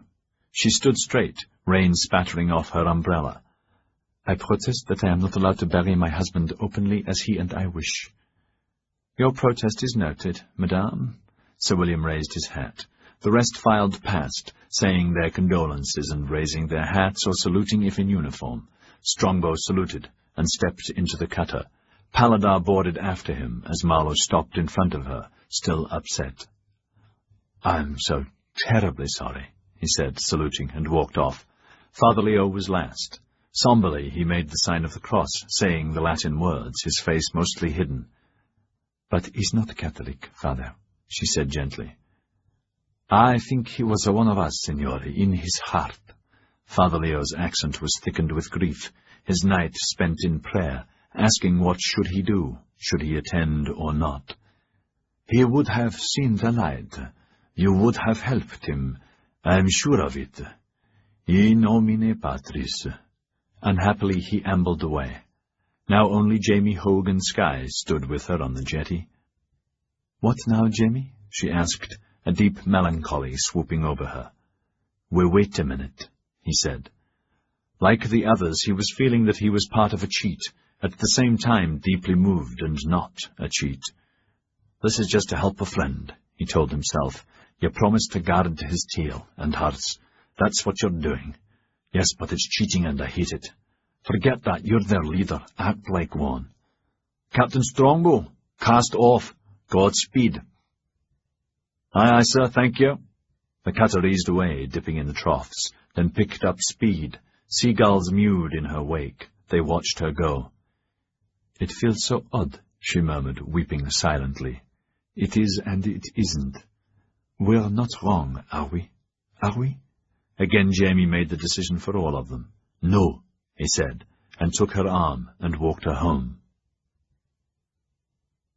Just before sunset, Vargas knocked on the Taipan's office door. "Mr. Gaunt, to see you, Senora." "Monsieur Andre left a message that Monsieur Saratar would be honored if you would dine with him." "Thank them, but say no. Perhaps tomorrow, perhaps." "Hello, Edward. Come in." Again she sat in an easy-chair by the windows, the day dark and rainy. A white wine was opened and waiting in ice. One fine glass was upended in the ice and chilling. "Please help yourself. You're boarding now?" "Yes, the tent is ready. Your health, ma'am." "And yours. Are you the only passenger?" "I don't know." He hesitated. "You look wonderful, ethereal and unobtainable, ma'am." "I will be sorry to see you go. Perhaps everything will be better when you return," she said, liking him as before. "Will you come back or first go to Shanghai?" "I'll know better in Hong Kong. Where will you be staying? On the peak in the strewn great house?" "I've not decided, finally, even if I'll go. But you won't be at the funeral?" he asked, confused. "I'll decide tomorrow," she said, wanting to keep him off balance, him and everyone, even Jamie.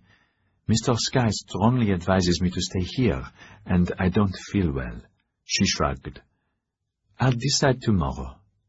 I've a berth reserved. I desperately wish to be with him. I need to be there, and yet, if he's not buried as he wishes and I wish, then I failed."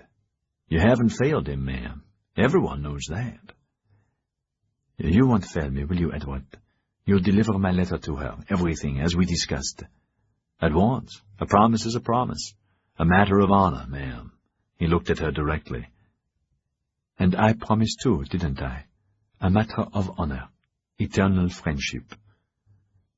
The way she said the two words was a promise and not a promise. For the life of him he could not read her as he had before. Earlier he would have known how far that promise would take him. Now there was a barrier. "I'm glad," he thought, "for if there's a barrier for me, it will exist for every man. 6 months is still not much to wait, and a perfect time. So she may not be in Hong Kong. How does that affect me?" "My plans, ma'am? They depend on Tess Struan." He wanted to tell Angelique his real plan, but was far too shrewd to indicate that, even obliquely. "I'm hoping she'll act on the information I'll give her. That will take a month, at least. If she wishes, I'll wait the month and help. She'll need help, ma'am. It all depends on her. If you arrive by mail ship, we can talk more there. If not, may I write?" "Of course, yes, please. I would like that. By every mail. I promise I will keep you advised of my plans." She opened the drawer and took out an envelope.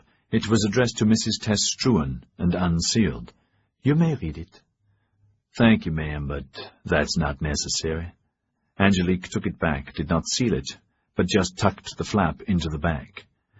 "This will save you the trouble of steaming the flap open, Edward." He laughed.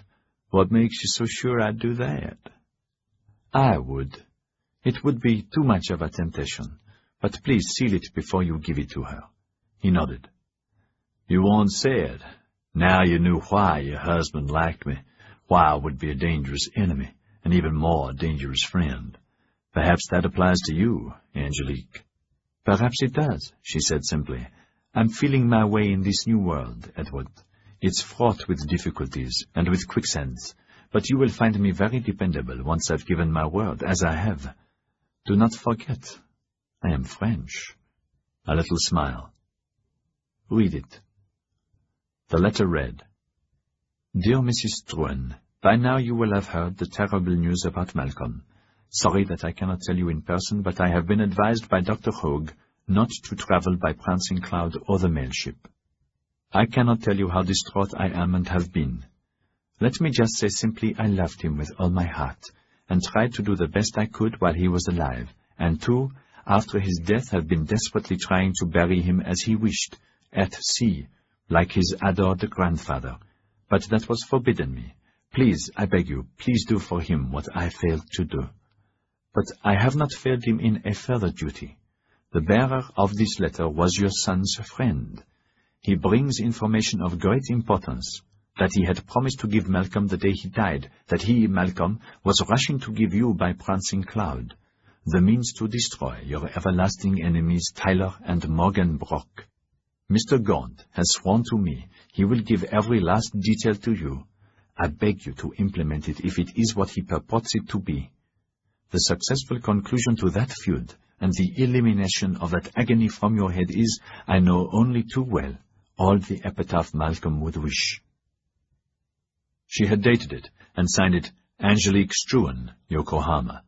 There was a P.S. Strange, isn't it? We who have so much in common. I hate my father too. He tried to destroy me too. Have been so far apart. So unnecessarily. Edward Gaunt sealed the envelope thoughtfully. He put it in his pocket and raised his glass. A long life. You're a remarkable woman. Remarkable. How so? You ask for nothing, give everything, he said with genuine admiration, and did not add, and you do not mention 30 days when, as women, that will be uppermost in both your minds. For if you are carrying his child, the Struan Empire is mostly yours, whether daughter or son, though a son would be perfect. And even if you're not, an immodest claim on Struans is just as perfect and unassailable. In either case, you will still marry me. You are a great woman, he said calmly. I hope I may be allowed to share in everlasting friendship. He got up, gallantly kissed her hand, and did not linger.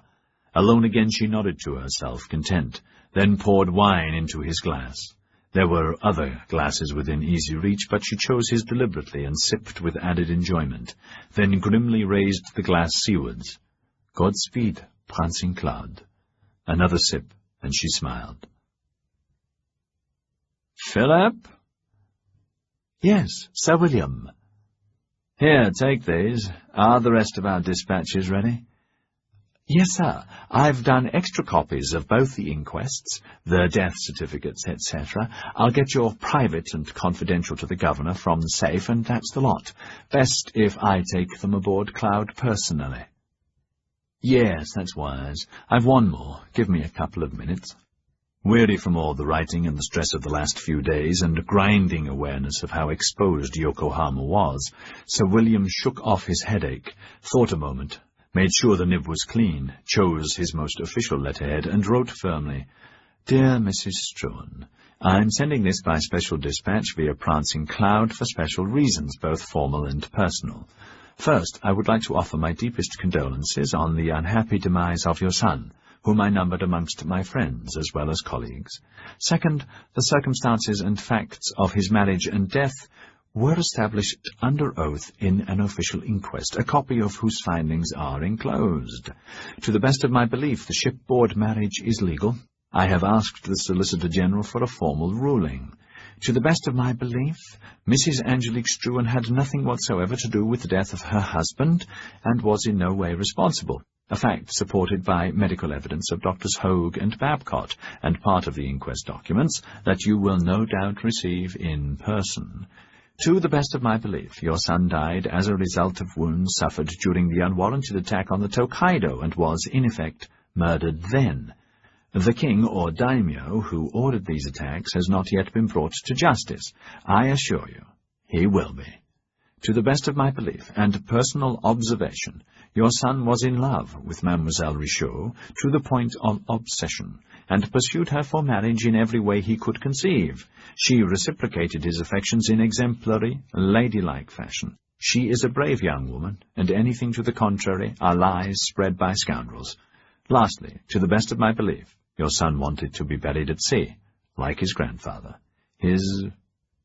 Sir William hesitated a moment, continuing to be careful in his choice of words. He formulated his thoughts, then continued with his firm, strong hand. His widow pleaded strongly that this should be done, here, wanting to grant him his wish. We have found no will yet, nor a formal letter to that effect. But it is my belief that this was what he wanted.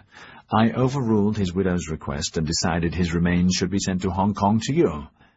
Again he hesitated as variations presented themselves, then wrote, I strongly recommend this request be granted. I am, madam, your obedient servant.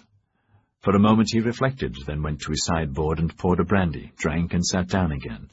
Now he read the letter carefully, twice. He made a couple of edits and changes and rewrote the letter, signing it, Her Britannic Majesty's Minister to the Japans. Again he reread it. Now he was satisfied. The key changes were, after she is a brave young woman, he had cut out, and anything to the contrary are lies spread by scoundrels, as inviting the question, what lies?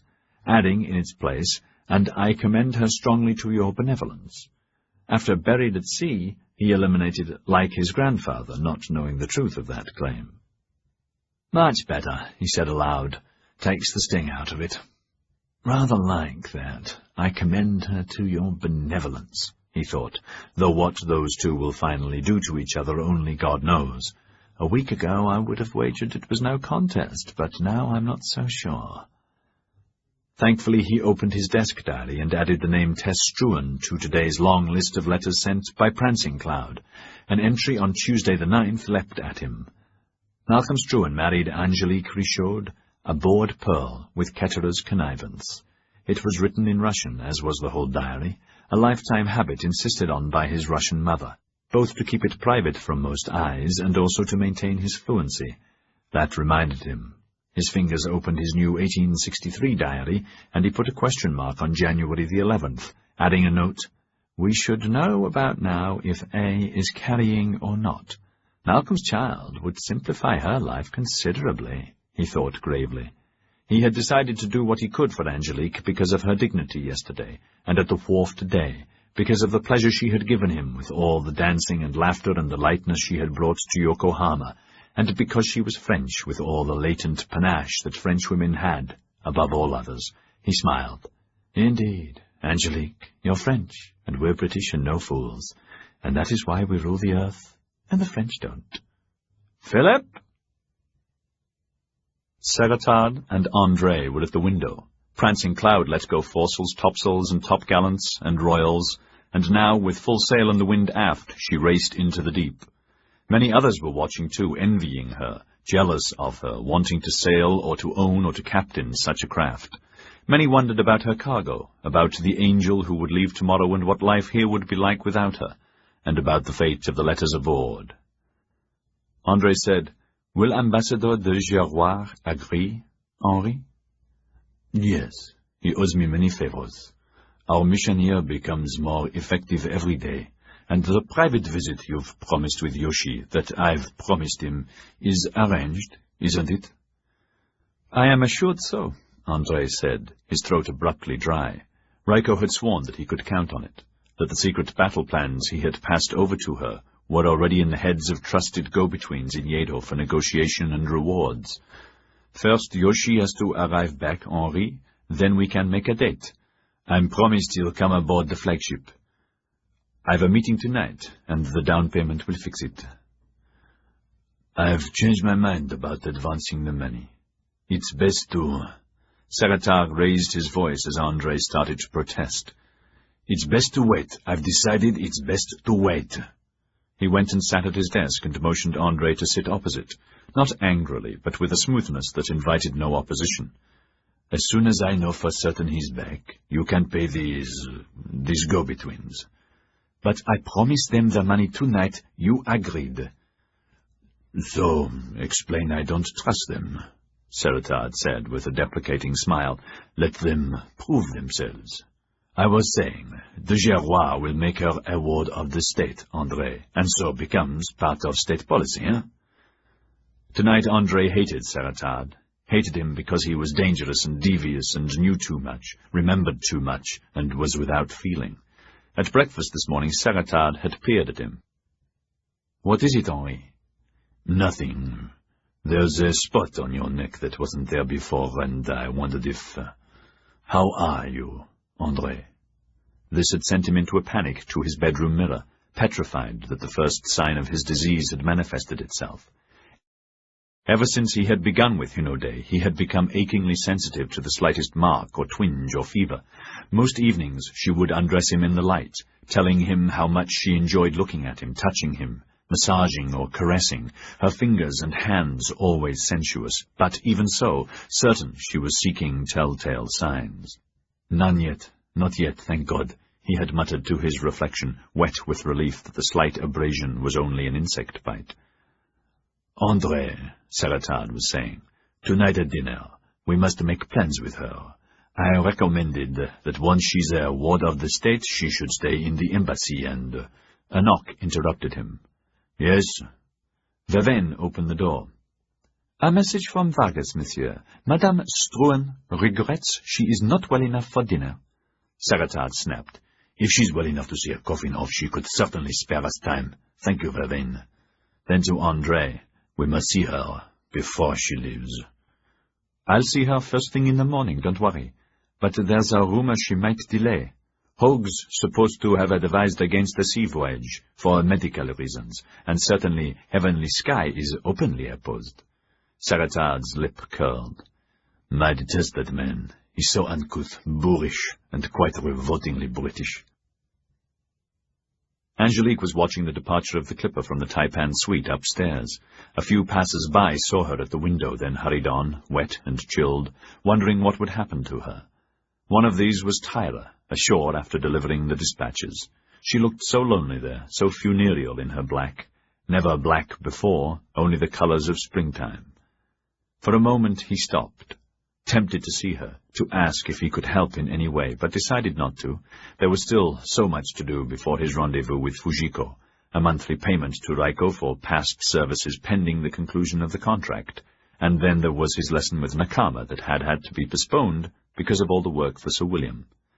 He groaned at the thought of all those phrases and words that he still wanted translated, and the new note to Anjo that Sir William had deliberately wanted Nakama to translate, not exactly not trusting him, but to gauge a Japanese reaction to a short, undiplomatic Anglo-Saxon harangue. Even worse, he was behind in his journal and had had no time to write his weekly letter home. It had to catch the mail ship, whatever happened. In the last mail, his mother had written that his father was ill. "Nothing serious, dear Philip, just a chest flux that Dr. Feld treats with the usual bleeding and purging. Sorry to say, as always, it just seems to weaken him even more. Your father has always hated chamomile and leeches. Doctors, illness and agony seem to follow in their wake. Your cousin Charlotte took to her birthing bed 4 days ago, as healthy as ever could be. We had arranged the midwife, but her husband insisted on having the doctor deliver her, and now she has childbed fever and isn't expected to live. The baby boy is ailing too. So sad, such a nice young lady, not yet 18. News from London. The new underground railway, another first in the world, will open in 4 or 5 months. Horse-drawn trams are all the rage, and the Christmas season promises to be the best ever, though there are riots in some of the factory towns. Parliament is debating, and will pass a law prohibiting horseless carriages from going more than 2 miles per hour, and they must have a warning flagman walking in front of them. Measles is everywhere, many deaths. Typhoid's not too bad this year. The Times reports that cholera is raging again in Wapping and the dock areas, brought by an India merchantman. Philip, I do so hope you are keeping your chest wrapped and wear woolens and woolen underwear, and keep windows closed against the terrible fluxes that abound in the night air. Your father and I wish you would come back to sensible England, though from your letters you seem to be pleased with your progress in Japan's language. Does the penny post, what a joy, work for you from the Japans as well as for us to go there? Your father says this government is ruining our country, our morals, and our glorious empire. Did I tell you, now there are more than 11,000 miles of railway track in Britain. In barely 15 years, stagecoaches have vanished. The letter went on for pages, enclosing all kinds of cuttings she felt interesting, and they were. Wonderful for Philip, keeping him in touch with home. But between the lines he read his father's illness was not an easy one. His anxiety intensified. For all I know, he's already dead, he thought, gravely concerned. Standing there on the promenade in the rain, a tweak of pain came up from his stomach. Sweat abruptly wet his forehead. Perhaps it was the rain, he didn't know for certain, only that he was sure he was feverish. Maybe I've really caught something, the pox or something. Oh, my God, perhaps Babcott's wrong, and it's not just the white man's burden, jippy tummy or normal squitters or some such rheum. Oh, my God, even though Andre swore by all that's holy, Raiko too, that Fujiko was as clean, perhaps she isn't. Oh, for goodness sake, Philip, Babcott had said this morning, you don't have the pox, you've just eaten or drunk something bad. Here's some of Dr. Collis's tincture. That'll cure you by tomorrow, and if it doesn't, we'll give you a good burial, not to worry. For Christ's sake, how many times do I have to tell you, drink only boiled water, or tea? He mopped his brow, the light fading, but no let up in the wind. Certainly he felt better than in the night when he had the runs. Wasn't for Babcott or Collis's magic, I would have to have missed the funeral. Not the funeral, Malcolm's sending off. How bloody awful, poor fellow. Poor Angelique. What will happen now? He asked himself, perturbed, took his eyes off her and hurried for the legation. Angelique had seen him. When the clipper was swallowed by the dark, she drew the curtains and sat at the desk. Her journal was open. 3 letters were sealed and ready for the mail ship. To her aunt, enclosing a sight draft on the Bank of England for 50 guineas, the second to Colette with a 10-guinea money order, both of which Jamie had arranged for her using part of the money Sir William had allowed her to keep. She had considered using one of Malcolm's chits that were in the desk, backdating it, using the chop from the safe, but thought that unwise for the moment. The money for her aunt was just to help, to Colette to buy the best medicines against her lying-in time. I may or may not be there in time, she thought. Hope so. The last letter was to be delivered by hand. It said, My dear Admiral Ketterer, I know it was only through your kindness that we were married. I thank you from the depths of my heart and swear, whatever power this poor woman may have in the future, that I will use it in or out of Struans to wipe out all sales of opium, and equally dastardly armed sales to natives, as my husband had sworn to do, again, with all my heartfelt affection, Angelique Struan. Signing Angelique Struan pleased her very much. The 2 names went well together. It was enjoyable to practice the signature, the swirl of the S, somehow helping her to think. My scheme with Edward. Where on earth did all those lovely ideas come from? It's excellent, if he does it as I want. That should convince Tess I'm not an enemy. But her son was her son, and I wouldn't forgive. Not if he had been my son. I don't think I would. The way I had fraught with disaster, so much to go wrong, can go wrong. Andre's still a slavering dog waiting to be muzzled or put down. Yet, in truth, so many ways to go right. The correct coffin is en route. Malcolm's ready and waiting for tomorrow. I can still go to Hong Kong by mail ship if I want. I'm sure Edward wants to marry me, and he, of all people, understands a rich wife is better than a poor one. I have Malcolm's blank chits and his chop that no one knows about, and 28 days to go, and not like last time, blessed mother, thanks be to merciful God. I pray for his child. Ah, Malcolm, Malcolm, what a good life we would have had, you and I. I would have grown up without all the awfulness. I swear I would have. Making an effort, she shook off her melancholy and rang the bell on the desk. The door opened without a polite knock, any form of knock. Missy? Tai-Tai, so, she snapped, ready for her. Missy, Tai-Tai? Send the Chen here, chop-chop. You eat here, downstairs, Missy? Missy Tai-Tai? Angelique sighed at the permutations so could find to avoid calling her Tai-Tai. Listen, you piece of donkey dung, she said to her sweetly. I'm stronger than you, and soon I'll be paying the bills, and then you will sweat, and was happy to see the dark eyes and the flat face cross. As Malcolm had explained, speaking directly at so in correct English, not pidgin, that the maid could not understand, would make her lose face. Such twisted logic, these Chinese, Angelique thought. Chen, chop-chop. So shuffled off sullenly. When Chen came in, she told him she wanted a letter delivered to the British Embassy. He nodded without comment. Chen, atok sick? Not sick. Heya? Atok sick? Atok gone to Hong Kong. Chen waved a hand seawards. All same along master. Oh. Angelique was greatly relieved, and wished she had thought of that first. Several times she had seen her skulking in the shadows, her black eyes filled with hatred, saliva dribbling from the corner of her mouth. She gave him Ketterer's letter. Go big house now. He glanced at the name, pretending to be able to read the barbarian. Eat all same this place, heya? Tai-Tai eat all same this place, heya? Tai-Tai. Chen's eyes flickered, his mouth smiled. Tai-Tai eat all same this place, heya? Tai-Tai, missy? You're a piece of donkey dung, too. Perhaps I'll dismiss you. No, that would be too kind. I'll think about you later, she smiled. Eat downstairs. What food have? What you want, Tai-Tai, missy, missy, Tai-Tai? This made her laugh, and she felt better for it. Missy, Tai-Tai, Tai-Tai, missy, all same good. What food? Your food, Chinese food? She said suddenly, not knowing why. All same you are, Chen. China food. Number 1 food, best, hiya. Chen gaped at her. This was most unusual. In the past, she would just pick at the dishes the master enjoyed to please him, and eat European dishes, meats and potatoes and pies and bread that he and all Chinese considered fit only for animals. Master's food, hiya? he asked tentatively. "A Taipan food for Master's Tai-Tai." Imperiously aping Malcolm, she waved him away and turned her back. Chen, unsettled, went off mumbling. "All same Taipan have got. Yes, Missy Tai-Tai." "I must develop a taste for Chinese food and knowledge of it," she thought, grasping a new idea, "in case I stay part of the year. Jamie said he likes Chinese cooking occasionally. Philip's enthusiastic, and Edward eats it all the time. Ah, Edward. Edward of so many faces and possibilities. I'm not sure about him. If I bring forth a son, I will be so happy that I've part of Malcolm forever. I'll go back to Paris, for then I'll have plenty of money, plenty.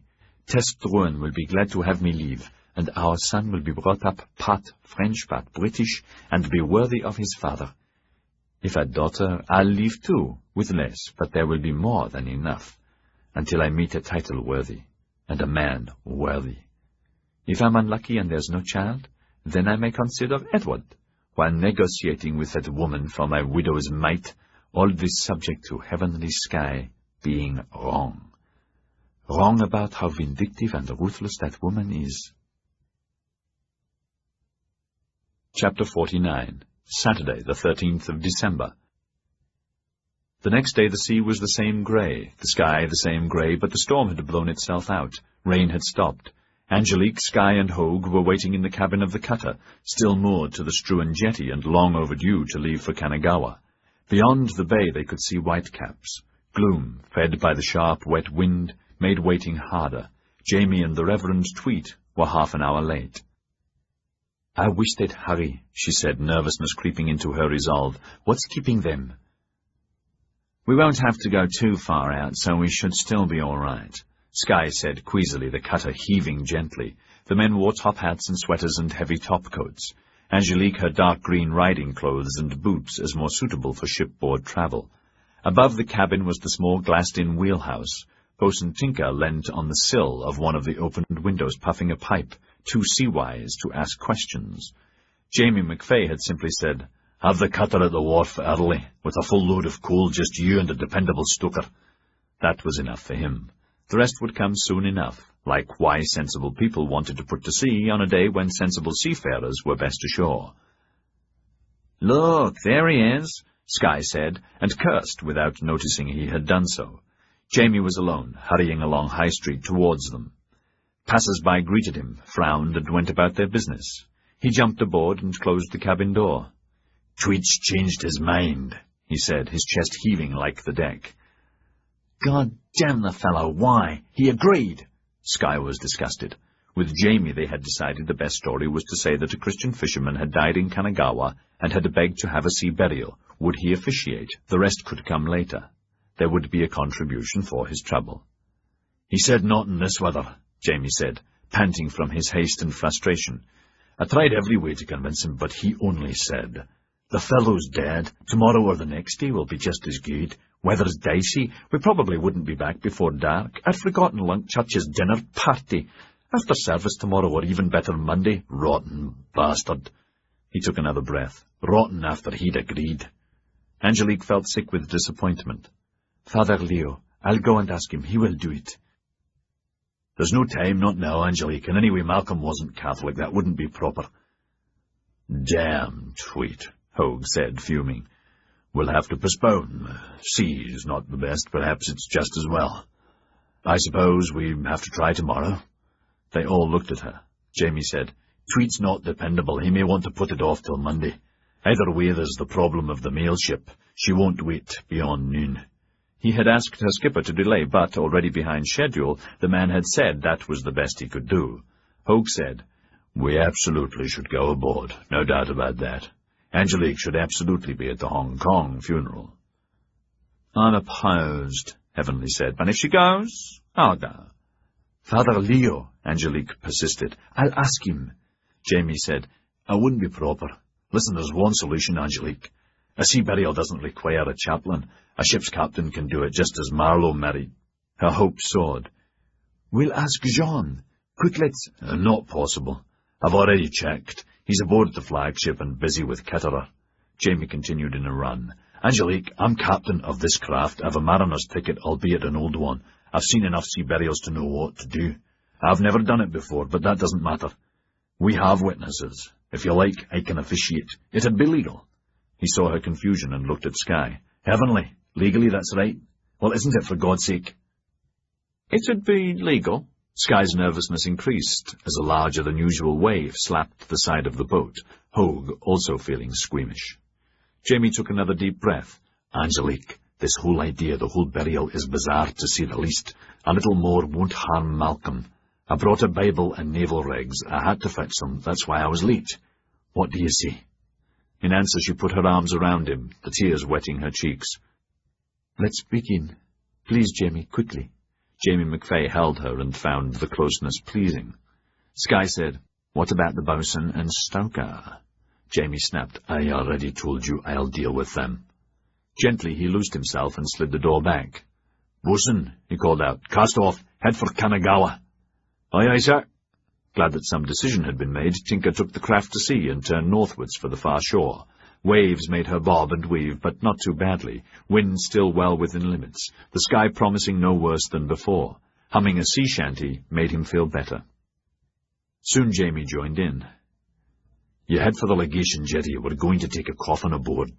He saw the bosun's bite harder on his pipe. "A coffin. Then we're going out to sea a league to deep water, and we're going to bury him.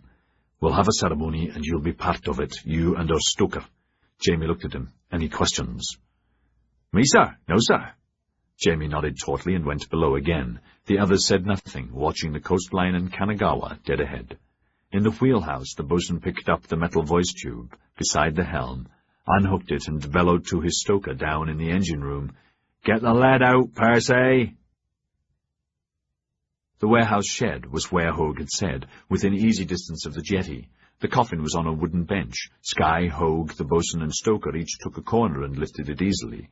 After they left, Jamie closed the door, following them. He had thought it best for Angelique to stay in the cabin. A few fisherfolk and villagers passed by, bowed, and hurried away, not wanting to be anywhere near Gai Jin.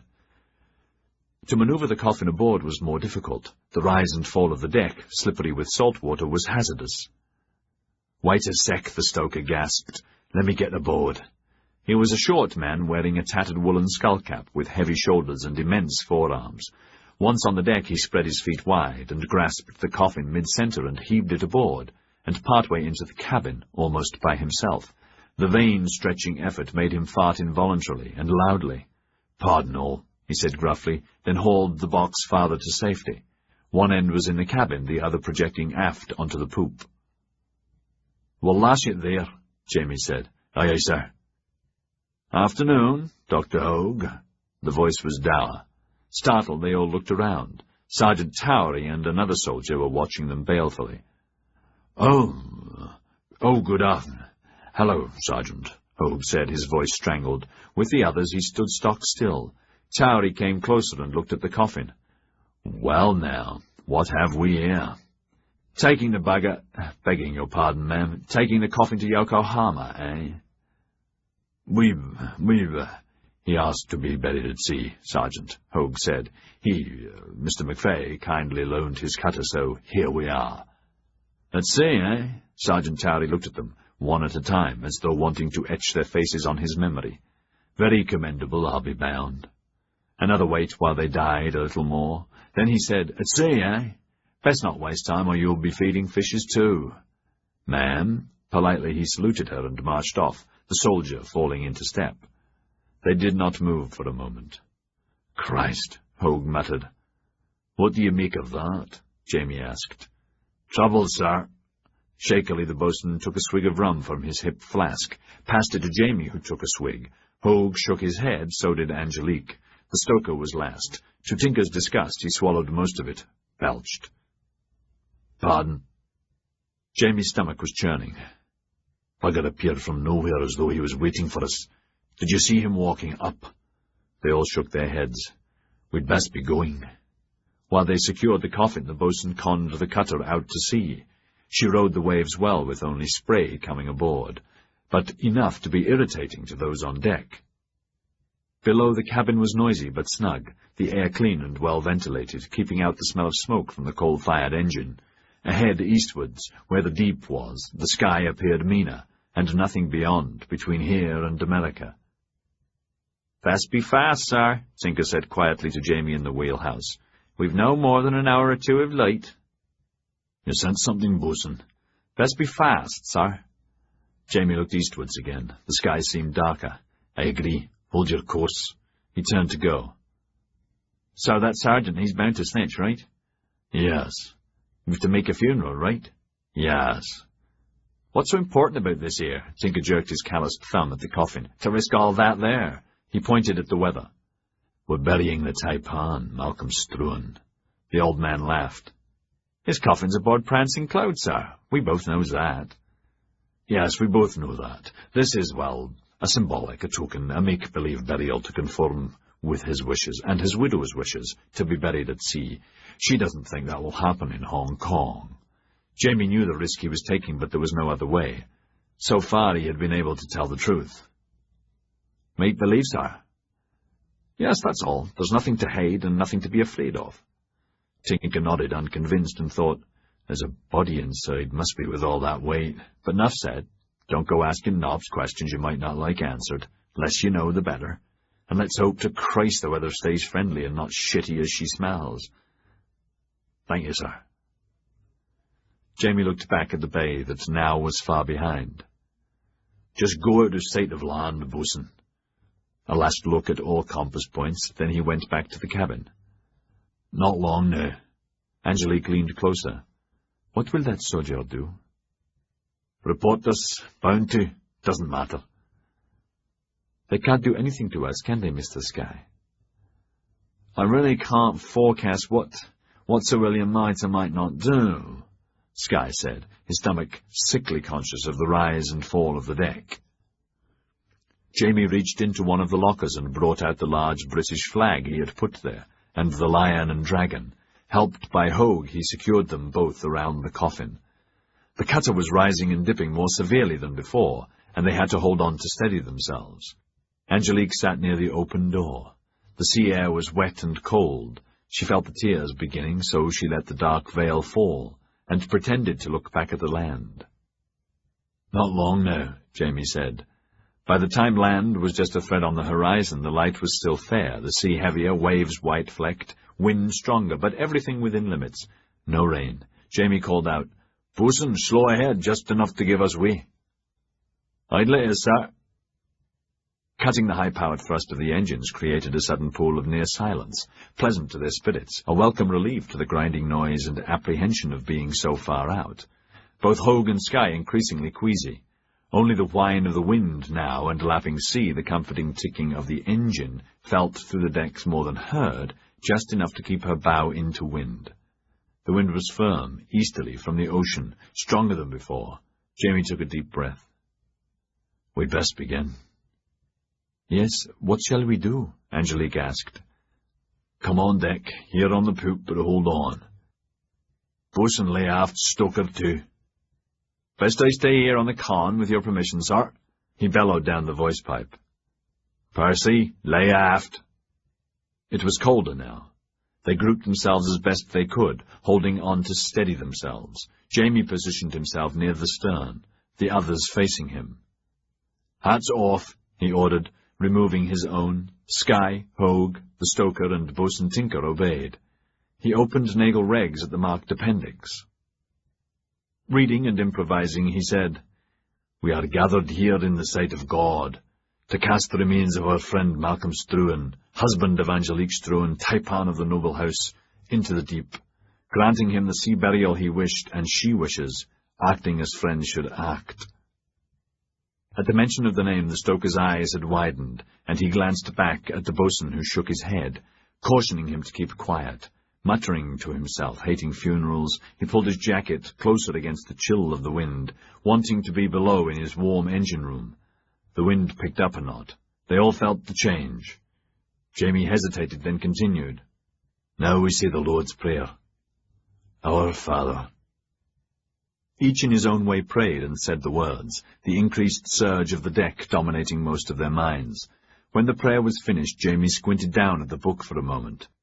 Not that he needed to, for he had read the service in the wheelhouse coming here, needing time to slow his heart and gather his own thoughts, away from the sea. While the others had had their eyes closed, he had not. With the boatswain he had seen the approaching squall lying behind them, the waves beneath churning and ugly. "As captain of the Struan cutter Claudette," he said, a little louder than before to carry over the wind, "it is my duty and privilege to commend this man's spirit to the keeping of Almighty God, asking Almighty God to forgive him his sins. Not that we knew he had any, not real sins, casting him into the deep, from whence we came here from England, from home across the sea. He was a good, fine man. Malcolm Struan was a good, fine man, and we miss him now, and we'll miss him in the future." He glanced at Angelique, who was holding on to a gunwale stanchion with both hands, her knuckles white. A gust hit her, pressing her veil against her face. "Do you want to see anything, ma'am?" She shook her head, the silent tears streaming. Spray came aboard to starboard, slightly lower in the water because of their weight and that of the coffin. Bleakly he motioned to the stoker and Sky. Awkwardly, their footing precarious, they loosed the ropes binding the coffin to the bench and eased it laboriously towards the starboard gunwale to project out over the sea. With one hand, Jamie helped them. And when the coffin teetered on the brink, he said loudly, his own unhappiness cresting, "Dust will go to dust, and the sea and the sky will claim its own, and the wild winds will whisper one to another that this good, fine young man has gone to join his Maker too soon. Too soon." With the other two men, he gave the coffin a last shove, and it tipped over and went into the ocean. The cutter heeled, correcting for the loss of weight. A waiting gust caught the exposed hull and heeled her more. The port gunwale went into the sea. They all grabbed for handholds except the boatswain and stoker, who rowed with it. Angelique, weak from tears, lost her grip and skidded away. She was almost overboard when Jamie lunged and caught her, frantically dragged her back, holding on with his other hand. Wind tore her hat and veil away, and sent them swirling. Then the stoker, with strong sea legs, slid down to her and lifted her and scrambled back into the safety of the cabin, tumbling after her. Temperature dropped. Rain began. The squall fell on them. Jamie shouted, "Boatswain, go home." "Best stay below, sir," Tinker shouted back, already decided what to do and how to do it. He waited until the stoker, mouthing violent curses, had scuttled to the engine-room hatch and closed it, after him and Jamie, Hogue, and Sky were safe in the cabin. Rain became slashing, the sea violent. Tinker signalled, slow ahead, swung the wheel to port and eased off the wind. Her bow dug into a comber. She broke free bravely, water cascading along her deck to smash into the glass of cabin and wheelhouse, and continued to turn. "Easy now," he said, pipe firm in his mouth. "We're friends, for God's sake. We just give you old green-eyed devil's grandson." Coming around was foul. Waves, pushed by the wind, heeled the cutter over retchingly, and as she tried to correct herself, they allowed no respite, and dragged her over further. In the cabin, the four of them hung on as best they could, anything loose cascading.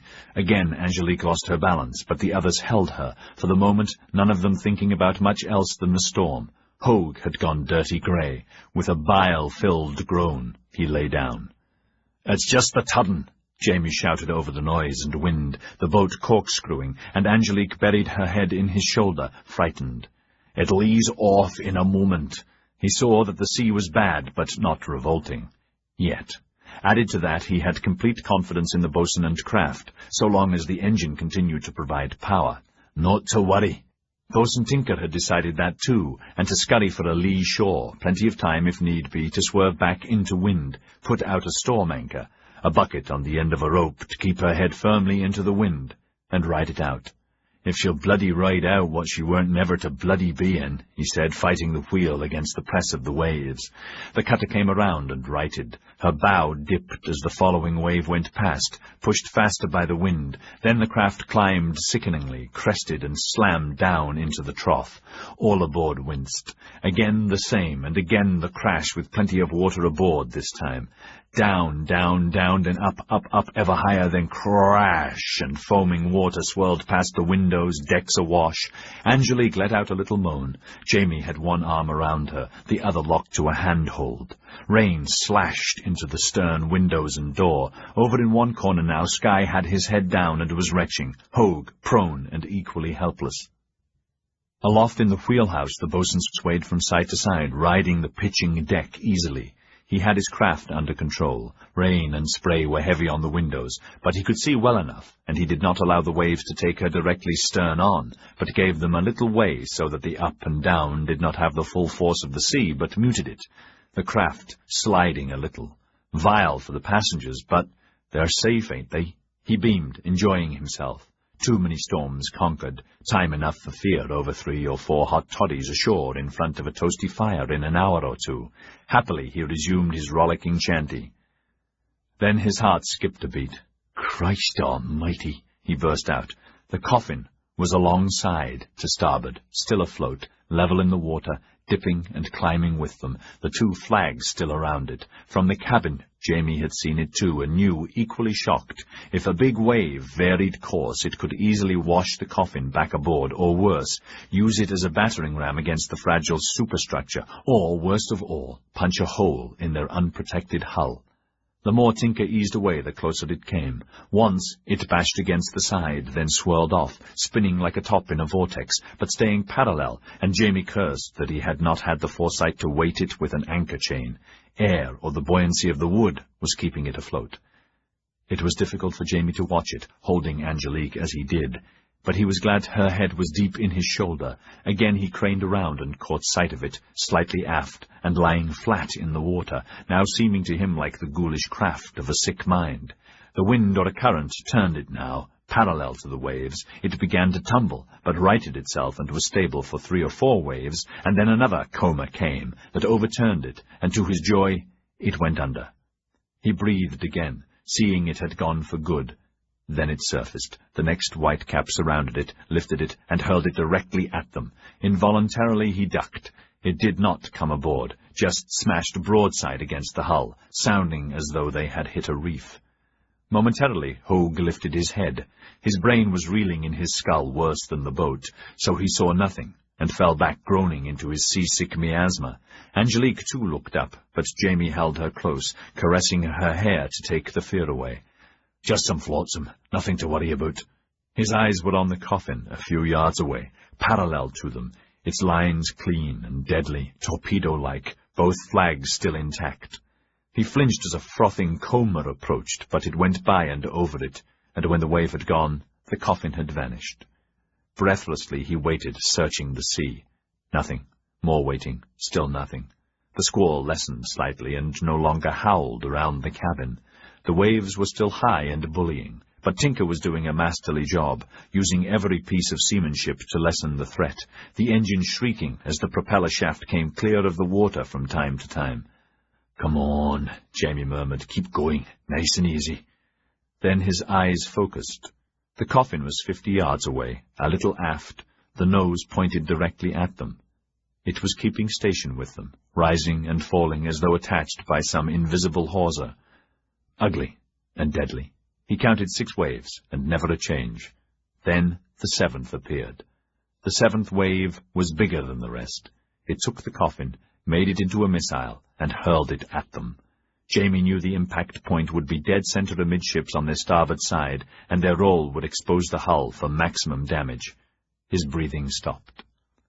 Tinker must have seen it too, for at the last moment the cutter veered crazily into its path, dipping slightly to starboard, the gunwale awash now, and the violent coffin missile reared up the wave and over the prow to tangle itself in the bowsprit hawsers, hanging there half in, half out of the water, pulling the craft against the rudder. The boatswain was hauling on the wheel with all his strength, but the waves and wind had seized on the coffin and used it to make the craft unstable. In minutes the boatswain knew they would founder. There was nothing he could do to stop it. The voice whistle shrieked. With difficulty he answered it. "Yes, Percy!" But he was drowned out by the stoker's curses, and saying what the bleeding hell was he doing up there, so he slammed it back into its holder, redoubled his effort on the wheel as the bow was inexorably being forced to disaster. Then he saw the cabin door open. Jamie shoved his way on deck. Hanging on for his life, he groped forward. At once the boatswain stuck his head out of the nearest window, bellowing and pointing. "The fire-axe! Fire-axe!"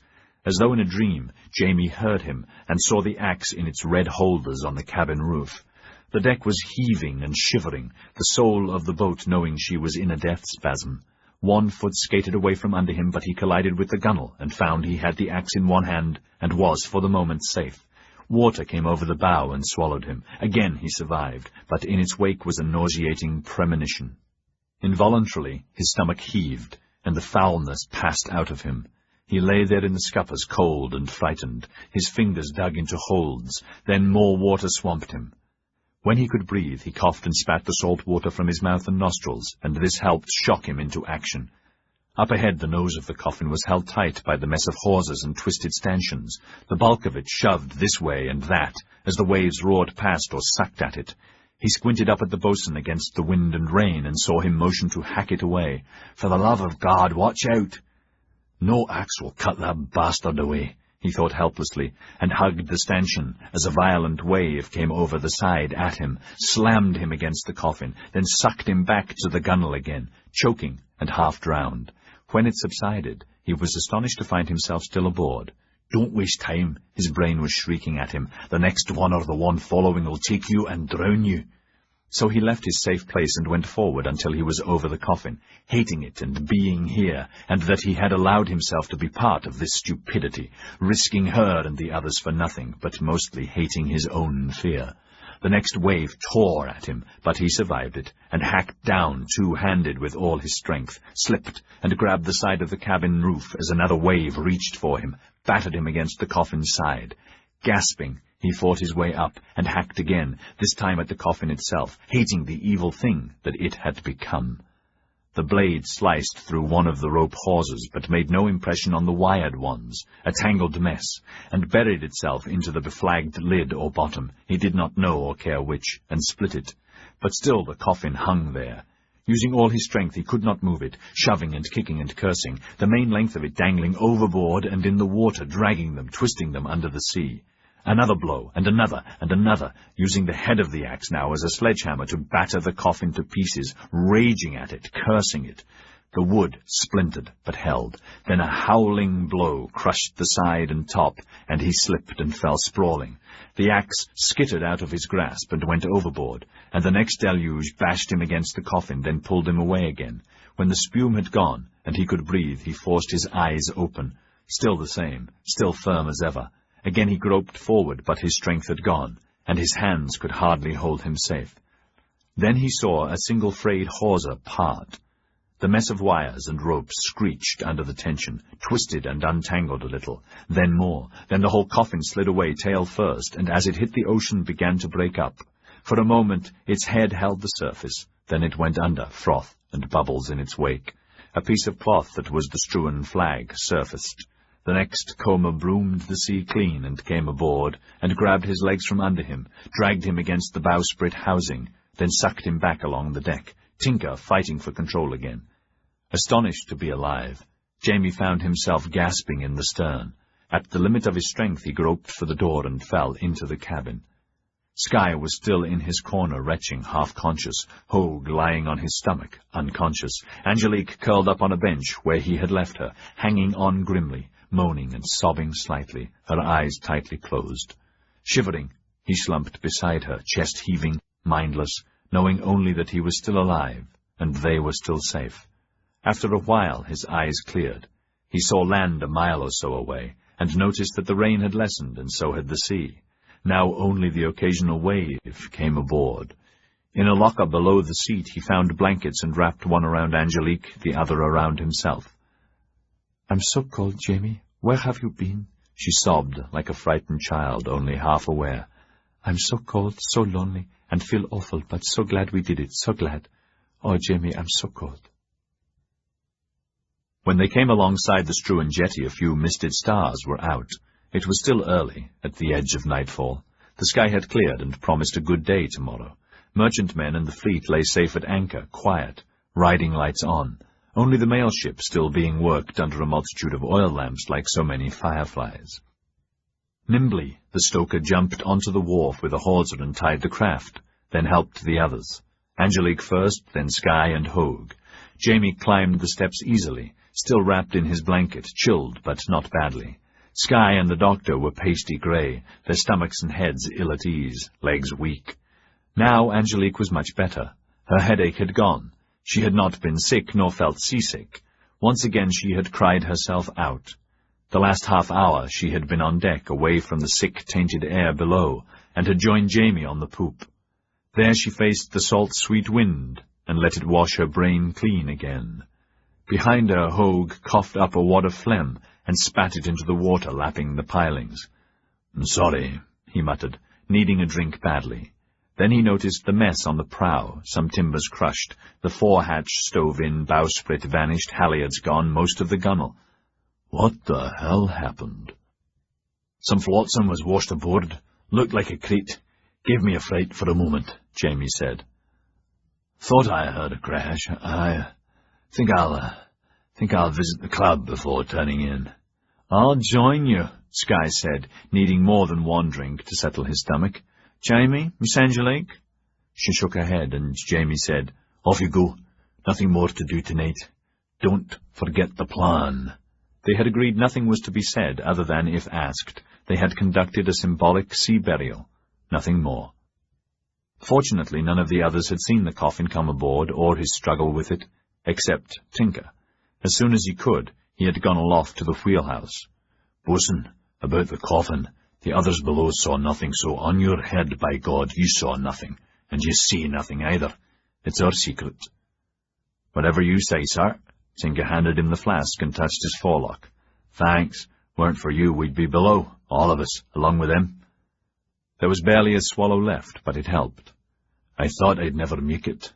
"We forget it, your oath, eh?" "Whatever you say, sir. But afore we forget it, when the box sank and broke up, he come out of it. He didn't half give me a turn, by God. I thought he were trying to bloody come back aboard."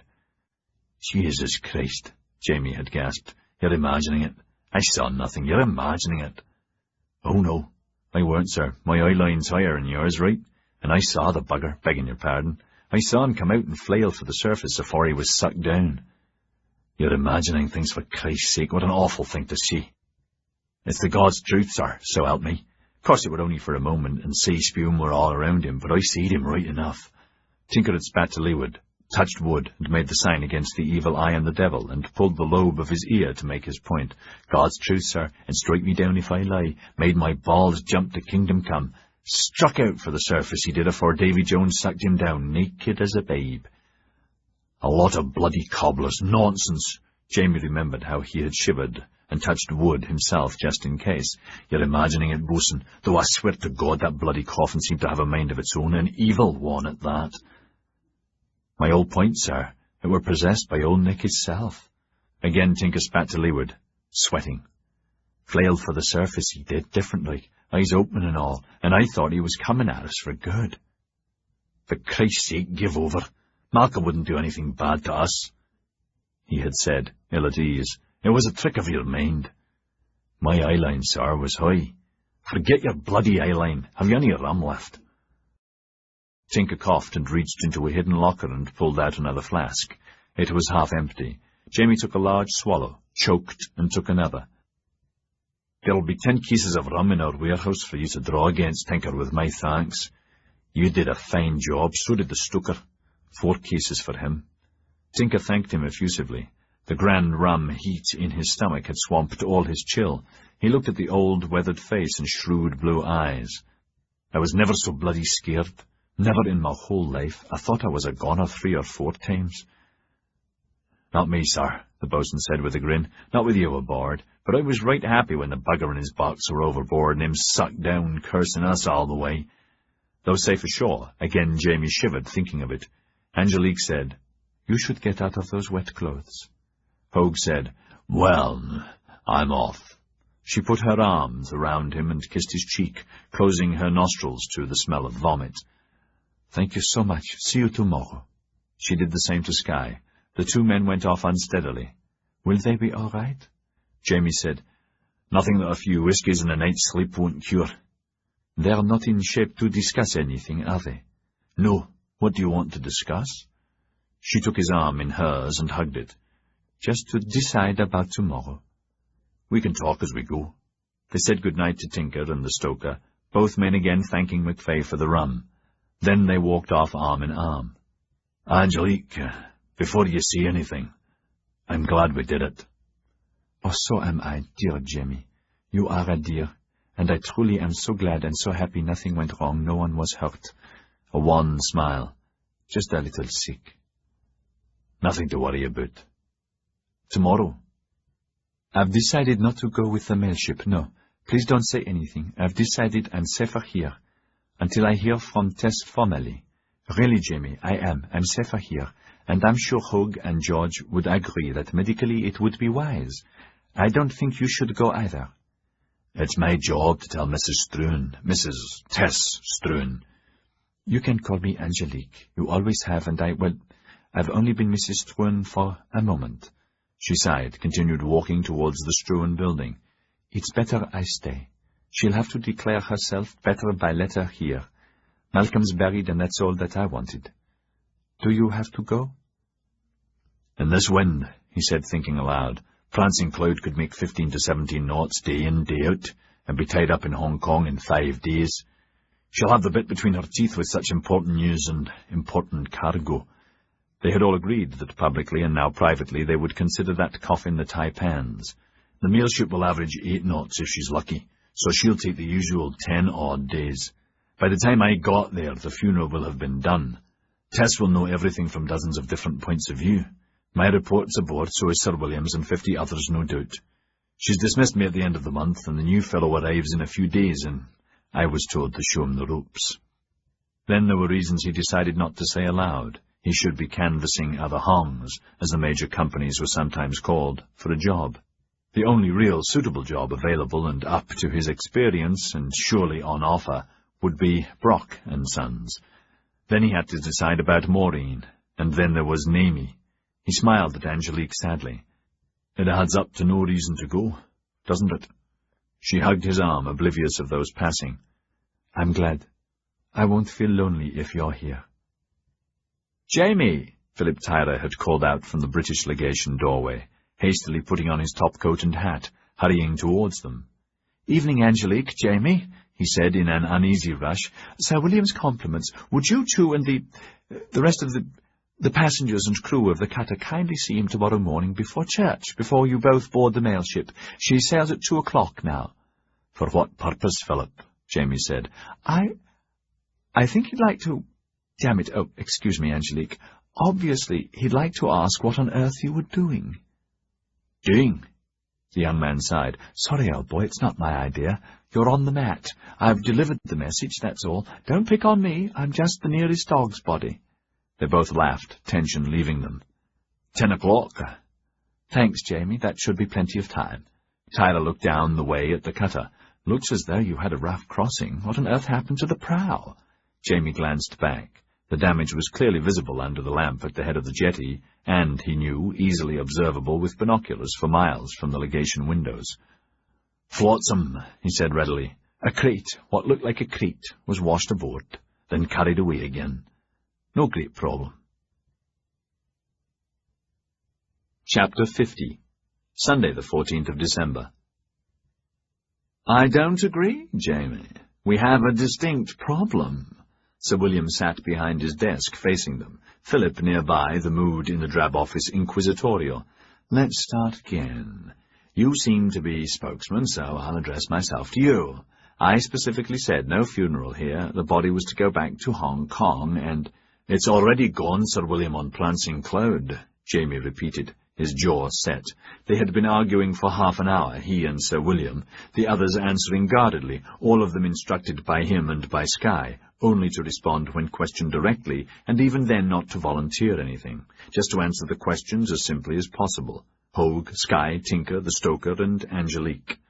Hogue was definitely the weakest link in the chain, and twice he had almost blurted out the reason. Angelique was heavily veiled, wearing black and dressed for church. We had a make-believe funeral. I know that, and as I have asked repeatedly, if it was merely symbolic, why use a real coffin with a real corpse, albeit with a native therein, and shove him over the side with a form of a Christian's burial at sea?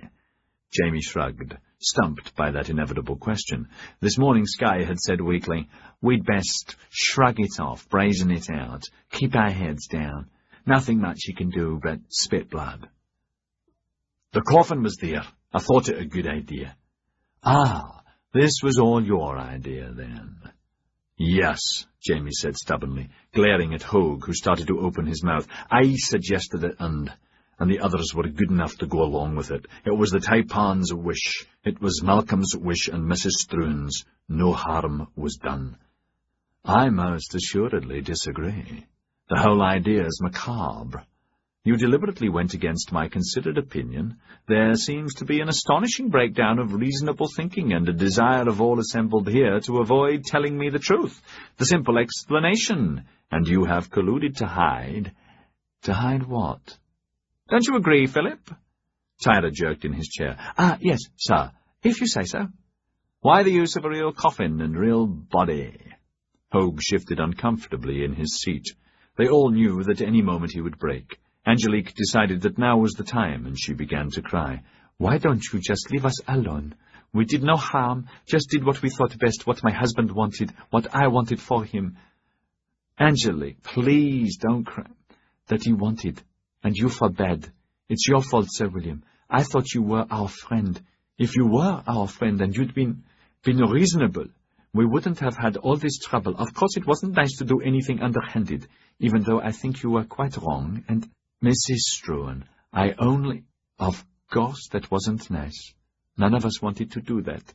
But at least we did it in good faith, before God. At least these friends, real friends, helped to do properly what my husband and I—" It wasn't much to ask.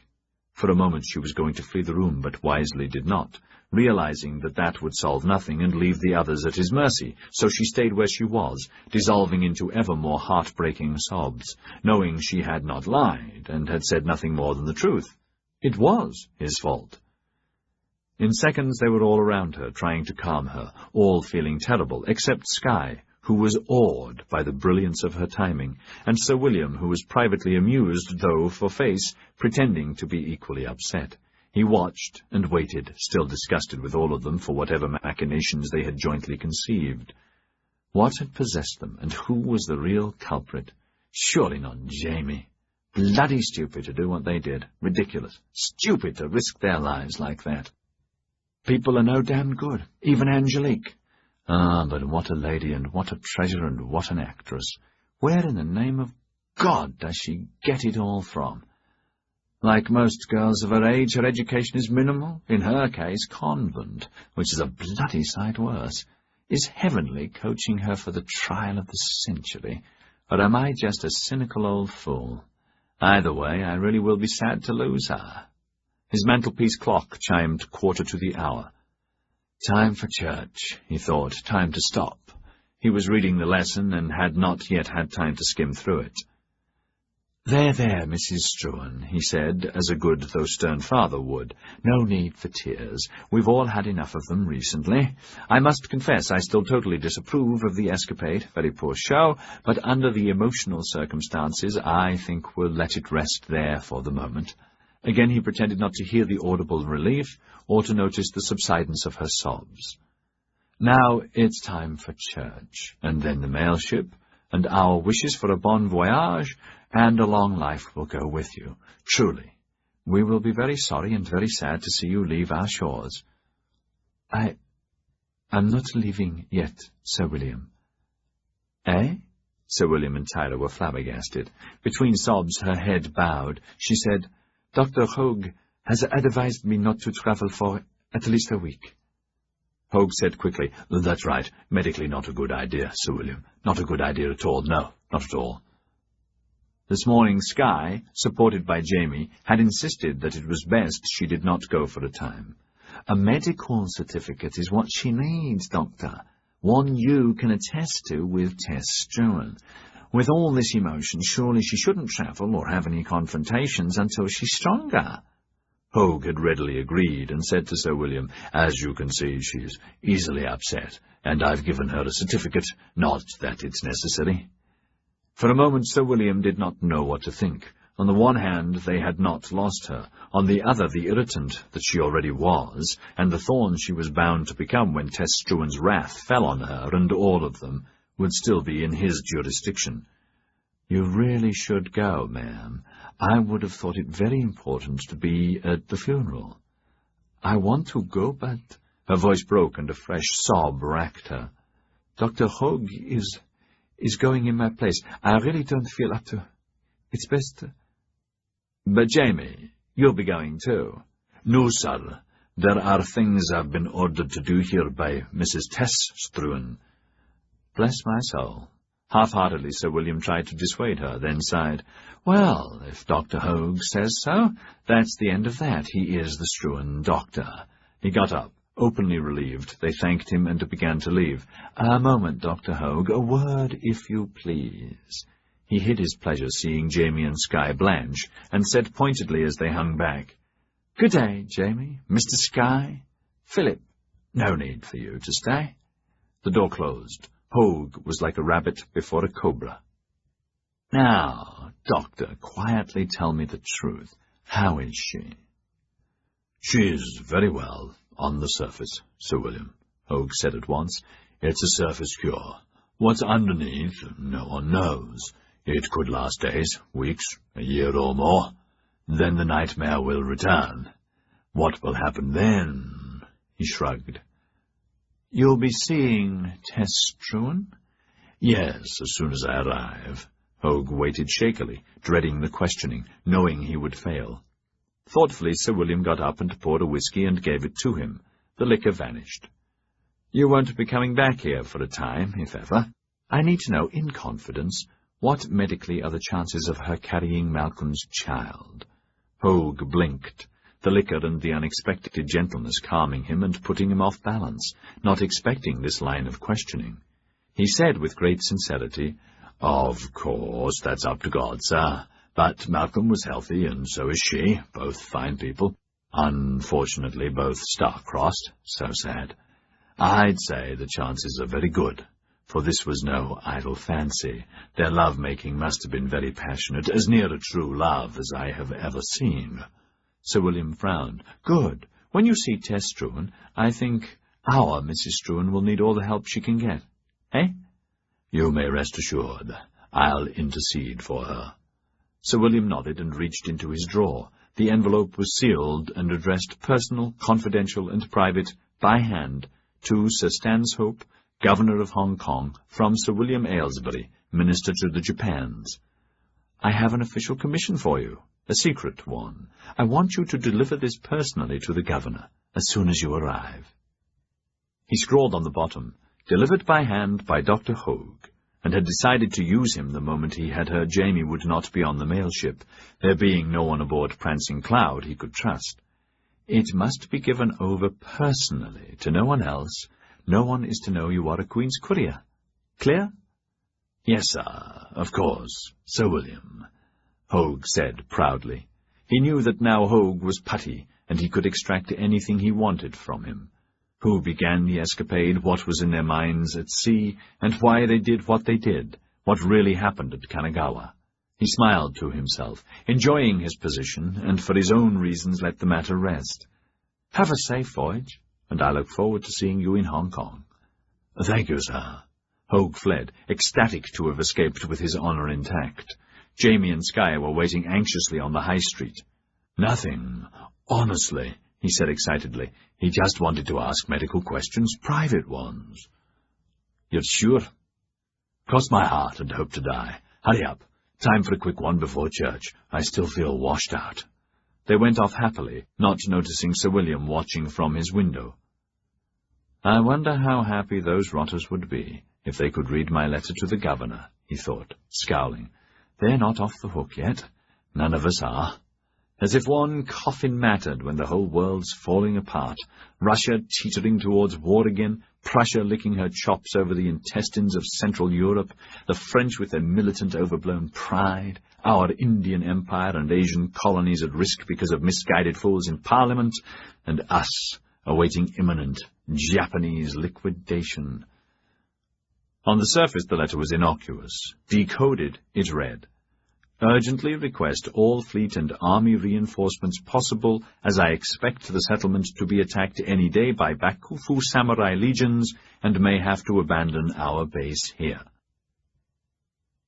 The Catholic Church was candlelit, the altar glinting, the congregation sparse, and Father Leo was bringing the sing-song litany of Mass to a close, his deep baritone voice melodious amidst the familiar perfume of incense that drifted over them, the service shorter than usual as a few had to catch the mail ship.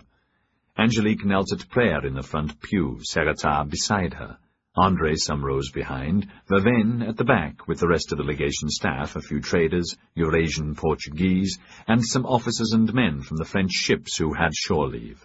The main body of French sailors had other services earlier or later. Thankfully for all ships' companies, there were no priests with the fleet. To have one aboard always considered bad luck on any ship of any flag. Father Leo bowed to the altar, prayed, and then blessed the congregation. Angelique took a deep breath, leisurely finished her prayer, waiting for Sarata to move. She had already been confessed. In the little box she had said, "Forgive me, Father, for I have sinned." "What sins have you committed this week, my child?" She had heard the barely disguised impatience to learn every thought and deed that had happened, this being the first time she had been to confession since the troubles began. "I forgot to ask the Blessed Mother for forgiveness in my prayers one night," she said with perfect calm, continuing her pact, and the plan and words she had devised, and had many bad thoughts and dreams, and was afraid, and forgot I was in God's hands, with never a need to fear. "Yes, and what else?" A little smile settled, hearing the impatience. "I sinned in that, though my marriage is legal in the sight of my husband's people, and his law and his church, there was no time for us to make it conform to the true church." But that, Senora, that is not of itself a sin. You were not responsible for that. He was taken from us. What other sins did you commit?" She kept her nostrils closed as much as she could to the stench of garlic and stale wine and unwashed clothes, using a pomaded kerchief. "I sinned in that I could not persuade Sir William to allow me to bury my husband as he wished, and therefore I wished." That in itself is not a sin, child. What else?" "I sinned in that I could not persuade my husband to become Catholic before we married." "Nor is that a sin, Senora. What else?" Now he was beginning to sound exasperated, as she expected. "How odd I'm no longer petrified of him and can hear the nuances he seeks to hide. Is this another gift of God?" Did you commit sins of the flesh?" Her eyes narrowed, the smile froze, and she despised him even more, at the same time forgiving him some of it because of his magnanimity in blessing the other coffin. "I have been a correct wife in accordance with the teachings of the Church." "Yes, but did you cohabit with him not being "I was properly married according to my husband's law, and acted in accordance with the teachings of the true Church," she said, adding with an even sharper edge,